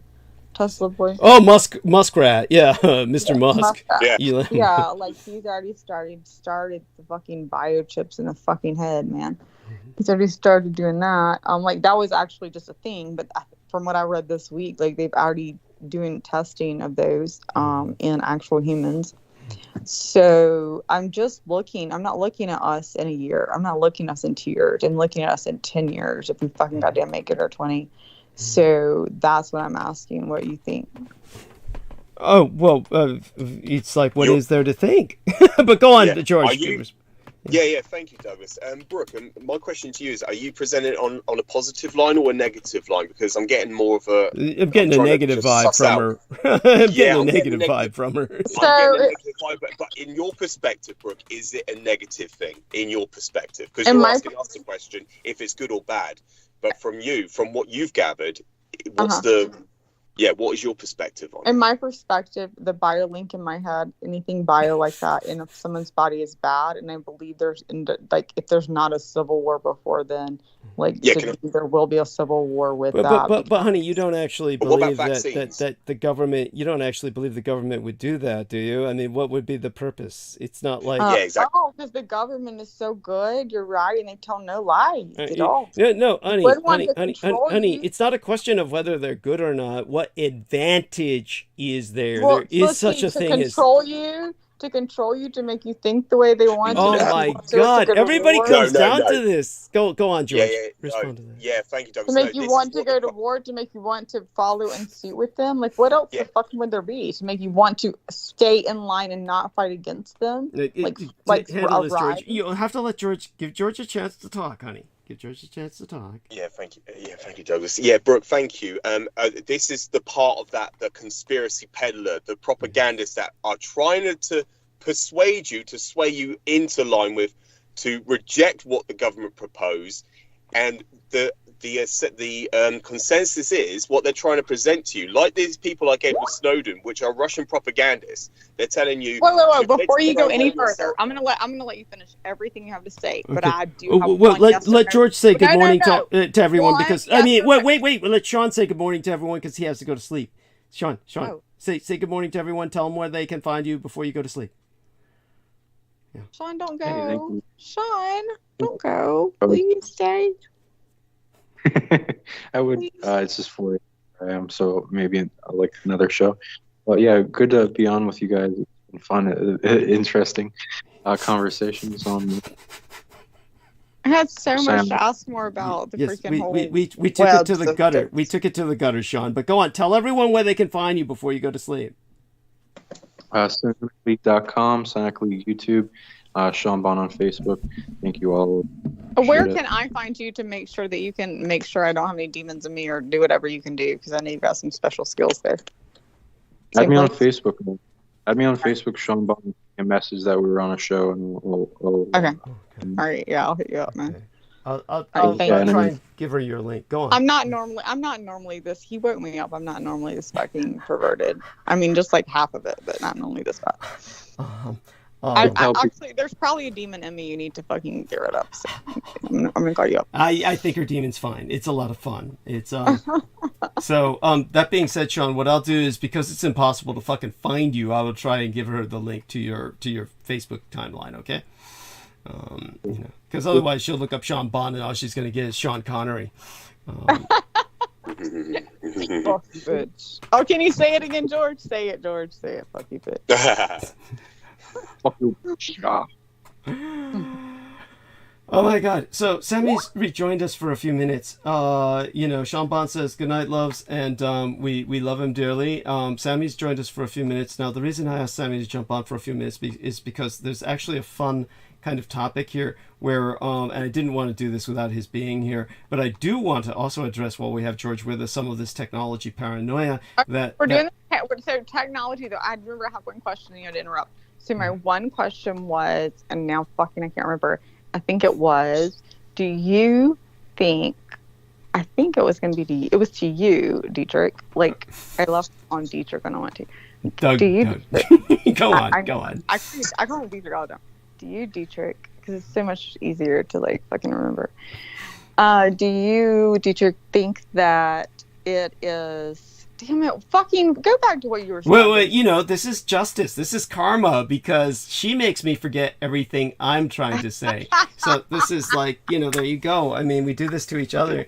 It's but the fun technology part is, of course, George and I responding to what is essentially a display of technophobia by Our Lady Brooke Gibson. She's been brainwashed by a bunch of people who have influenced her into this anti-technology mindset, which is really called Luddism. She's a Luddite. She's a neo-Luddite. Oh my God! Very now I important. remember what the fuck I was gonna goddamn say. Yeah. Go ahead, George. I'm gonna. You know what? I'm gonna save it all for DK. Yeah. Go ahead, George. I'm actually gonna. Yeah, sorry, Douglas. Yeah, go on. Don't by all means. Thank you. I was going to make a point, Bro. Do you remember I brought up the conversation before? I was presenting to you about excise war taxes, about we, as a nation, both the United States and Britain, we are both slave circuited to this taxation where we have to pay excise war taxes on our phone bills. It's a regulated tax bill. And in the United States, it's marked as federal. It's a Federal Reserve phone tax. Yeah, so, we talked like you about said, work for a phone company, cellular phone company, when I was in outside sales. Yeah. Understood. Now that is a perfect representation. That is a perfect example, exemplification of you being slave circuited. Yes. And like you said yourself, that they have taken massive advantage of that. They haven't taken massive advantage of that. What they've done is they've alluded to the entire nation that they won the Second World War. So everyone thinks that they are the winners, they're the victors of the great patriotic war. I know we've been through this for 5 weeks. Okay, let's get further. Yeah, but you are still paying a World War II phone tax. You are still paying a tax for being in a state of war. I do. For other people, that's fine, but we've gotten there. I want to get to where we are now. He's getting it. Yeah. And so no, you have to understand. I have never had the chance to stand up to somebody with that voice. Like, it is so hard for me. Like, to you, I can do it every day because you're American sounding. But to him, it's very hard for me to be like, go ahead. Because, like, all I want to do is be like, yes, sir, you sound so respectful. You sound so respectful. Okay, so that being said, now that we've ascertained that, Sammy jumped back off. Oh my God, we lost Sammy again. They took him back to work. But go on, George. So it's just, Go on, make your point. So just know that, George, when I stand up to you, it's literally like, it's hard. She's getting off on it, yeah. Not at the moment, but later I probably will, yeah. And I want you to know this, Brooke. I'm not here like lecturing you. I'm here just simply just. Can we record it? I want you to. Yeah, I'm not there. I'm not telling you to do this, and that, or anything like that. I am presenting to you an education. I can tell you. All it is. I'm trying to give you a perspective of what the government believes and what the government knows, because everything is on a government perspective. So the government have forced the entire nation under these wartime measures, these unlimited state of emergencies. These are wartime statutes that are still in effect to this day. And the only reason why they get away with it is because they tell the nation they won the Second World War. Now, if people realize that they did win the Second World War, and they look at their phone bill and say, hang on a minute, why am I paying a Federal Reserve phone tax? For the state of British boy. Okay, World War II is gone. Then we're past the fucking 90s, like we're past the 80s and fucking Gorbachev shit. Like, we are fucking all of a sudden, Brooke Gibson's born, she's talking to you, and she's fucking thinking, she might even suck your dick because you're gay because you have a great voice. That is where we the fuck are. So you need to get there and then go with what you're seeing. Well, I think he's working up to there. I know he's trying to get there. He's telling a Brooke and a Peter Moon story. Brooke and Peter Moon are both guilty of. But let's look at it this way. Here, I'll help bridge the gap. Douglas Marks in the chat room says microchip equals transhumanism. Now, what I get out of that is a negative vibe. I get the feeling that Douglas Marks feels transhumanism is bad because it's been propagandized against. I want to let him know, do not get off the chat, dude, because we're together and we gotta have some people here stick together because these motherfuckers are on our ass. No, really, it's opposite. The overwhelming amount of people, the people who have been exposed, it takes the fucking goddamn soul. What are you, honey? All of you have been exposed. All of you have been exposed to propaganda that's technophobic. Okay, You're all technophobic. Just like the anti-vaxxers. No. I'm the woman. I'm going to rule this fucking show for 1 fucking second. I'm going to let you both say because it's Doug's show. So I'm going to let him talk, and then you like him decide who talks. But what I am saying is this is how we're going to do this shit. You are not going to do any more of the propaganda bullshit, because propaganda, we're saving that shit for World War II. Yes, there is propaganda going on right now. We all know that. We don't need to fucking go through that. Propaganda Trump, propaganda. Propaganda's everywhere.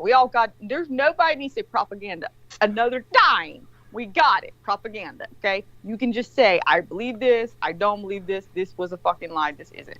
We are right now, what you think transhumanism means to you personally. Doug, your show, you decide you go first, you decide George goes first, who the fuck ever. Yeah, I noticed Douglas Marks says, yay, I agree, which I'm presuming he's agreeing with Brooke, and about this negative aspect of transhumanism. Transhumanism means that man is learning to blend into his machines. And Sammy Romero is back with us, and that's where we'll get into, as soon as possible, the fun stuff that we were talking about with Sammy Romero back when we had Viviana Sanchez with us, and he was asking about parabiosis and how he could potentially take advantage of it. And that was really fun. I do want to kind of recover that with you while you're here. Fun, and I hope somebody on this show, I need everyone also, I said it's Coke. What are we talking about? All three of these guys are teaming up on me, I need fucking more people fucking teaming up with me on this. Douglas Marks is teaming up with you in the chat room. He's saying somebody he until says they with Brooke, but basically, not enough. You have proven a point. Prove a goddamn point.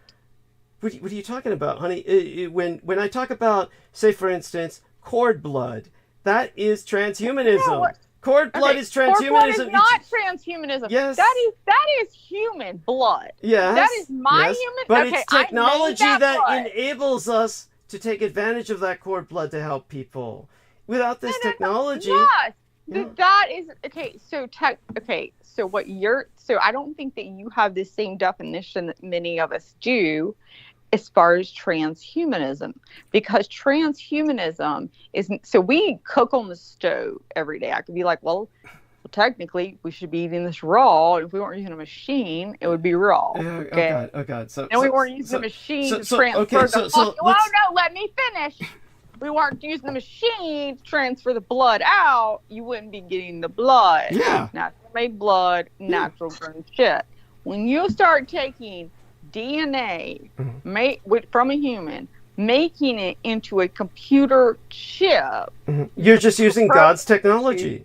That's God's technology. No, you're using God's technology, and you're making it into man's. And you know, do you want me to give you an example? And God would want that. Why would God not want that? Oh, okay. Whoa. I get to finish this one sentence. Do you want me to tell you why God wouldn't want that, and why you should be the number one fucking person that said God wouldn't want that, and anybody with any brain should? You mean that the number one murderer of the number one killer of every human on this planet is? Do you know what the number one killer is?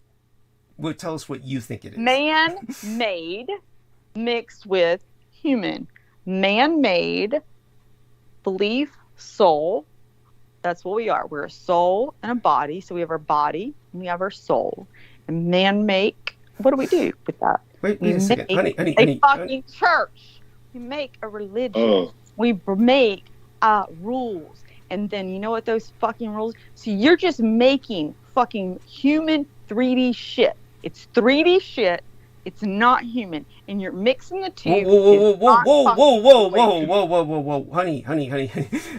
So I think what's going on here is this is your background in Southern Baptism. No, it's not my background. It's not my background. That makes you think that there's something soulless about technology, and that somehow humans lose their soul. Now, say for instance the biofacsimilacro we were talking about. I mean, I'm sorry. Have you okay? So you know you've even admitted this about the movies. That so many movies portray, and I've heard Peter do this, talking about how movies portray so much like basically factual things they're not allowed to really like say, but that they are getting from actual government like shit. You've said that, have you not? What you're talking about is just entertainment's reflection of what can be fact, but honey, what does that have to do with making decisions? Not the way you said it. We can go back and replace some of your transcripts, and I will save it for next time. You're talking about predictive programming or something? I mean, honey, you seem very adamant about this. Look, let's take away the emotion. Tone down a bit. Tone down. First, go easy, go slow, tone down a bit. There's no need to be emotional about this, but let's put it this way. A lot of what you're talking about is somehow, it comes under the idea that we lose our humanity when we transcend what we are now. Let's go to the Matrix. Well, fuck the Matrix. The Matrix is a bunch of bullshit. Okay? Yes. Matrix is just bullshit. It's nothing. There's nothing in the Matrix. It's so funny. Do you know how many movies you've mentioned in the last 5 weeks that I've been on air with you? Oh, God. Like what? So basically, say for instance, George. This brings us back to let's talk about something kind of funny. George Knight here was trying to tell you about y'all go on into your shit. Wait, you can't hang up. The call will end. I'm not gonna hang up, but I'm going on mute. No. Well, just learn to listen a little bit, honey. Yeah, there we are. Yes. Yeah. So while she's listening, George Knight, what you were trying to say, I believe, and tell me if I'm wrong, is that the government has done evil things where they've taken advantage of people's naivete and led us all off down the garden path in this mass delusion of winning World War II. So once that point is made that the government has done that, I think what you're also trying to say is, but that was advantageous to them. It's advantageous for them to do that. And what would the advantage be in putting a DNA microchip in everybody's head? It would just be like, see, there you go. So take it from there. There's no advantage in that. It would be a lot of work for nothing. That what she was bringing up was this dystopian nightmare fantasy, which is like, then they can get us to think whatever they want us to think. And they can get us to want to go to war. And they can get us to, you know. Said I would be quiet, but I won't be. Because here's the kicker with that. You just said it. And George, I am sorry. But there is a reason. I'm not going to say it until the end. But I want George to be able to speak and say his truth and your truth. But I want, as soon as either one's finished, to say, Brooke, will you please speak your truth? And I'll be muted till then. No, I don't know. No, that's like a trump card deal. That's like where I get the last word. I'll speak my goddamn truth now. That's fine. Then we go now. Okay, so do your truth. Yeah, do your truth. Then Brooke will tell you right now. The reason that they want it is because consciousness, vibrations, people are realizing and waking up to who the fuck they are. The whole experiment, like if you were to actually have what's his name back on here, he would basically probably agree with me, because that's what he was going into, is how we've been manipulated with our DNA and things like that. So at the end of the day, if we are waking up to who we are as a person, or just your consciousness is waking up to realize that you are not a body. You're not a body. Honey, you're not a body having a spiritual experience. You are a spirit having a bodily human experience, right? So you're what does technology have to do with this though, Brooke? So then the more people that wake up to that aren't like so indoctrinated, I'm a body, everything has to be cars, money, this, that, I go to church and that makes me good, everything is 3D, and they're like, oh, it is about me having a relationship with God, with spirit, with the earth, with other people, like true experiences of that, true experiences, and then waking up to, wait a minute, this 3D system, like we've been doing since 2008, stops. Hey, okay, let me try and put this in perspective. No, okay, let me finish it. Monolithic society. Well, honey. You said it. You said it. Monolithic society sucks, right? Monolistic society sucks. I said monopolistic. But honey, okay, I'm not gonna make fun of pronunciation because that's lame. Look, we all mispronounce things, so monopolistic. But I've never said, monopolistic society sucks, and of course that's true. But that being said, okay, that has nothing to do with what we're talking about. Okay, let's look at it this way. First off, as someone who's a combat veteran myself, I've explained before that my psychological injury, which is effectively a brain injury, my psychological injury has changed the shape of my fucking brain. So similar to a combat veteran who has lost a limb. Now, when you have the phantom limb syndrome, where you're feeling a limb that's no longer there, I feel parts of my brain that are no longer there, are no longer the same shape they were before. And yet, we have billionaires like the Silicon Valley entrepreneur, the entrepreneur Sam Altman, who paid a startup called Nectome $10,000, which is cheap, back in 2018, to preserve his brain after he dies, when the technology becomes available to upload his memories and consciousness to the cloud. So the idea that the mind and brain are separate was proven to be complete and utter bullshit by the Dietrich intellect, who hates me because I would not stimulate her with pleasure when she had a body. And then when I was able to transfer her soul into what is essentially an artificial receptacle in Taiwan, where they built a container for her the size of a nuclear submarine, concretized and bomb-proofed, Taiwan could be nuked to oblivion and Xi would survive. She's still not happy because she can't feel. Embodiment is everything. You do. Embodiment is everything. When you die, you will come back. You will be struggling to come back, even if you go to seventh heaven, because it's so boring. You accused me of mispronouncing a word. Oh, forget the mispronouncing. I'm just pointing that out because I know what you were talking about. You just said mind and brain. Same fucking thing. There's no mind. Yeah, but you understand brain. what I'm saying. Mind and brain are the same it all fucking comes down thing. to embodiment. Embodiment is everything. This is what I've died. You talked about near-death experiences. I've died multiple times. It's mind and brain. And mind and brain are the same. That on the other side, no matter whether they're in the lower realms or the higher realms, the one thing that everybody feels, even in the presence of beatification, in the presence of God, the presence of eternal love and unconditional love, these people want to come back. They all want to re-enter embodiment. This is why people reincarnate, is because even in the seventh heaven, it's boredom. Nothing beats being alive. Nothing beats sensation. Nothing beats the pleasures of embodiment. Even bowel movements have their rewards in terms of stimulation. People love being alive. No, and I think if you didn't hear me say that earlier, I said that when I was speaking with what's his name earlier. So there. I'm not trying to deconstruct you in entirety. I'm just saying, just don't buy into this separation of the soul from the body, in the sense that, first off, everybody it is separated when you're there. So that's my difference. But you see, what happens is, with someone like Sean Bond, he's an example of someone who's returned to his body. He didn't want to stay where he was at when he was out there. Yes, he was fucked in a bad place, and I know someone else that was in a really bad place. Yeah. And then there's when I died, the first time I died and was cognizant of it, I didn't recollect what death was like when I died with the blood transfusion. When another time I died, I went to the lower realms.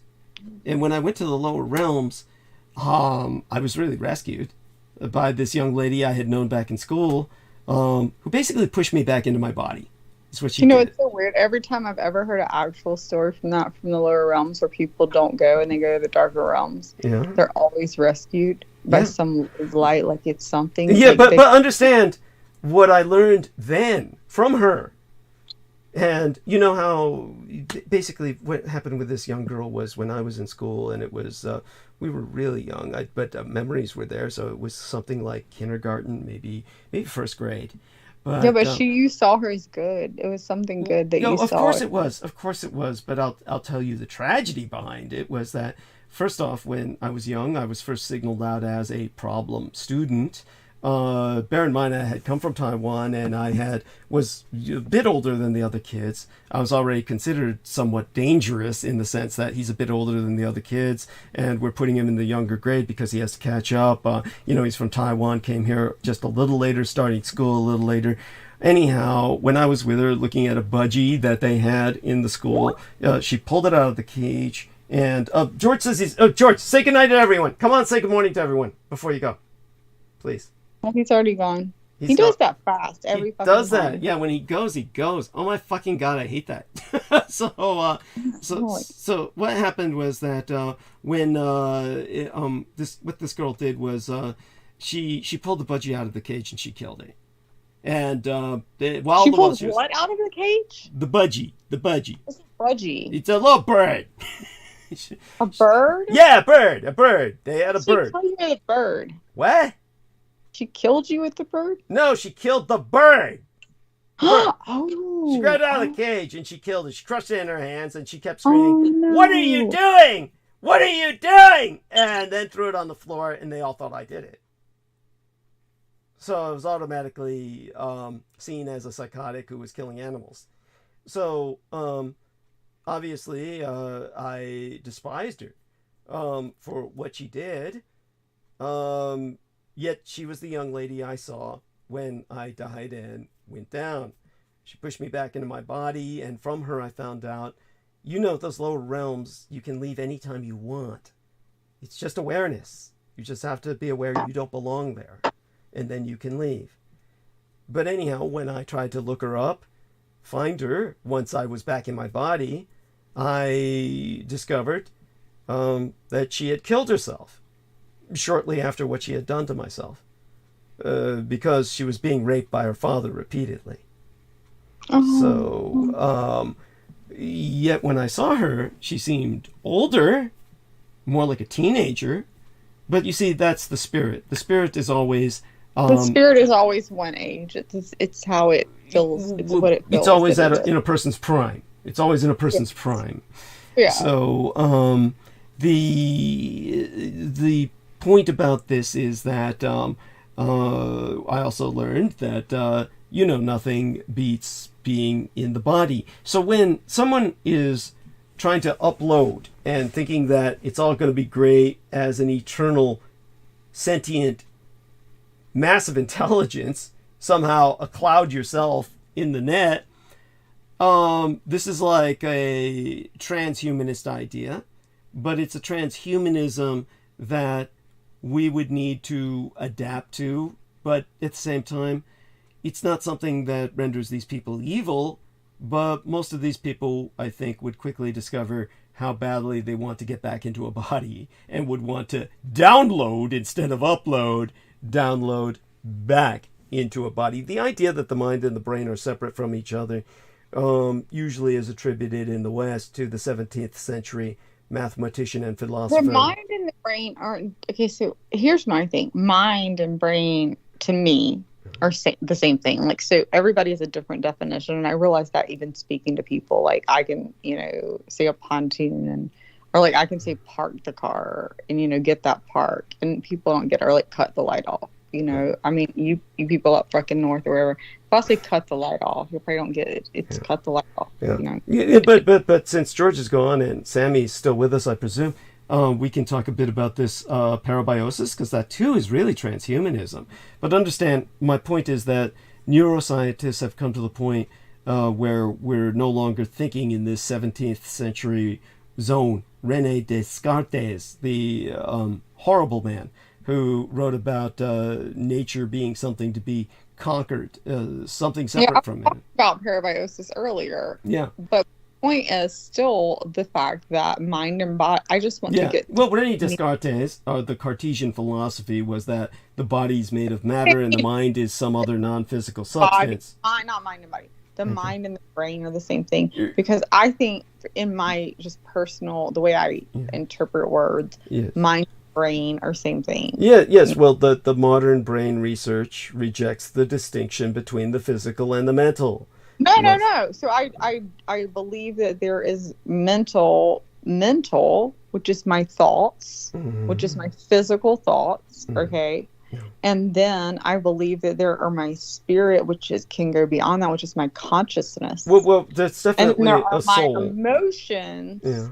So I believe I have my emotions, my consciousness, which maybe that's what you're calling mind, and then my thoughts, which are physical thoughts coming from my brain. And I also call my brain my mind. That my mind is another word to me. Most neuroscientists agree that what we call the mind is made of matter. The mind is hard to define, but the consensus now is that it emerges from the complex networks of cells in the brain. So, which would be the brain. I mean, the mind and the brain are the same fucking thing now. You're talking about thoughts and you're talking about consciousness, they don't come from the brain. Well, the soul would be something different. You see, but the mind and the brain... The soul is just embodying you. So what is your soul? What is your soul? Hey, Sammy, what do you think? Come on, tell me. Get on the fucking phone. Before I have to argue with Dietrich more, please.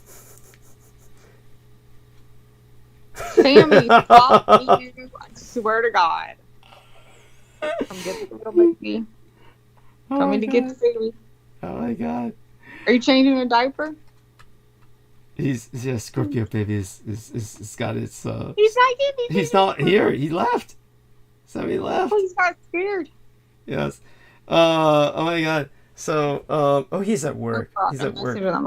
Yes. So, at any rate, what I'll probably do now is then start the monologue, unless you want to...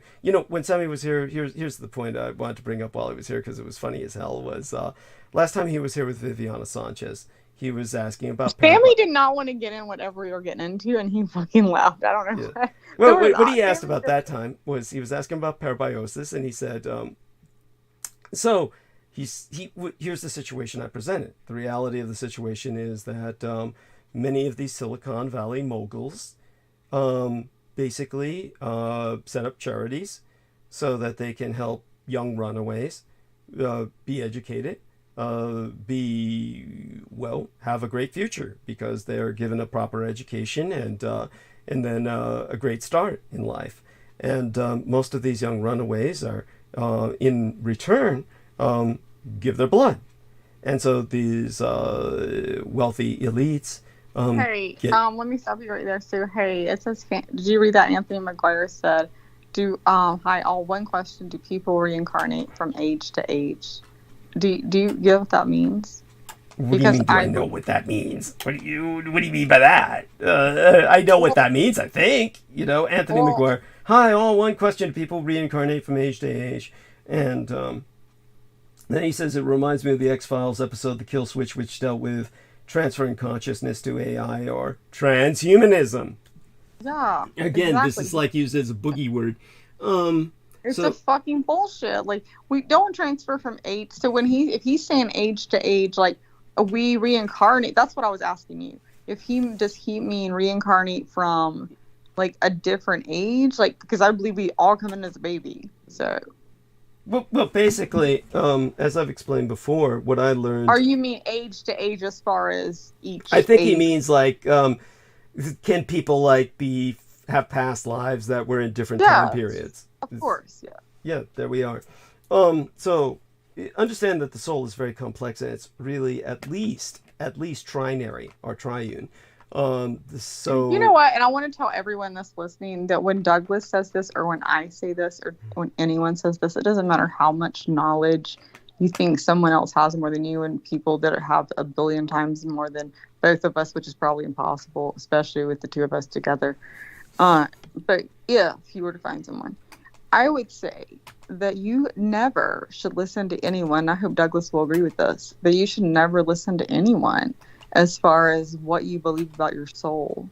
It is all you have to do is meditate, go inside your own soul. You've got your own answer. You know it already. So I think that is key to something, like your soul already knows something. Would you say that, Douglas?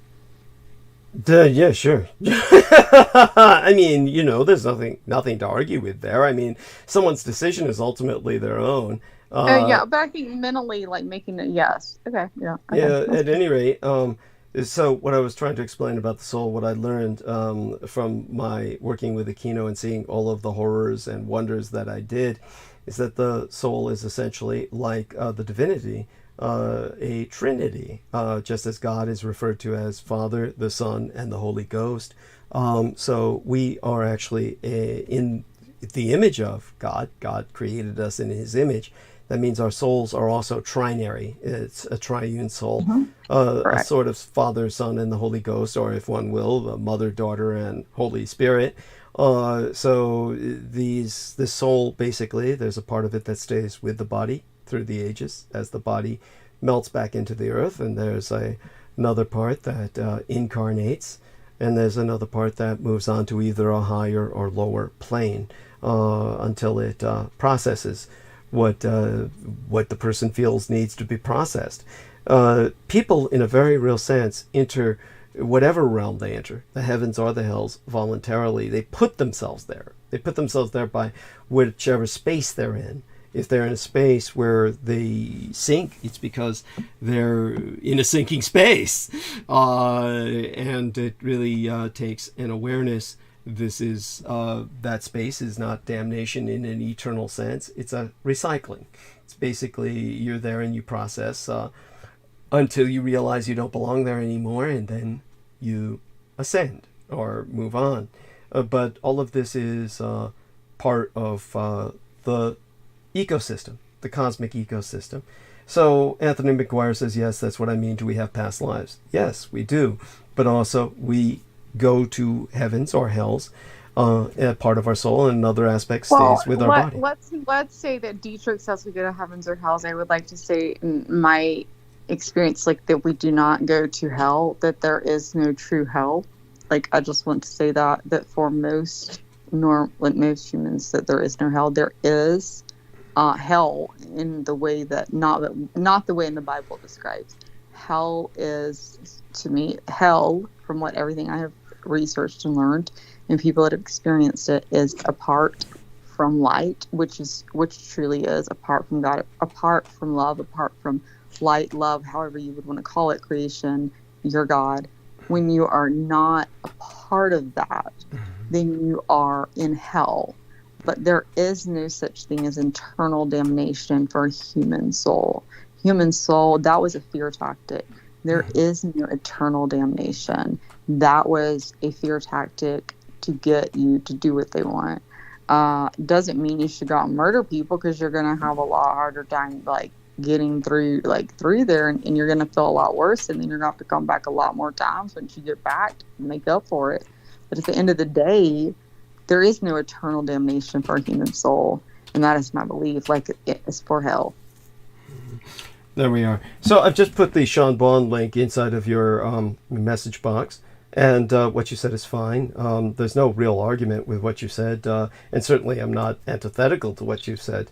But definitely, as you said, there's friends or people you knew who wound up in darker spaces. And this is, again, you send yourself there. You condemn yourself to that with your own headspace, wherever your space you're in at the time that you die. Not that, this isn't like a good day or a bad day thing. Like, you happen to be up, and then you get hit by a car, and then you go to heaven. And if you happen to be down, you get hit by a car, and you go to hell. It's not like that. It's cumulative.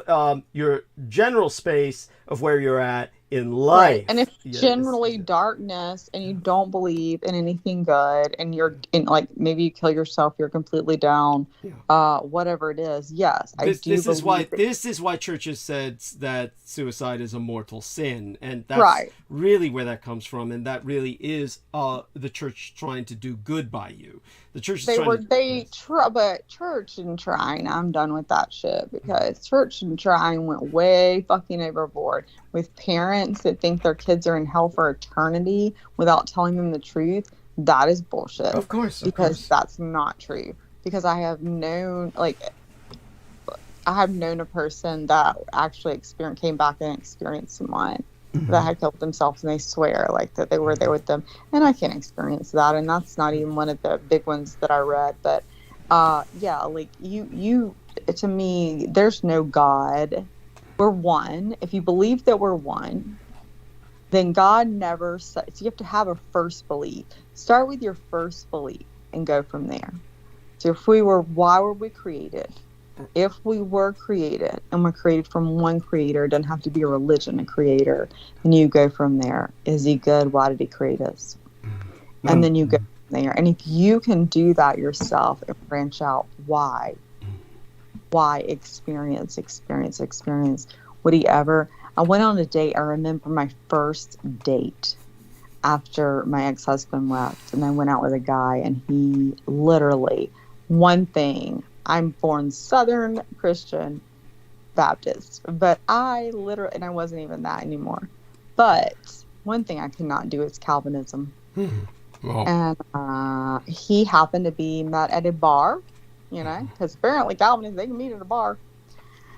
But sitting there and having drinks and having a few drinks, and then he tells me he was Jehovah's Witness, and then compounding the felony, yes. Yeah, and I said, and then I didn't realize Jehovah's Witnesses were Calvinists, and I was like, well, yeah, I'm really not a Calvinist. I mean, that's how it started. And he's like, well, I am a Calvinist. I'm a Jehovah's Witness, and I'm like, well, wait a minute, because I just thought Calvinists were Presbyterian, and I'm like, so you basically believe that the people, because anybody that doesn't know, the Calvinist, Presbyterian, Jehovah's Witness believes it doesn't fucking matter what you do. That's why they do what the fuck ever. That's why every doctor and lawyer you see, they're doing what the fuck ever they fucking want. They are fucking Presbyterian or Jehovah's Witness. They fucking were chosen. We were chosen people, and we don't matter as long as we come here. Like, even Southern Baptists aren't that bad. We're like, we were baptized, but if we still do bad, we need to repent and keep doing good. Like, we got to keep trying, right? No. We were chosen. Well, so, like, it's the whole Calvinist system is so fucked. And he's like, so I asked him, I was like, hey, dude, he had a 6-year-old. I'm sitting at the bar with him, and I just said, listen. He didn't have the 6-year-old with him at the bar, did he? No, he didn't have a 6-year. He didn't. But he told me he had a 6-year-old little girl, and I said, hey, dude. I said, listen. I was trying to make it work. I was trying to make an impression best way I could. Now, and this is when I knew this was it. So I looked and I said, okay. So you're telling me. So let's just picture this. Picture an Indian man in this land before we ever came here. For American ever hit, a Native American, indigenous, right? Best tribesman in his village. Good to everyone. Gives to everyone. Okay? Does the best he can. I said, can you picture him? He said, yeah. I said, he's giving. He's always giving of himself. He's doing whatever he can. He said, so can you picture him? He said, yeah. I said, okay, also I want you to picture he's got a 6-year-old daughter. I said, and she is the same way. She follows her father's footsteps. I said, so now, if there any father out there, I knew, you got a daughter. She's following your footsteps and doing the same. I said, she's good. She's trying to be in her dad, and she's giving. She's so loving. She's so kind. She's so good. Okay. I said, and then something comes in, and they're both dead. I said, where are they? And he said, well, they didn't hear Jesus Christ. They're both in hell for eternity. Oh, yeah, that's awful. And so I looked at him right then and there, and I said, well, then what you have just told me is that your God created 2 people, so multiple people, not just those 2, created people to have no choice because they had no choice if your way is right. They had no choice to ever hear of Jesus. It wasn't like they had a choice to hear of him. I said, so he created them to live, do the best they could, and then send them to eternal damnation. Your God sounds like a devil, a demon, Satan to me, and I want nothing to do with him. And I turned around, the bartender, check please. Mine's on me. And I stood up, gone. Good. I mean, you could just as easily have gotten rid of him by telling him you're a lesbian, and that probably would have sent him running. But well, that was actually right before I came out. I was literally looking up and then online, and that was my first date right after my ex-husband left. Like I got divorced and the divorce. So yeah, I hadn't completely come out yet. So yeah. Okay. Yeah. But now I would love to have a date with him now, and I could go off a million more ways. I got that motherfucker enough. So. Oh my God. He went to the bathroom. Was just literally like floorboarded. You could tell, like, I can't believe this is happening. Of course, you gave him what he deserved. I mean, no argument with that from me. I mean, and of course I agree with your assessment. But all of that being said, like I was saying about Sammy before I go into monologue, and I should go into monologue as soon as possible, basically at the top of the hour, but I can carry us to the top of the hour by saying that, and by the way, Anthony McGuire says, Douglas Marx, by the way, brings up René Descartes, and was talking about, some of the things that Descartes was working on, and in a sense, it really doesn't matter. It's a moot point. René Descartes was an asshole. And as for Anthony McGuire, he says the reason I asked because the psychic approached him and told him about some past lives. Okay, that's cool. So, not that I'm dismissing both these gentlemen, but but it's just like they thank you for putting that in the chat room, and that gives people something to read when they process through the statements after this show uploads. So basically what happened with Sammy Romero was when I was telling him about the how Blood Boys, the whole phenomenon in Silicon Valley, and basically many of the young lads that are adopted are basically completely disowned by their families because the families find out that they're gay. And I was explaining this like over the years growing up as I did in San Francisco in the Tenderloin. I would basically leave my home, the apartment house in which we were living, and basically encounter right outside of the door young queer whores, young gay prostitutes, runaways from their homes, trying to sell their bodies on the street. And all of these, the story is very similar, almost identical. It's just basically at some point the family finds out that they're gay and rejects them completely, tells them basically the parents would say, we disown you, we don't love you anymore. And this is basically because the family loses the feeling of a sense of immortality that is to be had from when your children produce children. So when you have grandchildren, it gives you a sense that your bloodline is moving on through your seed and through your womb, through your lineage, and will continue. And your children being gay negates that. So this is viewed as a offense to your ancestors, almost. This is the closest the West gets to a kind of Asian perspective of ancestor worship, where they basically reject someone who's gay because they're cutting off the future. That's one of the factors that's really a part of this. And this is why there's so many gay people who have false marriages. You know, what the gay community calls a beard. Get a woman to marry and then actually force yourself to have some children with them just so you can get the inheritance. You know, but most of the time, however, these young lads are discovered coming into their sexuality before they enter that level of manipulation. So they are found out and they're kicked out of the home. And the parents say, I don't love you anymore. Now, what's so profound about this is that I've worked with criminals all my life. And of course, I've worked in law enforcement for a period of time and private security. And what's horrible or fascinating or just plain repulsive is that with any kind of crime, the person could be a serial killer and their family, usually their mothers, aid and abet them because these are like homeboys, social retards, and their family becomes their alibi. And they will throw their family under the bus so they can escape. You know, they'll use their family to death, exploit them, juice them dry. All their relations are nothing but tools to them. So when it comes to serial killers, serial rapists, pedophiles, it's amazing how their family will quote unquote understand them, allow them to live, use the home as their hideaway, their refuge, their base of operations.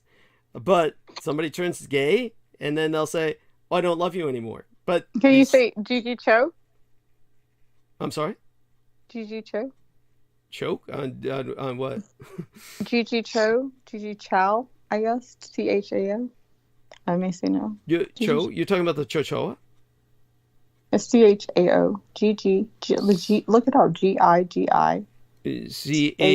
CHO. AO. Well, I mean, can you explain it without my looking it up briefly? Gigi Chow, CHAO. She was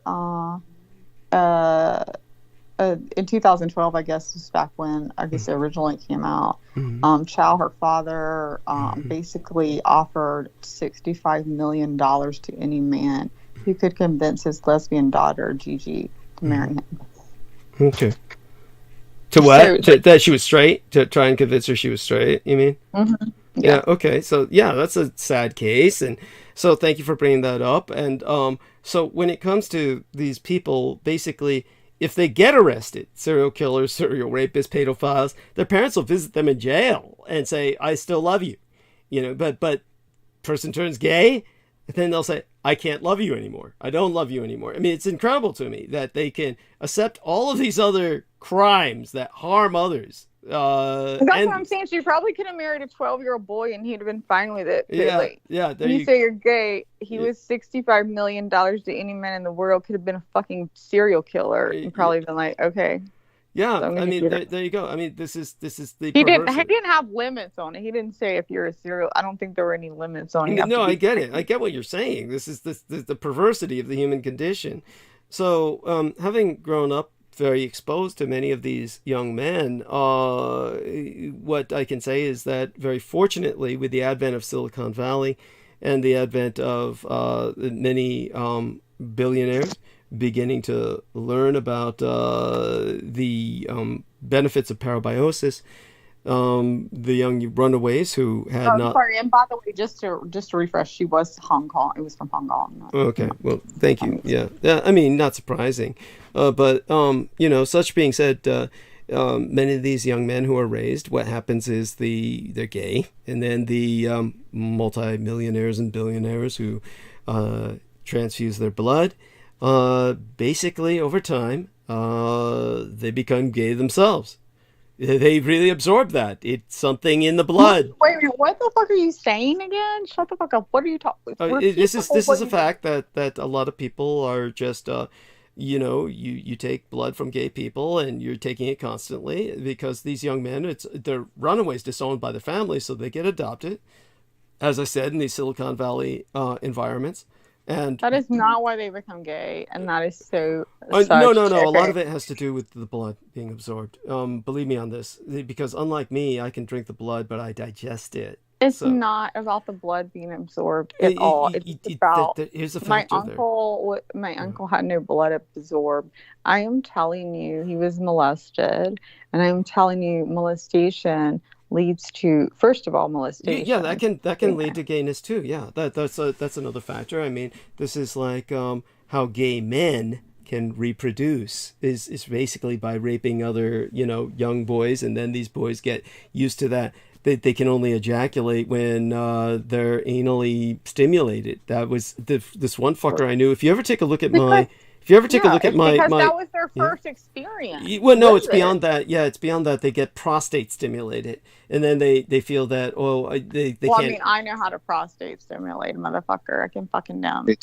Yeah. Oh, yeah. There's our man, Sammy. Yes. So, yeah, go on. Talk. You mentioned that, and we said I had a classmate during grade school. Sammy, I swear to God, if you hang up again without saying bye, I'm never coming back on. So if you do not say bye to me next time you hang up, I'm just done. Dietrich, Doug, don't call me again if Sammy hangs up and doesn't say bye. Don't tell me, Brooke. I will hang up right now. I'm like, He's like, fuck yeah, she won't come back. Thank God. So go on, Sammy. Yes. There was a student, and he was kind of effeminate young boy. He was very peculiar in the sense that, could I say troubled? Maybe, but there's something just he was just different. Yeah, I wouldn't say he was gay, but a lot of the boys, because he was of a short stature, he was a small kid, scrawny a little bit. He kind of walked a little bow-legged a little bit, but he just he's just very quirky. Could be from taking up the ass too much is why it was bow-legged, but go on. Thank you, Doug. Yeah, I know you couldn't resist. Yes, I am evil. Go on. No, well, anyways, yes, I mean he was constantly bullied. What I mean by bullied is he was called gay. They called him the F word. I always thought that kind of not pushed them, and this may be my naiveness, but in a way, you're kind of right about the prison rape culture in a sense that maybe that was part of it, in the sense that he was just, when someone calls you that, or they tease you, or maybe just don't even. Do you feel it pushed him to do what? I'm surprised he didn't become a mass shooter. What? I think he was gay. I think it pushed him to be just to actually become gay. No, to become gay. I get what Sammy's saying. I agree with that. Yeah, I mean, it's not necessarily. Well, here's the thing. Because then again, this conundrum. Because fast forward to high school, obviously I knew he was gay. At that point, I knew he was gay. Like, I could tell. But then again, I had to kind of ask a girl, or ask a young lady my age, and I asked him, and I did this just by saying something like, "Hey, his name was Jose, obviously, well, unique, a Hispanic kid named Jose, right?" Yeah, yes, I get it. Yes, go on. But I told the young lady, "Hey, Jose, who's he taking to prom?" And she looked at me like, he's gay. He's gay, right? And I mean, obviously, I kind of like laughed, and I'm like, "Really? How do you know?" He's gay. Okay, he's gay. All right. Well, obviously, if you had already recognized it, he had some definitely feminine qualities.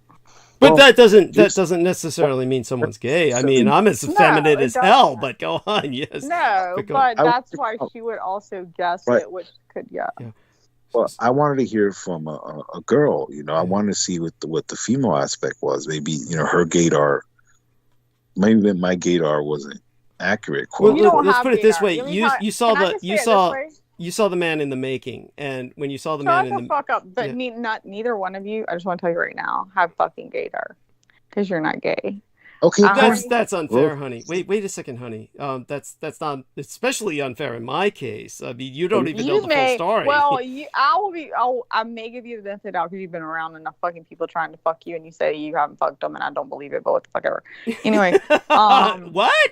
Wait, hold on a second. Hold on a second. Whoa. Blood. What do you say? Blood boys. Okay, let's go on. Continue the conversation. Oh, you mean you feel that I may have been fucking the blood boys?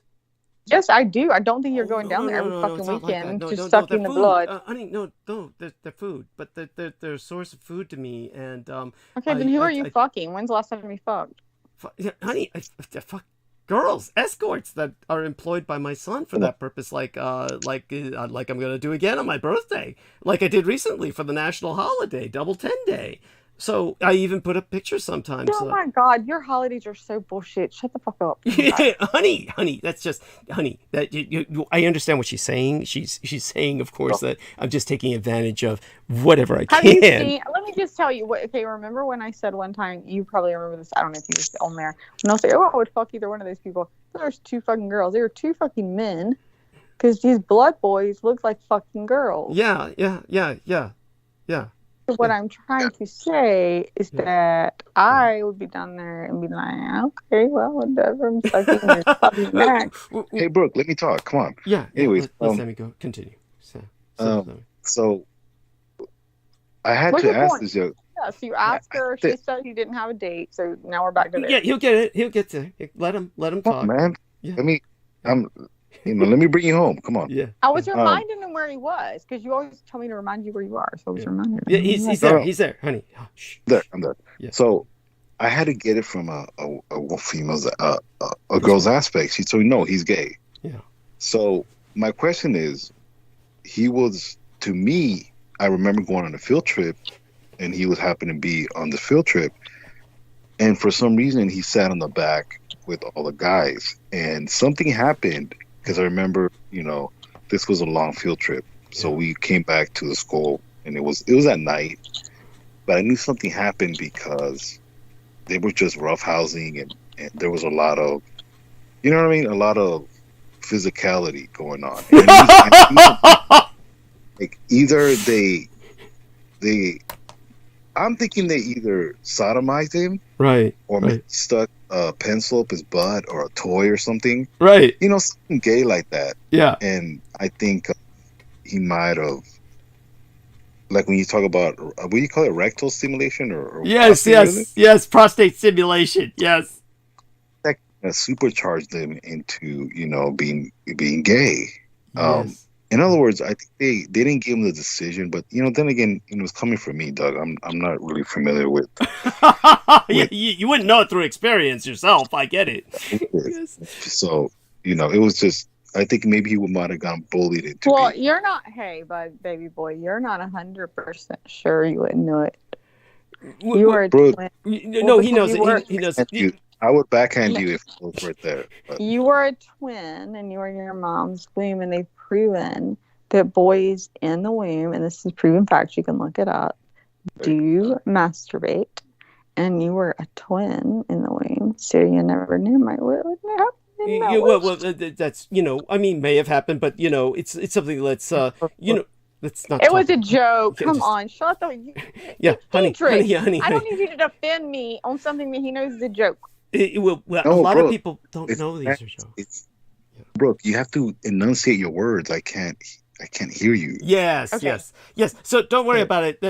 So I'll take it from What here. I said was, yeah. She just told a joke. She was talking about a joke in the womb. is that you do realize that most men, I mean, that has been proven they jack off that in the all womb. This boys, is proven that boys basically have nothing to do in the womb, so they wind up masturbating a lot. That's as the fetus forms. Yeah. So she was saying. Yes, and I said you were a twin. So she said you were a twin. Don't So know she says, who knows? Maybe the two of you were jerking each other off. It was just a joke. Now, of course, Thank you for fucking clarifying, Dietrich. You know what? I'm gonna hang the fuck up because I don't need you to goddamn clarify. But it'll end the call, so don't do that. So I'll take it from here in this sense. I do want people to understand that a good example is when you ever take a look at the Roswell and the Rising Sun video on my channel, you'll see this ugly guy who's turning the slides, and this was a guy who basically, for whatever reason, his mother turned him over to a male care provider, which I can't even imagine any woman doing that. But he was raped repeatedly. He's holding the call, actually. I'm sorry, what? I didn't start the call because I think he's holding it. No, it's you. It's you. No, I'm pretty sure it's not because you didn't call me first. I promise you. You called me second. No, I called you first because we established the call. You just don't remember that. Don't worry about it. Yeah, the very first call. Well, don't worry. So moving right along. So the guy in the video, that's Rick Prestel. And Rick Prestel, he was turned over to a male care provider who repeatedly raped him. His mother wouldn't believe him when he told... Oh, she hung up. So it's just Sammy and I now. So there goes the fun of talking about what I was going to talk about with parabiosis with her. I was going to cover with her what we had discussed with Viviana. She's awfully sensitive. Yes. So her joke, by the way, about the womb was in poor taste. But so anyhow, go on. No, I didn't get it because she was she didn't enunciate her words. So, yes, understood. Anyways, go ahead. You weren't missing anything. So so when I was talking about Rick Prestel, there's an example of somebody who was prostate stimulated by these repeated rapes. So for the rest of his life, he could only orgasm when he had a dildo up his ass, basically. So it's a person can be forced into gayness only in the sense that once anally stimulated, like that prostate stimulated, they become addicted. Then they find the only way they can ejaculate, apparently, is with that prostate stimulation.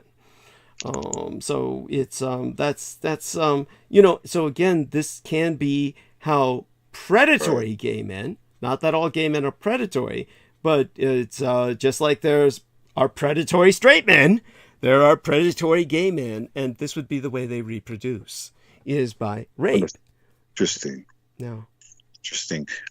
Here's another thing too, though, and that's one of the things that about him that at first I think because he was gay after, like during high school he was gay, like you can tell already. There wasn't a big gay scene where I grew up. In fact, he probably was the only one I suspected was gay, which didn't matter to me. I didn't care. But I really do think he might have been pushed. I think he might have been bullied into his sexuality. It's sad. Yeah. Let me give you an example. Here's my son for a long while had a correspondence with the individual who was that primary whistleblower, the only one who's really sympathetic, that was in that army and the U.S. Army, and was basically, and for some reason my mind's going totally blank with the fucker's name, Chelsea Elizabeth Manning is how I know her now, but she used to be Bradley Manning. So what happened was Bradley's middle name was Edward. It was Bradley Edward Manning. My son took his middle name as a name, Edward, and he took my son's name, Elizabeth, and made it his name. So, but the one thing about Bradley Manning was simply he was an effeminate man. He wound up in the army, and when he was in the army, he was repeatedly gang raped because he was effeminate, and they made him the bitch. And after a while, he just said, "Fuck it, I'll become a woman." Because this is all men think of me as. So This is one of the reasons why he became a woman. One of the factors. In his case, other issues as well. But with many cases, these men are repeatedly raped in a military environment or a prison environment, and they finally decide, well, this is what makes them decide to have a sex change. Is that, I may as well be a woman because everyone treats me as a bitch. And so it's sad and it's tragic, and it's like maybe they feel better and maybe it's for the best for them, and hopefully in many cases I hope it works out. But it's sad that people are brought to this sense of who they are by repeated force. Now, obviously, that's not the case with every case, just so people understand that. But there's enough cases like that where this is also how people become gay as well. So yeah, makes sense, right? But here's another friend that I had. He's actually a coworker of mine. Sorry, I'm pouring tea into That's fine. a cup. Yeah. This guy was actually one of yours? You said he was a friend of yours, and what else? He was a coworker of mine. Okay. And he's gay. Yeah. But he wasn't flamboyant until he felt comfortable with you, and then you could tell it came out. Yeah. But it wasn't, he wasn't flaming. At least, he had a decor about him. There's a time and place, pretty much. But he told me he was just very confused because he was just not attracted to women. Mm-hmm. And it was almost like, what's wrong with me? Mm-hmm. He was a devout Catholic. He grew up Catholic, obviously Hispanic. So it was not necessarily that the idea of him being gay. It's just, why am I not attracted to women? They're beautiful. I'm just not attracted to them. Mm-hmm. So he kind of for a couple of years just was trying to figure this out. And obviously, this is very confusing. Mm-hmm. And he kind of started realizing, well, I'm gay. Mm-hmm. In a sense, he started, you just like almost exploring your sexuality in a sense, but more like he just realized, no, I'm gay. I'm just not attracted to women that way. As much as I can admire them, I'm just not attracted to them. So it was a very interesting journey what he told me about. But he fell out with his clergyman. He fell out with his priest, and he knew this priest when he was his whole life, mm-hmm. and he was ostracized from the church. So it's one of those things where I kind of had to, because he asked me about because as a Christian, I told him, look, you need a relationship with God. You don't have a relationship with a man in the sense of spirituality. God is really what your relationship pretty much is with God, not with man. Yes. As far as a clergyman and he ostracizes you, well, that's not the only church you can go, because at the end of the day, if you feel like this is what you are and who you are, it's you have to live your life, And I told him, you can be a respectable human, and in other words, it's because you add religion to it, it gets convoluted, and it's another layer on top of layers, So I pretty much told him, if you really want to have a spiritual life with God, then you need to have one and not worry about, the church, because at the end of the day, it's about centering yourself and balancing yourself, and and really ultimately he wanted to find a partner, and he did. He married, and he lives a very, as far as gay, but he's, for the most part, he's very traditional in the sense of getting married, and he just bought a house with his partner, and he seems very happy. And in a sense too, I kind of thought to myself, it's not out of the question to find happiness and just find the person you want to be with. And that's one of the things he told me about San Francisco, is that when he visited with his partner, he almost got in a fight with, in other words, he told me gays in San Francisco are very aggressive. Oh, doesn't that matter? He's like, look, I'm not that type of gay dude. Like, I have my partner, and we're cool, but when we went, to a nightclub or we went to a restaurant. And people just come up and, go on. He told me were literally groping me, and my boyfriend Yes. Almost was gonna kill another gay dude because obviously to me this is kind of hilarious because they're gay, like whatever, dude, like okay, but in a sense I too, do find it funny. Yes, go on. Yeah. But at the same time, you can understand why they would find that offensive. Go on. Yes. And a lot of the time because when he's with his partner, I guess he told me one of the things about us, we're very monogamous. I'm been with this person for a very long time, so we're very comfortable with each other. So I think part of because we're together like this, it attracts them even more because we're faithful to each other. So it's their own world. It's the world that they live in a sense. But it's really, in my opinion, and that's one thing he told me too, is if you want to be kept, you want to be kept. You don't want to go out and cheat, Yeah.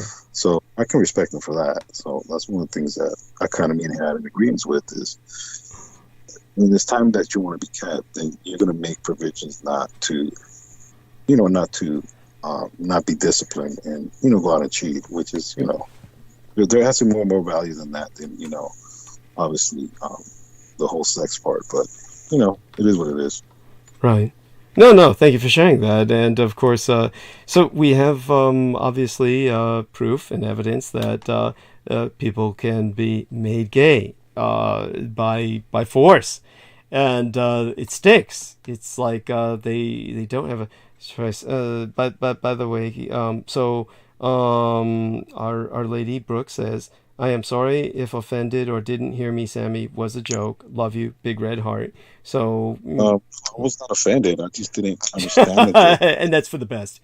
It's for the best. No, I don't care. I know Brooke. I know Brooke likes to joke, and she's spunky and quirky and bratty, but that's what it is. Yes, and so that being said, hopefully, within our next episode, maybe we can all be together and we can talk about that conversation we had with Viviana and the direction that went in. What does she say? FMLL Douglas. I'll have to look that up. That's an acronym. She may be saying something else. She says made gay. FMLL. Okay, so.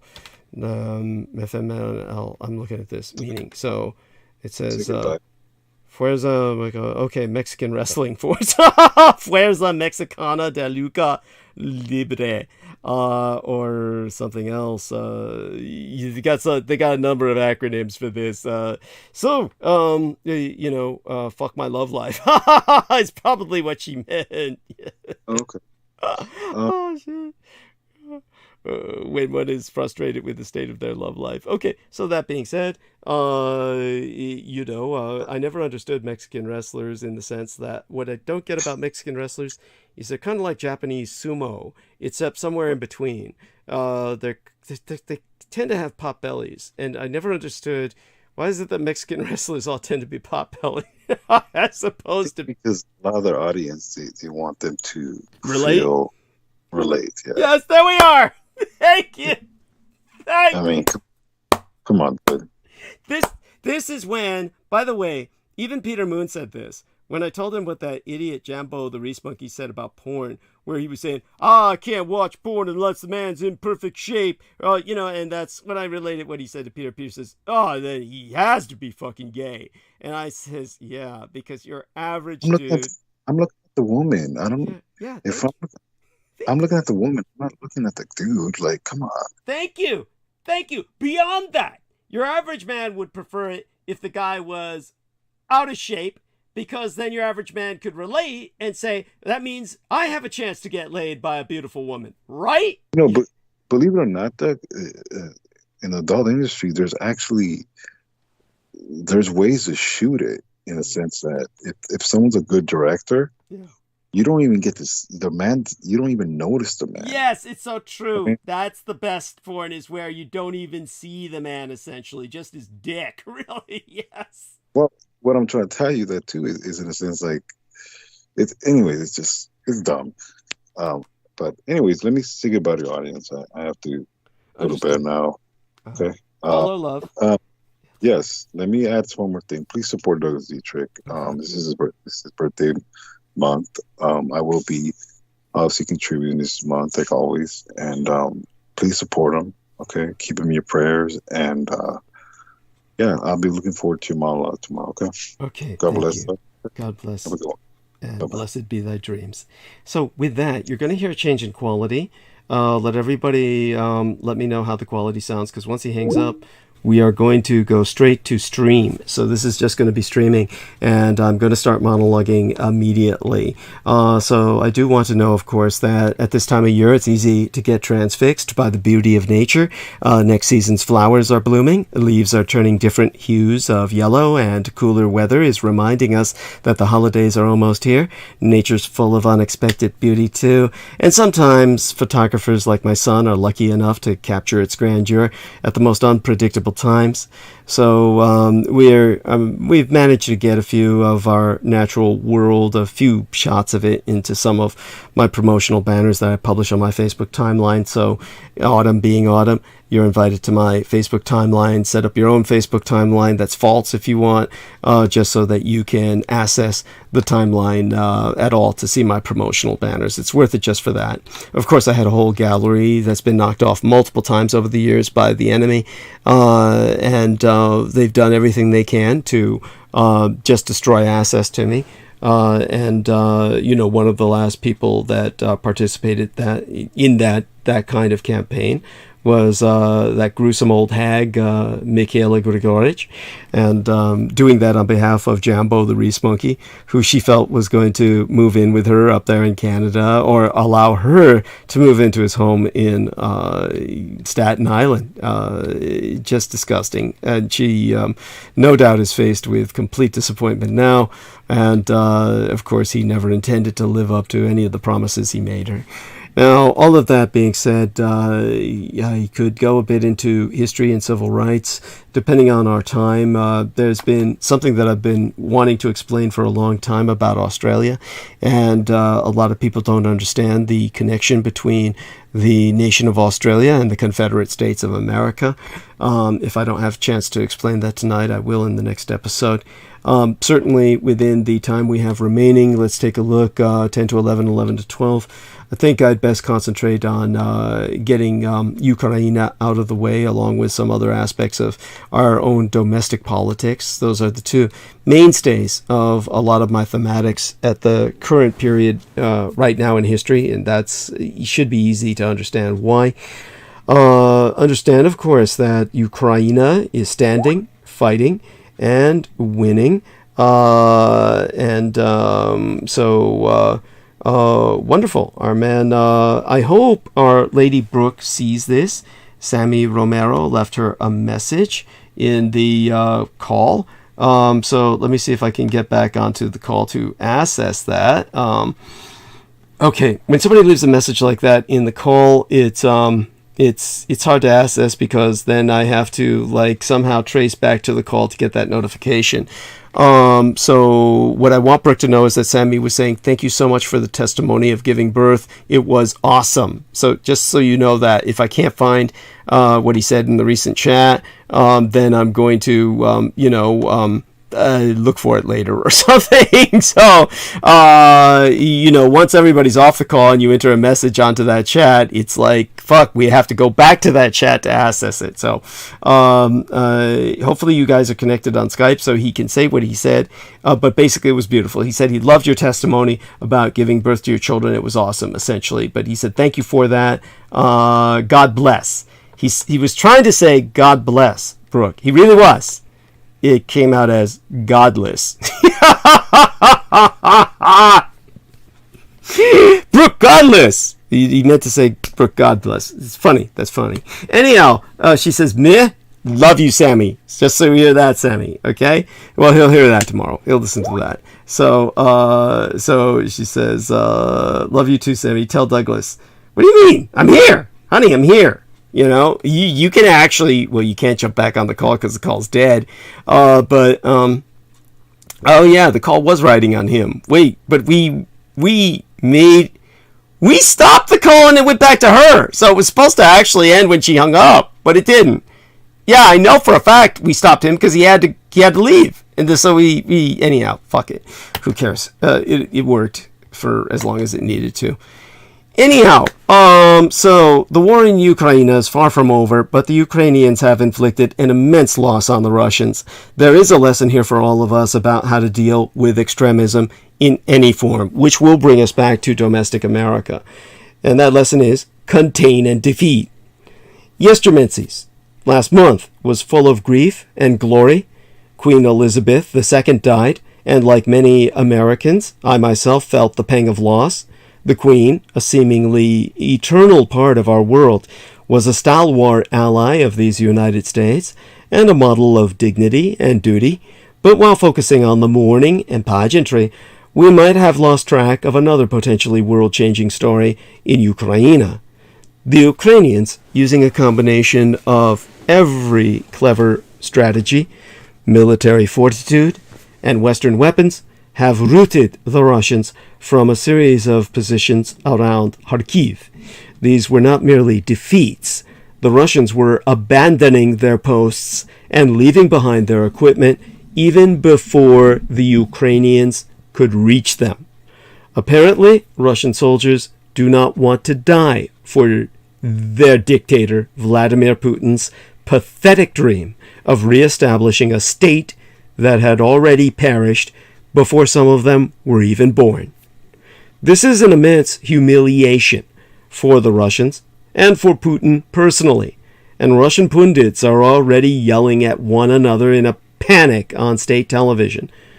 The Russian state's newspaper of record, Rossiyskaya Gazeta, is, as one analyst named Mark Galeotti noted, stammering and contradicting itself, trying to wave away yet another Russian military disaster. So what happens next? In some quarters, we might expect calls for the Ukrainians to negotiate. But to what end? As the Atlantic magazine columnist Anne Applebaum wrote, there be nothing to discuss. In her words, Putin has put the destruction of Ukraine at the very center of his foreign and domestic policies, and at the heart of what he wants his legacy to be. Negotiation, from the first day of the war, was impossible. The only answer was to stand and fight, which the Ukrainians have done with valor and tenacity. There be that lesson for all of us here, as we face the global attack on democracy. Americans, generally, are the products of a legalistic, free market, democratic society. So we prize negotiation and deal-making. We think almost any problem is amenable to rational discussion and good faith exchanges. Each side gives something and gets something. But what if the person across the table has no interest in compromise? Yestermenses was the 21st anniversary of 9/11. I recall how the attack generated debates about how we might have avoided such hostility, how we should have understood that we were paying the price for our policies, how we didn't hear the voices warning us. Policies have consequences, but I never believed in such recriminations. Subsequent terrorist incidents over the years, to my mind, proved that we were being attacked for reasons we could not control. There was never a chance of averting violence from Al-Qaeda or from the lost and pathetic men engaging in mindless slaughter in places such as London, Madrid, Paris, and Brussels. The Tsarnaev brothers, who attacked the beloved American city of Boston, were poster boys for nihilism masquerading as a cause. These supposed Muslim warriors were, in reality, a young man described by a friend as a normal pothead, and his narcissistic older brother, a would-be boxer who was an early suspect in a triple homicide before the Boston Marathon bombing. Over the years, we learned the lesson that compromise was impossible, and that we would just have to fight groups such as Al-Qaeda and the Islamic State and their assorted cast of violent losers. We then made the same mistake after the January 6th riot at our Capitol. Republicans and others engaged in hand-wringing about how the insurrectionists were expressing legitimate grievances. Once again, we were told that we should have been paying more attention to the voices of the unheard, as if somehow we could have accommodated and satisfied those of our fellow citizens whose minimal demand was the suspension of our Constitution, to say nothing of those who wanted to see the execution of senior elected officials of the United States government. Extremism, however, defeats all compromise and deal-making. There was nothing Ukraine could have done, short of immediate surrender, that would have stopped Putin's invasion. The profusion of violent jihadis, particularly in Europe, is a complex social phenomenon that cannot be reduced to a reaction against American policy. The rioters at the Capitol wanted to nullify an election and hang the vice president of these United States. Sometimes there be nothing left on the table to discuss. Last month, Peter Wiener, a man of greater faith and patience than I myself could ever hope to be, wrote this in the Atlantic magazine. But even though we shouldn't give up on individuals, I can't escape concluding that the time for mollifying grievances is over. In our political endeavors, the task is now to contain and defeat the MAGA movement, shifting away from a model of psychological amelioration and toward a model of political confrontation. In my own words, contain and defeat. If we really are to be partisans of democracy, the rule of law, human rights, and basic decency, then this is a painful truth. Policy has its limits. Negotiations must be grounded in not only good faith, but reality, not lies nor myths. The demands of extremists are meant to be impossible to fulfill. America must convert to Islam. Ukraine must accept Moscow's rule. The election must be overturned and Mike Pence hanged. People issuing such demands are not interested in discussion or any compromise. Indeed, they'd be disappointed if they got what they wanted because their anger sustains them and gives meaning to their lives. When faced with such movements and their demands, there be only one response: contain and defeat. Russia just showed why it's floundering in Ukraine. Indiscriminate violence reveals Putin's powerlessness to overcome Ukrainian resistance. On Saturday, Ukraine showed why it is winning its war against the Russian Empire. On Monday, Russia showed why it is losing. Those 2 days revealed sharp contrasts between the 2 militaries. One is clever, well prepared, and willing to undertake complex operations, and focused on maximally damaging its enemy's ability to fight. The other is prone to bursts of rage, and is open to committing any crime possible, but its actions are ultimately self-defeating. The Ukrainian attack on the Crimean Bridge was typical of how the Ukrainian High Command has waged war. Also known as the Kerch Bridge, the span was a legitimate military target. The road link between Russian-occupied Crimea and Russia itself has been helpful to the invaders' war effort, but far more important are the railroad lines that run across it. The Russian army depends on trains for its supply of heavy equipment and ammunition. This reliance is a major liability, especially after the Ukrainians have captured or destroyed so many Russian vehicles. The invasion force lacks enough trucks to ship supplies to locations remote from working rail lines. Though the level of damage to the tracks on the Crimean Bridge is unclear, their capacity to carry freight was reduced at least temporarily. Another attack might rupture them completely. Earlier Ukrainian attacks against Russian rail capacity, most notably the high-mobility artillery rocket system strikes that started in July, have cut Vladimir Putin's forces in Ukraine into two separate supply zones that do not support each other. Russian forces in the east, based around Donetsk and Luhansk, can draw their supplies from directly over the Russian border. But the Ukrainians have essentially cut the rail lines from those areas to Russian forces in the south and west. So everything needed by the Russian soldiers trying to hold off Ukrainian counteroffensive in the Kherson region must be shipped by rail over the Crimean Bridge and up through the Crimean Peninsula.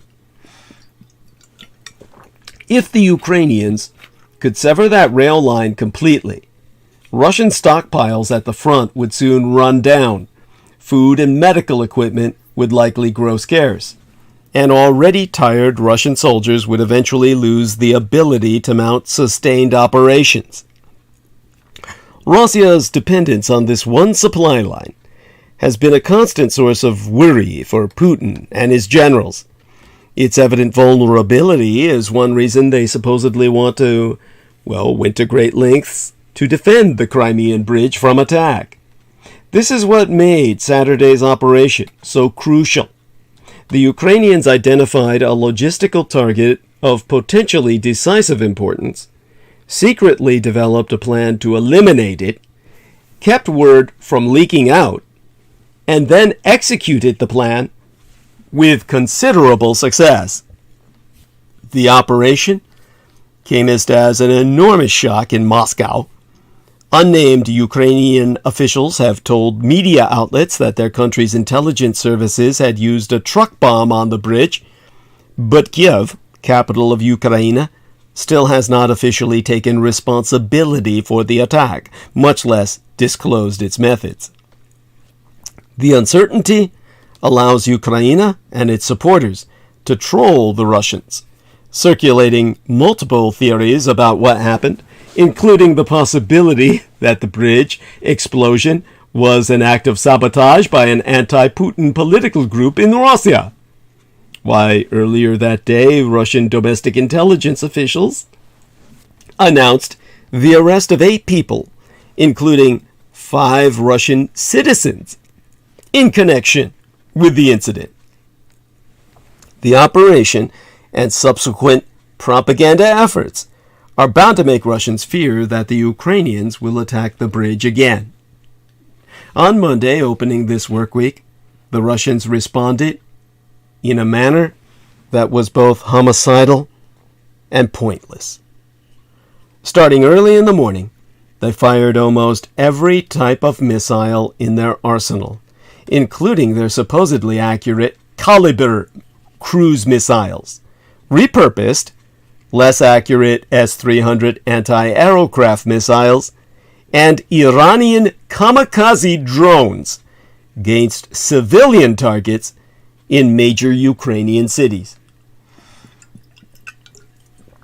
For 48 hours, 2 days, they used this motley collection of expensive weaponry to show Ukraine their anger and muscle, and to mollify nationalist hardliners incensed over Russia's recent and relentless defeats.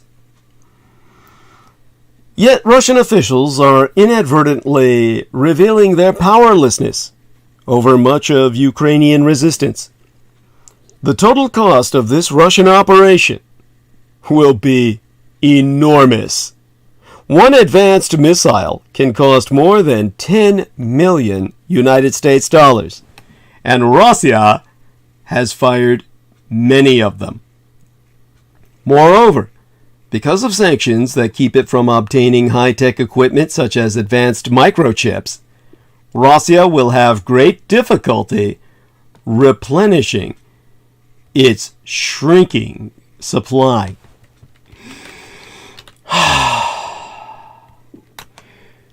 And what has it gained from this extraordinary expenditure?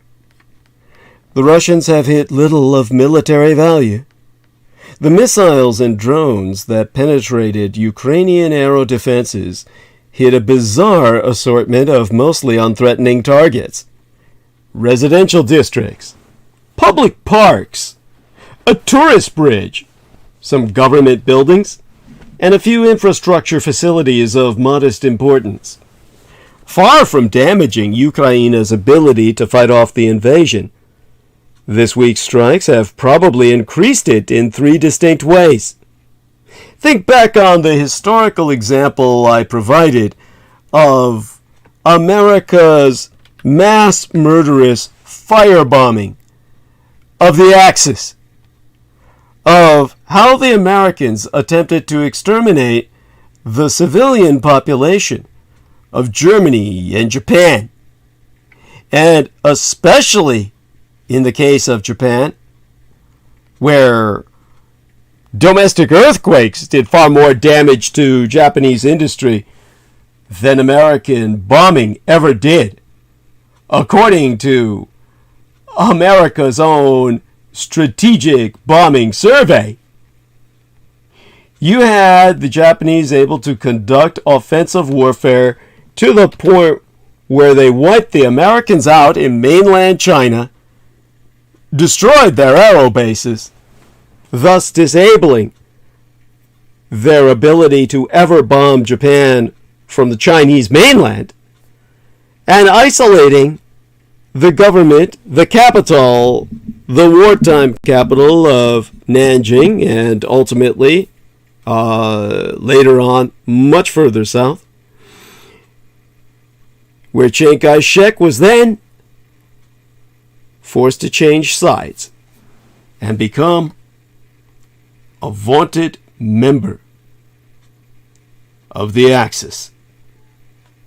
This is what led to America's ultimate defeat, because based out of China, the Japanese were able to send the Sacred Crane Task Force of dirigibles across the Pacific that forced the Americans to sue for peace. This is something that children should learn about in school for generations to come. This is something that I hope Americans will ultimately come to accept, and therefore Americans can move on beyond their World War II delusion into a brave new world. A world where they will ultimately mature as a civilization. Now, when it comes to where we're at right now, in the most immediate sense, when the Russians are faced with the fact that they are, how do I say this, losing what little they have, even to the point where they won't be able to trigger any more atrocities. When I mentioned the 3 ways that the Ukrainians are strengthened in all of their resistance ability, well, first, the Russians have provided the Ukrainians with more experience shooting down Russian offensive equipment. The defenders have learned to adjust new equipment adjust to this new equipment, their new equipment supplied by the Allies, and the new equipment deployed against them by the Russians. The Ukrainians have learned to adjust to either deployment with impressive speed. So far, Ukraine has credibly claimed to have shot down at least half of the missiles Russia has targeted at their country since Monday, a sign that its armed forces are getting better and better at what they do. Also, instead of weakening Ukrainian resistance, these Russian attacks will likely turbocharge it. Little historical evidence suggests that military atrocities against civilians weaken the morale of a country under attack. Such violence typically deepens the desire to resist the attacker. Already convinced that they were in an existential conflict with Russia, Ukrainians will now be even more skeptical of any deal Putin offers. They know that this is an enemy they can never trust, and neither should we. Russian soldiers in their weakened position on the front lines, and recent conscripts being hastily trained for deployment, will find themselves fighting an even more implacable and determined Ukrainian foe. Finally, Ukraine's allies are responding by providing more aid, including the vital aero defense equipment that President Volodymyr Zelensky's government has been eager to procure. Just yesterday, for instance, the United German government announced that it had delivered an Iris-T aero defense system to Ukraine. The United States also says it intends to speed up the shipment of National Advanced SAMS surface-to-air missile systems. Going forward, Russia's attacks will likely increase the pressure on other NATO countries to hasten the transfer of advanced weaponry to Ukraine. So, although Russia's sadistically eye-catching missile campaign might play well on Russian TV, it is an expensive strategic disaster for Russia's military objectives. Now, events since Saturday illustrate why the war has unfolded as it has. One tightly targeted, carefully planned, and well-executed operation opens up the possibility of great strategic gains for Ukraine. In contrast, an expensive, showy, brutal campaign by Putin's military forces has only made Russia's task harder. The Russians have misunderstood the fundamental dynamics of this war from the start, and their inability to adjust continues to be a great advantage for Ukraine. Now, when it comes to everything that I've been trying to explain, going in depth as much as I possibly can to basically explain to you just how wars operate, how you yourself can come to understand the struggle. Let's try and put to your attention how Ukrainians are defending the values Americans claim to hold. Now, basically, I would say that all of you have perhaps a steep learning curve to overcome when it comes to war itself. A lot of you have simply been denied the ability to find out more about the war because you're simply looking at too much of the alternative media, in which you are brainwashed into thinking that the expansion of NATO somehow triggered this conflict in the first. All of this is the kind of mind-warping nonsense that helps you not a whit in understanding reality itself, let alone what is going on in the world outside the walls of whatever room it is that you're cruising the net in. Now, I just got a notification here that I'm pursuing, checking out what the person is saying. Okay, can't find the notification specifically. You know, there's a journalist named George Packer who describes the war in Ukraine in his article in the current issue of the Atlantic magazine as the most important story of our time. And he traveled to Ukraine, although even as he writes, I had no business going there. It had been too long since he was a war correspondent. He's too old. He doesn't speak the language.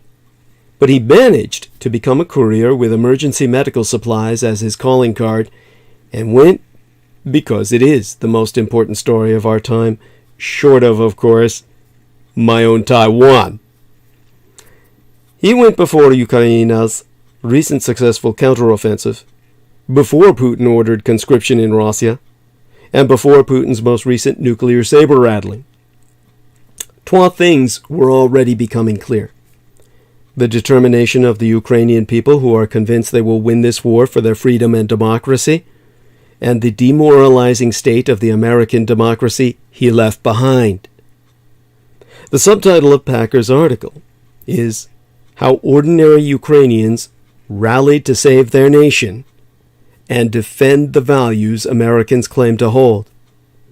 Against the resolve and heroism of the Ukrainian people and their leaders, the state of things here in the land of the free and home of the brave seems nearly incomprehensible, which is one of the reasons that the Ukrainian war is the most important story of our time. As dark and battered as Ukraine is, it casts a revealing light on the shadowed condition of the rest of the world, America in particular. Packer describes something the Ukrainians designate with a deceptively bland term, self-organization. It means not waiting for someone else to take action or for some centralized authority to say what you can or should be doing. It means ordinary Ukrainians taking whatever spontaneous action is needed, with every reason to complain, to whine, or to blame someone else. Ukrainians have instead taken action to help those in need and to take the fight to the Russian invaders. The Ukrainian journalist and philosopher Volodymyr Yermolenko told Packer, I think self-organization comes from an idea of community which is very deep in our culture. In Ukrainian, we call it Romada. The idea is that politics is about horizontal relations between people and not about vertical relations of power, which recalls what de Tocqueville reported as the distinctive characteristic of the new American democracy in the early 19th century. The engagement, the associational activities, the participation of Americans in their fledgling democracy and society. Have we surrendered the horizontal relations between people in favor of vertical relations of power? We certainly seem at times much more focused on what happens in Washington, District of Columbia, or on Twitter than on what happens where we are. So as Packer got ready to set out for Ukraine, well, let me read his 2 paragraphs. In the days before my trip, I had a feeling of nausea that I recognized as dread, not of the place I was going, but of the place I was leaving behind, of the "Let's go, Brandon" signs, and the school board shutdowns and the next mass shooting. The prospect that our experiment in people coming from all over to run their own affairs together was finished. For the first time in my life, I felt hopeless about America. And because I have no transcendent beliefs, the loss of this earthly one left a void of meaning that made me sick. Here was another motive for making the trip, the strongest and most dubious of all. I wanted a gulp of Ukrainian air. I wanted to breathe its hope. What a thing to ask of people fighting for their lives.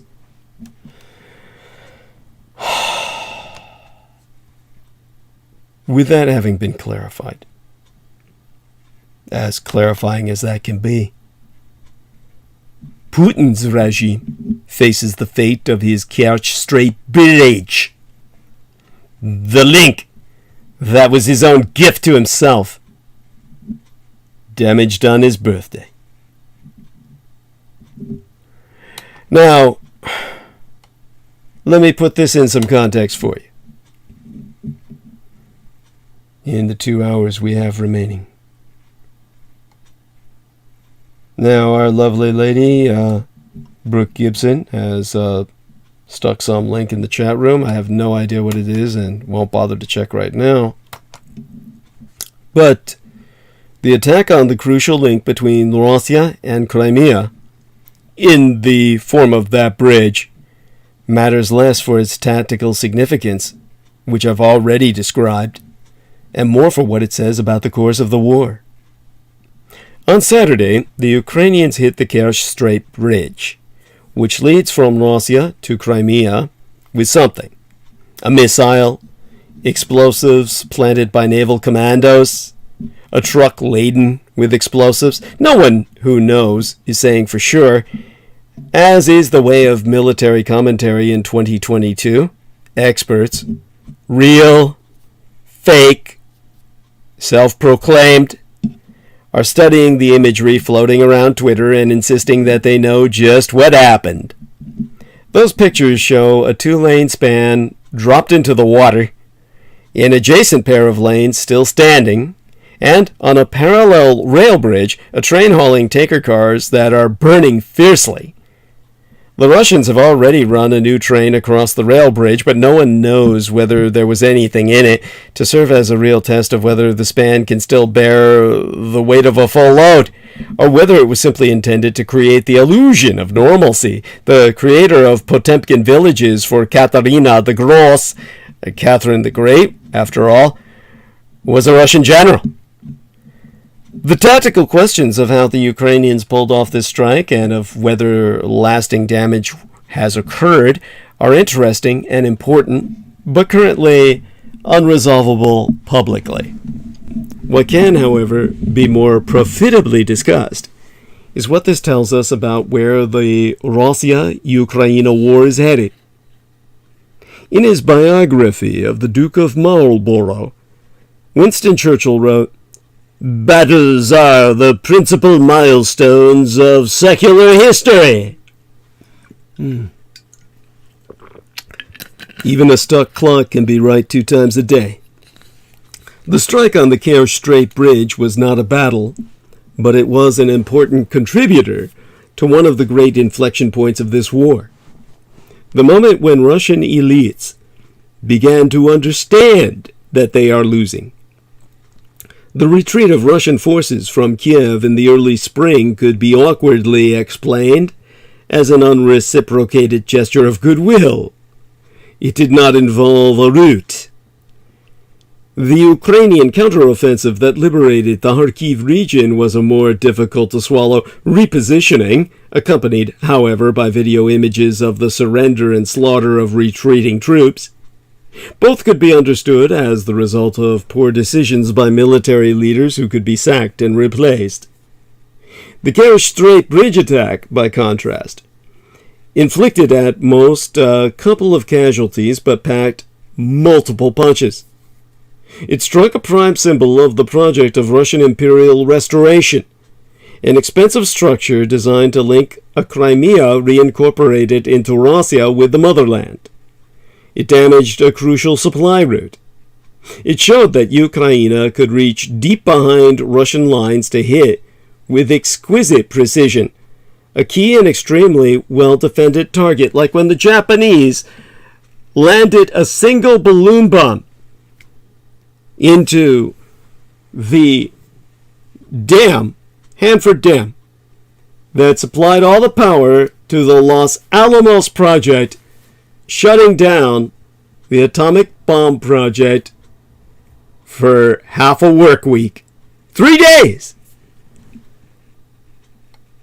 That is something that showed the Americans the Japanese knew not only about the atomic bomb, not only about Los Alamos where they were building it, but about the very Hanford Dam that supplied the power to Los Alamos, cutting it off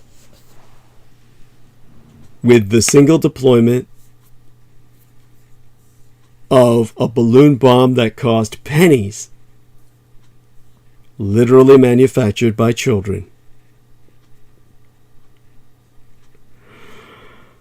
So, this was something that was above all a personal as well as a national humiliation. This was Vladimir Putin's pet construction project, and it was the most unwelcome gift possible on his 70th birthday. Russia's military predicament is going from bad to worse. Occupying a 1,000-kilometer front and reliant on massed firepower, the Russian military depends on creaking supply lines that run parallel to the front and that are increasingly vulnerable to Ukrainian precision attacks. The one exception, that route through Crimea, just received a dramatic blow. Meanwhile, Russia's military mobilization is a deeply unpopular botch, as more Russian men flee the country than can be inducted into an army that cannot equip them, cannot train them, and most certainly cannot lead them.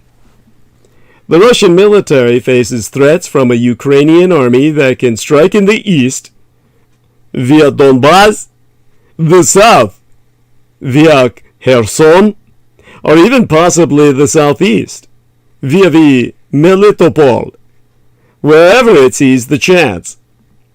That Ukrainian army is far better led, increasingly better equipped, and better informed thanks to Western support, and has infinitely higher morale. More disasters await. 10,000 to 20,000 of Russia's best remaining troops are bottled up in the city of Kherson, their backs against the Dnipro River, and the bridges behind them unusable for heavy traffic. The Kerch Strait Bridge attack's most important consequence, however, will be to accelerate the transformations within Russia's political and military leadership already underway. For the first time, the war in Ukraine has a single military commander, General Sergei Surovikin. Unity of command is one of those military principles most often observed in the breach, but the fractured command and control of the Russian invasion, which at one point had more than half a dozen separate commands, was egregious. Surovikin, his face set in the menacing scowl of most Russian generals, will not be able to create a unified command organization overnight. Nor is he likely to escape the micromanagement from the Kremlin that seems to have plagued Russia's war effort. What he will do, however, is repeat the brutalities over which he presided in Syria, where the Russian military gained experience not in fighting but in butchering civilians. Small wonder that the immediate Russian response to the bridge attack was a volley of missiles aimed at civilian apartment buildings in Zaporozhye. Until now, the Russian High Command has consisted of the docile, if corrupt, Defense Minister Sergei Shoigu and the gnome-like Chief of the General Staff Valery Gerasimov. There was no danger of either becoming a popular figure. Putin may now face the unappetizing choice between picking a more effective, colorful, and, on the nationalist right, popular set of subordinates who could turn on him, or sticking with a loyal but failed set of mediocrities who have absorbed the obloquy associated with Putin's system and the president himself. Dictatorships built solely on fear and self-interest are brittle things, and in Russia the cracks are showing.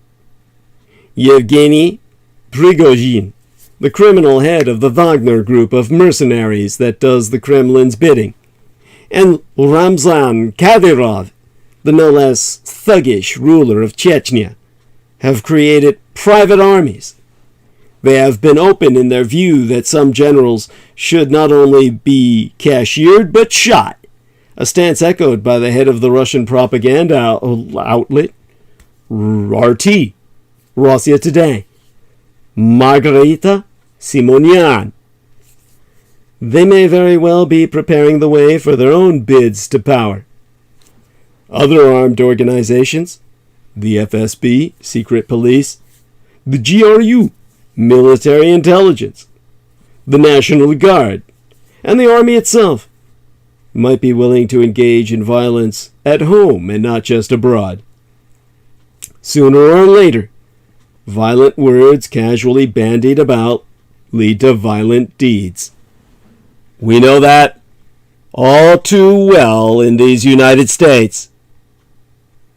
Running throughout the open conduits of opinion, primarily on Telegram, is boiling discontent with the military, the conduct of this war, the absurd insistence that it is not a war but a special technical operation, the incompetent mobilization, and, by implication, Putin himself. Paranoid by professional training and personal inclination, Putin must now look within as much as he looks without. At the same time, Russian paranoia about the West, a combination of grievance and thwarted desires to restore an imperial state, has created an atmosphere in which measured policy is impossible. All of this suggests that predictions of stalemate are wrong, at least so far as the higher conduct of this war is concerned. The impulse of General Surovikin will be to destroy civilians, power plants, and hospitals because he cannot beat the Ukrainian army. He will probably press harder for the use of chemical weapons, and possibly nuclear ones as well. The infighting of the Russian elite can only worsen, and internally directed violence will, at some point, ensue. Nor will the battlefield stand still. A few more good strikes on the Kerch Strait Bridge and it will become virtually unusable. A tenuous Russian logistical system will come under greater and possibly unsustainable strain during bad weather, which may slow, but will not stop, Ukrainian attacks. A much larger psychological disaster for Russia will ensue if and when Kherson falls, and the largest city that Russia has taken is lost to Ukraine, together with thousands of Russian prisoners. That would be the real inflection point. A great battle, and as Churchill also put it, great battles, won or lost, change the entire course of events, create new standards of values, new moods, new atmospheres in armies and in nations, to which all must conform. The Kerch Strait Bridge attack was an awful birthday present for Vladimir Putin. Almost as awful, however, was the missing birthday card from Red China's Xi Jinping, a symbolic distancing particularly significant in the sorts of systems ruling both countries.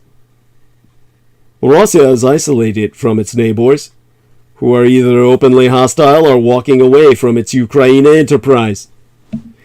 It is only one more way in which Russian prospects will continue to darken during a winter of destruction and death in Eurasia. A difficult season awaits, lightened only by the heroism and competence of Ukraine, and by the wisdom of Finnish Prime Minister Sanna Marin, who, when asked by a reporter about an off-ramp for Vladimir Putin, responded succinctly. For Russia to leave Ukraine, and walked off, the ghost of a grim smile upon her face. Of course, we must confront Biden's soft underbelly on Ukraine, the Biden administration's fear of provoking Putin and risking World War III has become an excuse to do less for the Ukraine. Is using nuclear weapons still taboo? The world is starting to forget the realities of nuclear weapons.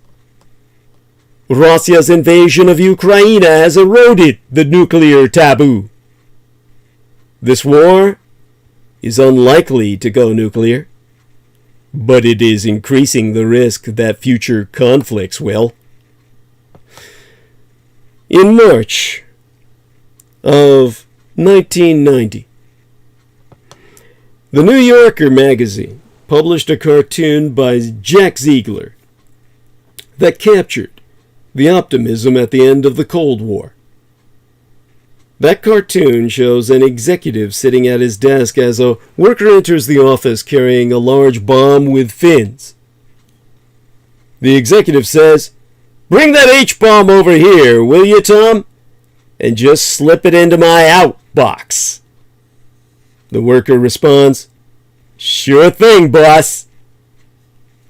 The image of putting nuclear bombs in the outbox was emblematic of the hope many had that a new era of cooperation between these United States and the former Soviet Union was emerging. The fear of a nuclear war breaking out between the world's 12 superpowers receded, and many hoped that nuclear weapons, although they would still exist, would no longer be central to international politics. Mikhail Gorbachev, the Soviet Union's last leader, declared in June of 1991 that the risk of global nuclear war has practically disappeared. In 1999, Nina Tannenwald, a political scientist at Brown University, wrote a paper analyzing something she had observed among generals, politicians, and strategists: the nuclear taboo. This was not, so she argued, simply a matter of general queasiness or personal moral qualms. It had important consequences. The lack of nuclear wars in the years since America's destruction of Hiroshima and Nagasaki, she so argued, was not simply a matter of deterrence. It had also relied on a growing sense of the innate wrongness of nuclear weapons, putting their use beyond the pale. Threats of nuclear attack, like those made in the 1940s and 1950s, had become vanishingly rare. As the taboo had strengthened, seeking to acquire nuclear weapons had come to be seen as the mark of a barbarian. Avoiding any explicit mention of actually using the ones you already had was the mark of a gentleman. If there was a certain hypocrisy about all this, and there was, it was one that exemplified the French aphorist La Rochefoucauld's definition of the term: the tribute that vice pays to virtue. Such having been qualified, NATO, the transatlantic alliance, needs to plan for nuclear war. As the alliance meets this week, leaders must discuss how they will react if Russia uses weapons of mass destruction.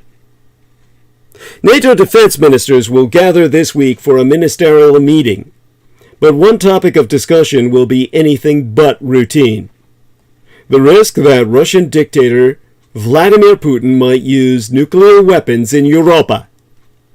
The recent massive, disproportionate missile attacks launched against Ukraine in response to the truck bombing of the Kerch Bridge reinforced the notion that the Kremlin remains unpredictable. Although Russian use of WMD, weapons of mass destruction against non-nuclear Ukraine seems unlikely for several reasons, including the fact that it may frustrate Russia's broader objectives. Western military officials can and must think through their potential responses. Doing so is inherently difficult given the many variables in play, but there be options that would punish Moscow and safeguard alliance interests without necessarily propelling the West up a nuclear escalation ladder. The ministerial meeting in Brussels this week, which will include a meeting of the Ukraine Defense Contact Group, which provides an opportunity for NATO allies and partners to gauge the trajectory of the conflict at a critical moment, recent Ukrainian battlefield successes, Putin's partial mobilization, the Ukrainian attack on the Kerch Bridge, and widespread Russian retaliation striking critical infrastructure add up to a war with no end in sight. Perhaps most importantly, Putin's illegal annexation of 4 Ukrainian regions, his reputation for rash, short-sighted behavior, and his nuclear saber-rattling have many on edge about an even more dramatic escalation of the conflict. So far, Western governments have reportedly seen no evidence, such more trucks or trains appearing to move Ukraine from known storage locations, of Russian preparation for the use of nuclear weapons. For this reason, NATO defense ministers could merely continue to condemn the reckless and destabilizing Russian rhetoric regarding nuclear weapons. For some, this may suffice, under the assumption the risks for Putin are just too high and the associated military benefits too low. However, depending on where, how, and how many are used, tactical nuclear weapons could conceivably counterbalance a quantitative or qualitative disadvantage in conventional forces. This is why the United States developed and fielded them in the Cold War, especially in the 1950s, at a time when the Soviet Union had conventional superiority in Europe. While their use against a nuclear-armed foe might lead to uncontrolled escalation, it's unclear that this would occur against a non-aligned country, sans the ability to respond in kind, like Ukraine. So, it's possible there could be some military efficacy. The bigger question is whether there would be any political efficacy. If Putin were to use nuclear weapons in this war, even if only for demonstrative purposes, he would likely further unify NATO and alienate his remaining friends in Europe. He would probably turn Red China, Asian India, and much of the world, the rest of the world, against him. And he could make those areas of Ukraine that he attempted to annex uninhabitable for decades, if not longer. From the outside, these all seem like highly undesirable outcomes for the Kremlin. However, one area where the Kremlin may be willing to risk all that and more is in defense of Crimea. Illegally annexed in 2014 by Moscow, Crimea has a large Russian-speaking population that is generally sympathetic to the Russian Empire.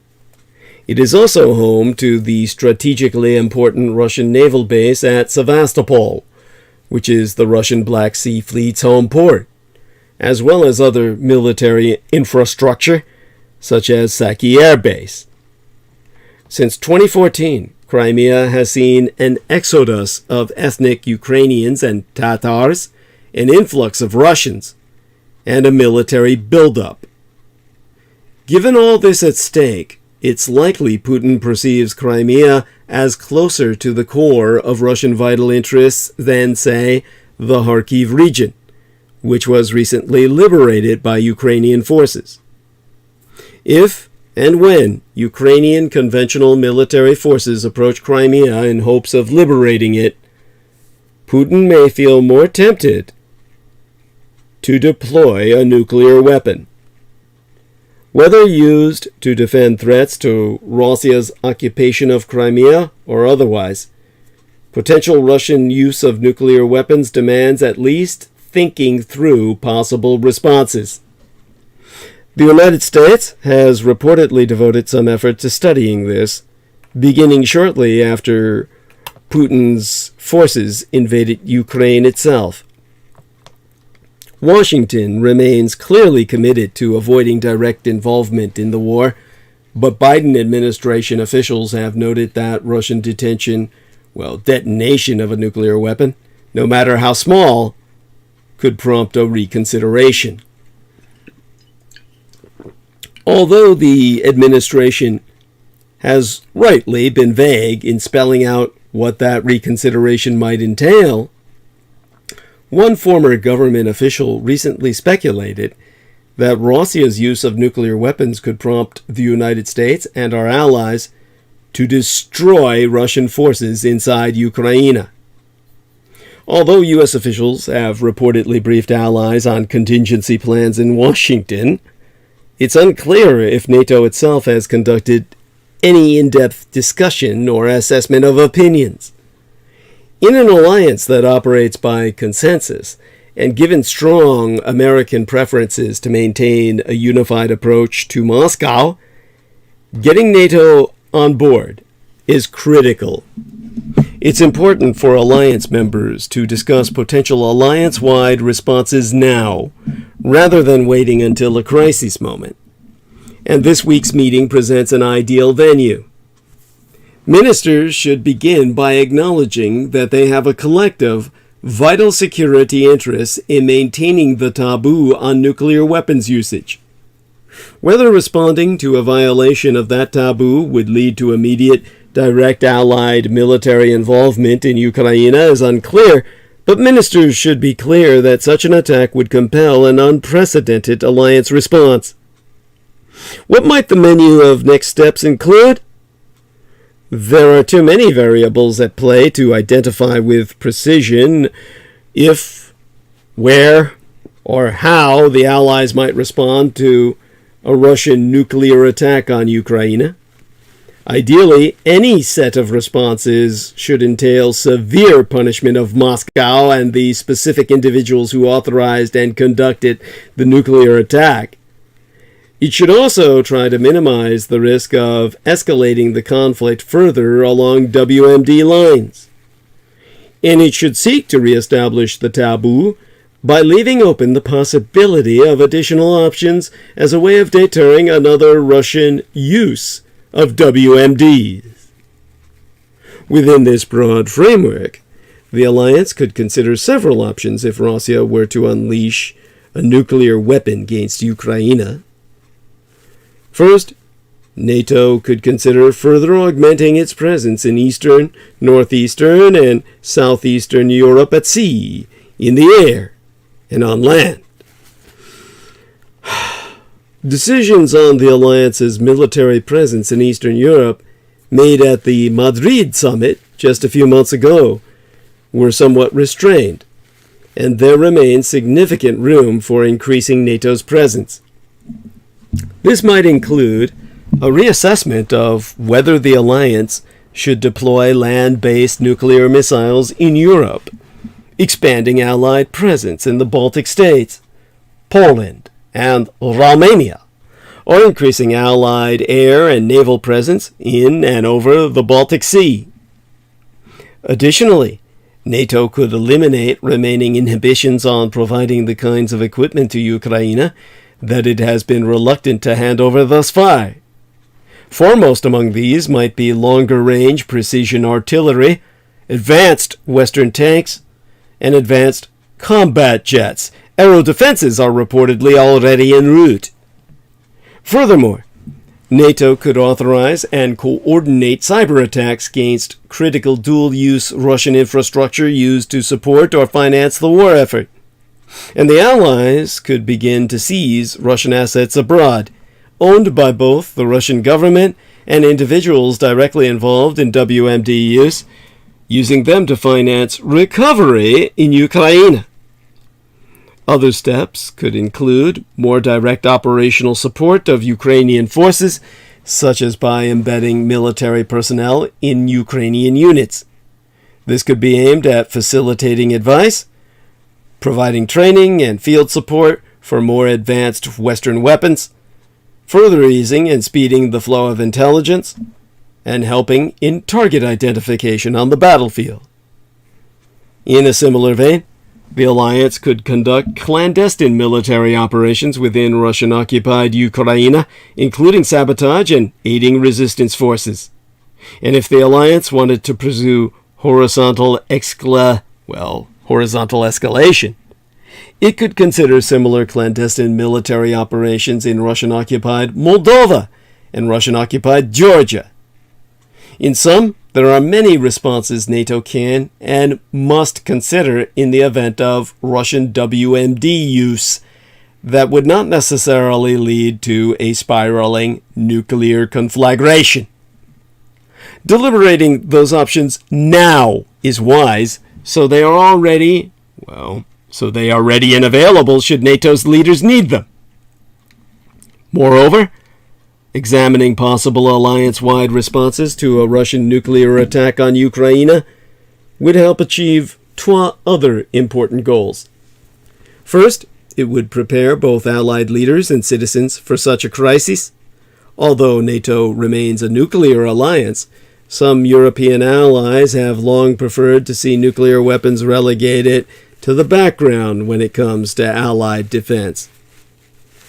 And second, just indicating that NATO was conducting a robust assessment of possible responses would signal to Moscow that WMD use would bring not only greater American involvement, but also broad-based European action. Because the Russian commander, nicknamed Armageddon, is now overseeing the Ukrainian assault. The man appointed by Vladimir Putin to be overall commander of Russia's invasion of Ukraine has a fearsome reputation for brutality stretching back decades. Air Force General Sergei Surovikin's appointment follows the firing of 12 Russian senior military commanders as Kiev continues to recapture territories in the northeast and south of Ukraine.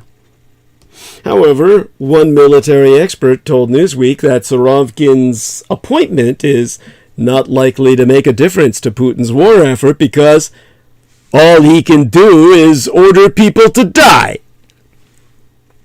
The 56-year-old from the Siberian city of Novosibirsk, the capital of Siberia, commanded the Eastern Military District between 2013 and 2017. He also commanded the group of forces in Syria during the Russian military intervention in support of Bashar al-Assad. A 2019 report by American defense policy think tank, the Jamestown Foundation, said that Surovikin had a reputation for total ruthlessness and that his readiness to vigorously execute any orders trounced any potential questions about his checkered curriculum vitae, or vitae. And for those of you who don't know what the fuck that means, the term checkered is implied to basically mean that somebody's got a history that is questionable or has varying results, and of course the curriculum vitae, that's a person's career, qualifications, and education. It's a short written summary of all of those. So, all right, all of that being said, the Jamestown Foundation think tank cited as evidence how the man now commanding the Russian war machine was jailed for 6 months after soldiers under his command killed 3 demonstrators in Moscow during the August 1991 coup d'etat that preceded the end of the Soviet Union. 4 years later, he received a sentence that was later overturned for illegal arms trading. In 2004, when commander of the 34th Motor Rifle Division, Surovikin was accused of physically assaulting subordinate officers. A colonel serving under him killed himself after being reprimanded by Surovikin. The following year, while commander of the 42nd Mechanized Motor Rifle Division in Chechnya, Surovikin reportedly said he would kill 3 Chechens for every one of his soldiers killed. In Syria, he was accused of overseeing a bombardment that destroyed much of the city of Aleppo. HRW, the Human Rights Watch, said in 2020 he was one of the commanders who may bear command responsibility for violations during the 2019 through 2020 offensive in Syria's Idlib. A barrage of aero and ground attacks in Syria saw forces under his command hit homes, schools, healthcare facilities, and markets. This is all evidence amassed by the HRW, the Human Rights Watch, with Surovikin later saying, "We were defending Russia."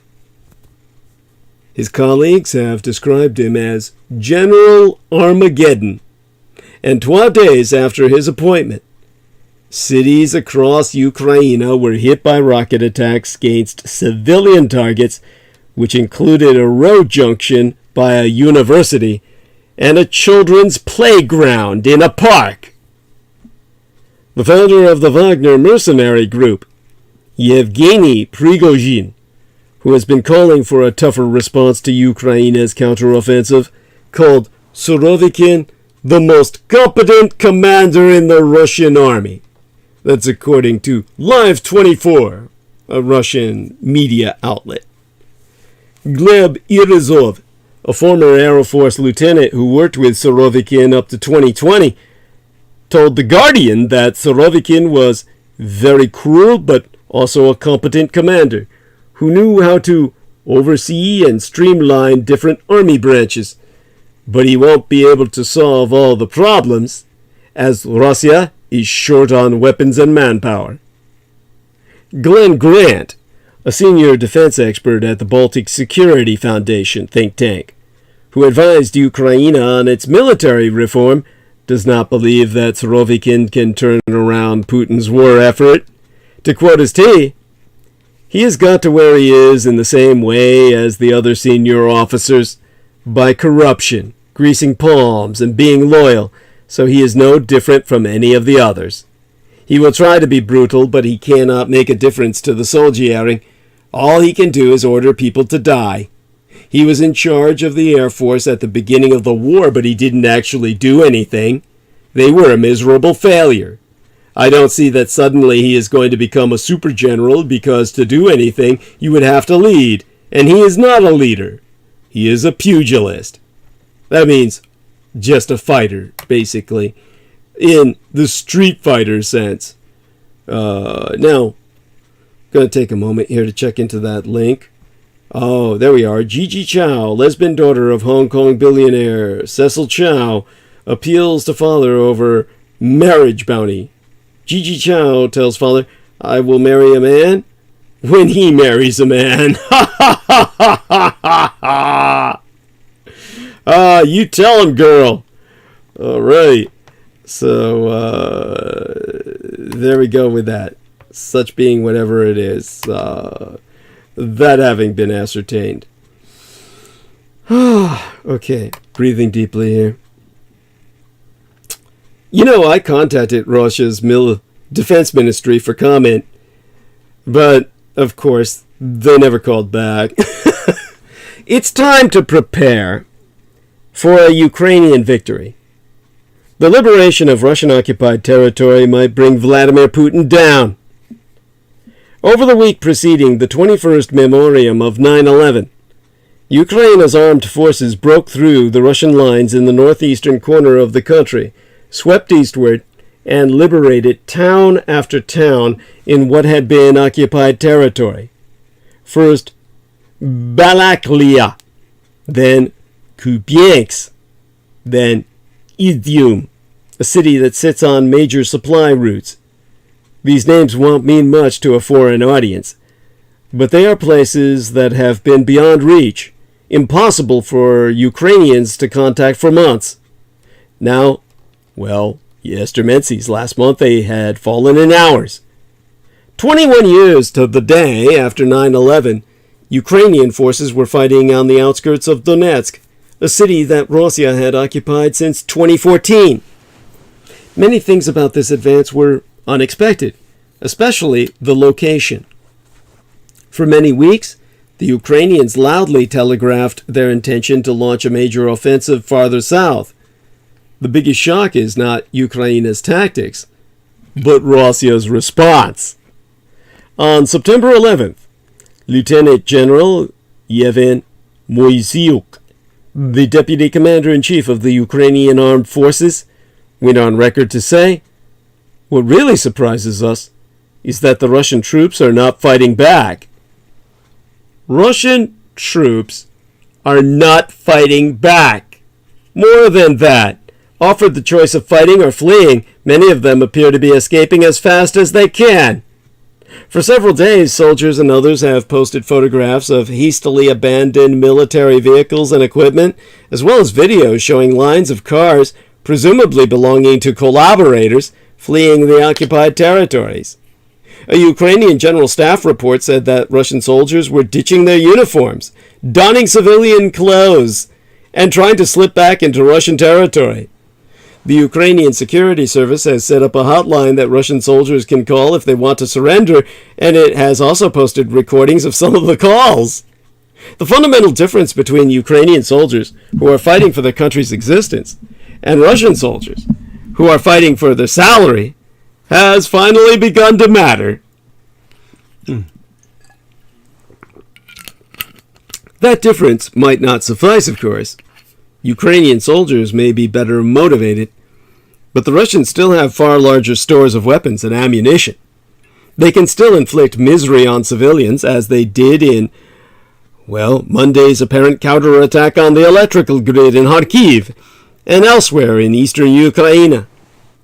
Many other cruel options, horrific options, are still open even to a Russia whose soldiers will not fight.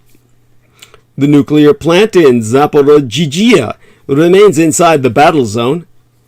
Russia's propagandists have been talking about nuclear weapons since the beginning of the war.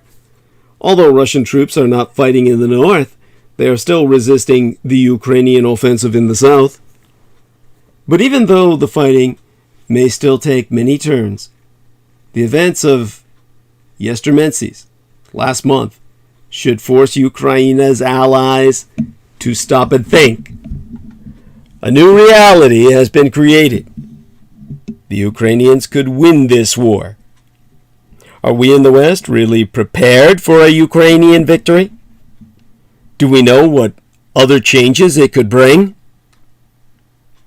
Back in March, I spracketh that it was time to imagine the possibility of victory, and I defined victory quite narrowly. It means that Ukraine remains a sovereign democracy, with the right to choose its own leaders and make its own treaties. 6 months later, some adjustments to that basic definition are required. In Kiev, yesterday, last month, I saw footage of the Ukrainian Defense Minister, Oleksiy Reznikov, tell an audience that victory should now include not only a return to the borders of Ukraine as they were in 1991, including Crimea, as well as Donbas in eastern Ukraine, but also reparations to pay for the damage and war crimes tribunals to give victims some sense of justice. These demands are not in any sense outrageous or extreme. This was never just a war for territory, after all, but rather a campaign fought with genocidal intent, as the Allies conducted in World War II. which the Russians are simply reliving, or attempting to.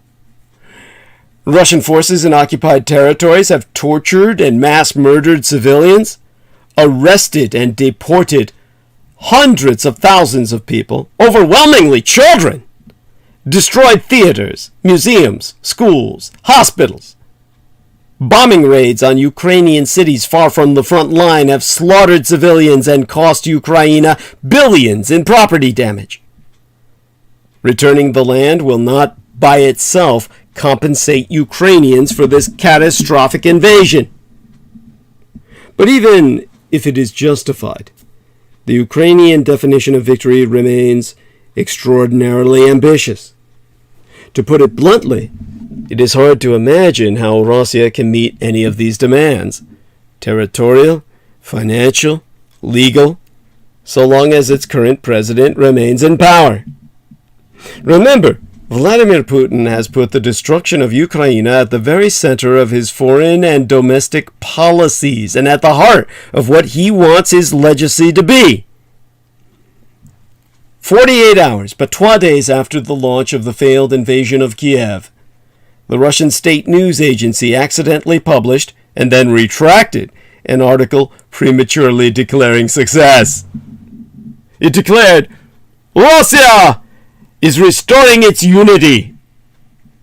The dissolution of the USSR, the tragedy of 1991, this terrible catastrophe in our history, had been overcome. A new era had begun. That original mission has already failed. There will be no such new era. The Soviet Union will not be revived. And when Russian elites finally realized that Putin's imperial project was not just a failure for Putin personally, but also a moral, political, and economic disaster for the entire country, themselves included, then his claim to be the legitimate ruler of Russia melts away. When I say that Americans and Europeans need to prepare for a Ukrainian victory, this is what I mean. We must expect that a Ukrainian victory, and certainly a victory in Ukraine's understanding of that term, also brings about the end of Putin's regime. To be clear, this is not a prediction. It's a warning. Many things about the current Russian political system are strange, and one of the strangest is the total absence of a mechanism for secession. Not only do we have no idea who would or could replace Putin, we have no idea who would or could choose that person. If the Soviet Union, well, in the USSR there was a Politburo, a group of people that could theoretically make such a decision and very occasionally did. By contrast, there is no transition mechanism in Russia. There be no Dauphin. Putin has refused even to allow Russians to contemplate an alternative to his seedy and corrupt brand of kleptocratic power. Nevertheless, I repeat, it is inconceivable that he can continue to rule if the centerpiece of his claim to legitimacy, his promise to put the Soviet Union back together again, proves not just impossible, but laughable. To prepare for Putin's exit does not mean that Americans, Europeans, or any outsiders intervene directly in the politics of Moscow. We have no tools that can affect the course of events in the Kremlin, and any effort to meddle would certainly backfire. But that doesn't mean we should help him stay in power either. As Western heads of state, foreign ministers, and generals think about how to end this war, they should not try to preserve Putin's view of himself or of the world, his backward-looking definition of Russian greatness. They should not be planning to negotiate on his terms at all, because they might be dealing with someone else altogether. Even if they prove ephemeral, the events of Yestermensis do change the nature of this war.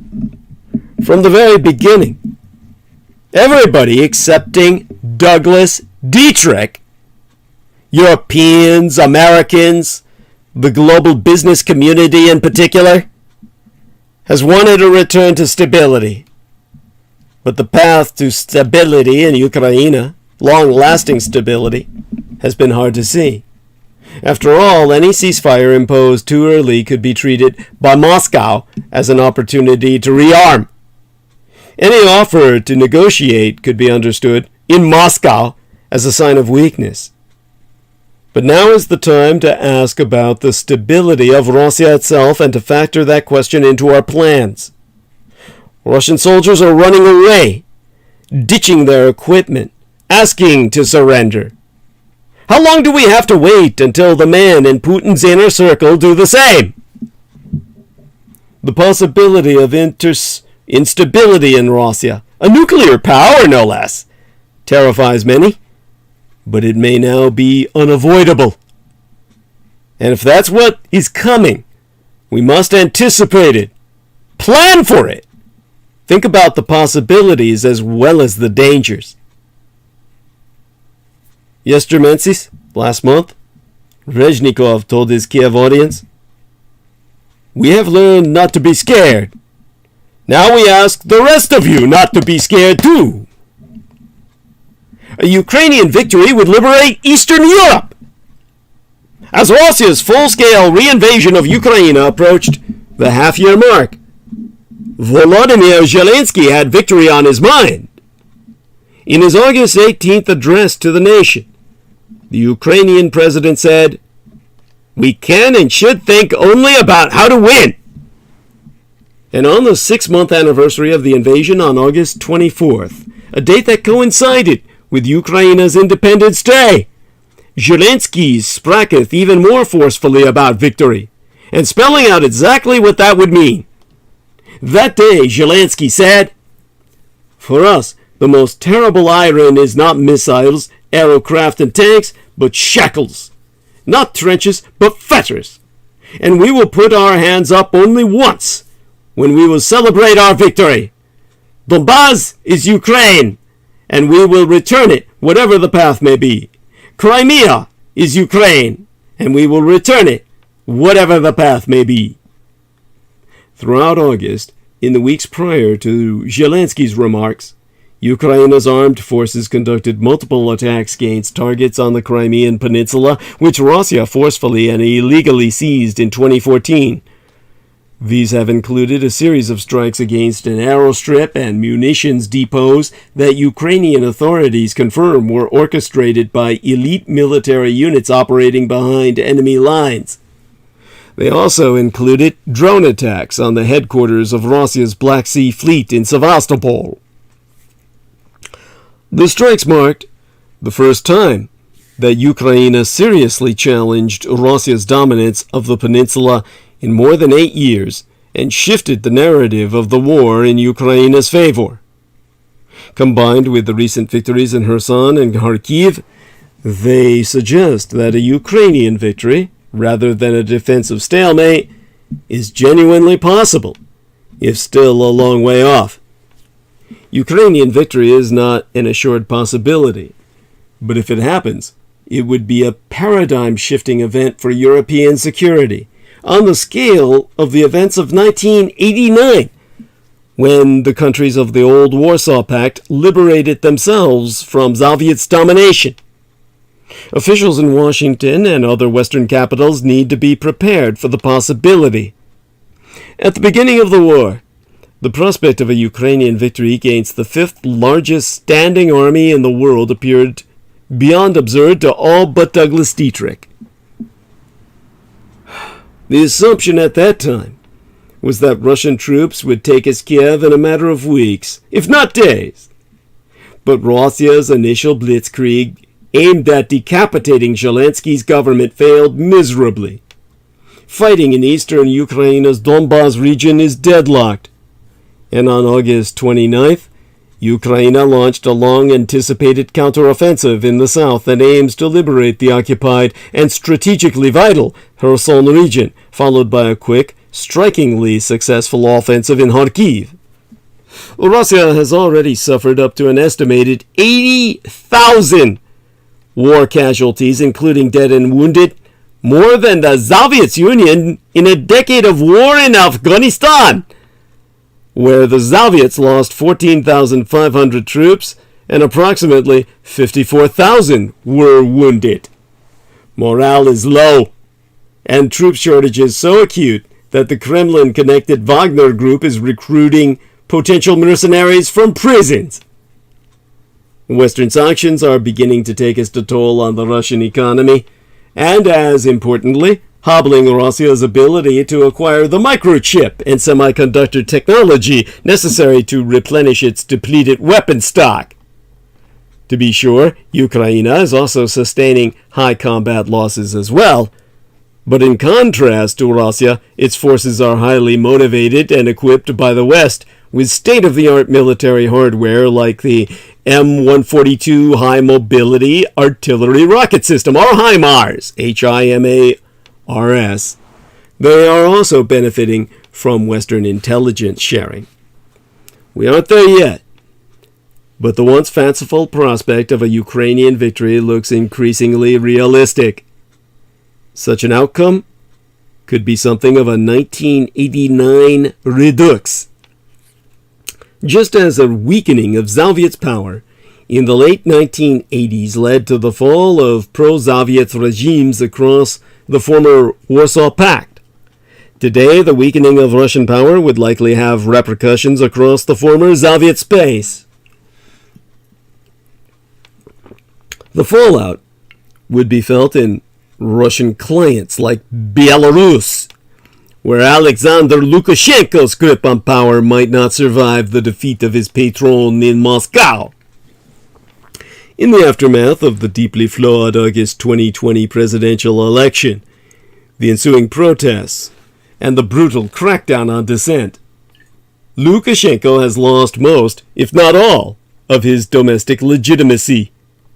Opposition leader Svetlana Tsikhanouskaya, widely seen as the legitimate victor in the 2020 election, is being treated in the West as something akin to the leader of a Belarusian government in exile. Public opinion polls show a sharp rise in pro-Western attitudes among Belarusians and a sharp drop in pro-Moscow sentiments. Lukashenko's decision to allow Russian dictator Vladimir Putin to use Belarusian territory as a staging ground for his invasion of Ukraine has proved deeply unpopular. It has also sparked resistance among Belarusians, including sabotage of rail lines to prevent Russian troops from getting to the front, and a hacking campaign by a group calling itself the Cyber Partisans. Meanwhile, hundreds of Belarusian volunteers have joined Ukraine's struggle to defend itself against Russia by signing up for a paramilitary group called the Kostas Kalinowski Battalion, named for the leader of a 19th century Belarusian uprising against the Russian Empire. Given Lukashenko's decision to go all in on Putin and his war, a Ukrainian victory could very well lead to a free Belarus. But the knock-on effects for the European security order would be felt beyond Belarus. The fallout would also be felt in countries struggling to free themselves from Moscow's influence, such as Georgia and Moldova. Weakening the influence in Moscow is able to weld through oligarchic structures. In Georgia, the population has long been strongly pro-Western, with large majorities favoring the country joining NATO and the European Union. But the ruling Georgian Dream Party, which is financed by the reportedly Russia-connected oligarch Bidzina Ivanishvili, has stealthily and steadily steered the country away from the West and back into Moscow's de facto orbit. Ivanishvili accumulated his wealth during Russia's privatizations of the 1990s and maintains close ties with Moscow. That's according to an April report by Transparency International. He returned to Georgia from Russia in 2012 when he formed and financed the Georgian Dream Party, which then defeated Mikhail Saakashvili's pro-Western United National Movement and has held power ever since. In addition to backsliding on democracy and seeking to imprison all political opponents, including Saakashvili, Georgian Dream has also ended the country's previously staunchly pro-Western foreign policy. The most recent manifestation of this trend came in July, when Georgian Dream Party's chair, Irakli Kobakhidze, assailed the United States and European Union ambassadors, suggesting they were trying to force Georgia into a war with Russia. Georgian Dream's vice grip on power is entirely dependent on Ivanishvili's wealth, and Ivanishvili's wealth is entirely dependent on his financial ties with the Russian Empire. A Russian defeat in Ukraine and a hobbling of the Russian economy would weaken Ivanishvili's hold on Georgian politics and open the door for the country's pro-Western electorate to choose a government that is more in line with their values. A weakened post-war Russia would also have a more difficult time continuing to control and subsidize the occupied Georgian regions of Abkhazia and South Ossetia, possibly facilitating the country's reunification. The effects of a Russian defeat in Ukraine would also be felt in Moldova. Pro-Western President Maya Sandu has been in office since December of 2020, and her Party of Action and Solidarity holds a large parliamentary majority. But recently, pro-Russian parties have been resurgent. This is due in part to the war in Ukraine, which has cut off Moldovan agriculture from the Russian and Belarusian markets. Moreover, there are an estimated 1,200 Russian troops occupying Moldova's breakaway Transnistria region. There are palpable fears that if the Russian forces are able to advance westward along Ukraine's Black Sea coast and capture the Ukrainian city of Odessa, they could link up with troops in Transnistria and potentially threaten Moldova itself.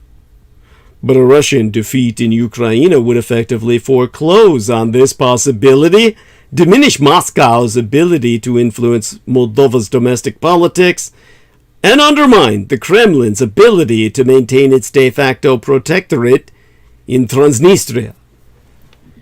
Ukrainians are fighting not just for their own sovereignty and independence, but also for the second liberation of Eastern Europe, finishing the process that began in 1989.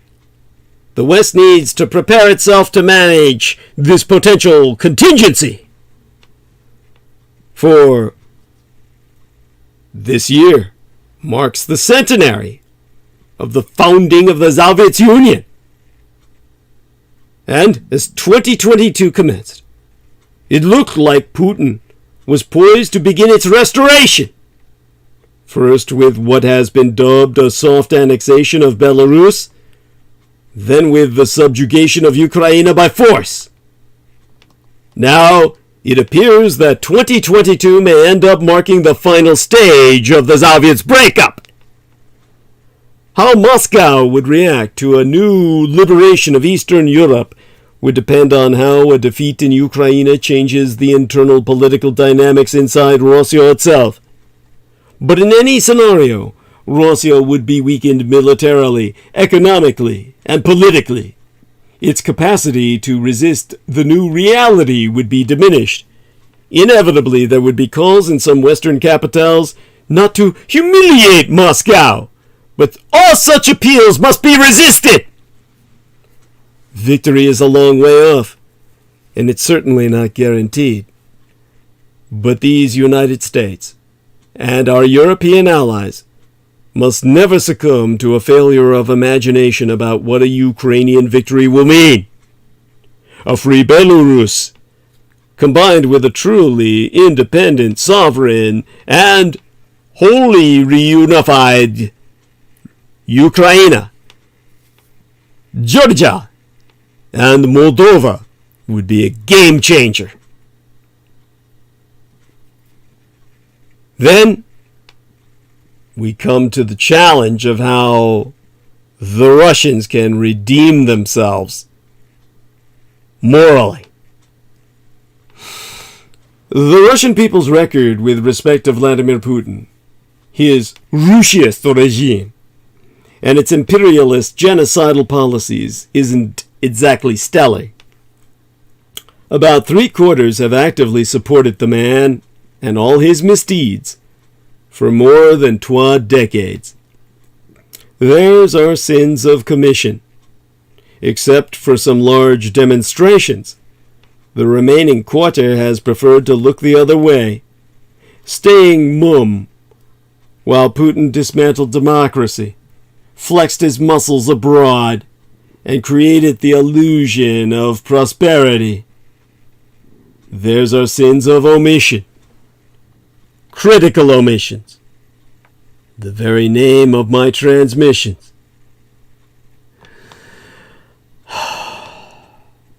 A few had the moral backbone to oppose the regime.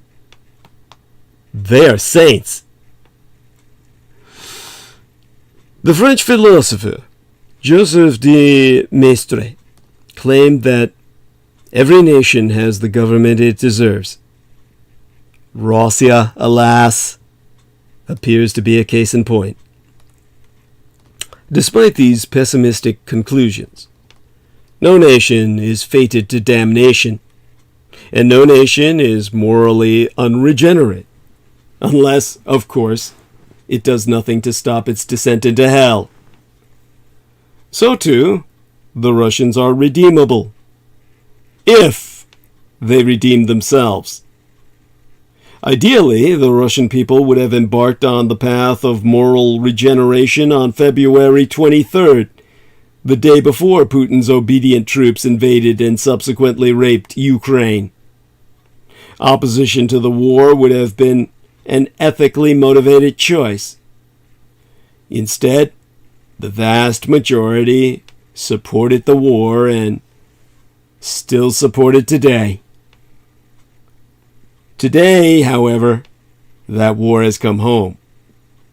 In yet another strategic blunder of the first magnitude, Putin decided it would be a good idea to mobilize up to 1 million men who hitherto had led their lives as passive onlookers. In an instant, Putin made all Russian men, as well as all Russian women and children, active participants in a bloody enterprise with no purpose. Several 100,000 Russian men immediately headed for the exits, not so much in protest against the war as in protest against their dying in that war. Their families and relatives shared their outrage. With one idiotic move, Putin ensured that Russians would mobilize, but against his regime. Neither Washington nor Kiev could have done a better job. Increasingly, Russians are beginning to see the light. The war is criminal. Putin is a thug. And the Russian people made it all possible. Redemption, finally, is in sight. What should Russians do to save their souls from themselves? For starters, they need to state clearly to the world that they have sinned by enabling Putin and supporting his crimes, and that they seek redemption. Deeply ingrained religious traditions related to crime, guilty consciences, and punishment will help, but atonement won't be easy. It will entail opposing the Russian Orthodox Church and its patriarch, who has sided with the devil. Russians will need to seek forgiveness outside their own religious institutions, practices, and customs.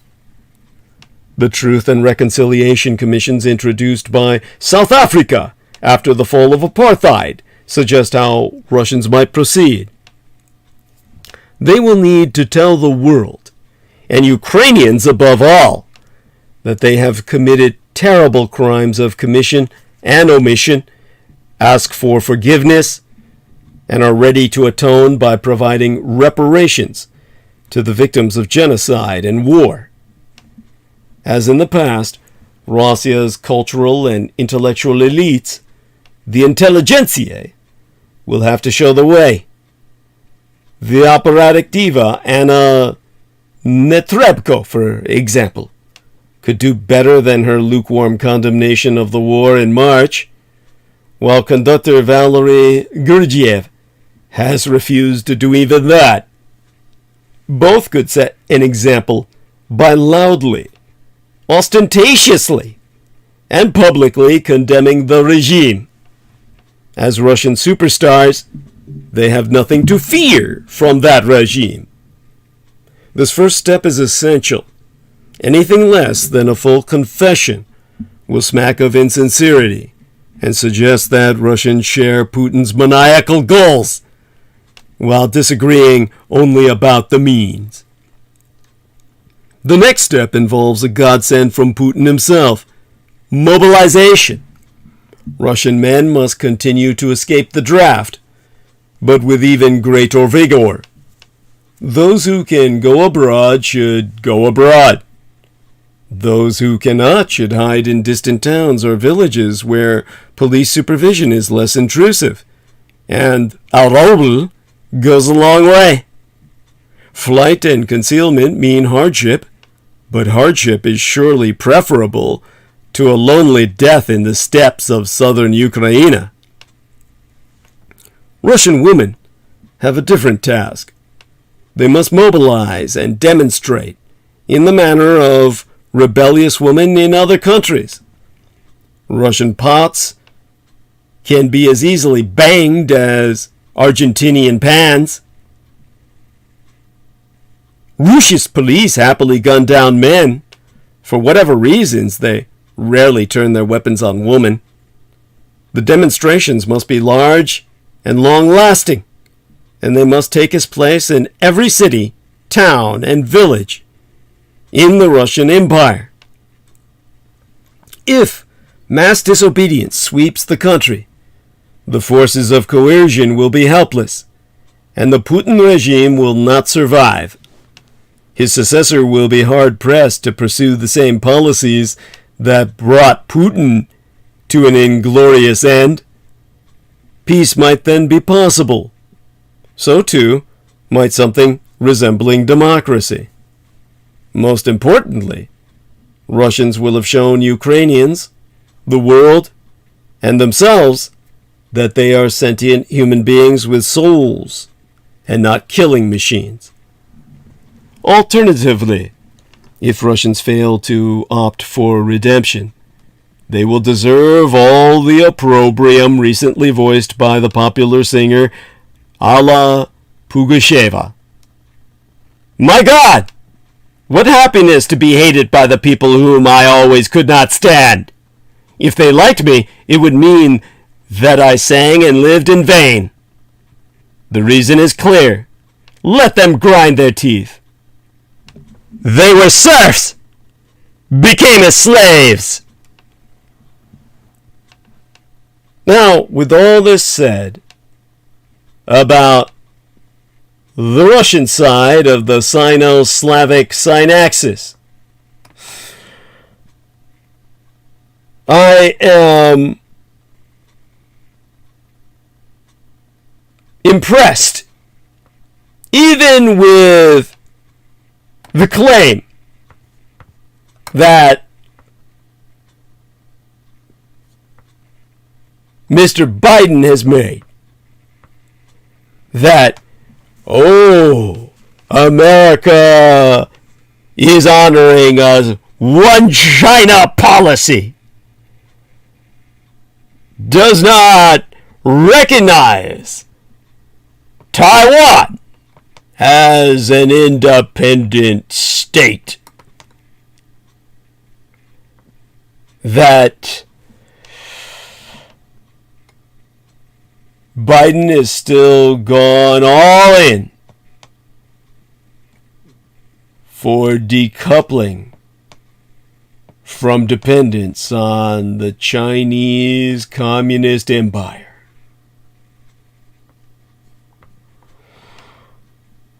Now understand that I'll present reasons that this is going to bring difficulty. But the repercussions are well worth the suffering. Biden is all in on taking out Red China, whatever the consequences. The American empire has waged low-grade economic warfare against Red China for at least 4 years now, firing volley after volley of tariffs, export controls, investment blocks, visa limits, and much more. By the way, for those of you who don't know, visa is actually an acronym, something that stands for Verified International Stay Approval, or Virtual Important Stamp Authorization. The term visa is a simple noun rather than an acronym. It goes back to the Latin charta visa, meaning paper that has been seen. A conditional authorization granted by a polity to a foreigner that allows them to enter, remain within, or leave its territory. Now, when it comes to Washington's endgame,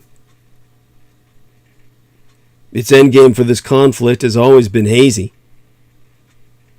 Does it seek to compel specific changes in Beijing's behavior, or challenge the Communist Chinese system itself? To protect core security interests or retain hegemony by any means? To strengthen America or hobble its chief rival? Donald Trump's scattershot regulation and erratic public statements offered little clarity to allies, adversaries, and companies around the world. Joe Biden's actions have been more systematic, but long-term American goals have remained hidden beneath bureaucratic opacity and cautious platitudes. Last Friday, however, a dense regulatory filing from a little-known federal agency gave the strongest hint yet of American intentions. The BIS, the Bureau of Industry and Security, announced new extraterritorial limits on the export to Red China of advanced semiconductors, chip-making equipment, and supercomputer components. The controls, more so than any earlier American action, reveal a single-minded focus on thwarting Communist Chinese capabilities at a broad and fundamental level.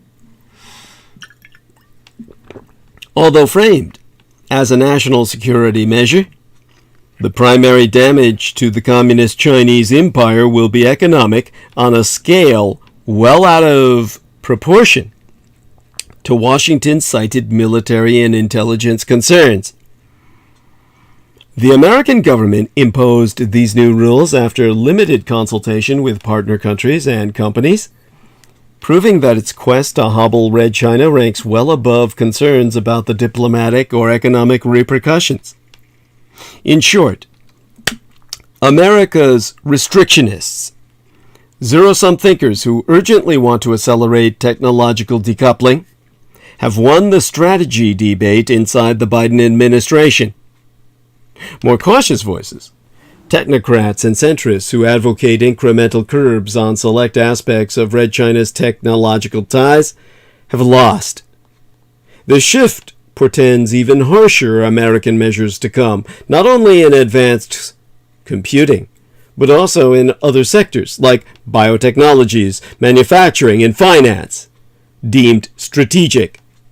The pace and details are uncertain, but the strategic objective and political commitment are now clearer than ever. Red China's technological rise will be slowed at any price. To understand the strategy behind these new controls, it helps to look at what preceded them. A multitude of American measures have limited the flow of technology to and from the Communist Chinese on the mainland in recent years. Chief among these is the Entity List, which bars designated firms from importing American goods without a license. The number of unique Commu-Chinese companies on this list quadrupled from 130 to 532 between 2018 and 2022. Leading Communist Chinese chip companies, supercomputing organizations, and software and hardware vendors have all landed on the list. Even so, BIS exercised its discretion to license large amounts of non-sensitive exports to listed companies. One Commu-Chinese company, Huawei, has faced a unique, supercharged version of the Entity List. BIS targeted Huawei with an expanded form of its Foreign Direct Product Rule, a powerful regulation that grants American export controls greater extraterritorial reach. American export controls primarily apply to American origin items, but the Foreign Direct Product Rule extends the scope to cover non-American items that were made using American technology. By leveraging America's centrality in the global chip supply chain, BIS forced semiconductor designers and manufacturers in third countries to limit sales to Huawei. Leading-edge chips were off limits, while less advanced chips were allowed. The controls grievously injured Huawei. These earlier restrictions were provocative in their time, but they reflected at least some sense of proportion. The new export controls, however, are different. They effectively bring all of the Communist Chinese Empire under the special rule formerly reserved for Huawei alone. Advanced semiconductors from any country will be presumptively denied to every Commu-Chinese company, even firms lacking direct ties to Beijing's military or intelligence services. Among other consequences, this will hamstring the development and deployment of AI, artificial intelligence, throughout the Red Chinese Empire, hindering Commu-Chinese progress in e-commerce, autonomous vehicles, cybersecurity, medical imaging, drug discovery, climate modeling, and much else. China's own semiconductor sector is incapable of producing the leading-edge chips used in AI applications, and BIS aims to keep things that way. Its controls will block Commu-Chinese purchases of even years-old chip-making equipment and prevent American personnel from providing support or know-how. To justify this dramatic escalation, BIS makes the same old national security arguments.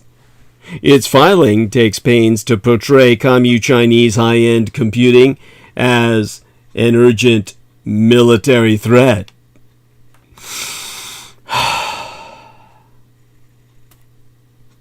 How do I explain this in the time we have remaining? Nuclear weapons are invoked in this filing 16 times, on the grounds that top-tier processors facilitate their design and may be inherently radiation-hardened. Artificial intelligence is cited as a surveillance tool. It's all factually true. Yet BIS never really deals with the fundamental fact that semiconductors and AI are both dual-use, general-purpose tools. Indeed, they are the basic building blocks for an advanced, globally competitive economy. Denying them to the Communist Chinese is effectively a form of economic containment. Remember what I said! Contain and defeat! Communist Chinese firms can still import lesser semiconductors for use in cars, toasters, and much else. Moreover, BIS has not yet imposed similarly stringent controls in other technology fields such as biotech, which may be less amenable to decoupling for technological, economic, or even political reasons. But the American government's latest maneuver reveals a strategic mindset that cannot help but influence future Red China tech policy. U.S. officials have focused intently on possible threats, imposed disproportionate measures, downplayed the complications, and strong-armed others into compliance. This mindset all but guarantees a continued march toward broad-based technological decoupling. Even American capital flows into the communist Chinese empire on the mainland, which Trump worked hard to expand as he simultaneously cracked down on tech ties, are now facing new forms of federal pressure. Many American policymakers and analysts will cheer a further decoupling. They rightly argue that Beijing's decades-long strategy of intellectual property theft, hidden subsidies, and stealthy regulatory discrimination has played a large part in Communist Chinese technological advancement. They correctly note that Red China has used its growing prowess to crush dissenters and minorities, threaten neighbors, prop up foreign autocrats, carry out espionage and influence operations, entrench market dominance, and lay the groundwork for future digital sabotage or coercion. And they can fairly claim that most previous American restrictions, though hardly all, were sensible and successful. Yet the latest American maneuver may erode some of the very conditions that have enabled earlier successes. Up until now, allies and partners were more or less willing to follow America's lead. Red China proved unable to respond forcefully. The private sector adopted well enough, and U.S. technocrats had room to shape key policy details. The next phase of decoupling, however, could be more unpredictable and riskier. The increasing boldness of American unilateral actions and Washington's open embrace of a quasi-containment strategy will draw reactions from many actors. This may finally set in motion forces beyond the control of American national security leaders. 4 different groups will define what happens next. The most important set of players is American allies and partners.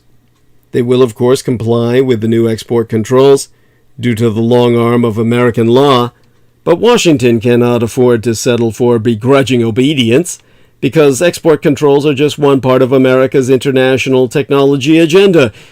The United States sorely needs other nations to coordinate industrial policy, share economic intelligence, harmonize digital regulations, press Beijing on joint concerns, and collectively envision a future economic order. This requires difficult negotiations. The American empire has labored, for example, to launch a Chip 4 alliance with South Korea, Taiwan, and the Empire of Japan, which together dominate much of the semiconductor industry worldwide.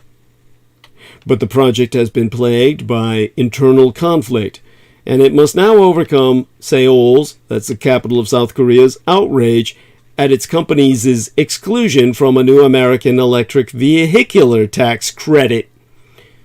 Washington has also tried to write a human rights code of conduct for export controls alongside Canada, France, the Netherlands, and the United Kingdom, though 10 months have passed with no public results. The Amero-European Trade Union, or Union Trade and Technology Council, has been more productive. The Indo-Pacific Economic Framework, less so. Ambitious multilateral efforts, like the American hope of reforming the World Trade Organization, have yet to pick up steam. America's latest export controls undermine these dialogues in 2 ways: by revealing the maximalism of Washington's campaign against Communist Chinese technology. The maneuver will sharpen debates in allied capitals about whether American aims align with their own political and economic interests. And by flexing unilateral muscles so forcefully, the controls will cast doubt on American willingness to accommodate differing interests. U.S. officials imposed the new controls while international consultations were still underway, without securing any specific agreements. The Communist Chinese Empire, of course, will also react. Symmetrical retaliation, for example, blocking American imports of critical minerals or punishing key companies such as Microsoft, Apple, or Tesla, is unlikely. Red China has much to lose from such actions, and its economy already faces major headwinds. Beijing may instead push back in subtler ways. Perhaps slow-rolling regulatory approvals are undermining the recent Sino-American deal on public company accounting standards. The bigger threat would be Commu-Chinese reprisals against American allies and partners like South Korea, the Empire of Japan, or my own Taiwan that must implement Washington's controls.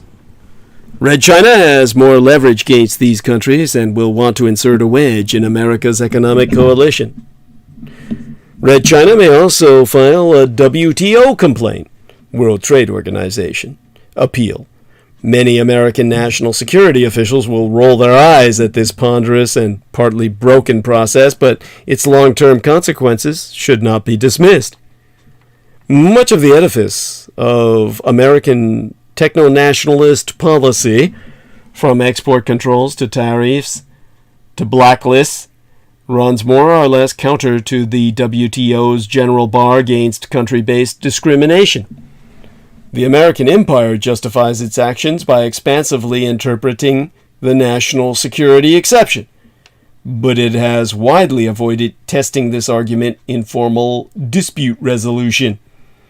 A 2019 WTO decision concerning Russia and Ukraine cast real doubt on the American interpretation, both as a general matter and as applied to these new export controls. An adverse ruling would raise concerns among WTO-minded actors such as the European Union and much of the Global South. Moreover, a big American loss could further erode American commitment to the open trading system, ultimately imperiling our viability, even as no plan yet exists for what might replace us.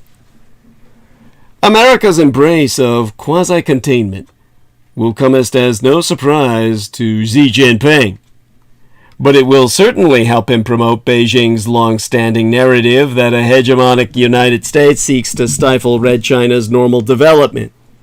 Many countries may be receptive to this argument. Judging from the Global South's lukewarm response to American-led sanctions and trade restrictions against the Russian Empire, Red China can also portray American export controls as stymieing progress on shared global challenges. It may cite, for example, the need of Commu-Chinese researchers to use supercomputers for vaccine development and climate science. A recent Biden order defined advanced clean energy and climate adaptation technologies as areas affecting American national security that may warrant restrictive measures. The global private sector represents another important set of players. It is well known that American export controls incentivize firms to escape American jurisdiction by offshoring their operations. Likewise, the Foreign Direct Product Rule encourages fuller purging of American technology throughout a global supply chain. This is admittedly it's hard to pull off. Regardless, private actors will respond to the new export controls as signal of heightened geopolitical risks. Washington has revealed a clear intent to suppress Commu-Chinese technological advances and a willingness to bear growing economic costs to do so. Businesses and investors will realize that decoupling is nowhere near its stopping point. Firms will expect a wide range of follow-on restrictions, not only tougher outbound investment screening and cross-border data rules, but other undefined measures still over the horizon. This will exert a chilling effect on Sino-American commerce, and perhaps even financial ties across many sectors. Some American policymakers may welcome such developments.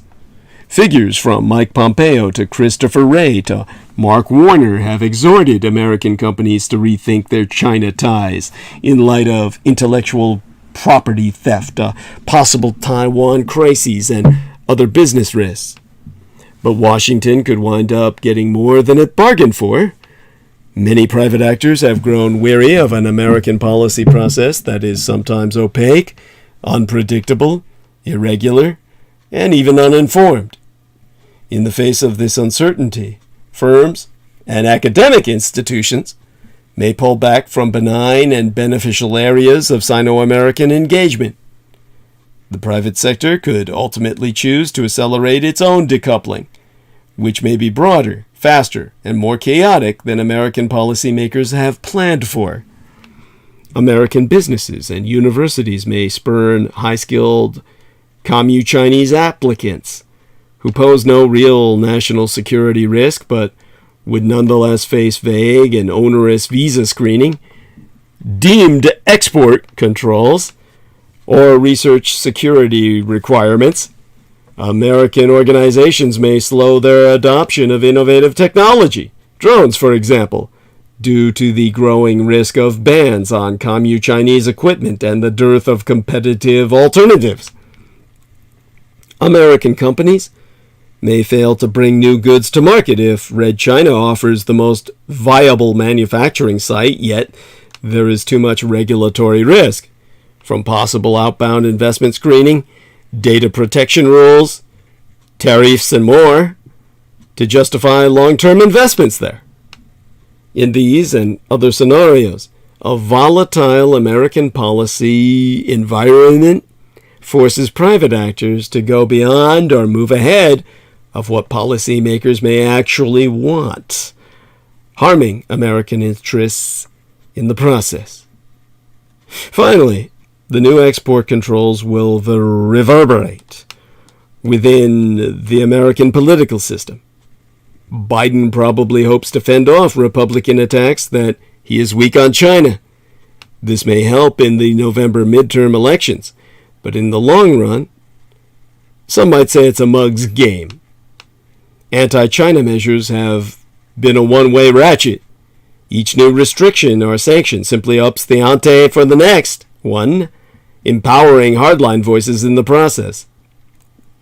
There will soon be calls to broaden these export controls and use even more powerful weapons, like the specially designated nationals list against major Commu Chinese companies. If Biden is not yet prepared to take these steps, he will find it increasingly hard to explain why. Neither he nor any other American leader has made a serious effort to educate the American people about the costs and risks of decoupling. Rather, popular discourse and political energy overwhelmingly favor the restrictionists. Republicans have made China bashing central to their brand, and few Democrats are interested in challenging their premises or pointing to possible trade-offs. Many business leaders think differently, but they have lost political sway, and they know it. Most choose to keep their head down, offering quiet pleas and technical comments to rulemakings. The Semiconductor Industry Association said only that it was assessing the impact of the new export controls, which were imposed prior to the formal comment period. In short, not a single prominent political figure has emerged as a voice of caution on decoupling. So long as that remains true, harsh new controls will only further consolidate the restrictionists' dominance of mainstream discourse and build momentum for more of the same. American-led technological decoupling from the Communist Chinese Empire has had enormous consequences in just a few short years. It has rewired international relationships, unsettled the global economic order, and transformed technology policymaking and politics in many countries. In this high-stakes game, Washington has been both card player and card dealer making its own moves while constraining the choices of others. Now the United States has gone all in, wagering like never before and placing its cards on the table for all to see. The decisive American gamble to openly block Red China's path to becoming an advanced economic peer, even at significant risk to the American empire and allied interests. Bigger American maneuvers are probably coming in the future. But for now, Washington must wait to see how others play their hands. Now, in the last half hour we have remaining, when I think about China's Xi Jinping, he's getting a chance to tighten his hold on his economy at this upcoming meeting. His economy, which he's already strangling the oxygen from. China is auto-immolating, self-destructing.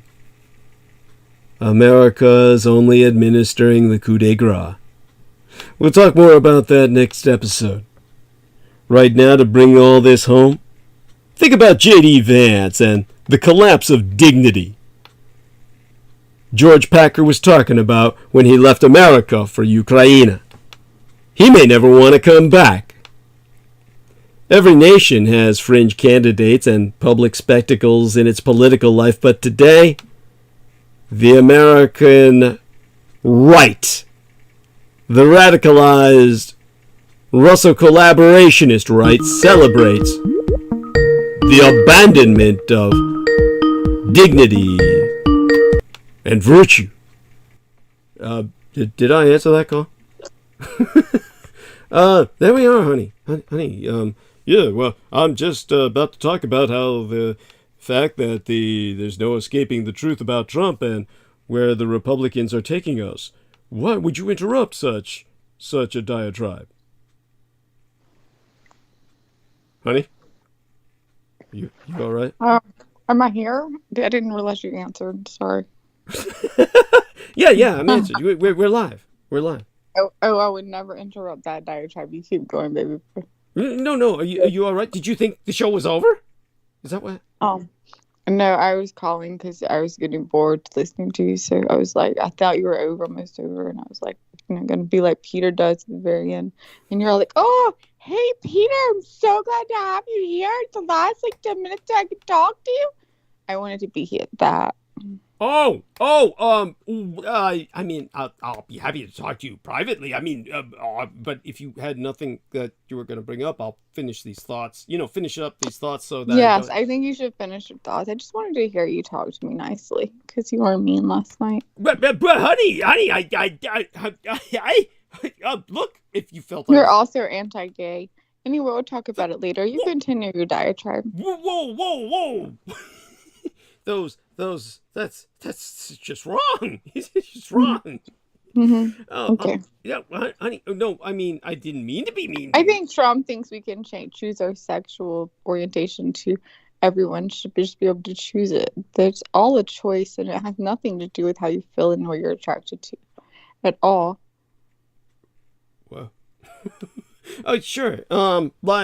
We could talk about this more. Well, let me finish my thoughts. Maybe I could. I mean, I may as well complete these thoughts tonight. Rather than holding them to. I did not mean to hold you up, baby boy. Yeah. I mean, I'll call you back as soon as this is done. Yeah. No, I'm not letting you call me back. I'm on the damn phone. I want to listen to you.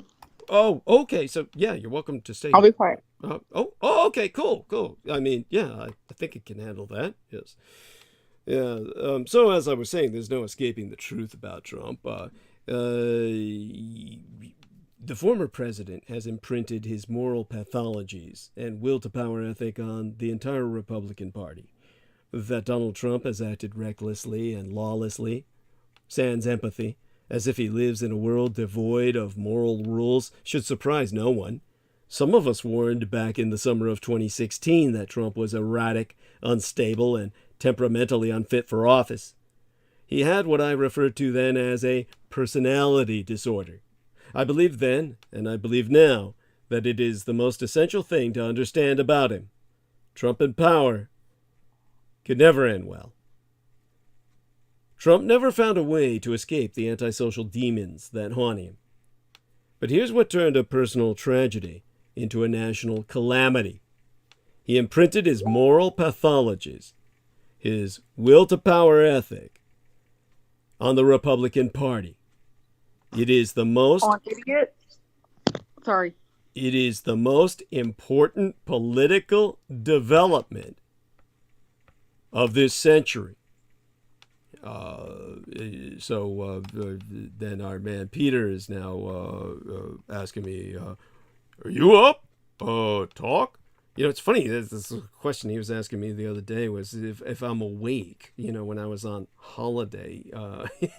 So let's see, I'll just add him to the call. Both of you here, I mean, might as well, right? Go for broke. Okay, I press that button. And, maybe we can get Trump.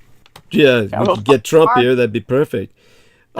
Just understand that my main point is that the Russo collaborationist Red Republican insurgency once advertised itself as standing for family values and law and order, for moral ideals and integrity in political leaders. Such claims are now risible. The Republican Party rallied around Trump and has stuck with him every step of the way. Republicans will defend Trump through anything. So I was going to talk a bit about these clowns and charlatans like Ohio's U.S. Senate candidates, Tim Ryan and J.D. Vance, who held their first debate just the other night in Cleveland. Now, I spracketh yesteryear about why I find Vance so execrable, but I know of a native Ohioan who argued this weekend that while Ryan gave a serviceable performance, he didn't beat Vance into the ground, and given how far Ohio has gone in a MAGA direction, that's what he needed to do. I mean, one moment, however, struck me. At a rally in Ohio last month, Donald Trump declared, "JD is kissing my ass.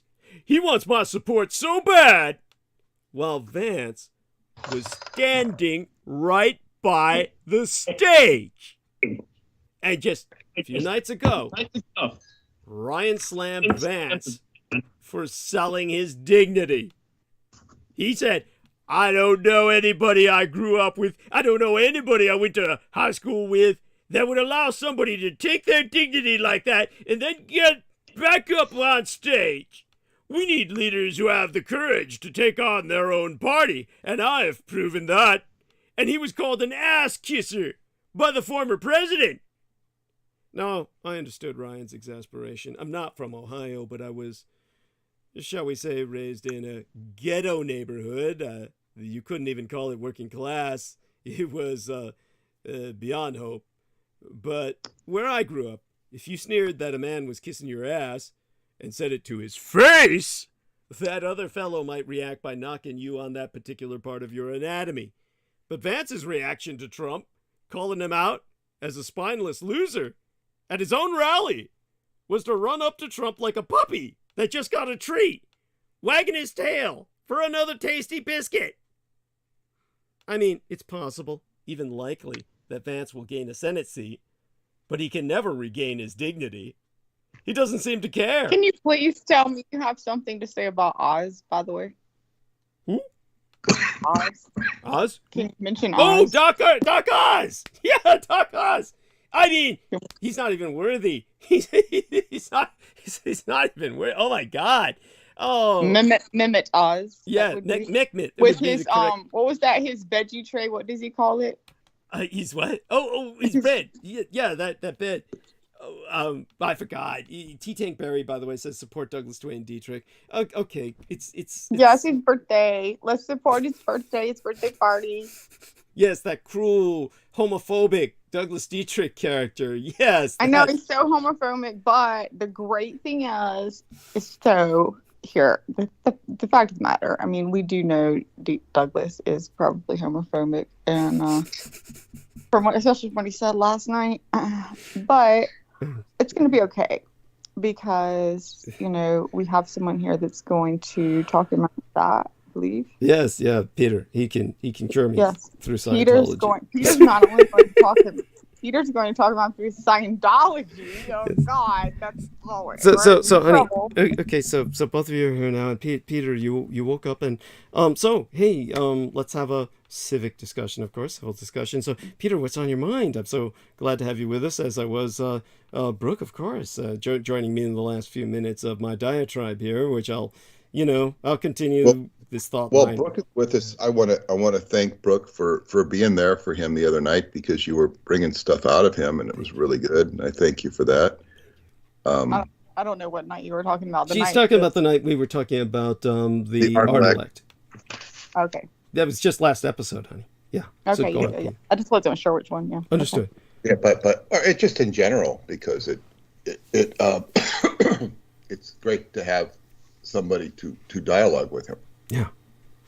And you ask questions that obviously you haven't heard before, because you're new to this wild bit of information, and it's nice to hear him explain things and re-explain things in a context to a person who's not been exposed to this. So I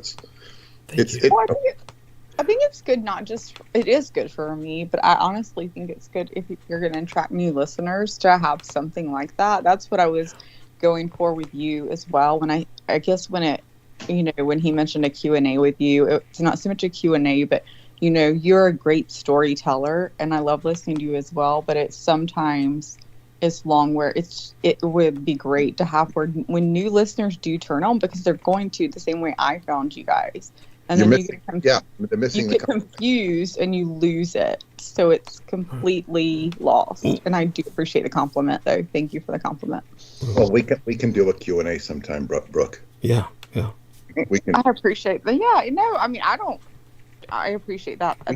We can do a Q&A. We'll promote it as a Q&A, and we'll do it. Yeah. Just be prepared. Yeah. Start preparing for it. Yeah. Write down your questions. Yeah. And we will do it. Yeah. Wonderful. Sounds okay. Great. Can Sounds you do that? Great. Yeah. Okay. And what's on? Do you like Mehmet Oz? That would be let's practice. Oh, let's put that away for right now, honey. We can talk about that. Put it away. I would rather than focus on Mehmet Oz. I don't pay too much attention to this stuff. I can't help but avoid some of it. Yeah. I don't really know what he stands for, other than he's a Republican. But he's a puppy killer. Well, all that side, honey. Not just Mehmet Oz, but his opponent seems like Tom Hanks on steroids. I like that. Say Tom Hanks on steroids. I should say Forrest Gump on steroids. Well, I mean, when you kill like 38 dogs under you, not to mention all the pigs and other animals that he killed, and who's that? Oz, you're talking about? Yes. Okay, I don't know anything about him killing dogs. If he is killing dogs, it doesn't bode well for him. I didn't know. I've never heard that. The media doesn't call him a dog killer. Obviously, that came out. He was working at I want to say Stanford. I can't remember which university. It was bad enough that the veterinarian there had to report it to the veterinary association, because the way he was testing them, doing different medical treatments, testing the dogs. And would euthanize, had 20 puppies that he euthanized without. And she said they were screaming so bad when he would inject them while they died, screaming in pain, because he would not give them an anesthetic first. Ooh. To euthanize them. Now, wait a second. No, and I know what you're going to say. If it was for medical purposes, then you might defend him. But that was the whole problem. The medical board then came in and fined them, because he said this was even the medical board that allows that kind of testing fined the entire university as well. All right. Let me just ask you a question on this, Brooke. Is this documented evidence that is actually? Are you sure it's actually? Yes. I'm not saying. You can look it up. Yeah, you can look it up. You can look it up anywhere. It's not. He was. So it's definitely not planted. Definitely not planted information. No. I mean, I'm not gonna say it was it's been a couple of years ago, and they were fined and paid the fine. Okay. Let me say something. They paid the Yeah, fine. honey, before he ever ran. got it. Let Let me him just say respond. this. You made the point. He You paid made the the point. fine. Yeah, we get it, Brooke. We get it. You made the point. Yeah. I mean, I've never heard this. If this is true, and I'm not disputing it's true, I'm taking it at face value. I'm taking what you say. What it betrays is a completely dichotomous personality to what he presents on his show, which I really have never been a fan of. But I know he relays some good information about health. He's supposed to be an excellent cardiologist. But I mean, this is like shows a completely sinister side to him, which is very Aquino-esque. Yeah. And but able to smile and hold on to a quote unquote genuine personality. So if this is true, and I say I'm not disputing that it is, I am tempted to look into it and go, oh goodness God! And then you've got him running against an imbecile. It's like, and it was seriously, this guy's a serious imbecile. It's like this is such a statement of politics of what we have. This is why I don't like to get involved in it, because you know what they're missing when we get into. Douglas was talking about I just heard a little bit about the Republicans and whatnot, and it's like you've had what they're missing is any modicum of what Douglas has to offer. But see, it all comes down to evil.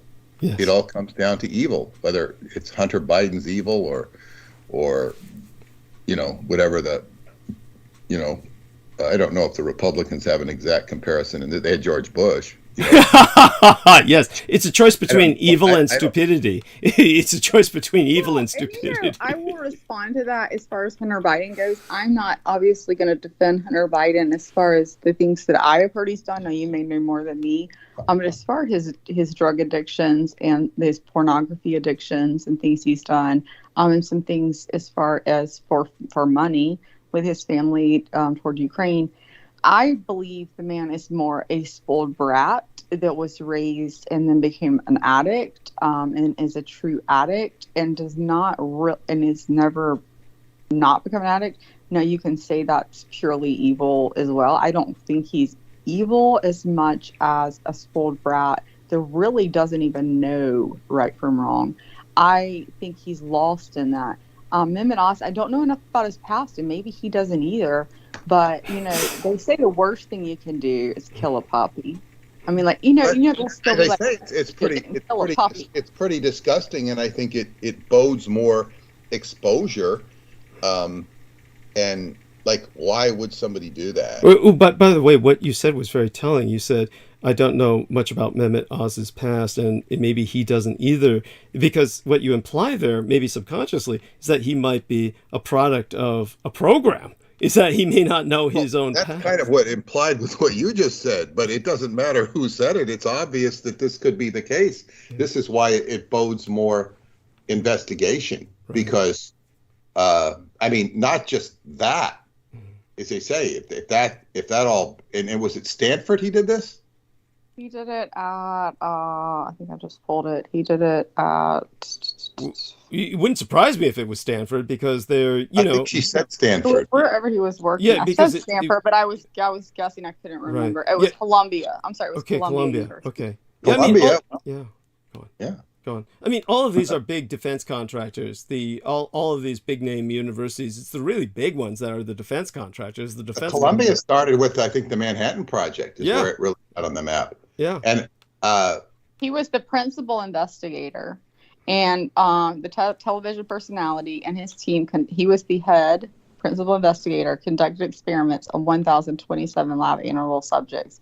The research, all published between 1989 and 2010, led to the death of 329 dogs and puppies, 31 pigs, and 661 rabbits and rodents. They ended up finding him that because of the veterinarian there that eventually reported it, animal experimentation, for better or worse, is established part of scientific research. But even by those standards, Oz is accused of violating norms.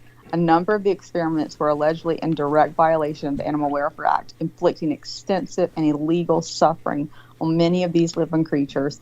And in all of these studies, Doug is currently running for public office, currently now running for public office, had full scientific administration and fiscal responsibility for the contact. One of the puppies that they killed, they actually threw away. And it says another horrifying claim alleged that several puppies, which were given no anesthesia, were killed via intercardiac injections of expired drugs.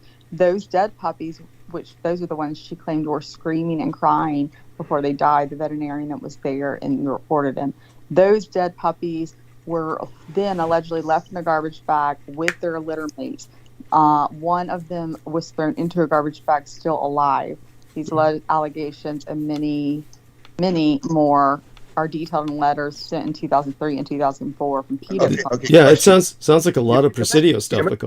But this is the point. Why aren't the Democrats bringing this up? It is. It now just gotten reported. It's only gotten reported in the last week, and now so if you look at what's his name that's running against him, they've started making some ads against him for that. Oh, but by the way, and what you said about Hunter Biden, I'm certain that that's exactly what our man Peter thought all along about Hunter Biden, was pretty much that he was a I mean, spoiled brat, but it's fruit doesn't fall from tree. Yeah, that too. No arguing there. Like entitled, but that doesn't excuse anything. But right. It's just kind of like the Trump children.